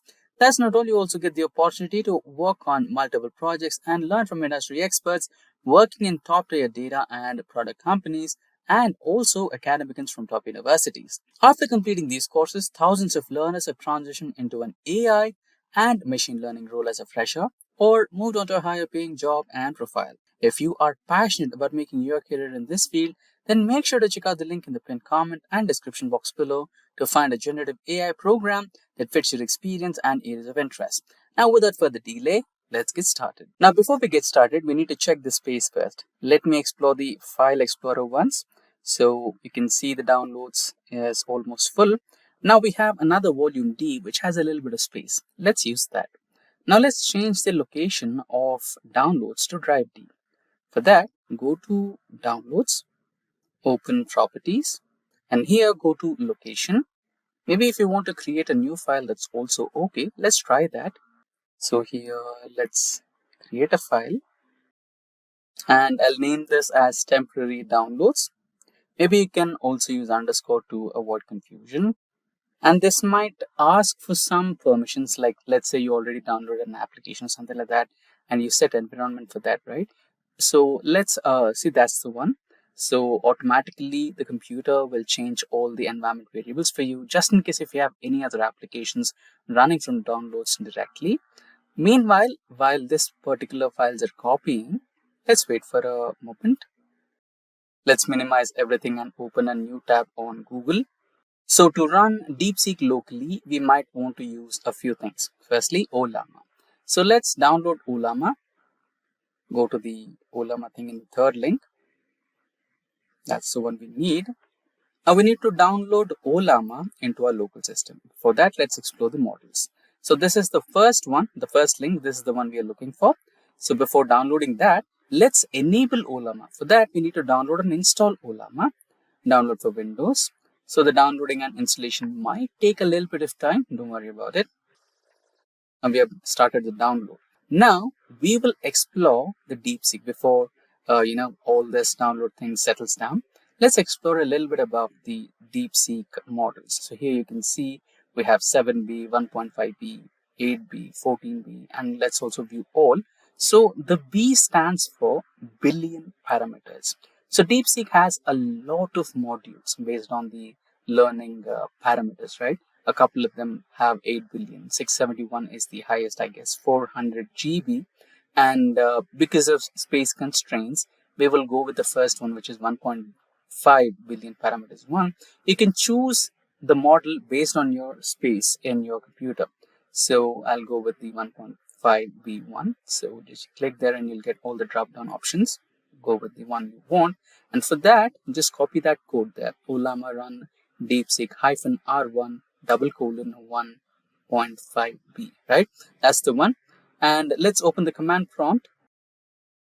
Okay, before that, we need to install Llama first. So the file has been downloaded successfully. Navigate to the downloads location. Start the setup. It might take a couple of time. Once the setup is completely done, then we will open the command prompt. And then copy paste that particular code. Then everything will be automatically downloaded and loaded for you. So DeepSeek will be ready to run locally on your CMD. So what's the benefit of running DeepSeek locally? Basically, when you want to communicate with your generative AI, you might want the internet connection with you. If you are able to download and set the generative AI, in our case, DeepSeek, in your computer, then it is beneficial for you so that it can run without the internet connection. It might take a little time, don't worry. Once the setup is done, look at the bottom right corner. You'll get a slight notification, a smaller notification which says Llama is set up and running. Similar to that, you can just get Llama is running now, something like that. Just a couple of moments while the final settings are done. There you go, the setup is done. Close it. Now check the tray there. Should be having an Llama logo present right there. There you go. That's the notification we were looking for. Llama is running. Now to check, you can also check the logs of Llama which are presently in your computer just for cross verification. Also, make sure that to copy that Llama run DeepSeek R1 code there to run it on your command prompt. Just press Windows icon with R to have the run command. And you can type CMD to execute the command prompt. There you go. Now make sure to copy that code.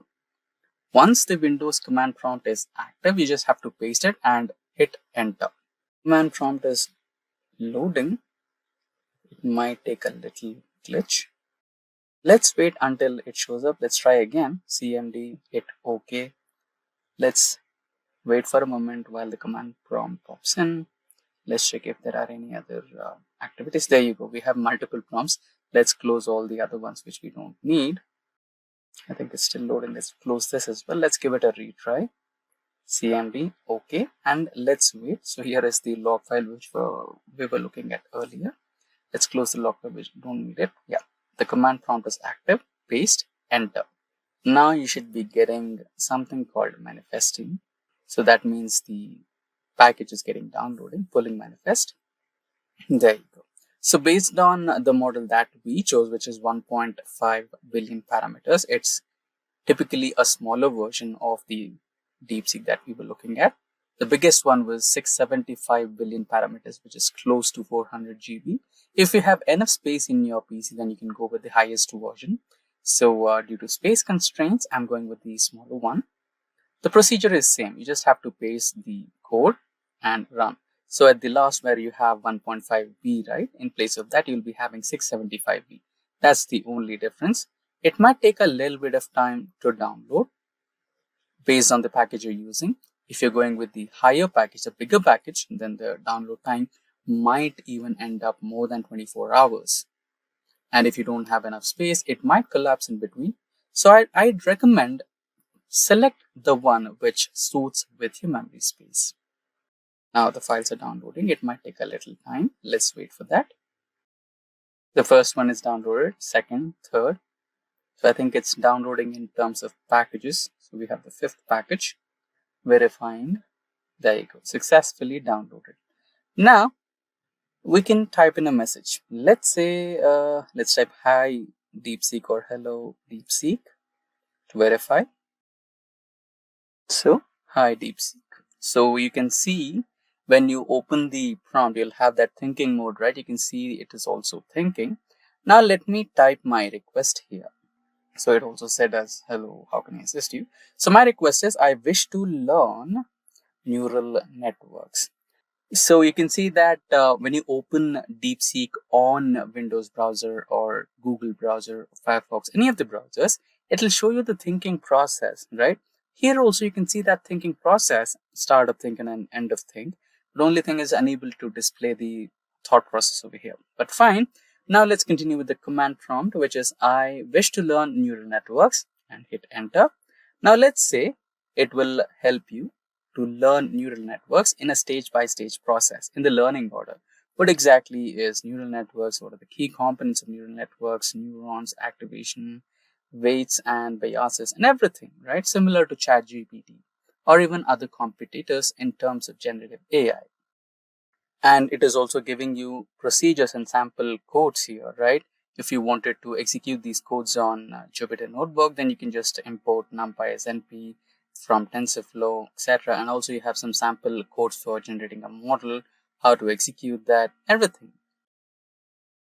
So I guess that's the end of the line for the prompt.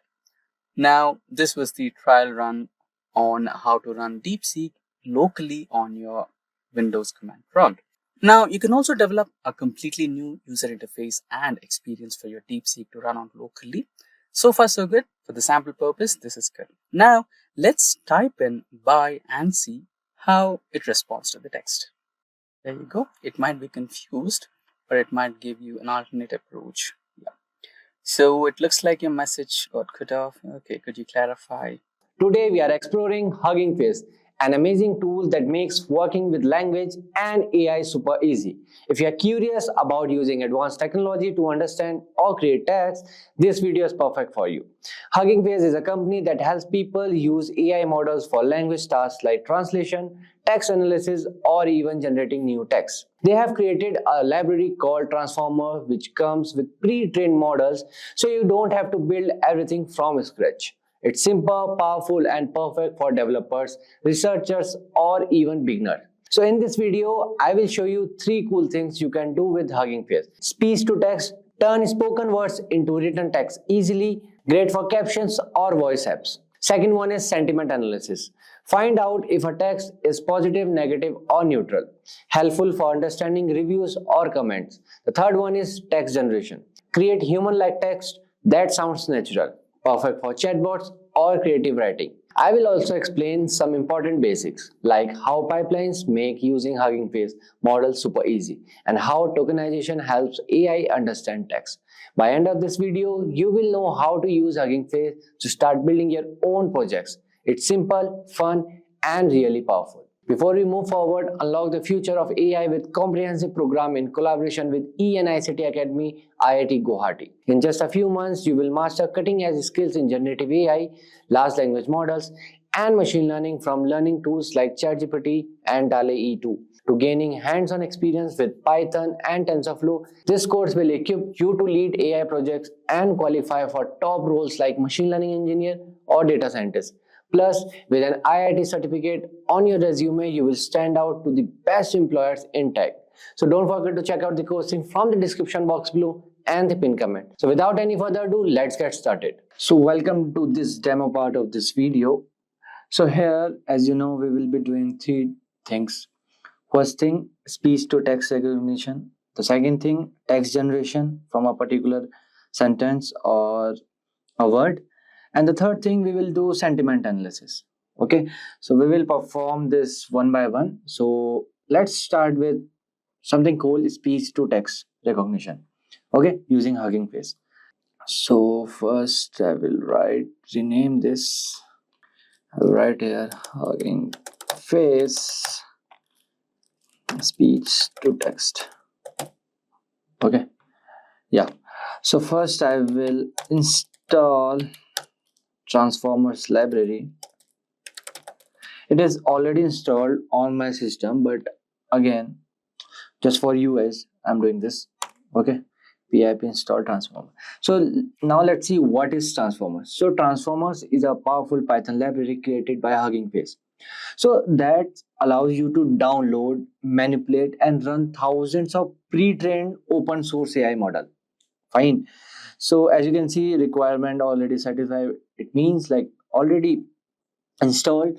So these transformer models cover multiple tasks across modalities like NLP, natural language processing, computer vision, audio, and multimodal learning, like many things. Fine. So now I will do from transformers import pipeline. Okay, so now let's run it. So now what is pipeline? Okay, so a transformer pipeline describes the flow of data from origin system to destination system. Fine, because you already know transformer means you can run or manipulate thousands of pre-trained open source AI model. So pipeline describes the flow of data from origin system to destination system and defines how to transform the data along the way. Okay, so let's check the versions transformers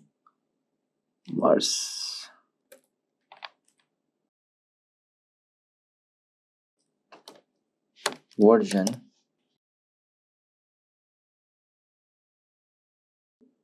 Okay, that long tab. Okay, why it is coming? Import transformers. Yeah, so we have currently 4.42.4 version of the transformer. Okay, so I am using Google Colab. Okay, so you can use either Jupyter Notebook, Visual Code Studio, or Colab. Okay, so now let's import libraries. Import Librosa. Okay, so what is Librosa? So Librosa is a Python package for audio and music analysis, right? Because we are doing speech to text, so we need this. So it provides various functions to quickly extract key audio features and matrices from the audio files. Okay, and this Librosa can also be used to analyze and manipulate audio files in a variety of formats such as WAV wave, MP3, M4A, and like that. Okay, so next we will import Torch. I hope everyone know Torch. So Torch is nothing PyTorch. It is a machine learning library based on the Torch library used for applications such as computer vision and NLP. And originally it was developed by the Meta AI and now the part of Linux Foundation, umbrella. Let's import one more thing. Import. So now let's import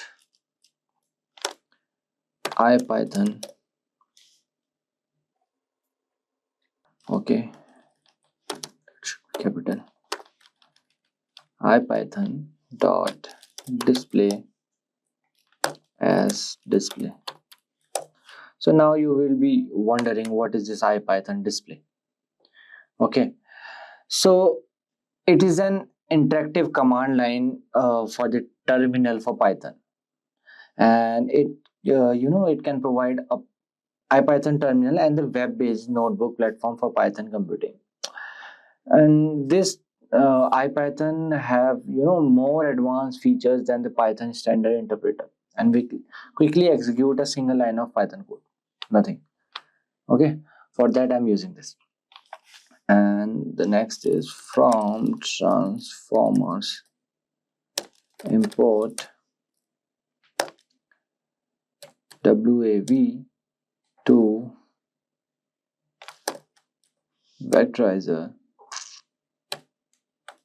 for CTC and WAV to vectorizer to tokenizer.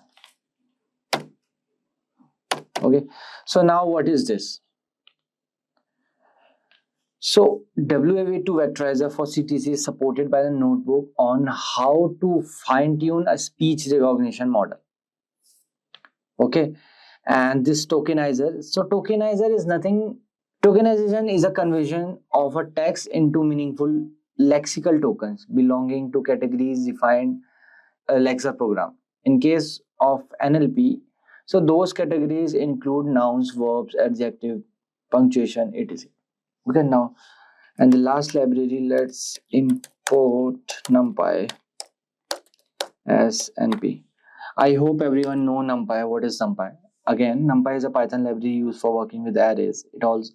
It also has a function, for working in domain like linear algebra, Fourier transform, and matrices, and many others. Fine. I hope everyone know about these library which we have imported. Okay, so let's move forward. Right, tokenizer equals to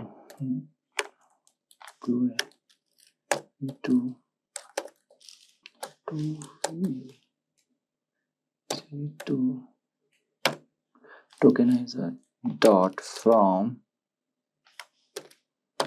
pre-trained. This is why I love this Google Colab. You'll decide just some words and it will show the suggestions. Facebook. So this is again one pre-trained model. Okay, so we are just importing it. Base 960th. This is nothing, the name. Okay, then model equals to WAV2 for CTC dot from pre-trained, then Facebook WAV2 vectorizer 2, then base 960th. Fine. Now let's run it. So now you can see. So we are loading this. Okay, they are downloading. Okay, so you can ignore these warning. So now let's load the audio file. So here I will write audio sampling rate equals to librosa dot load. Okay, so you know about librosa, right? Then I have v dot m4a. So I have already one speech or one audio, you can say. So I will play it, don't worry. Before the final output, I will show you 16,000. Okay, so now I will write okay, I've already loaded, I guess. Okay, no issues. I will load again. Okay, the file is loaded. I will rename it to V. Yeah, fine. So now it won't, the error won't come again. We have v.mp4a. Okay, so now we have to do. Okay, let me try it. We have v.mp4a, but I don't know why it is not coming. Okay, let me copy the path. Now it will run, I guess. It's running. Yeah. So now I will write here audio, comma, sampling rate. Okay. Now listen carefully. Then I will write display dot audio, then path, comma,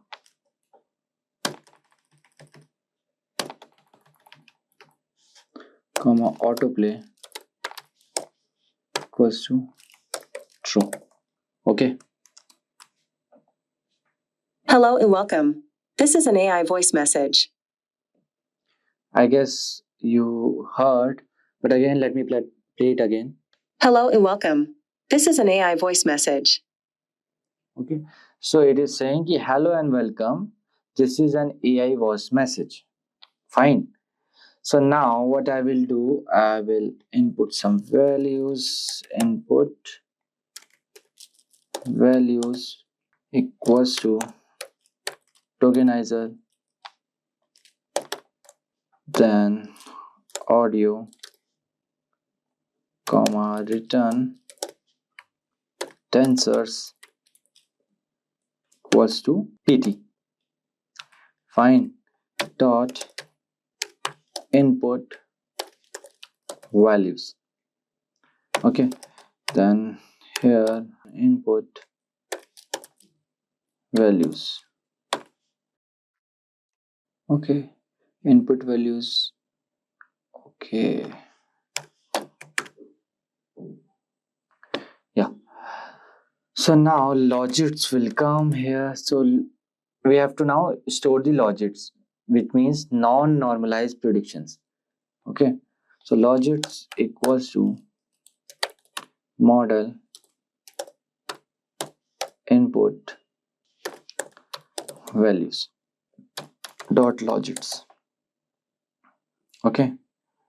Then here I will write logits. Okay, it's running. Done. So now what we will do, we will store predicted IDs, then we will pass the logits to values to softmax to get the predictive value. Okay, so here I will write predicted IDs equals to torch dot arg max. Okay, then logits comma dimension equals to -1. Okay, then I will pass the prediction to the tokenizer decode to the transcription. Okay, so here I will write transcriptions equals to tokenizer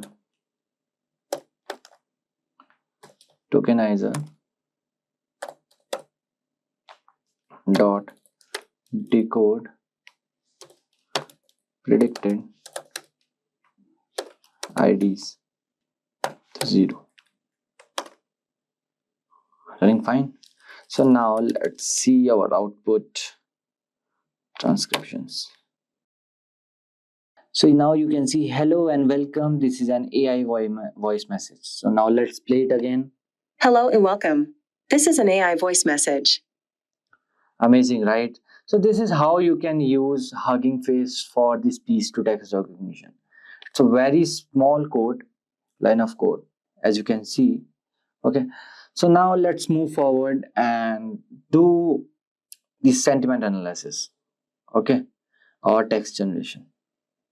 So let me open new drive.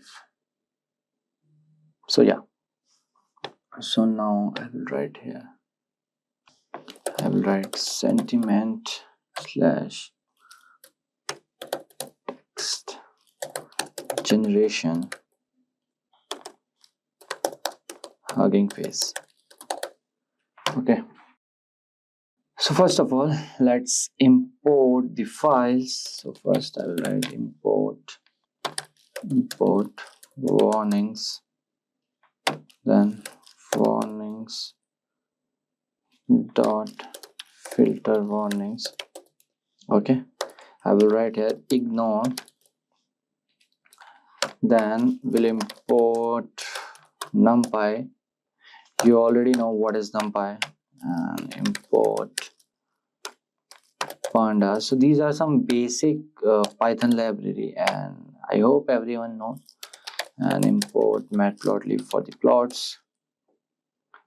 Matplotlib dot pyplot as plt. Then I will import seaborn for the graphs, the statistics graph. Okay, sns, then sns dot set. So now we'll import sklearn model train test split. So sklearn is nothing. Scikit-learn is probably the most useful library for machine learning Python. So this library contains a lot of efficient tools for machine learning and statistical modeling, including classification you can do, regression you can do, clustering you can do from this sklearn. Okay, from sklearn dot model selection import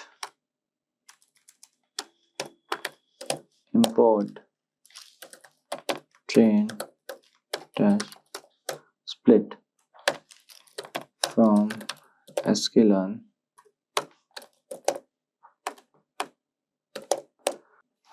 dot matrix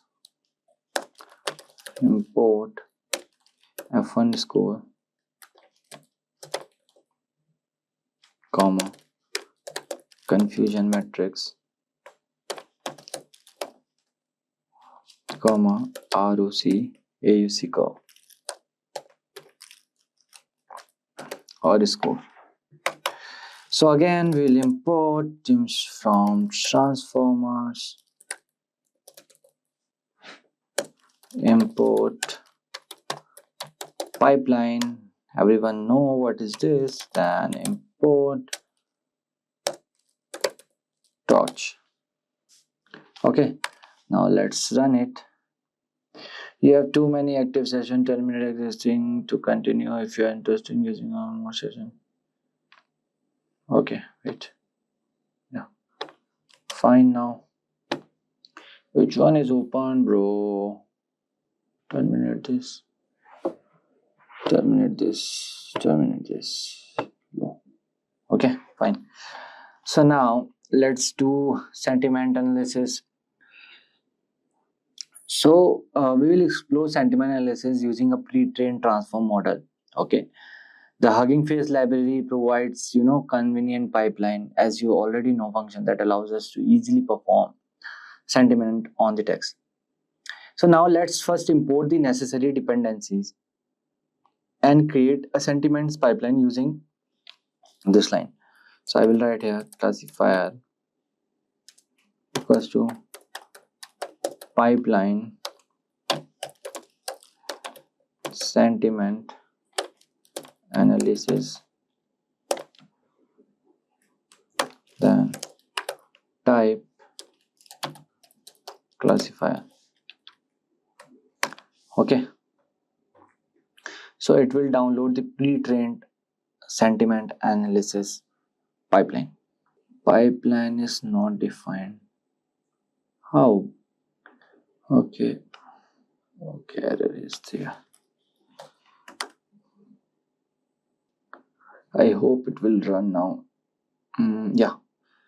So now we can pass a single sentence or a list of sentence to the classifier and get the predictive sentiment labels and associate confidence score.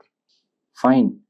So now just for the testing classifier, so let's write this is a great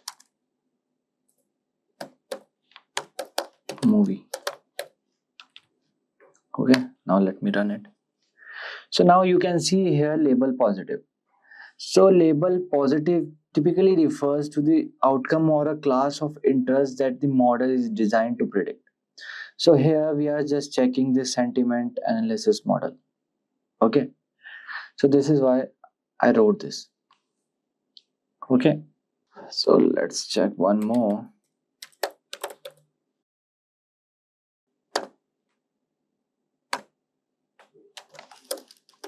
This was a great course. Then I did not understood any of it. Now let's check this. Yeah, perfect. And the score, you can see the accuracy score 99%, which is almost close to 100%, and which is amazing. So now you have access to a GPU, so you can also utilize it for the faster processing by specifying the device using the parameter. Okay, so now what I will do, first I will, okay, wait, yeah, fine. So now I will import dataset airline tweets equals to pd dot read. PD means pandas library here we are using. Okay, now first import, I will import here itself. So I have tweets.csv. Okay, tweets.csv. Let it upload. Yeah, done. So now let me airline tweets dot head. Why dot head? Means it will show me the top 5 rows. Okay, 0 1 2 3 4 5. Okay, you can see tweet ID, airline sentiment, neutral, positive, neutral, negative, then this. Okay, so now let's do something. Okay, so what I will do, df means data frame airline tweets, then I will write airline sentiment. We have airline sentiment, this column. Okay, comma text.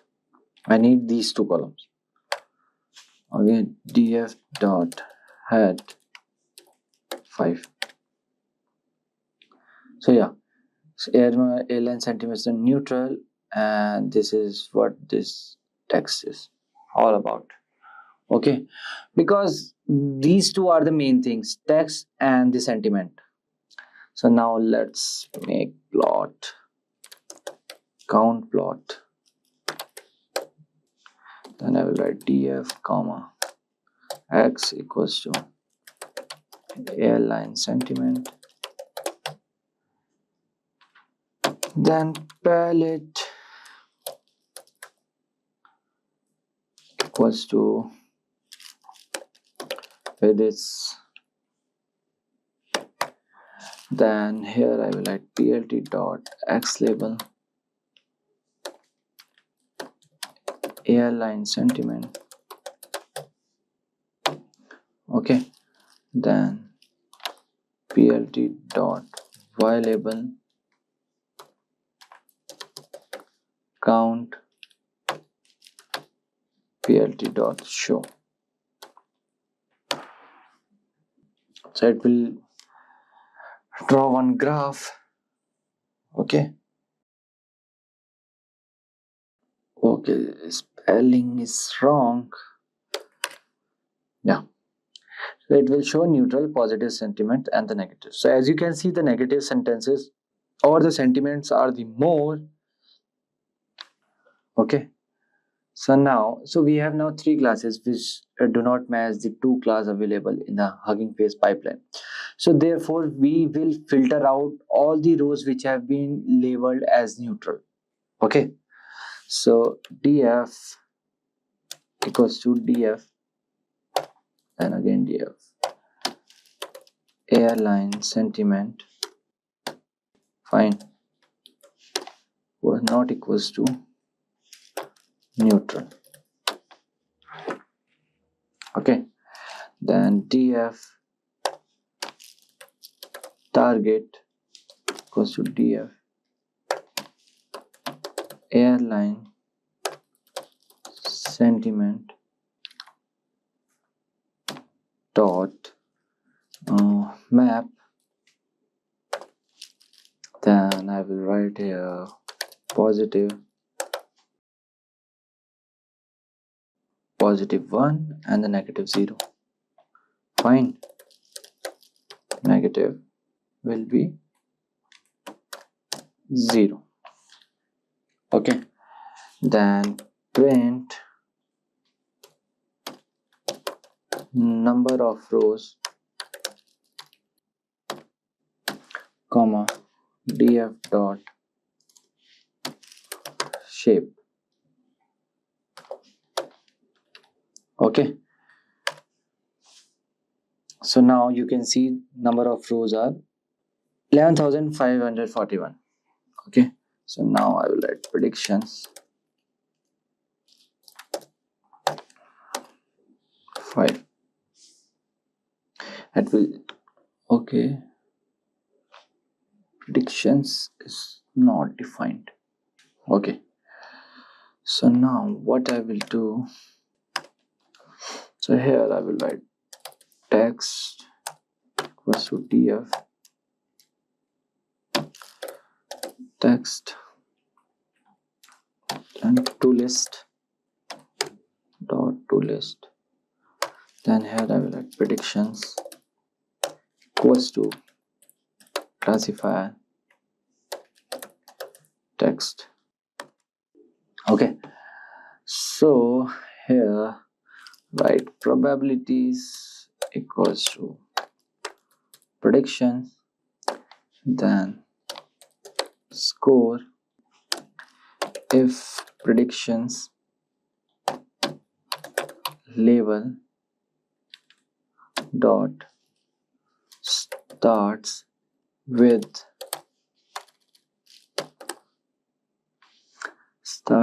P means positive. Okay, else 1 minus prediction score.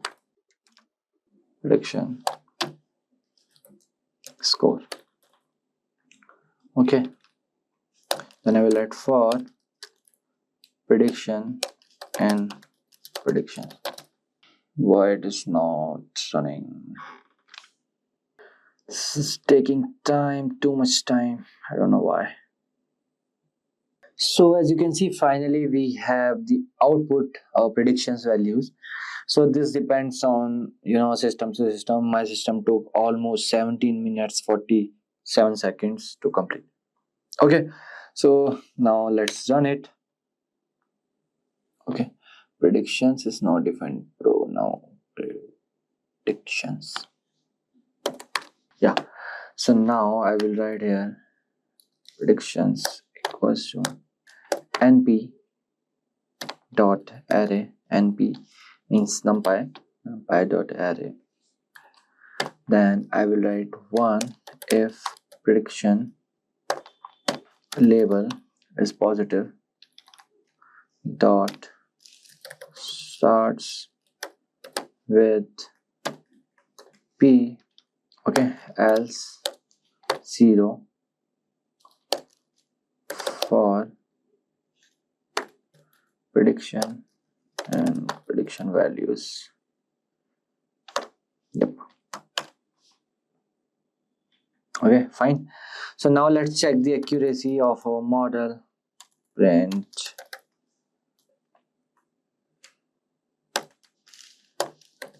accuracy.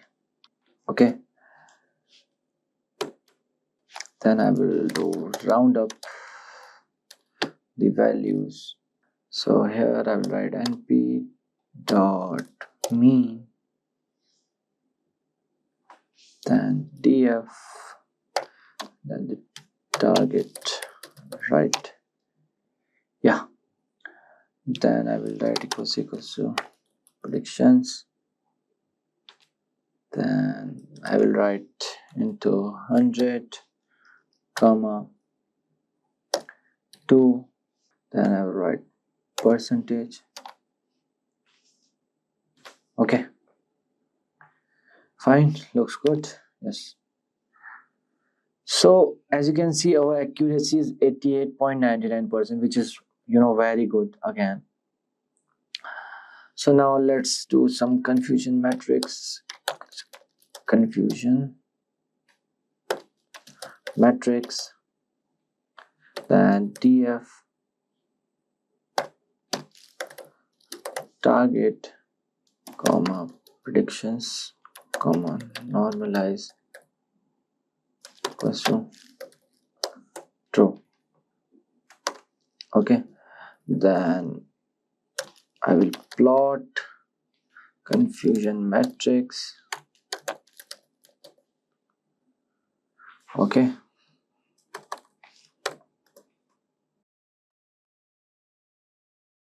df then target comma predictions comma normalize equals to true. Okay, my bad. Right here, confusion matrix comma labels. Okay, so here I will plot a confusion matrix using Seaborn. Okay, so here I will use ARGS, which is confusion matrix np.array, so which is labels list. So I will write plt dot figure, then figure size equals to 8,6. That's sns dot set font scale equals to 1.4. Okay, then let's create the heat map.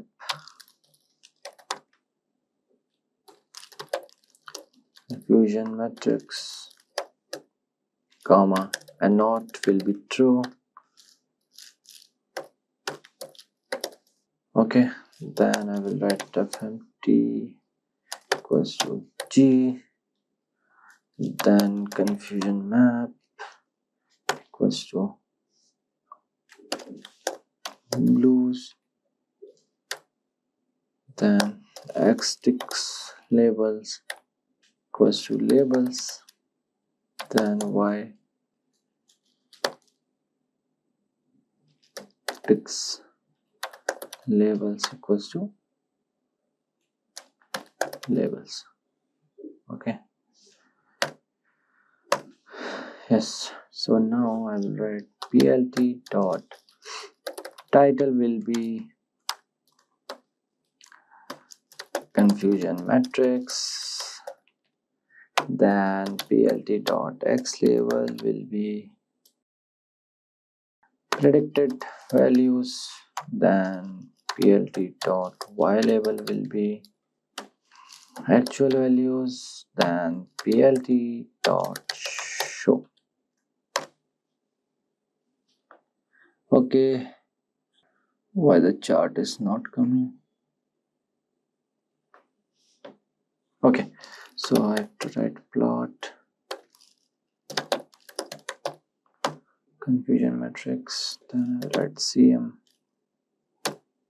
then negative comma positive. Okay, now the chart will come. Okay,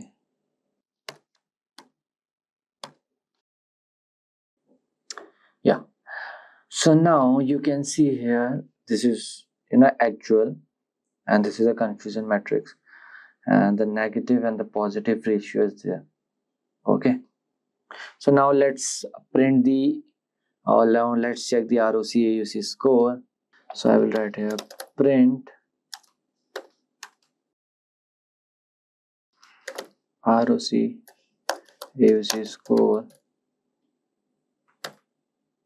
Then here I will write ROC AUC score, then TF target, comma, props. Okay, so 94. Okay, so first let me tell you what is this ROC AUC score. So this is the area under the ROC curve. So what it does, it sum up how well a model can produce relative scores to discriminate between positive and the negative instance across all the classification threshold. So with this ROC score of 94, 0.94, which is 94%, we can conclude that a pre-trained sentiment analysis model has achieved a high level of accuracy and effectiveness. So in predicting the sentiment labels. So this indicates that the model is capable of accuracy classifying text into positive or the negative sentiment categories. Okay. So now we'll do text generation. Okay, so text generation involves generating creative and coherent text based thing. So I will write here text. Okay, so text generation involves generating creative and coherent text based on a given prompt or starting point. So what we will do first, we will import the necessary dependencies and load the data set of the poem. Okay, so here I am write poems. Let me write poems equals to pd.read.csv. Don't worry, I will give you these files. Okay, description box below I will add. So here I will write robot frost. Okay, .csv. Fine. And then I will write poems dot head 5, or head, just have to write head. Module pandas has, okay, not dot underscore csv. Yeah, okay, it will show the top 5. Stopping by woods on a snowy evening, fire and ice. The aim was song, collection, content, year of publication. Okay, so now what we will do, we will write content equals to poems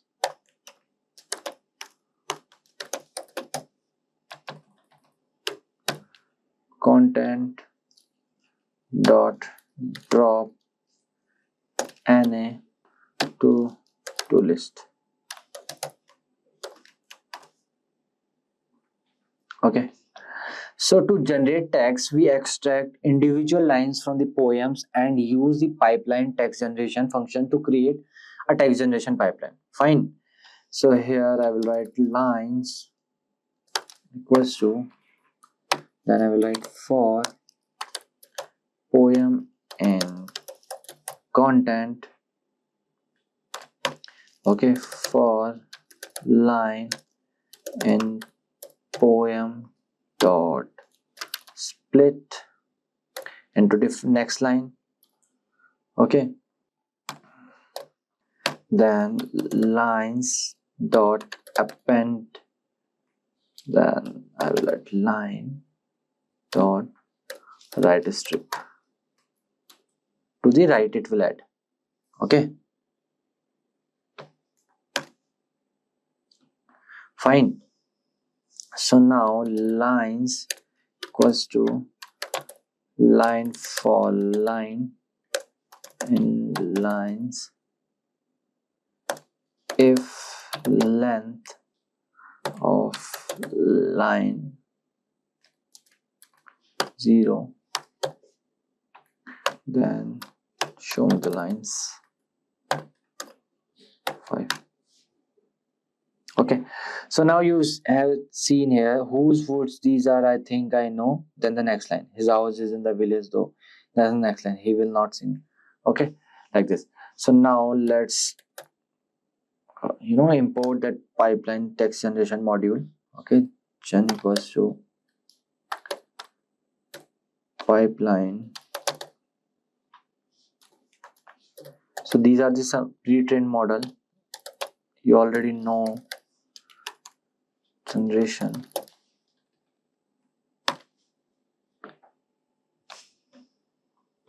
Okay, so now I will write here lines. Let's run it. Yeah, done. So in line 0 we have whose votes these are. I think I know. Okay, so now we can now generate tags by providing a prompt and specifying the parameters such as max length and num return sequence. Okay, why? Because we have imported this tag generation module. Okay, for example, see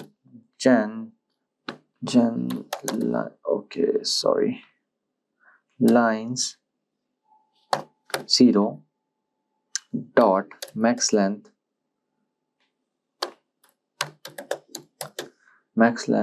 equals to 20. So now it will generate this to the maximum 20. Okay, till 20 word maximum length. Okay, check. Okay, okay, expression cannot contain perhaps double equals to where? Okay, wait, now it will run. So see, the line was this much only. Whose words these are, I think I know. Whose words these are, think I know. But here, the generated text, I wish to go to church because I feel like. Okay, this is how you can do, text generation. Now let's check for the more. Gen lines 1. Okay, then max length equals to 30, comma num return sequences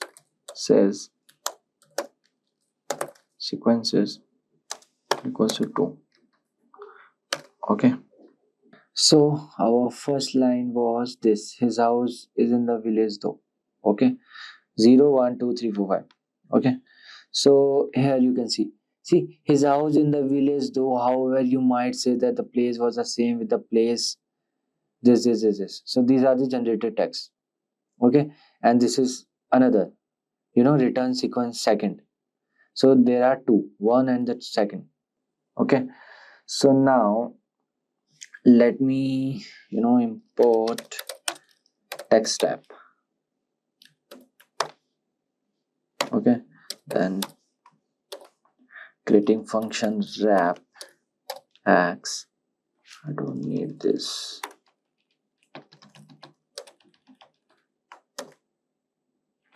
Then return text wrap dot fill x comma replace white space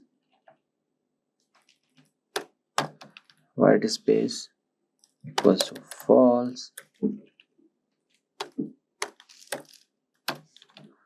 false comma fix sentence endings equals to true. Okay, so now out equals to generated lines 0 to maximum length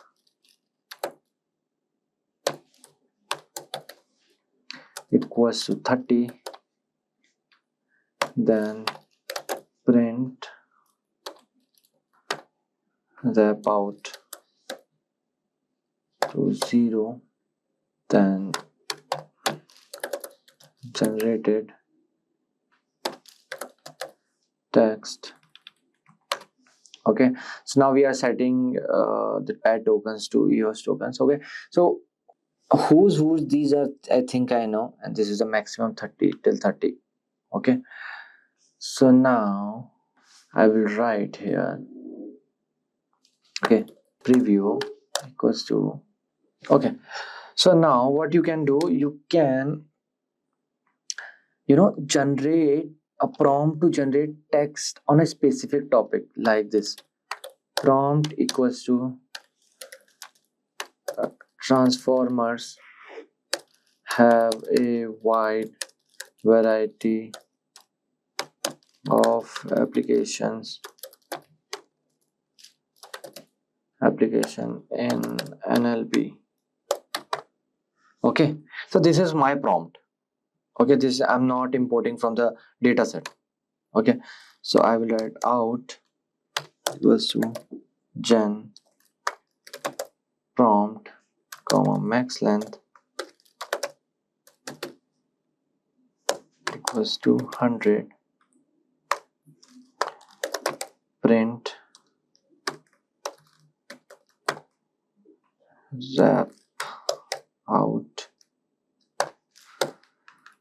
Okay, here I will write, anyways, here I will write generated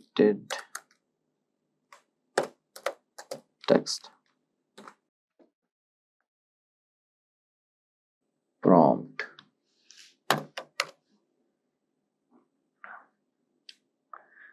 Okay, so it is running. Let's wait. Yeah, so okay, some error is there.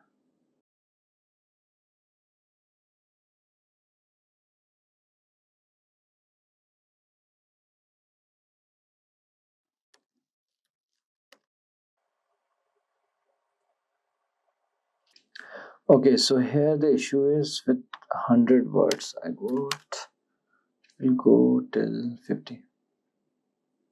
Yeah, so let me do it again. 100.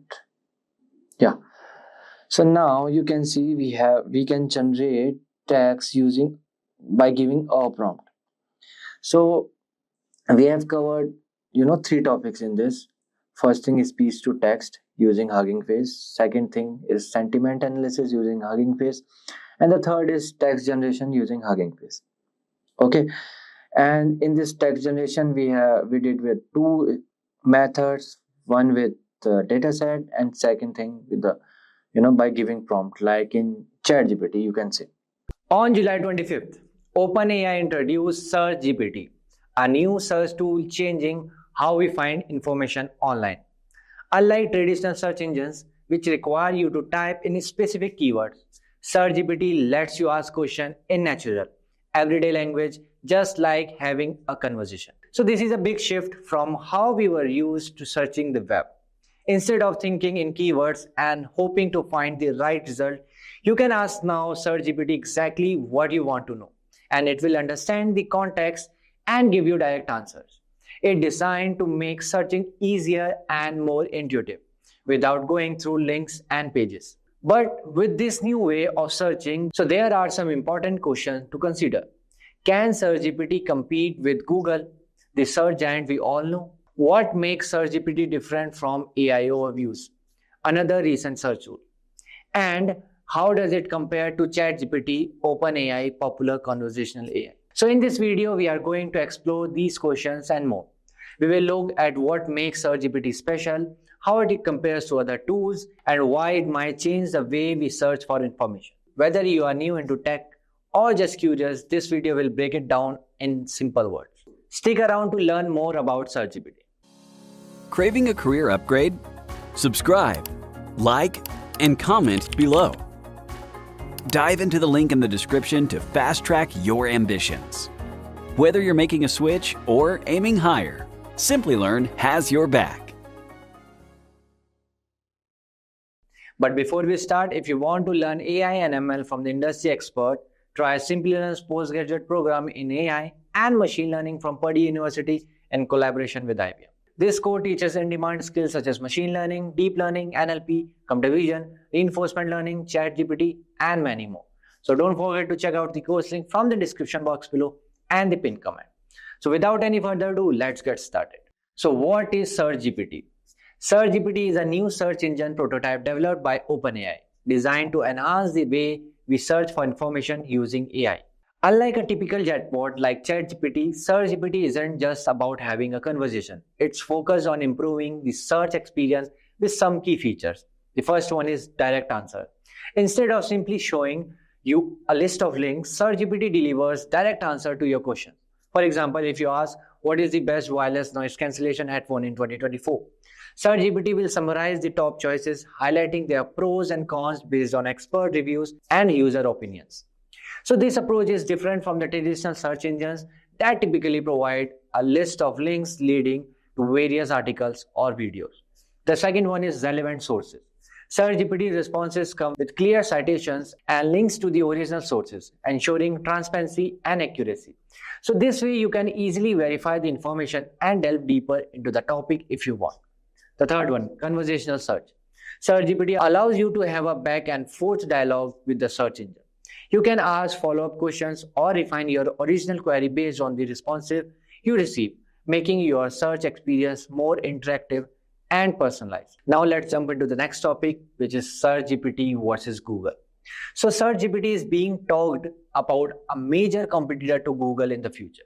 So let's break down how they differ in their approach to search. The first one is conversational versus keyword-based search. Search GPT uses a conversational interface, allowing users to ask questions in natural language and refine their queries through follow-up questions. So this creates a more interactive search experience. On the other hand, Google relies on keyword-based search, where users enter specific terms to find relevant web pages. The second thing is direct answer versus list of links.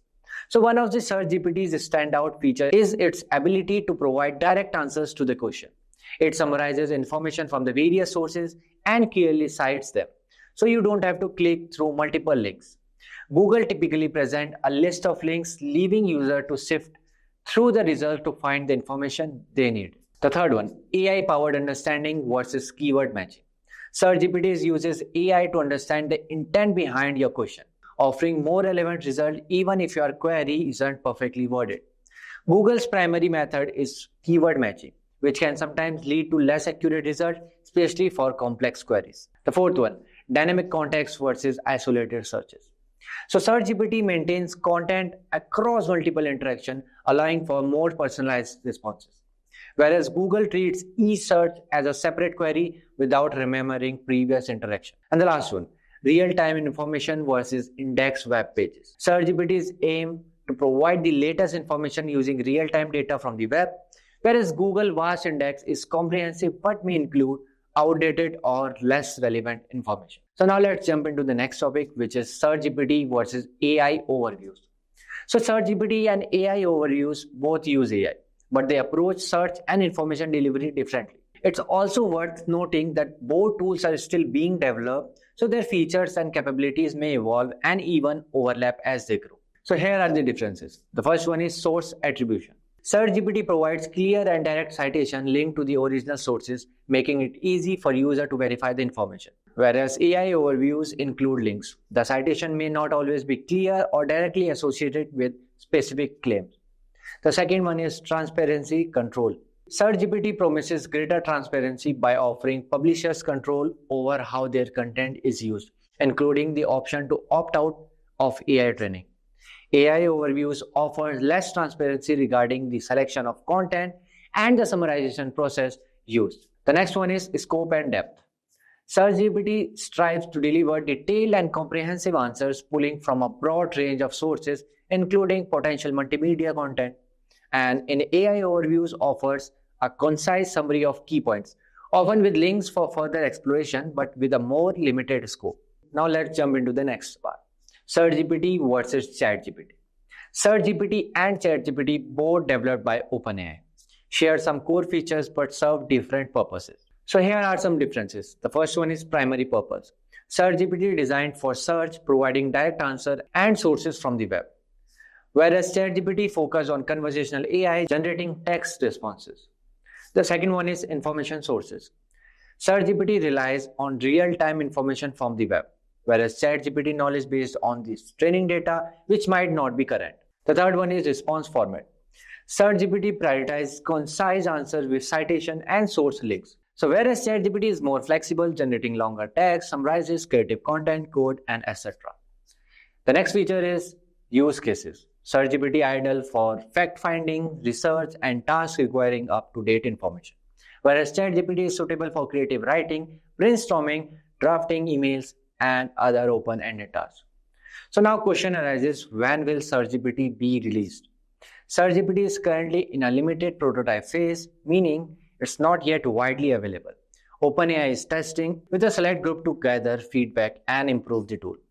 So if you are interested in trying Search GPT, so you can join the waitlist on its webpage, but you will need a ChatGPT account.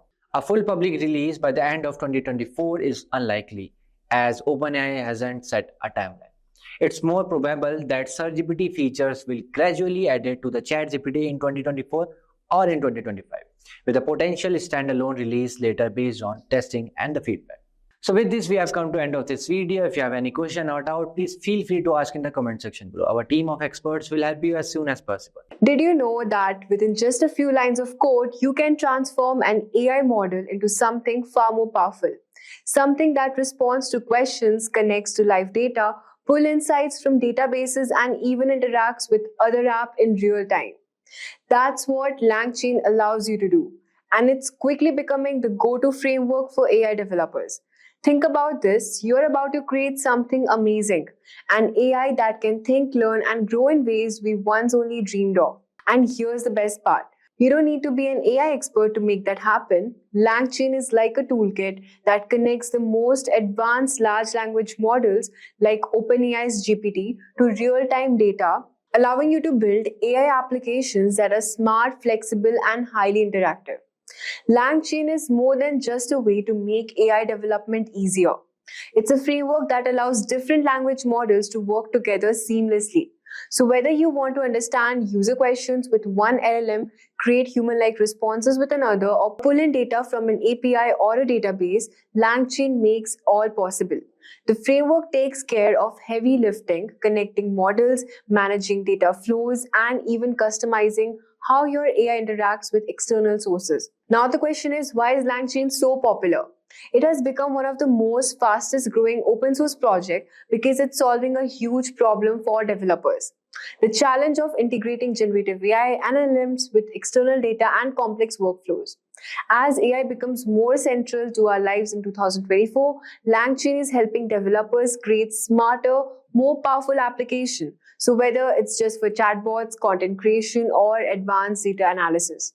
In this tutorial, I'll show you exactly how to get started with LangChain, from setting up your environment to building the first AI-powered app.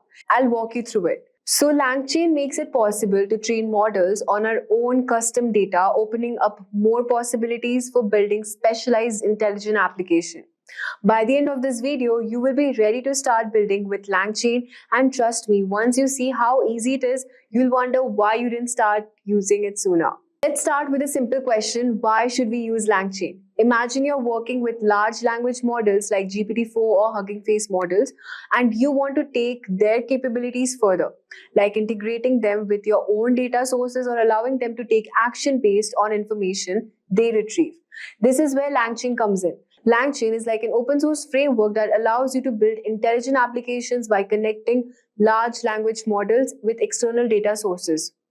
It can turn static AI interactions into dynamic, data-aware workflows. One of the best parts is you don't have to manually code everything from scratch. LangChain abstracts away much more complexity of working with LLMs, allowing developers to focus on building functional applications instead of wrangling API calls and managing data pipelines. So LangChain is set to play even bigger role in AI development because it enables you to harness true power of generative AI by connecting it with real-time data and external tools. So now we have understood what LangChain is. Let us now understand how to install LangChain. So let's start with the installation of LangChain. We'll just simply go to the website docs part, and we'll just read through this documentation. So here it has explained what LangChain is and what are the framework consisting of. So we also have these tutorials on how do we install LangChain. Okay, so for installing, you can just simply click on this quick start and see here it has written how do we set up on Jupyter Notebook. So this is the command if you want to install LangChain. We will use the pip command. So just simply you can copy this command pip install LangChain, and you have to open your command prompt or the terminal in your computer. And here you have to simply copy paste the command. So as you can see, it will load all the packages which is required for installing LangChain. So you can see your requirement already satisfied. This is because I had already installed my LangChain before. So we have understood how to install this LangChain by using this command, and you can also install the LLM chain. We'll understand it later. Now let me just show you what else you need to install. First, we have understood this LangChain. Then we have the Pinecone client. So we'll just simply search here Pinecone client, and it will redirect us to this page. So Pinecone client is actually a vector store for storing and retrieving embeddings, which we will use in the later steps. So Pinecone is also used to actually, create secret API keys. So here you can also create the API keys. You can also read the documentation part. So we'll understand how to create API keys using OpenAI. But first, let us install Pinecone client in our system. So we'll again go to command prompt this terminal, and we'll just copy paste pip install Pinecone client. So you can see here it will download and install all the packages required. So it has been installed. Now the third thing we're talking about is OpenAI client. So we'll use OpenAI models for a large language task. So we'll just simply search here OpenAI. Okay.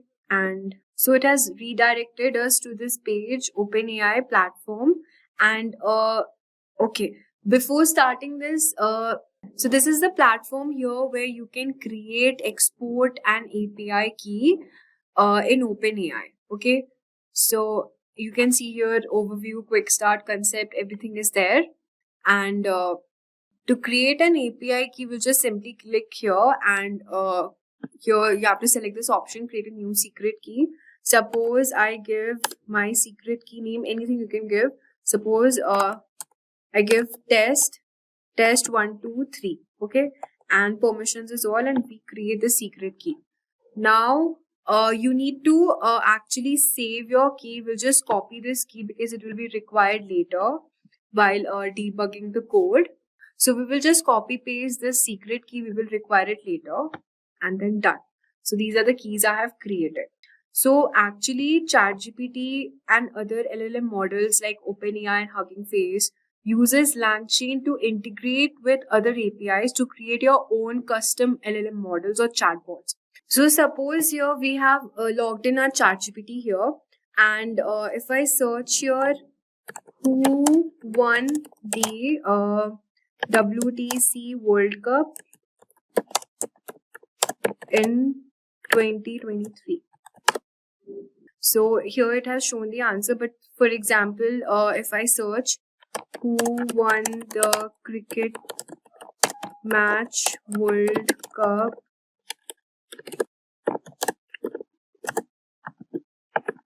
so here, as you can see, the ChatGPT has given answer as my last knowledge update, the 24 Men's World Cup has not taken place yet. This is happening because this ChatGPT older version has not been trained on the latest upcoming news or whatever the new technology is. So by using LangChain, you can integrate with other APIs, and you can create your own customized LLM models or chatbots, which help you to train your own custom data using various tools and APIs. So before we move on, I've already showed you how to create the secret API key and how you have to store the API key address. So first we have already understood how do we install LangChain here. So by using the pip command, we do it. And so you also need to install Python 3.8 or later installed in your system. So I already have Python installed. And to check that, you can just simply, I already have it installed in my system. So to check that, I'll simply just type here Python --version. and click enter. So as you can see, it has shown me the Python version which is installed in my computer. So the second step is already we have discussed, which is OpenAI API key here. So second step, we have already discussed how do we create our OpenAI API key. So we have to sign up in our OpenAI, then go to the API key section and then create a new secret key. And these are the keys I have created, and you can just keep it later. Later you'll use that. So now we'll come to the third step, which is create a project directory and setup. So what we do is we have Jupyter installed in our system. So we'll just go to command prompt here and type JUPY, Jupyter Notebook. So it will redirect us to the Jupyter Notebook installed in our system. So if not, we can just simply go from here. It is loading right now. We have to wait. Now you just need to click on this new and Python 3 IPy kernel, because Python has been installed in my system. So we will use Python as our kernel here. And here you can just give the prompts, the command. Before that, you have to create a Python file, which we can also create this Python file in Visual Studio Code. Just simply go to Visual Studio Code here and just simply click on File, New File, and I'll just type here python.py. And you can you have to first store the API key. For this, we use the command OpenAI underscore API underscore key equal to, and just give your secret key.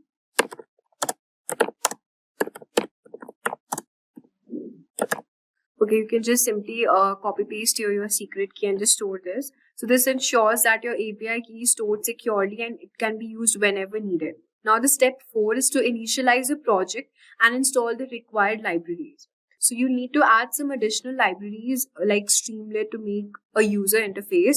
So let's add that too in our project folder. You can either create a text file named requirements.txt and then install all these. We have already installed the OpenAI LangChain. We just need to install Streamlit. So here you can just give the command pip install Streamlit. So as you can see, this I have already installed Streamlit before. Same wise, you can also install OpenAI if it is not installed in your system using the command terminal, the Windows PowerShell. So we have understood this, what all packages and what all we need to install. Now the next step is to build your first LangChain app. To create a simple app which uses a input query, and the app will generate a response using OpenAI's GPT model. So you have to create a Python file named main.py here.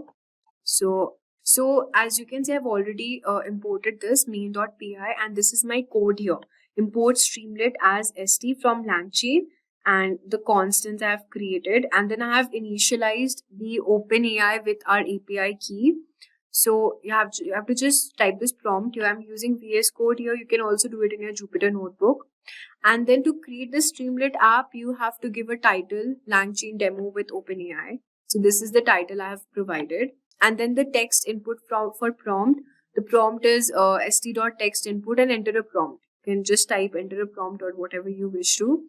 And then display the response. So if prompt response is LLM.predict prompt, so you can use the predict method for LLM.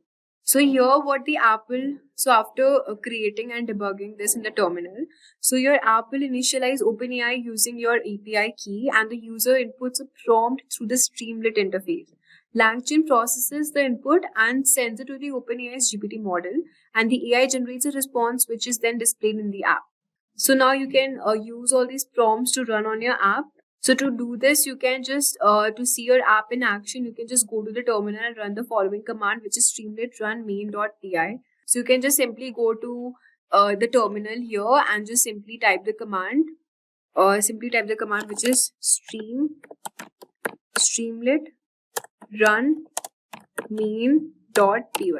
So by giving this prompt, a new tab in your browser will open displaying the app, and you can also type any question into the input box. So now we have understood all these steps. So this was a quite basic tutorial on how to install LangChain and then, integrate it with the app. You can also customize and expand. So LangChain's flexibility allows you to integrate other APIs also, external data sources, or even add memory to your AI application. So whether you're building a simple chatbot or more complex AI system, the possibilities are endless. So by following all these steps, you will have a fully functioning app running in your system in no time. What if I've told you I've tested over 1,000 AI tools? Yep, after all that exploring, experimenting, and a few late nights, I've finally narrowed them down to absolutely the best. In this video, I'm going to share my top picks of 10 tools from each of the 5 biggest AI categories that are actually worth your time. Whether you're into image creation, writing, voice tools, video generation, or AI coding assistance, I've got something lined up for you. These aren't random tools that kind of work. These are the ones that stood out, the ones that genuinely get the job done. So if you have ever felt overwhelmed by the flood of AI tools out there, this video is gonna be your cheat sheet to the top performers in every category. Let's start with the category of image creation. In the first place, we have Midjourney. If you're after breathtaking, artistic visuals, this one is for you. It's especially great for concept art, fantasy scenes, or anything with surreal, polished look. Next is DALL-E 3, integrated right inside the ChatGPT. What makes this tool stand out is how well it understands prompts. It nails small details and you can even edit parts of your image directly. Super useful for content creators or marketers who need fast, accurate visuals. Third is Stable Diffusion, and it's go-to for anyone who wants full control. It's open source, so you can run it locally, train your own models, and even build your own styles. If you're technically or just love to tinker, this one is for you. Coming to number 4 is Leonardo AI. It's made with game developers and storytellers in mind. It has pre-trained models for characters, environments, and even items. So if you are building a world, this tool makes it faster and easy to bring it to life. At number 5, we have Adobe Firefly. This one's perfect for professionals. It fits right into the Adobe ecosystem if you're already using the Photoshop or Illustrator. It's a smooth experience. The image quality is high and text effects are great for branding or designing work. Number 6 is Playground AI. This is probably the most flexible tool on this list. It's web-based, fast, and great for trying out multiple styles without any complexity. If you want something lightweight but powerful, definitely check this out. Artbreeder comes in at number 7 and it's a bit different from others. Instead of generating images from prompts, you mix and evolve existing images, great for character design, especially faces. It's super collaborative and creative, though a bit limited in image resolution. Number 8 is Night Cafe. This one's great if you want variety. It supports multiple generation styles like Vikugan and Stable Diffusion. There is also a strong community aspect, so you can share your work and get inspired by others. At number 9, we have Photo. It's clean, simple, and ideal for creating social media graphics, posters, or marketing visuals. You don't need any design skills. It's perfect for your quick results. And finally, number 10 is Deep Dream Generator. This one's all about the weird and abstract. It creates psychedelic dreamlike visuals that are super unique. It won't fit every project, but experimental or surreal work, it's awesome. Next category is voice generation. These AI tools can narrate, speak, or even clone your voice with shockingly realism. Whether you are creating YouTube videos, podcasts, audiobooks, or building characters for games, these are the voice tools that actually deliver. In the first place, we have 11 Labs. It's the most natural sounding AI voice out there. You get emotion, depth, and even voice cloning that sounds incredibly real. Coming to the second is Murph AI. This one is great for polished voiceover, perfect for videos, presentation and training content. It even includes background music and timing control. At number 3, we have got Lovo AI, also known as Genai. With a huge voice library and support for 100 plus languages, it's ideal for creators who want expensive multilingual voiceovers. In the fourth place, we have Play.ht. It's fast, reliable and offers detailed control over the tone, pitch and speed. Great for podcast, articles or any voice-first content. Number 5 goes to Resemble AI. This one's all about real-time voice cloning and emotionally delivering. Perfect for interactive content like games and virtual assistants. At number 6, we have Descript Overdub, audio by editing text. It's a lifesaver for podcasters and video creators fixing mistakes or adding new lines. 7th on this list is Typecast. It combines realistic voice AI with animated characters, making it perfect for explainer videos, YouTubers, and storytelling content. At number 8, we have Speechify. Originally made for reading, but now you can use it to turn any text into clean, human-like speech. Great for audiobooks and productivity. Number 9 is Synthesis. A solid choice for business voiceover, whether it's ads, explainers or training videos. This one gets it done with professional sounds. And finally, in the 10th place, we have Podcastle. It's an all-in-one podcasting platform with built-in voice generation, recording and editing. Perfect for creators on the go.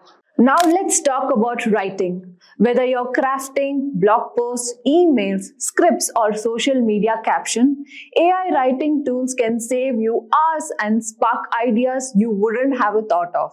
I have tested dozens and these are 10 that stood out how well they actually help you write smarter and faster.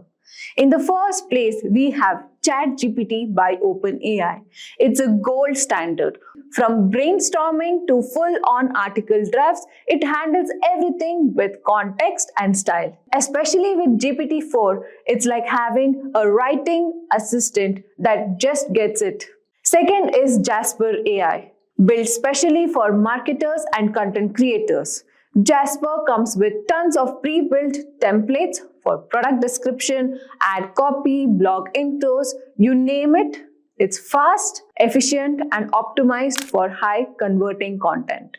At number 3, we have Sonnet. This one's amazing for versatility. It does blogs, landing pages, Google Ads, and even long-form content. It also has a chatbot, so it feels more interactive while creating. Fourth is Copy.ai. If you need social media post, product description, or email subject lines in seconds, this tool nails it. It's super intuitive and beginner friendly, perfect for quick content sprints. In the 5th place, we have Notion AI. Built right into Notion, this tool helps you expand, summarize, and brainstorm inside your notes and docs. Great for people who want writing help in their daily workflow without switching tools. Number 6 is Pseudo-Write. This one's made for creative writers such as novelists and storytellers. It helps with characters, development, plot twist, and rewriting the scenes. If you write friction, this is a secret weapon. 7th is Ink Editor. It combines AI writing with SEO optimization. So if you want your content to rank while sounding human, this tool does both. Great for bloggers, content marketers. Coming to number 8 is HypeWrite. It is like a smart autocomplete that works across your browser. It helps you draft emails, social posts, and even essays. At number 9, we have got Writer. Clean, fast, and super affordable. Writer is a solid tool for small businesses and freelancers who want quick content without any complexity. And finally, number 10 is WordTune. It is not a full-blown writing platform, but it's amazing at rewriting, rephrasing, and polishing your text. Great for improving tone, clarity, and shortening long sentences. Alright, now let's move on into the most powerful category, which is AI video creation. Whether you are a content creator, marketer, educator, or just someone who wants to make videos without cameras, editing headaches, these tools can seriously level up your workflow. In the first place, we have got Pictory. This tool turns scripts or blog posts into professional looking videos in minutes. It picks stock footage and adds music and even guarantees subtitles all automatically. Next up at number 2 is Synthesia. It's famous for its AI avatars that looks and sounds like real people. Just type in your script, pick an avatar, and boom, you have got your studio style video with zero filming. In the third place is Runway. This one's creative powerhouse. You can remove the video backgrounds, edit scenes and text commands, and even generate a new video content using Gen 2. It's especially great for short form content or experimental visuals. Coming at number 4 is InVideo. It's built for marketers, content creators who want to make polished promo videos, reels, or even YouTube content. Tons of templates, stock assets, and AI script assistance makes it fast and easy. Fifth is Lumen 5, ideal for turning blog posts or articles into animated videos. You just paste in your text and it automatically adds visuals, animations, and transition to match your message. Great for social media and explained content. At number 6, we have Descript. While it is more known for podcasting and editing audio, its video editor is crazy useful. You can edit videos by editing the transcript. It's great for talking head content, interviews, and repurposing long-form recordings. Number 7 is Veet.io, a browser-based editor that is surprisingly powerful. You get subtitles, transition, audio cleanup, and more, all with a super clean UI. It's great for social media content and quick edits on the fly. 8th is Rephrase.ai. This one lets you create personalized video messages using AI avatars. Perfect for sales, onboarding, or sending custom messages at scale without having to record anything manually. In the 9th place, we have Steve.ai. Super beginner friendly. It turns simple text into videos using animations and voiceover. Great for explained videos, internal training, or educational content. And finally, number 10 is Eli.io. It creates AI avatar videos from just a prompt or script, similar to Synthesia, but with a focus on e-learning and corporate training content. Scalable, clean, and no need a production crew. Now let's get into the most game-changing areas of AI, coding assistance. Whether you're a beginner or a pro developer, these tools can help you write better code, debug faster, and even learn new languages or frameworks without getting overwhelmed. In the first place, we have GitHub Copilot, powered by OpenAI. This tool is an autocomplete on steroids. It suggests whole functions, helps you write boilerplate, and even explains code, all from inside your editor. If you're coding on a daily basis, this is a must-have. Second is Codium. It's a free, fast, and supports a wide range of languages. It works like a co-pilot but adds some extra customization. And a lot of devs love it for its speed and clean interface. At number 3 is Replit Ghostwriter. Especially great for beginners and educator, Replit's AI can help you code right inside the browser. No setup needed. It also helps you explain errors and teach you as you build. Fourth is Tabline, one of the easiest code compilation tool. Tabline runs locally for privacy and works across multiple IDEs. It's great for developers who want predictive coding without sending data to the cloud. In the 5th place, we have Amazon Code Whisper. Designers to integrate smoothly with AWS tools and workflows. It's perfect if you're building cloud-native application or working on AWS ecosystem. Coming at number 6 is Codex by OpenAI.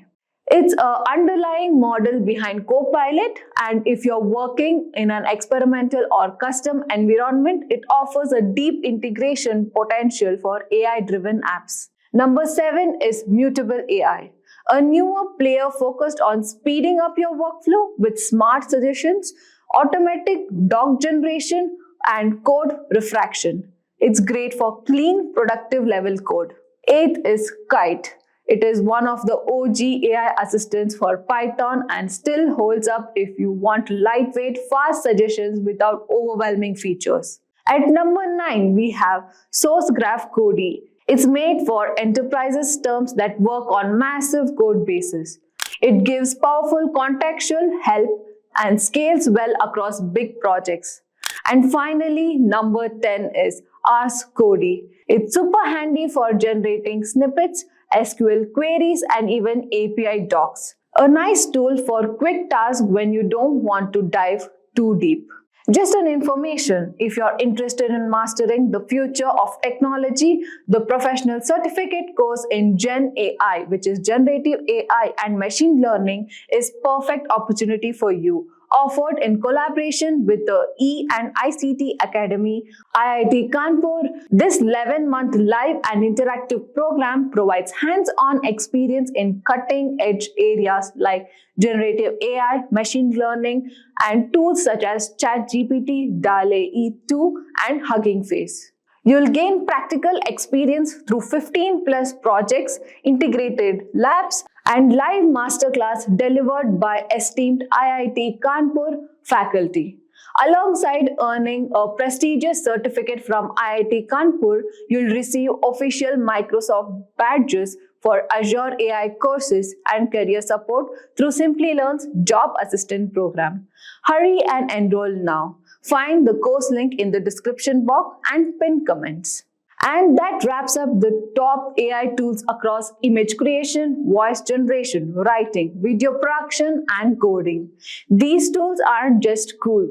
They actually help you get things done faster, better, and with less effort. If you found this helpful, drop a like, subscribe, and let me know in the comments which tool you're excited to try or if there is anything that you love that I missed. So now what is RNN? RNN are a type of neural network that are designed to process sequential data. They can analyze data with temporal dimensions such as time series, speech, and text. RNN can do this by using a hidden state passed from one timestamp to the next. The next hidden state is updated at each other time step based on the input and the previous hidden state. RNN are able to capture short-term dependencies in sequential data, but they struggle with capturing long-term dependencies. Why the LSTMs are made. So moving forward, let's discuss types of LSTM gates. So LSTM models have three types of gates: the input gate, the forget gate, and the output gate. So let's first discuss the input gate. The input gate controls the flow of information into the memory cell, deciding what to store.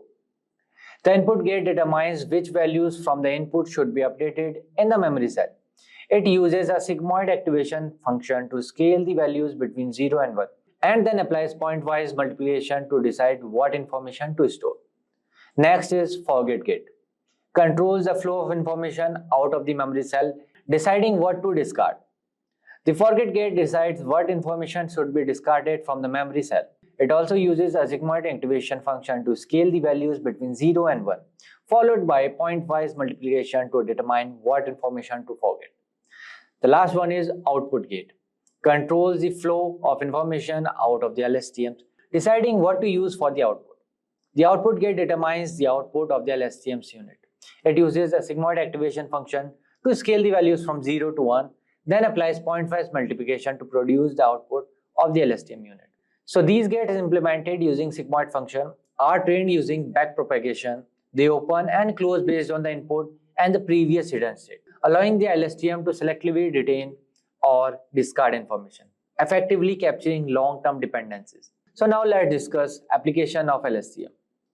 LSTM models are highly effective and used in various applications, including video analysis, analyzing video frames to identify action, object, and scenes. The second is language simulation, tasks like language modeling, machine translation, and text summarization. The third one is time series prediction, so predicting future values in a time series. The fourth is voice recognition, tasks such as speech to text transcription and command recognition. The last one is sentiment analysis, classifying text sentiment as positive, negative, or neutral.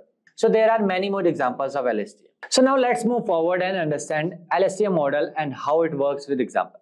Let's consider the task of predicting the next word in a sentence. This is a common application of LSTM networks in natural language processing.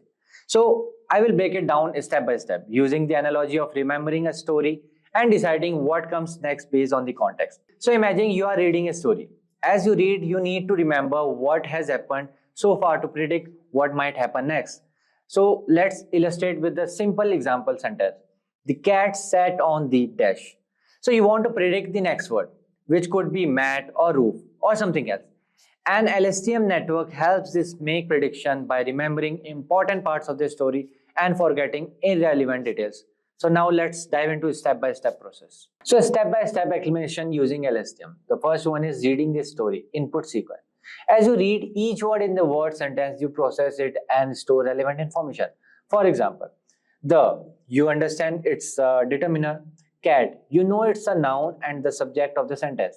Sat indicates the action performed by the subject. On, preposition indicating the relationship between the cat and the next noun. So this sequence diagram showing the words being read and processed. So second comes forget get. As you move through the sentence, you might decide that some details are no longer important. For instance, you might decide that knowing the is less important now that you have cat and said. So the word forget get helps discard this less important information. So this sequence diagram you can see on the screen showing how relevant information is discarded. So the third one, input get. When you read on, you need to decide how relevant this information is. So this sequence diagram in the screen is showing how new information is integrated with the last one.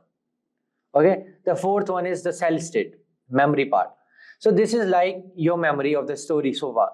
It carries information about the subject cat and the action sat on. So it updates the new information as you read each word. Okay, the cat sat on the, retaining the important context. So this sequence diagram showing how the memory is updated with the new information. So the last one is output gate. When you need to predict the next word, the output gate helps you decide based on the current memory, cell state. So it uses the context, the cat sat on the. So the predict the next word might be mat because cat and mat are often associated with the context. So it can predict anything. The cat sat on the table or on the sofa, anything. But mat, why I'm saying mat? Because cat and mat are often associated in the same context. So this diagram is showing the prediction of the next word based on the current memory. So there are many applications where you can use LSTM in predicting time series or next word in the sentence. So by the using of LSTM gates, input gate, forget gate, and output gate, and updating the cell state, the network can predict the next word in a sequence by maintaining relevant context and discarding unnecessary information. This step-by-step process allows LSTM network to effectively handle sequence and make accurate prediction based on the context. So here's the OpenAI documentation, and you could see the new features introduced with the ChatGPT 4.0. So these are the improvements. One is the updated and interactive bar graphs or pie charts that you can create, and these are the features that you could see here. You could change the color, you could download it, and what you have is you could upload the latest file versions directly from Google Drive and Microsoft OneDrive. And we have the interaction with tables and charts in a new expandable view that I showed you here.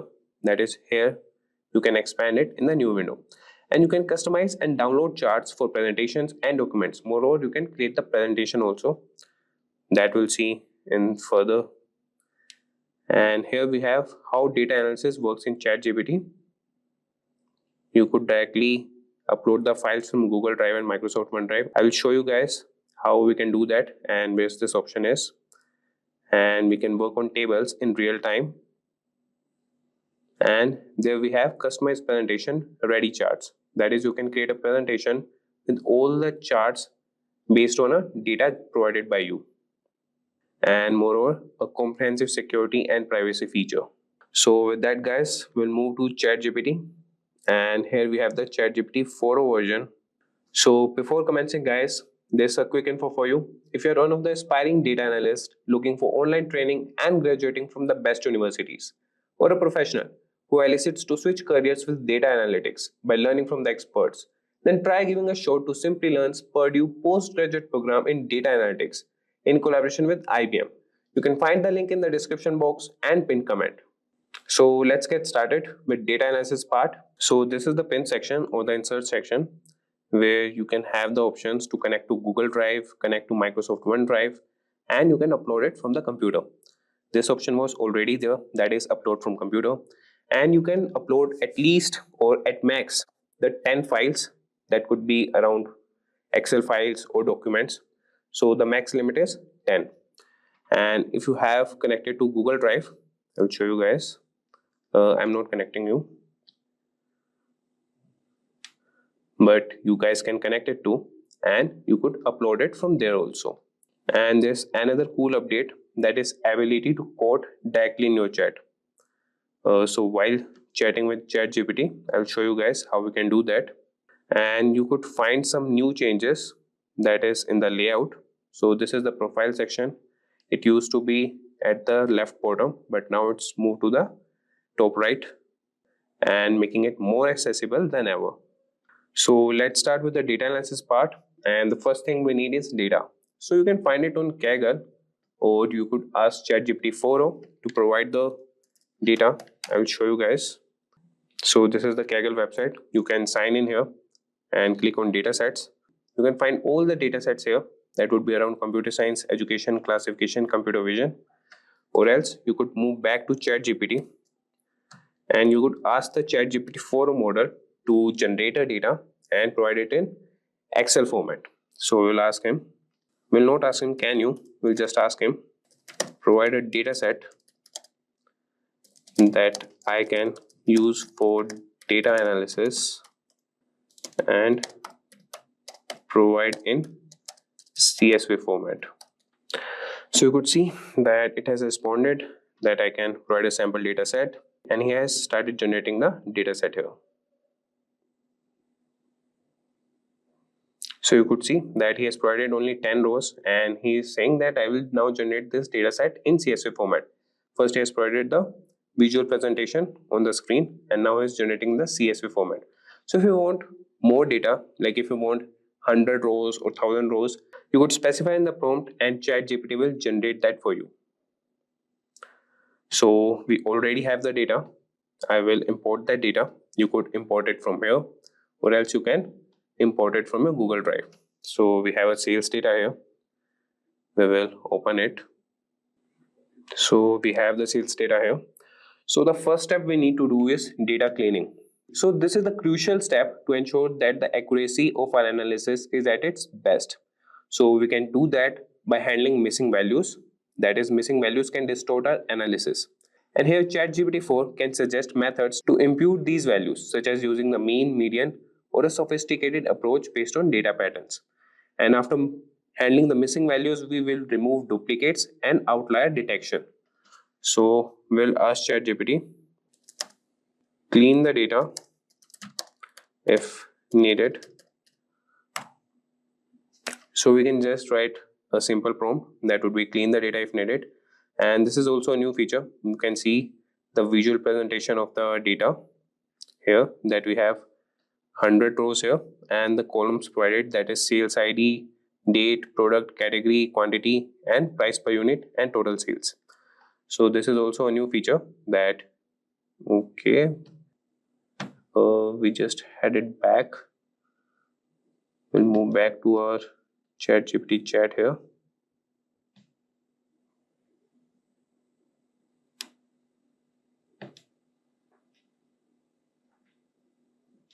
Okay, so here we are.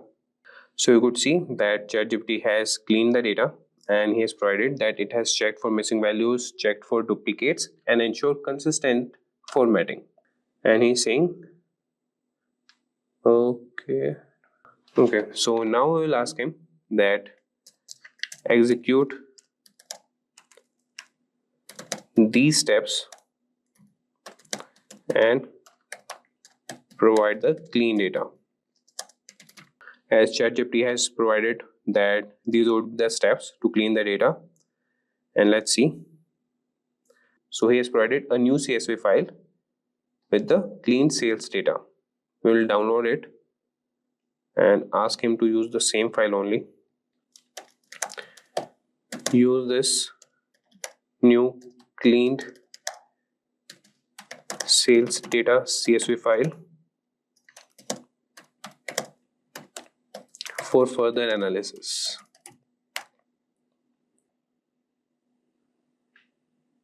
So you could see that he is providing what analysis we can do further. But once our data is clean, the next step is visualization. So visualizations help us understand the data better by providing a graphical representation. So the first thing we will do is we will create a prompt for generating the histograms, and we'll do that for the age distribution part. So we'll write a prompt that generate a histogram to visualize the distribution of customer ages. To visualize the distribution of customer ages. And what I was telling you guys is this code button. If you just select the text and you would find this reply section, just click on that and you could see that it has selected the text or what you want to get, or the prompts started with ChatGPT. So we'll make it cross and you could see that it has provided the histogram here, and these are the new features here. And we could see that he is providing a notification that interactive charts of this type are not yet supported. That is, histogram don't have the color change option. I will show you the color change option in the bar chart section. So these features are also new. You can download the chart from here only, and this is the expand chart. If we click on that, you could see that you could expand the chart here and continue your chat with ChatGPT here. So this is the interactive section. So you could see that he has provided the histogram that is showing the distribution of customer ages, and the age range are from 18 to 70 years with the distribution visualized in 15 bins, that he has created 15 bins here. And now moving to another visualization that we'll do by sales by region. So before that, I will open the CSV file that is provided by the ChatGPT. So you guys can also see what data he has provided. So this is the clean sales data, and you could see that we have columns sales ID, date, product, category, quantity, price per item, total sales, region, and salesperson. So now moving back to ChatGPT. So now we will create a bar chart showing total sales by region. So we'll enter this prompt that create a bar chart showing total sales by region. So what we are doing here is we are creating bar charts or histogram charts, but we can do that for only 2 columns. If we want to create these data visualization charts, we need 2 columns to do so. So you could see that he has provided the response and created the bar chart here. And this is the interactive section. You could see that here's an option to switch to static chart.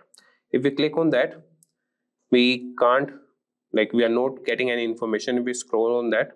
And if I enable this option, you could see that I can visually see how many numbers this bar is indicating. And after that, we have the change color section. You can change the color of the data set provided. So we can change it to any color that is provided here, or you could just write the color code here. And similarly, we have other 2 options, that is download and another is the expand chart section. And if you need what code it has done to figure out this bar graph, so this is the code You could use any ID to do so. If you don't want the presentations or the visualizations of the bar charts here, you could use your ID and use the Python language, and he will provide the code for you. Just take your data set and read it through pandas and generate the bar charts. So moving to next section, that is category wise sales section. So here we will generate a pie chart showing the proportion of sales for each product category. So for that we'll write a prompt, generate a pie chart showing the proportion of sales for each product category.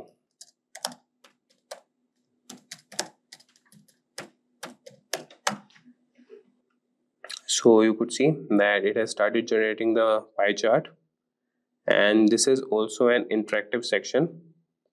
If you click on that, you would be seeing a static pie chart, and if you want to change the color, you can change for any section. That could be clothing, electronics, furniture, or kitchen. And similarly, we have the download section and the expand chart section.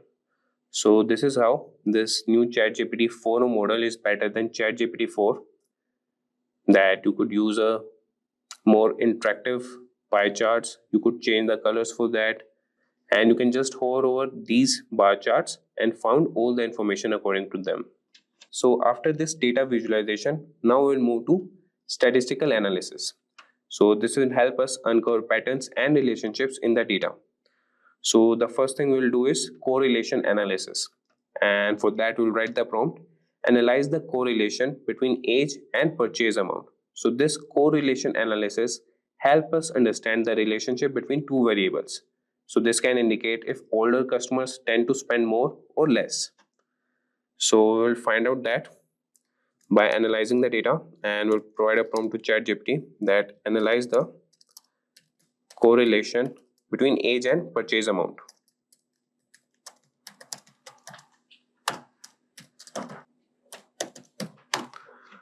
So let's see what it provides.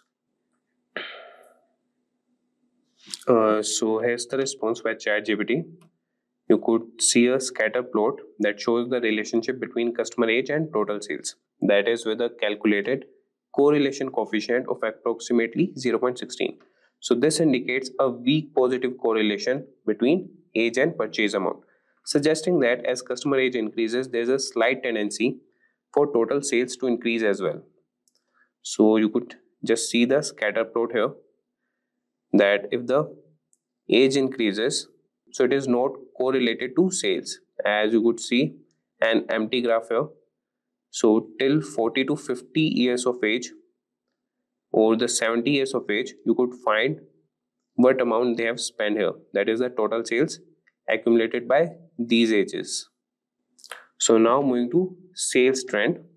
So here we will perform a time series analysis of purchase amount over the given dates. So what does this do is, time series analysis allows us to examine how sales amount changes over time, helping us identify trends and seasonal patterns. So for that we'll write a prompt, perform a time series analysis of purchase amount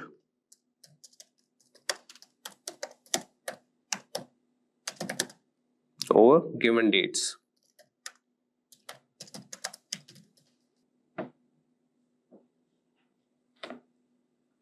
So you could see that ChatGPT has provided us the response, and here is the time series plot showing total sales over the given dates, and each point on the plot represents the total sales for a particular day. So through this you can find out, and the businesses find out, which is the seasonal part of the year and where to stock up their stocks for these kind of dates. And after that you could also do customer segmentation. So what does this do is, so we can use clustering here to segment customers based on age, income, and purchase amount. So clustering groups customers into segments based on similarities. This is useful for targeted marketing and personalized services. And after that we have the advanced usage for data analysis. Here we can draw a predictive modeling table and do the market basket analysis and perform a customer lifetime value analysis.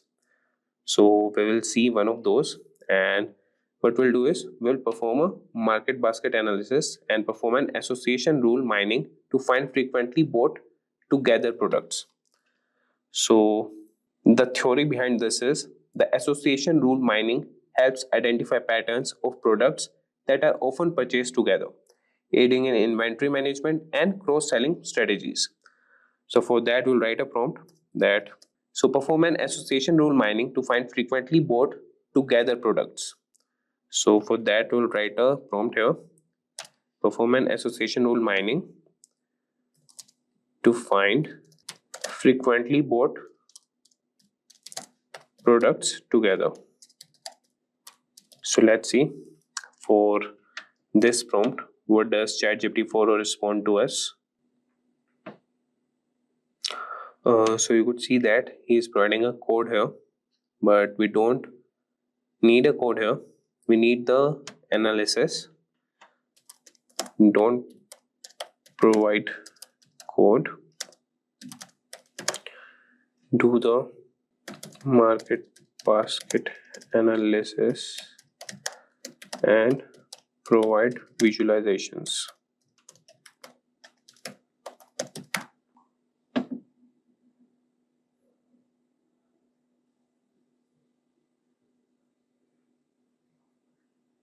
So you could see that ChatGPT has provided the response that given the limitations in this environment, so he is not able to do the market basket analysis here. So but he can help us how we can perform this in an IDE. So he's providing, you can install the required libraries, then prepare the data, and here he is providing the example code. So you could see there are some limitations to ChatGPT 4 also, that he can't do advanced data analysis. So you could use the code in your IDE and do the market basket analysis there. So there are some limitations to ChatGPT 4 also. And now we will ask ChatGPT, can you create a presentation based on the data set? And we'll provide a data set to it also. So we'll provide sample sales data. And we'll ask him, can you create a presentation or PowerPoint presentation based on this data set and only provide data visualization graphs. So you can see that ChatGPT 4 has started analyzing the data, and he is stating that, and he will start by creating a data visualization from the provided data set and compile them into a PowerPoint presentation.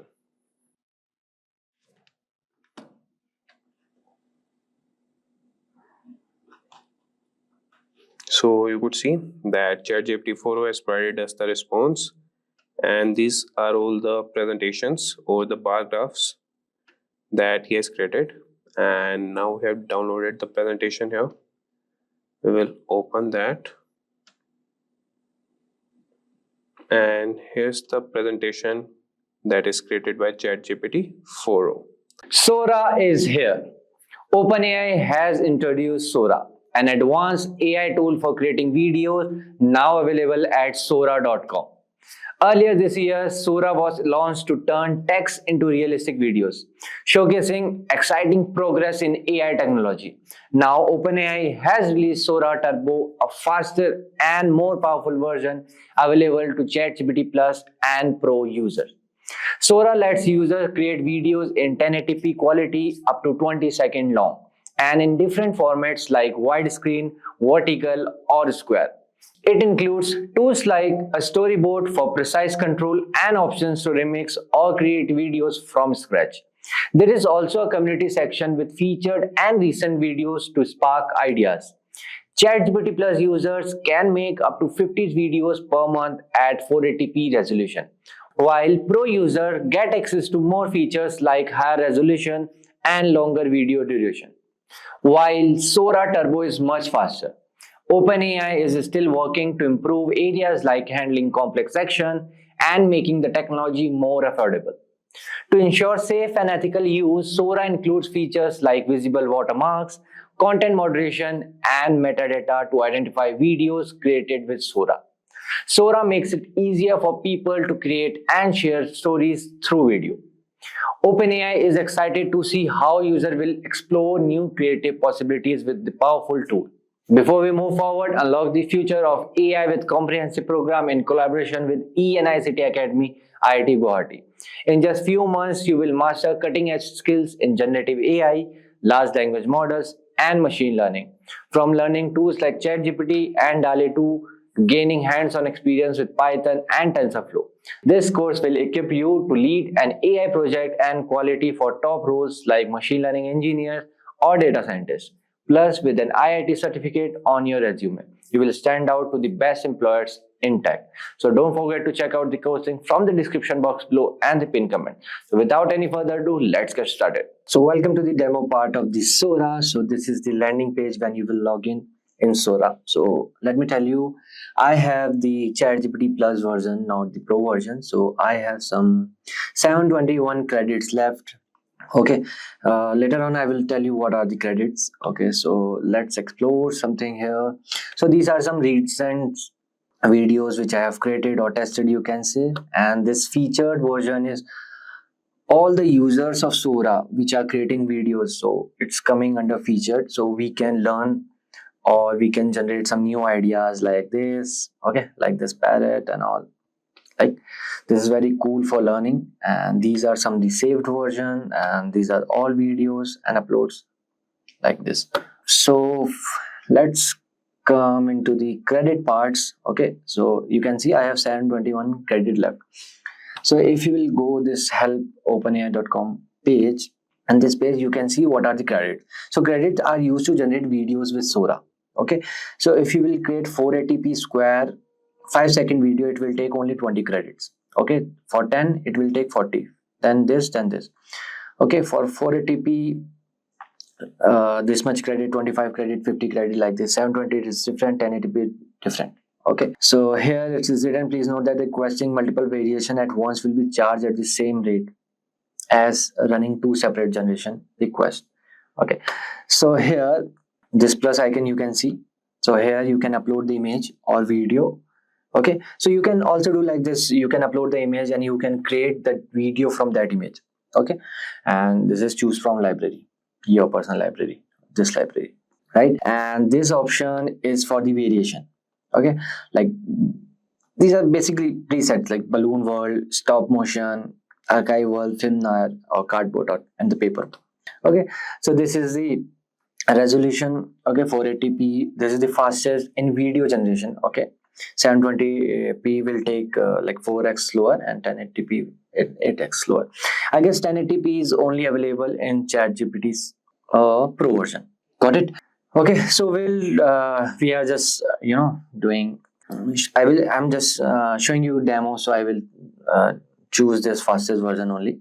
Okay, so this is the time duration, how long you want, like 5 seconds, 10 seconds, 15 and 20 seconds is available in Pro version. Okay, of ChatGPT, and this is how much versions you want to take. I will select only 2. Okay, because it will again charge more credits to you. Okay, and these credits are monthly basis, I guess. Okay, these credits are monthly basis. Okay, see again, recut, remix, blend, loop to create content. This will take again more credits. Okay, see here, ChatGPT Plus, up to 50 priority videos, 1000 credits. Okay, per month, I guess. Yeah, per month. Up to 720p resolution and the 5-second duration. And ChatGPT Pro, up to 500 priority videos, 10,000 credits. Unlimited relax videos, up to 1080p resolution, 20-second duration. Download without watermark. Here you can download with watermark, I guess. I don't know. Yeah, we'll see. About everything, okay, but ChatGPT Pro is $200 per month, so yeah, it's expensive, right? So yes, let's do something creative. So okay, I will write here Okay, polar bear enjoying on the Sahara desert. Okay, Sahara desert. Yeah. Okay, you can do storyboard as well, or you can create directly videos. Okay, so let me show you the storyboard first. Yeah, so frame by frame you can give, different what to say, prompt. Okay, here you can give different prompt. Okay, polar bear with family. Okay, playing with sand, like this. Okay, and later on it will create a whole the video. Okay, third, you can describe again, you can add image, like this. Okay, this is a story created by the ChatGPT. Okay, let's create. Okay, add it to the queue. Okay, it's very fast actually. Almost done. Yeah, see, with family, you can see playing with the sand. Okay, so these are the two variation. Okay, you can choose either this or either that one, or either that one. Okay, I'm feeling this much as, yeah. So here you can again edit your story, recut. You can trim or extend this video in a new storyboard. Okay, so basically record features allow you to creators to pinpoint and isolate the most impactful frame in a video, extending them in either direction to build out of like complete scene. Okay, if we choose recut, okay, this thing, fine. Then remix. What remix do is like the remix features allows user to reimagine existing videos by altering their components without losing that essence of the originality, you can say. Okay, you want to add or remove certain things. Okay, what if I want to remove that this polar bear, or like this. Okay, or you can say we can change colors, or we can some tweak visual elements, and this blend. So this blend feature allows you to combine with different video. If I want to upload some videos, it will blend both the video, this video particular with that video which I will upload. Okay, right. And the last loop, by the name, loop features, feature make it easy to create seamless repetition of the video. Okay, this is one option is ideal for background visuals, music videos, like this. Okay, so this is how you can create video in 2 minutes, I can say, just by giving prompt. Okay, this one is favorite, you can save it for the favorite, and this you can sharing options are there, copy link or this unpublished, and you can download. See, I told you without watermark is available in only pro version. So I have this with watermark, you can download. See, download a video in just a click, or you can download as a GIF as well, right? And add to a folder. Okay, fine, this is the notification activity, right? So let's create one. Okay, monkey with family driving car on the space. Yeah, so okay, I will choose this time 16:9. Let it takes more credit of mine, it's okay. Yeah, add it to the queue. If you'll go to favorites, it will come this one because I chose it. Okay, and if you will ask how this Sora is working, so it's like text to image generative AI models such as like DALE 3, Stable Diffusion, and Midjourney. So Sora is a diffusion model. That means that it starts with each frame of the video consisting of the static noise. See, oh, it's cartoonish, but yeah. See, if you want Lamborghini, you can add that I want Lamborghini or Tesla, whatever. So this is how you can generate videos with Sora, in quick 2 minutes. Okay. Hello everyone, I am Mank and welcome to today's video where we will be talking about LLM benchmarks, tools used to test and measure how well large language models like GPT and Google Gemini performs. If you have ever wondered how AI models are evaluated, this video will explain it in simple terms. LLM benchmarks are used to check how good these models are at tasks like coding, answering questions, and translating languages or summarizing text. These tests use sample data and specific measurement to see how well the model performs. For example, the model might be tested with a few examples, like few short learning, or none at all, like zero short learning, to see how it handles new tasks. So now the question arises, why are these benchmarks important? They help developers understand where a model is strong and where it needs improvement. They also make it easier to compare different models, helping people choose the best one for their needs. However, LLM benchmarks do have some limits. They don't always predict how well a model will work in real-world situations, and sometimes model can overfit, meaning they perform well on test data but struggle in practical use. We will also cover how LLM leaderboards rank different models based on their benchmark scores, giving us a clear picture of which models are performing the best. So stay tuned as we dive into how LLM benchmarks work and why they are so important for advancing AI. Craving a career upgrade? Subscribe, like, and comment below. Dive into the link in the description to fast-track your ambitions. Whether you're making a switch or aiming higher, Simplilearn has your back. But before we start, here is a quick info for you. Dive into the future of AI with our Generative AI and Machine Learning course in collaboration with ENICT Academy, IIT Guwahati. Learn tools like ChatGPT, OpenAI, Hugging Face, Python, and more.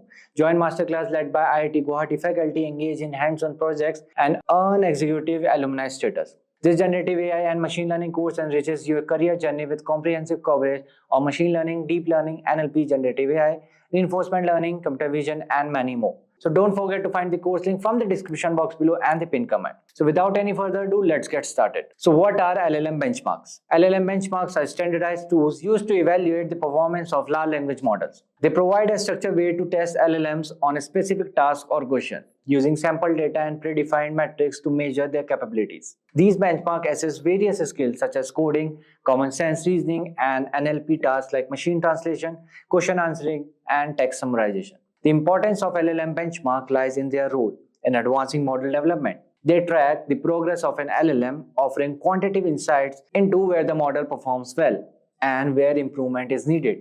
This feedback is crucial for guiding the fine-tuning process, allowing researchers and developers to enhance model performance. Additionally, benchmarks offers an objective comparison between different LLMs, helping developers and organizations choose the best model for their needs. So how LLM benchmarks work?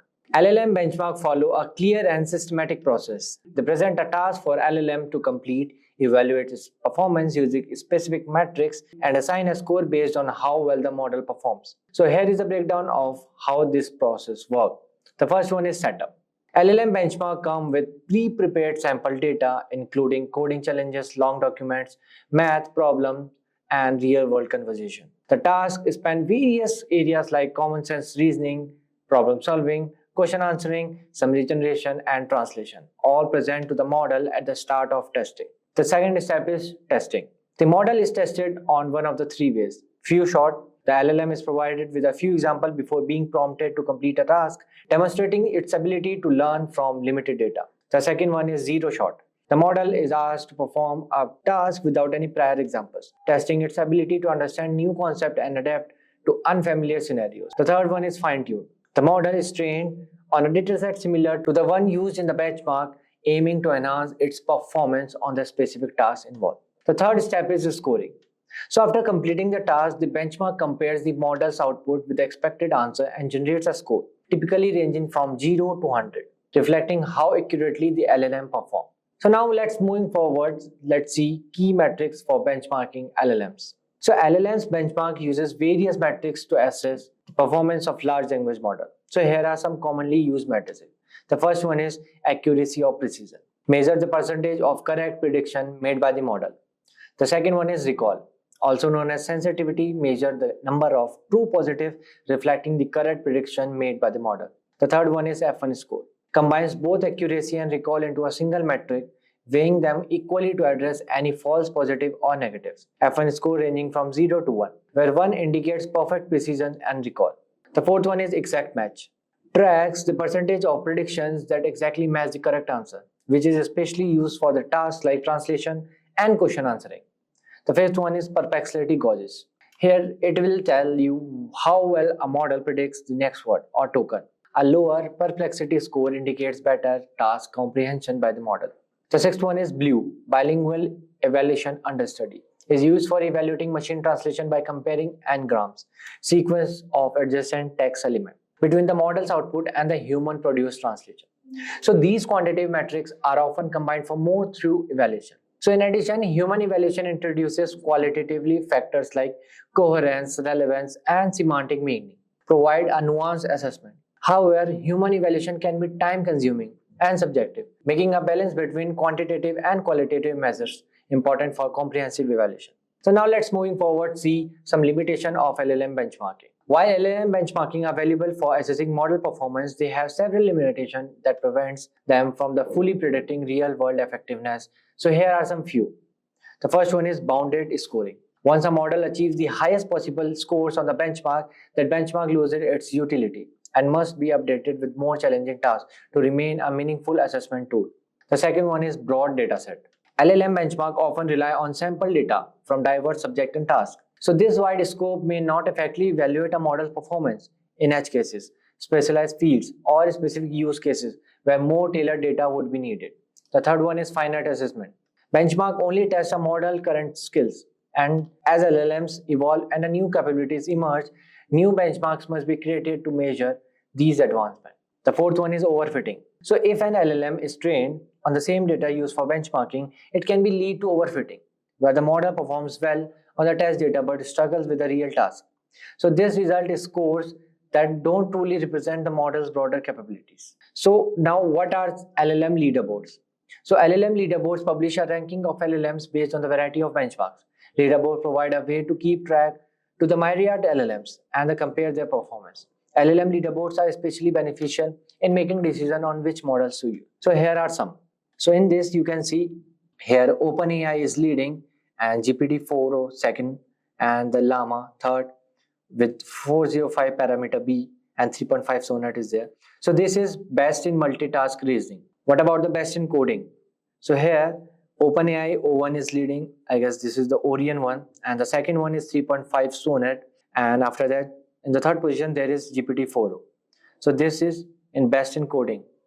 So next comes fastest and most affordable models. So fastest models are Llama 8B parameter, and the second one is LLMA Llama 70B. And the third one is 1.5 Flash. This is Gemini 1. And lowest latency. And here it is leading Llama again.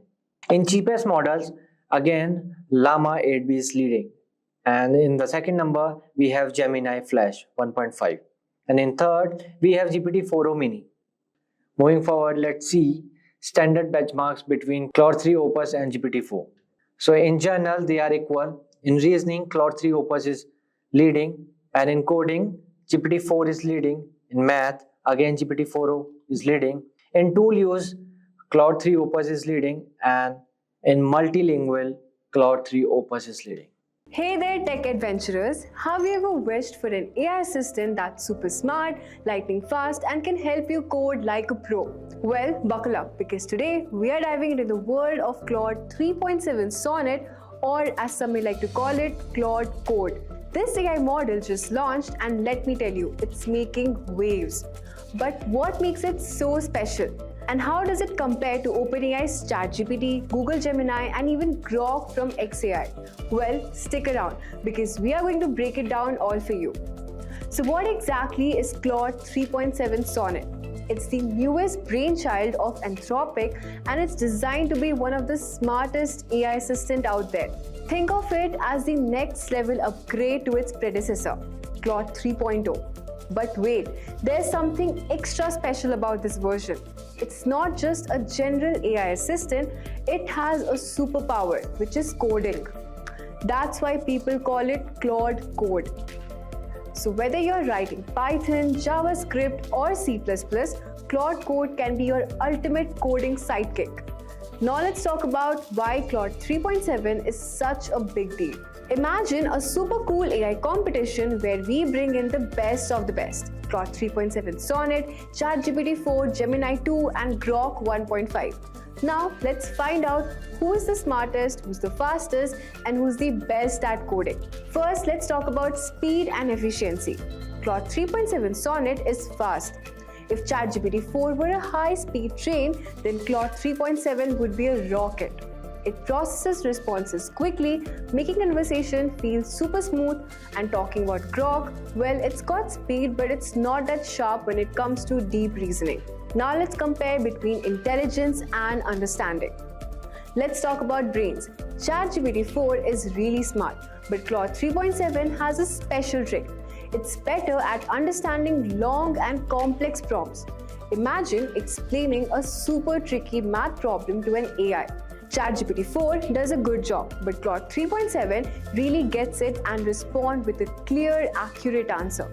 Gemini is great for general knowledge, but sometimes it gets things mixed up. Now let's talk about coding superpowers.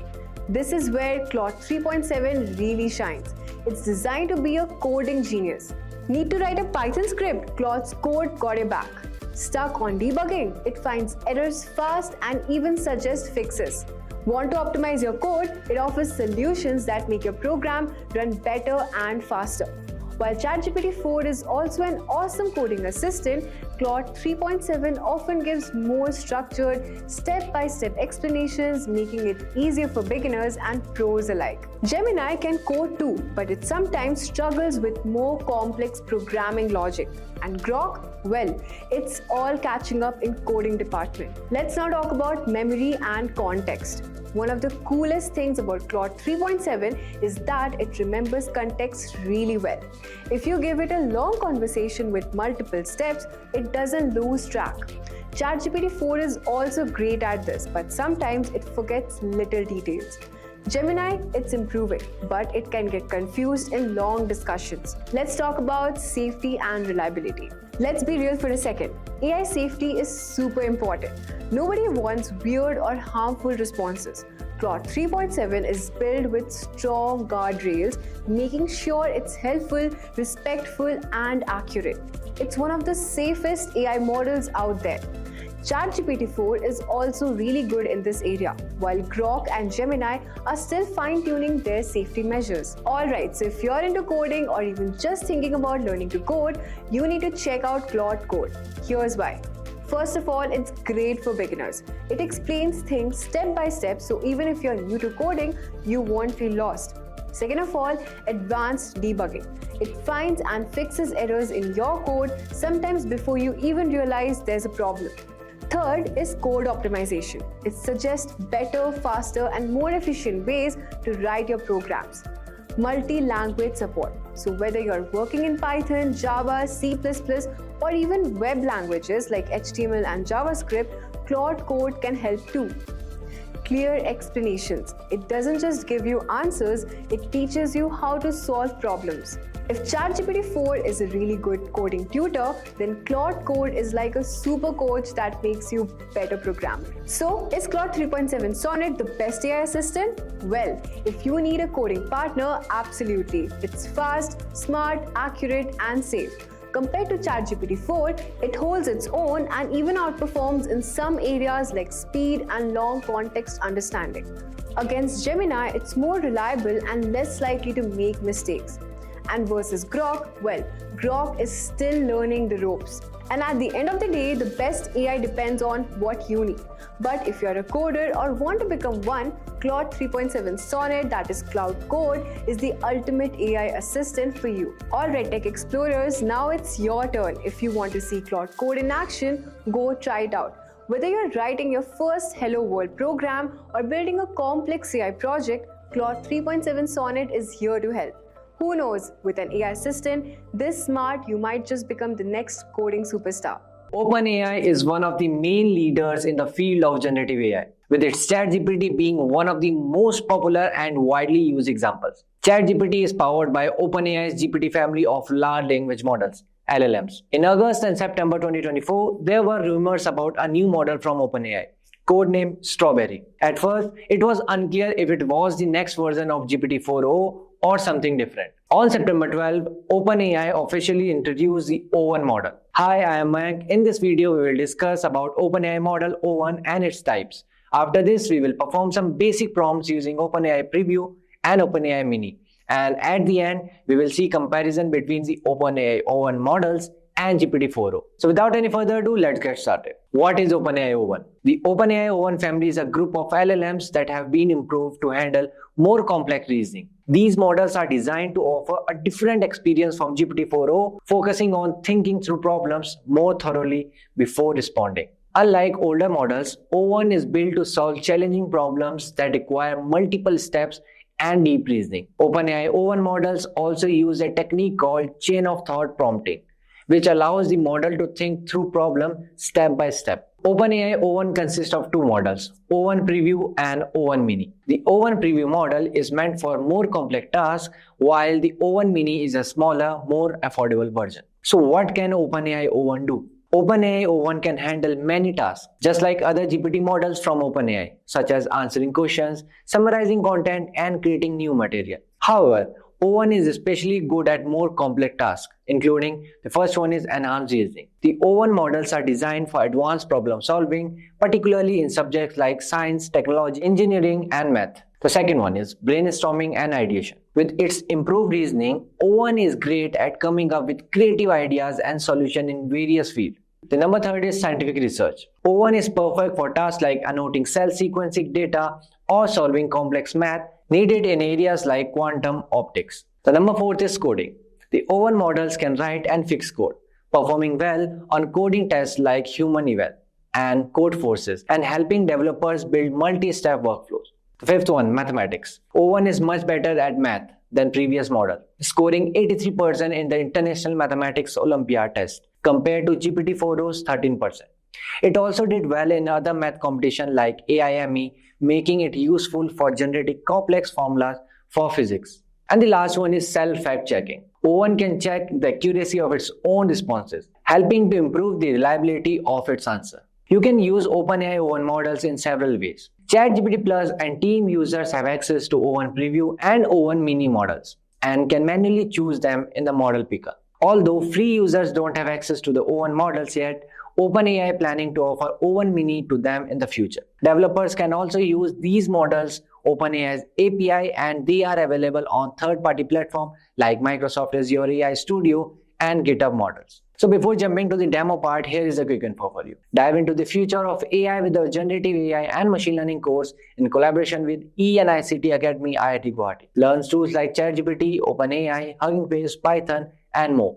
Join masterclass led by IITG faculty, engage in hands-on project, and earn executive alumni status. So this Generative AI and Machine Learning course enriches your career journey with comprehensive coverage of machine learning, deep learning, NLP, generative AI, reinforcement learning, computer vision, and many more. So find the course link from the description box below and the pinned comment. So yes guys, I have opened this ChatGPT 4o model here and ChatGPT O1 Preview, as you can see. So I have this plus model, okay, the paid version of ChatGPT.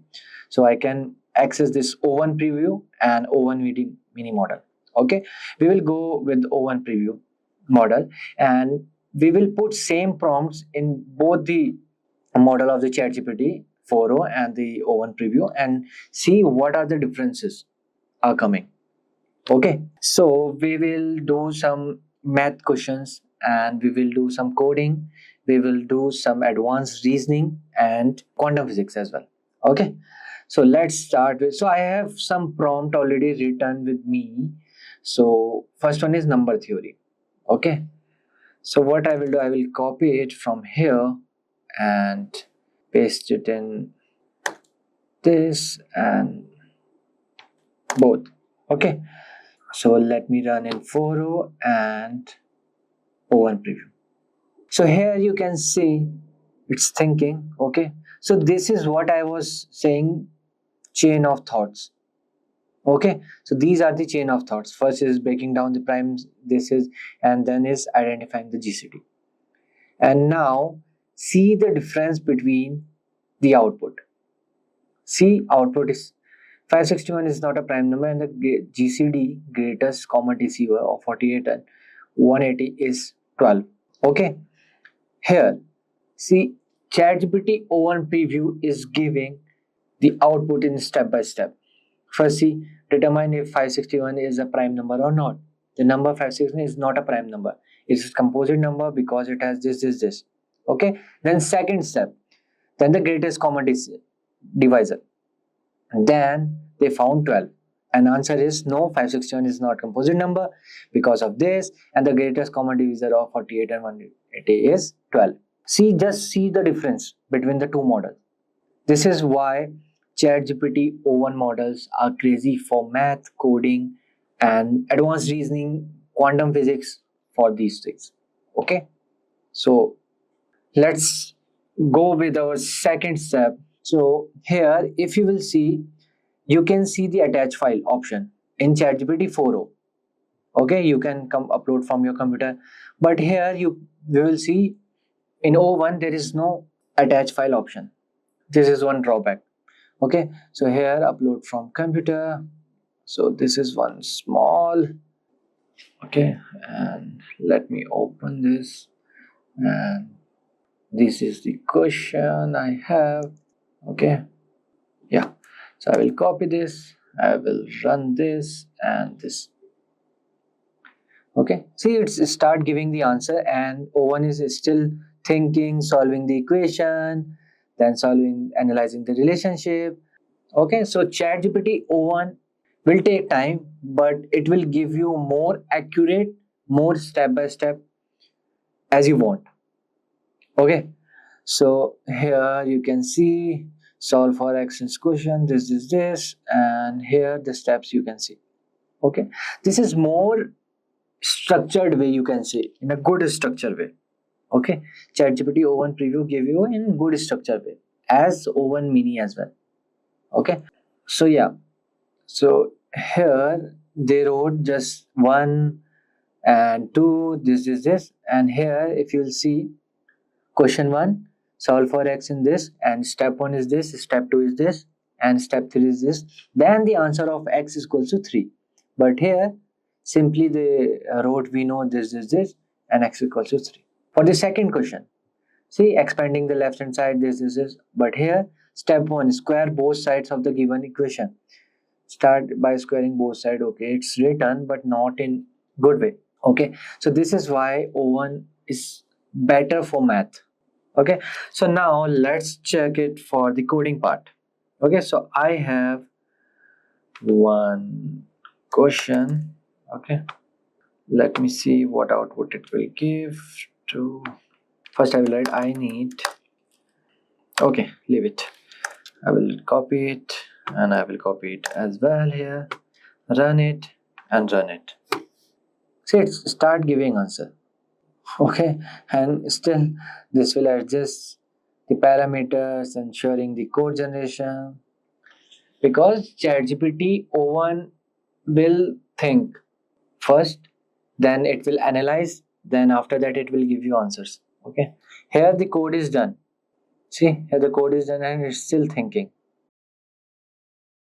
Step 1, and first here you can't see anything. See, step setup development environment, pip install numpy matplotlib, then this, and here nothing. And but I will ask it, okay, give me code in one tab. Okay, here also I will write give me code in single tab. Okay, so I can just copy and paste. So what I will do, I will open one online compiler and I will directly copy it and paste. Okay, so let's finish this. I hope it will work. So let me open W3 Schools compiler. Okay, yeah, Same I will open for this W3 school.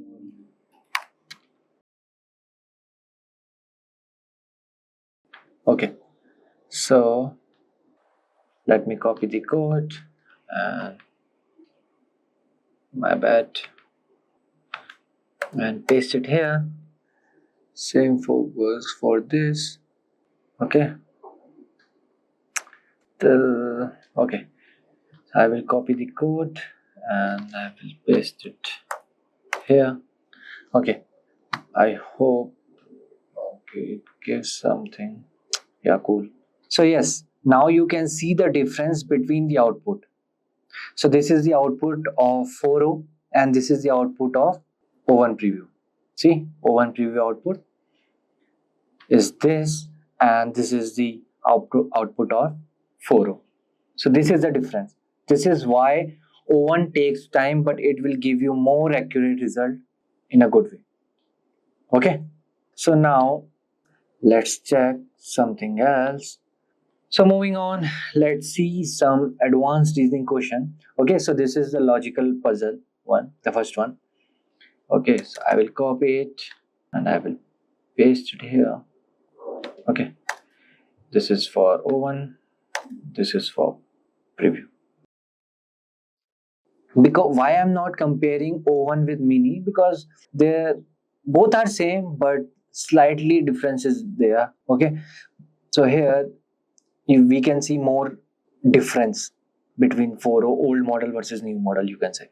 Okay, so now see, the answer is end in this much only, but it will explain you in a better way. See, thoughts for 7 seconds, explanation, that case 1 then case 2. Okay, with conclusion in both scenarios, summary, and this here, this one, small explanation, and that's it, right? So they created O1 preview for more, it will describe you more in a better way, right? Now let's see some scientific reasoning as well. Okay, so let me copy it here. So still thinking, but start giving answer. Says thought for 16 seconds. So again, I will say that ChatGPT O1 is much better than ChatGPT 4.0. ChatGPT 4.0 is great for content writing and all, but ChatGPT O1 preview and mini are very good for reasoning, math, coding, or quantum physics, these type of things. Okay, advanced reasoning. Okay, ChatGPT 4.0 is great for generative text. Okay, like for marketing, writing copies, emails, and all of those. So now let's see some comparison between O1 models and GPT-4o model. When new models are released, their capabilities are revealed through benchmark data in the technical reports. The new OpenAI model excels in complex reasoning tasks. It surpasses human PhD level accuracy in physics, chemistry, biology on the GPQA benchmark. Coding becomes easier with O1 as it ranks in the 89th percentile of the competitive programming questions Codeforce. The model is also outstanding in math. On a qualifying exam for International Mathematics Olympiad IMO, GPT-4o solved only 13% of problems, while O1 achieved 83%. This is truly next level. On the standard ML benchmarks, it has huge improvement across the board. MMLU means multitask accuracy and GPQA is reasoning capabilities. Human evaluation. OpenAI asks people to compare O1 Mini with GPT-4o on difficult open-ended tasks across different topics using the same method as the O1 preview versus GPT-4o comparison. Like O1 preview, O1 Mini was preferred over GPT-4o for tasks that require strong reasoning skills, but GPT-4o was still favored for language-based tasks. Model speed. As a concrete example, we compared responses from GPT-4o, O1 Mini, and O1 preview on the word reasoning question, while GPT-4o did not answer correctly. Both O1 Mini and O1 preview did, and O1 Mini reached the answer around 3 to 5x faster. Limitation and what's next. Due to its specialization on STEM, science, technology, engineering, and math, reasoning capabilities. Owen Mini's factual knowledge on non-STEM topics such as dates, biographics, and trivia is comparable to small LLMs such as GPT-4o Mini.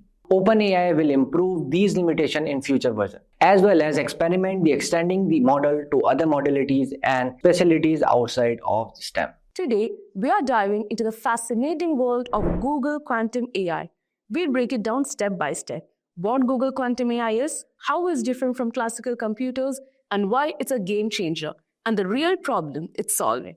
We'll also explore the latest developments, their innovative hardware, the challenges they face, and why, despite the hurdles, it's still an incredibly exciting field with a bright future. Stick with me because by the end, you'll be amazed at how this technology is shaping tomorrow. So let's get started. The universe operates on quantum mechanics, constantly adapting and evolving to overcome the hurdles it encounters. Quantum computing mirrors the dynamic nature. It doesn't just work within its environment, it responds to it. This unique trait opens the door to groundbreaking solutions for tomorrow's toughest challenges. The question arises, what is Google Quantum AI? Quantum AI is Google's leap into the future of computing. It's a cutting-edge project where they are building powerful quantum computers and exploring how these machines can solve problems that traditional computers struggle with or can't solve at all. If not aware, classical computers use bits like 0 or 1 and solve tasks step by step, great for everyday use. Now, quantum computers use qubits, which can be 0, 1, or both simultaneously, allowing them to solve complex problems much faster.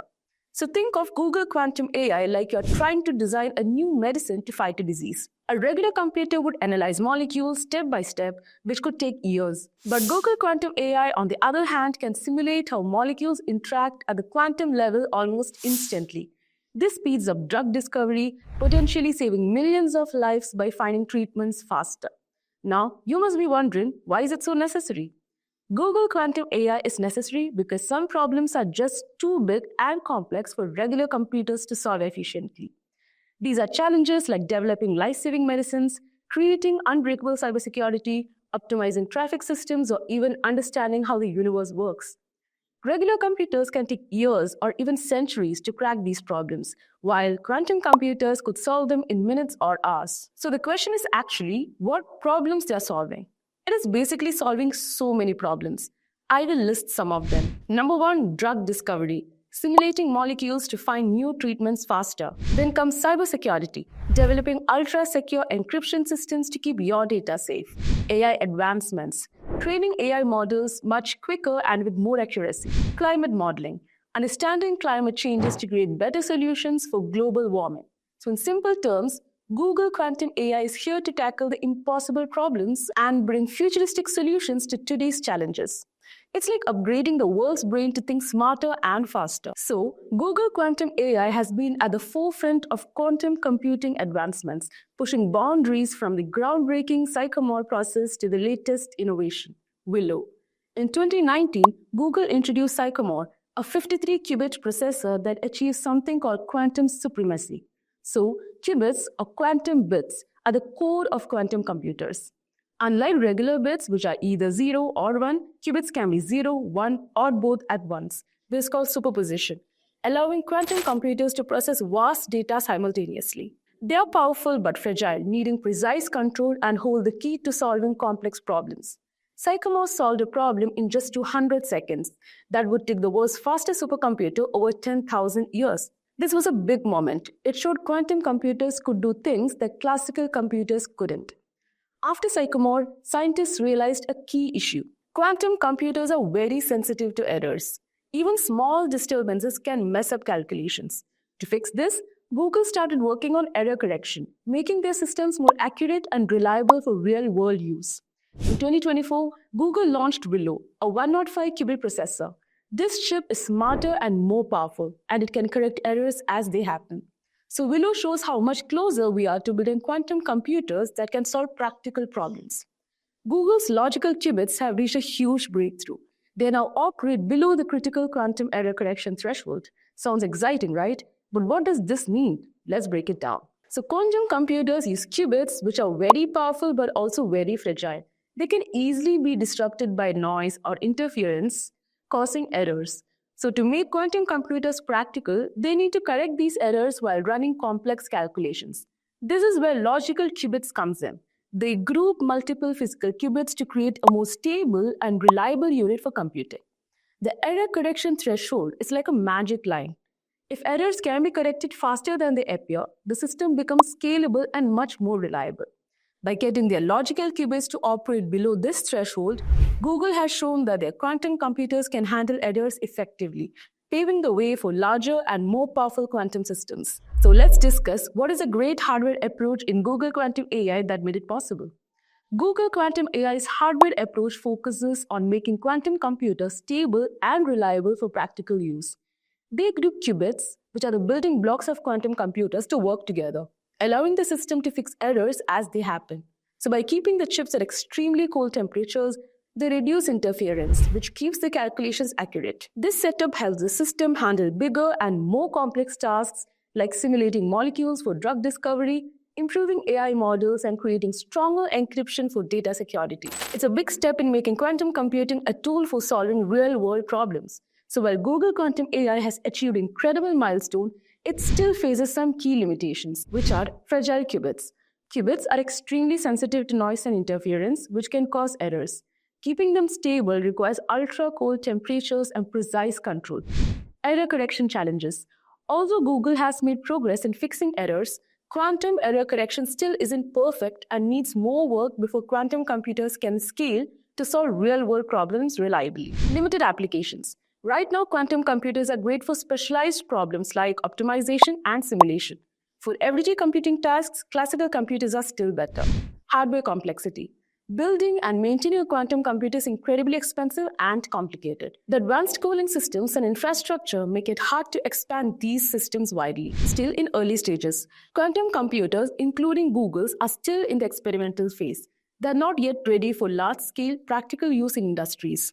But despite its challenges, Google Quantum AI is paving the way for a future where quantum computing tackles problems that regular computers can't handle, like finding new medicines, predicting climate changes, and building smarter AI. It's an exciting start to a whole new era of technology, full of possibilities we are just beginning to explore.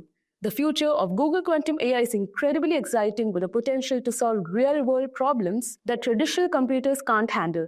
It's set to revolutionize industries like healthcare by speeding up drug discovery, finance through advanced optimization, and energy with better material modeling. So quantum AI could also lead to breakthroughs in AI by training smarter models faster and creating unbreakable encryption for stronger data security. As Google improves its hardware and error correction, its quantum systems will become more powerful and reliable, paving the way for large-scale practical applications. The possibilities are endless, and Google Quantum AI is the forefront of shaping a transformative future. Imagine a world where computers can solve problems in seconds. Problems that would take today's fastest supercomputers thousands of years to crack. Sounds like a science fiction, right? Well, thanks to quantum computing, we are getting closer to that reality. And at the heart of this revolution is Microsoft's Majorana chip. But what exactly is Majorana? Why is it so important, and how does it change the future of computing? Let's break it down. Microsoft's Majorana chip is groundbreaking development in quantum computing, designed to create more stable, reliable, and scalable quantum computers. But to fully understand its importance, we need to break it down into three key aspects. The science behind Majorana particles, how Majorana particles improve quantum computing, Microsoft's unique approach with Majorana qubits. Let's dive into each of these. At first, let's understand the science behind Majorana particles. The name Majorana comes from an Italian physicist, Ettore Majorana, who predicted the existence of Majorana fermions back in 1937. These are unique subatomic particles that are their own antiparticles. This means that if two Majorana particles meet, they cancel each other out. But why does this actually matter? In classical physics, every particle has an opposite, that is an antiparticle. For example, the electron has a positron. So when they collide, they annihilate each other. But Majorana fermions are special. They are both the particle and the antiparticle at the same time, making them behave differently from anything else we have discovered in nature. For decades, Majorana fermions were just a theory. However, in 2012, scientists of Delft University of Technology in the Netherlands, along with Microsoft, provided the first experimental evidence of their existence in certain quantum materials. Microsoft then spent over a decade refining this research, leading to the creation of the Majorana-based quantum chip. Now let's talk about how Majorana particles improve quantum computing. Quantum computers operate using qubits, the quantum version of classical bits. Traditional qubits like superconducting qubits used by Google and IBM are highly sensitive to their environment. Even the smallest disturbance like a tiny temperature fluctuation can cause them to lose information, and this is called quantum decoherence. Majorana qubits, however, solve this issue by using a principle called topological protection. Here's how they did it. Majorana particles naturally resist external noise and interference. Information stored in Majorana-based qubits is spread out across multiple locations, making it much harder to corrupt. This results in lower error rates and more stable quantum system, which is crucial for scaling up quantum computers. Think of it like this. Imagine writing an important message to a single piece of paper. If that paper gets destroyed, the message is lost forever. But if you spread the message across multiple papers, losing one doesn't erase the whole thing. And this is how Majorana qubits protect quantum information. Now let's talk about Microsoft's unique approach with Majorana qubits. While other companies like Google, IBM and Intel are building quantum computers using superconducting qubits, Microsoft took a different path. Their research team developed topological qubits based on Majorana fermions. And this approach is groundbreaking for several reasons. First of all, it gives more stability. Unlike superconducting qubits, which need complex error correction, Majorana qubits naturally protect themselves from errors. It provides better scalability. Traditional qubits require more enormous amounts of hardware to correct errors, but Majorana qubits reduce this need, making it easier to scale up quantum computers. It also provides higher efficiency. Microsoft believes that using Majorana qubits will allow them to build a quantum computer with far fewer qubits than other methods. What came before Majorana? Before Majorana, the quantum computing world was mostly focused on superconducting qubits. Companies like IBM, Google, and Intel have been developing these for years. Google's Sky Mode processor made headlines in 2019 when it claimed quantum supremacy, solving a problem that would take a supercomputer thousands of years in just 200 seconds. IBM has also made significant progress building quantum computers with over 1,000 qubits. But despite these achievements, quantum computers remained unstable and error-prone. And Microsoft's Majorana qubits aim to fix this, making quantum computing more practical for real-world application. Microsoft Majorana is a game changer. It's not just another quantum chip, it's a very new way of thinking about quantum computing. By using topological qubits, Microsoft is paving the way for more stable, reliable, and scalable quantum future. So what do you think? Will quantum computers change the world as we know it?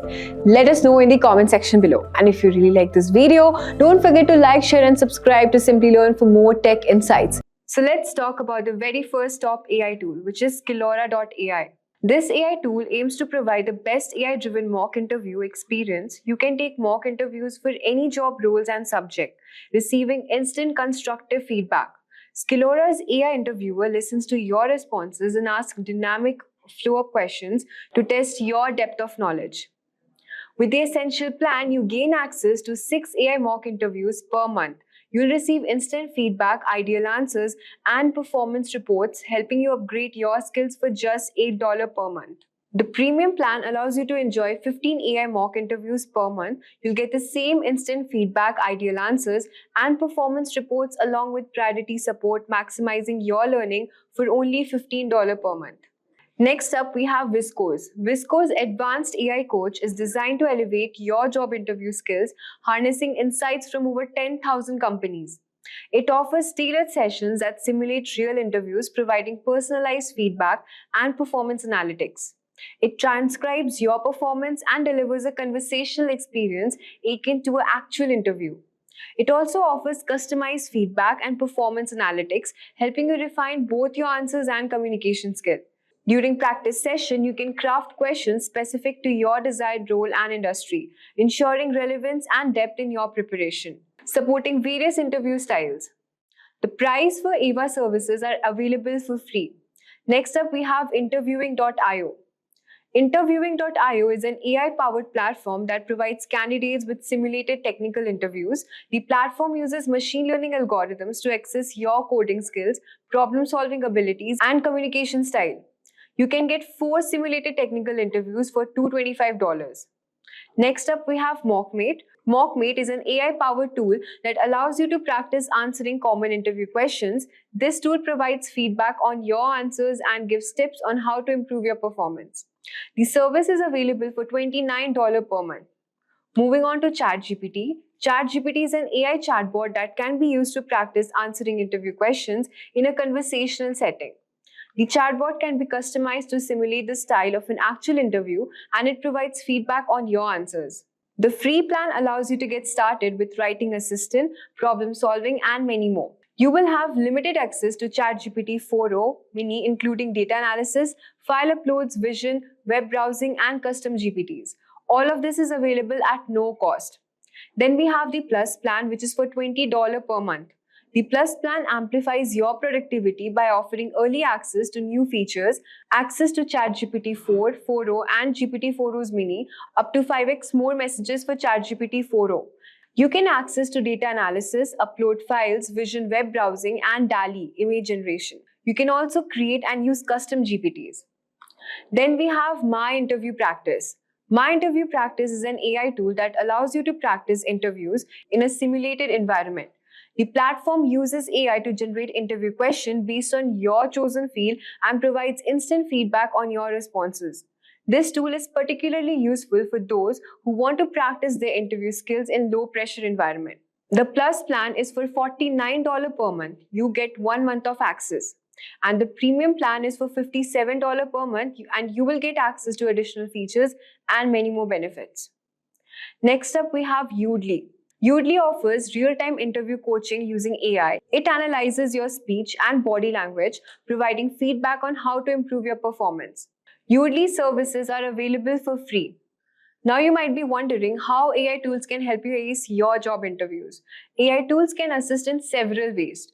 At first, we have research companies. AI tool provides information about companies' website, news articles, and social media, helping you tailor your answers to the interview's question. Practice questions. AI tool help you practice answering common interview questions, boosting your confidence and preparation. Feedback. AI tool offers feedback on your answers, highlighting areas for improvement and refining your responses. Personalized advice. AI tools provide tips and advice on improving your interview skills, giving you an edge to your next job interview. Choose the right AI tool and select an AI tool that fits your needs and preferences. Use the tool consistently, starting a few weeks before your interview to maximize its benefits. After practicing with the AI tool, get feedback from others to identify areas for further improvement. Dress professionally and be punctual for your interview to make a positive first impression. Show enthusiasm and confidence during the interview to leave a lasting impression on the interviewer. AI tools can significantly aid in interviewing preparation. By using them effectively, you can enhance your chances of success in your next job interview. That's a wrap on our full course, guys. If you have any doubts or questions, you can ask them in the comment section below. Our team of experts will reply you as soon as possible. Thank you and keep learning with Simplilearn. Staying ahead in your career requires continuous learning and upskilling. Whether you're a student aiming to learn today's top skills or a working professional looking to advance your career, we've got you covered. Explore our impressive catalog of certification programs in cutting-edge domains, including data science, cloud computing, cybersecurity, AI, machine learning, or digital marketing. Designed in collaboration with leading universities and top corporations, and delivered by industry experts, choose any of our programs and set yourself on the path to career success. Click the link in the description to know more.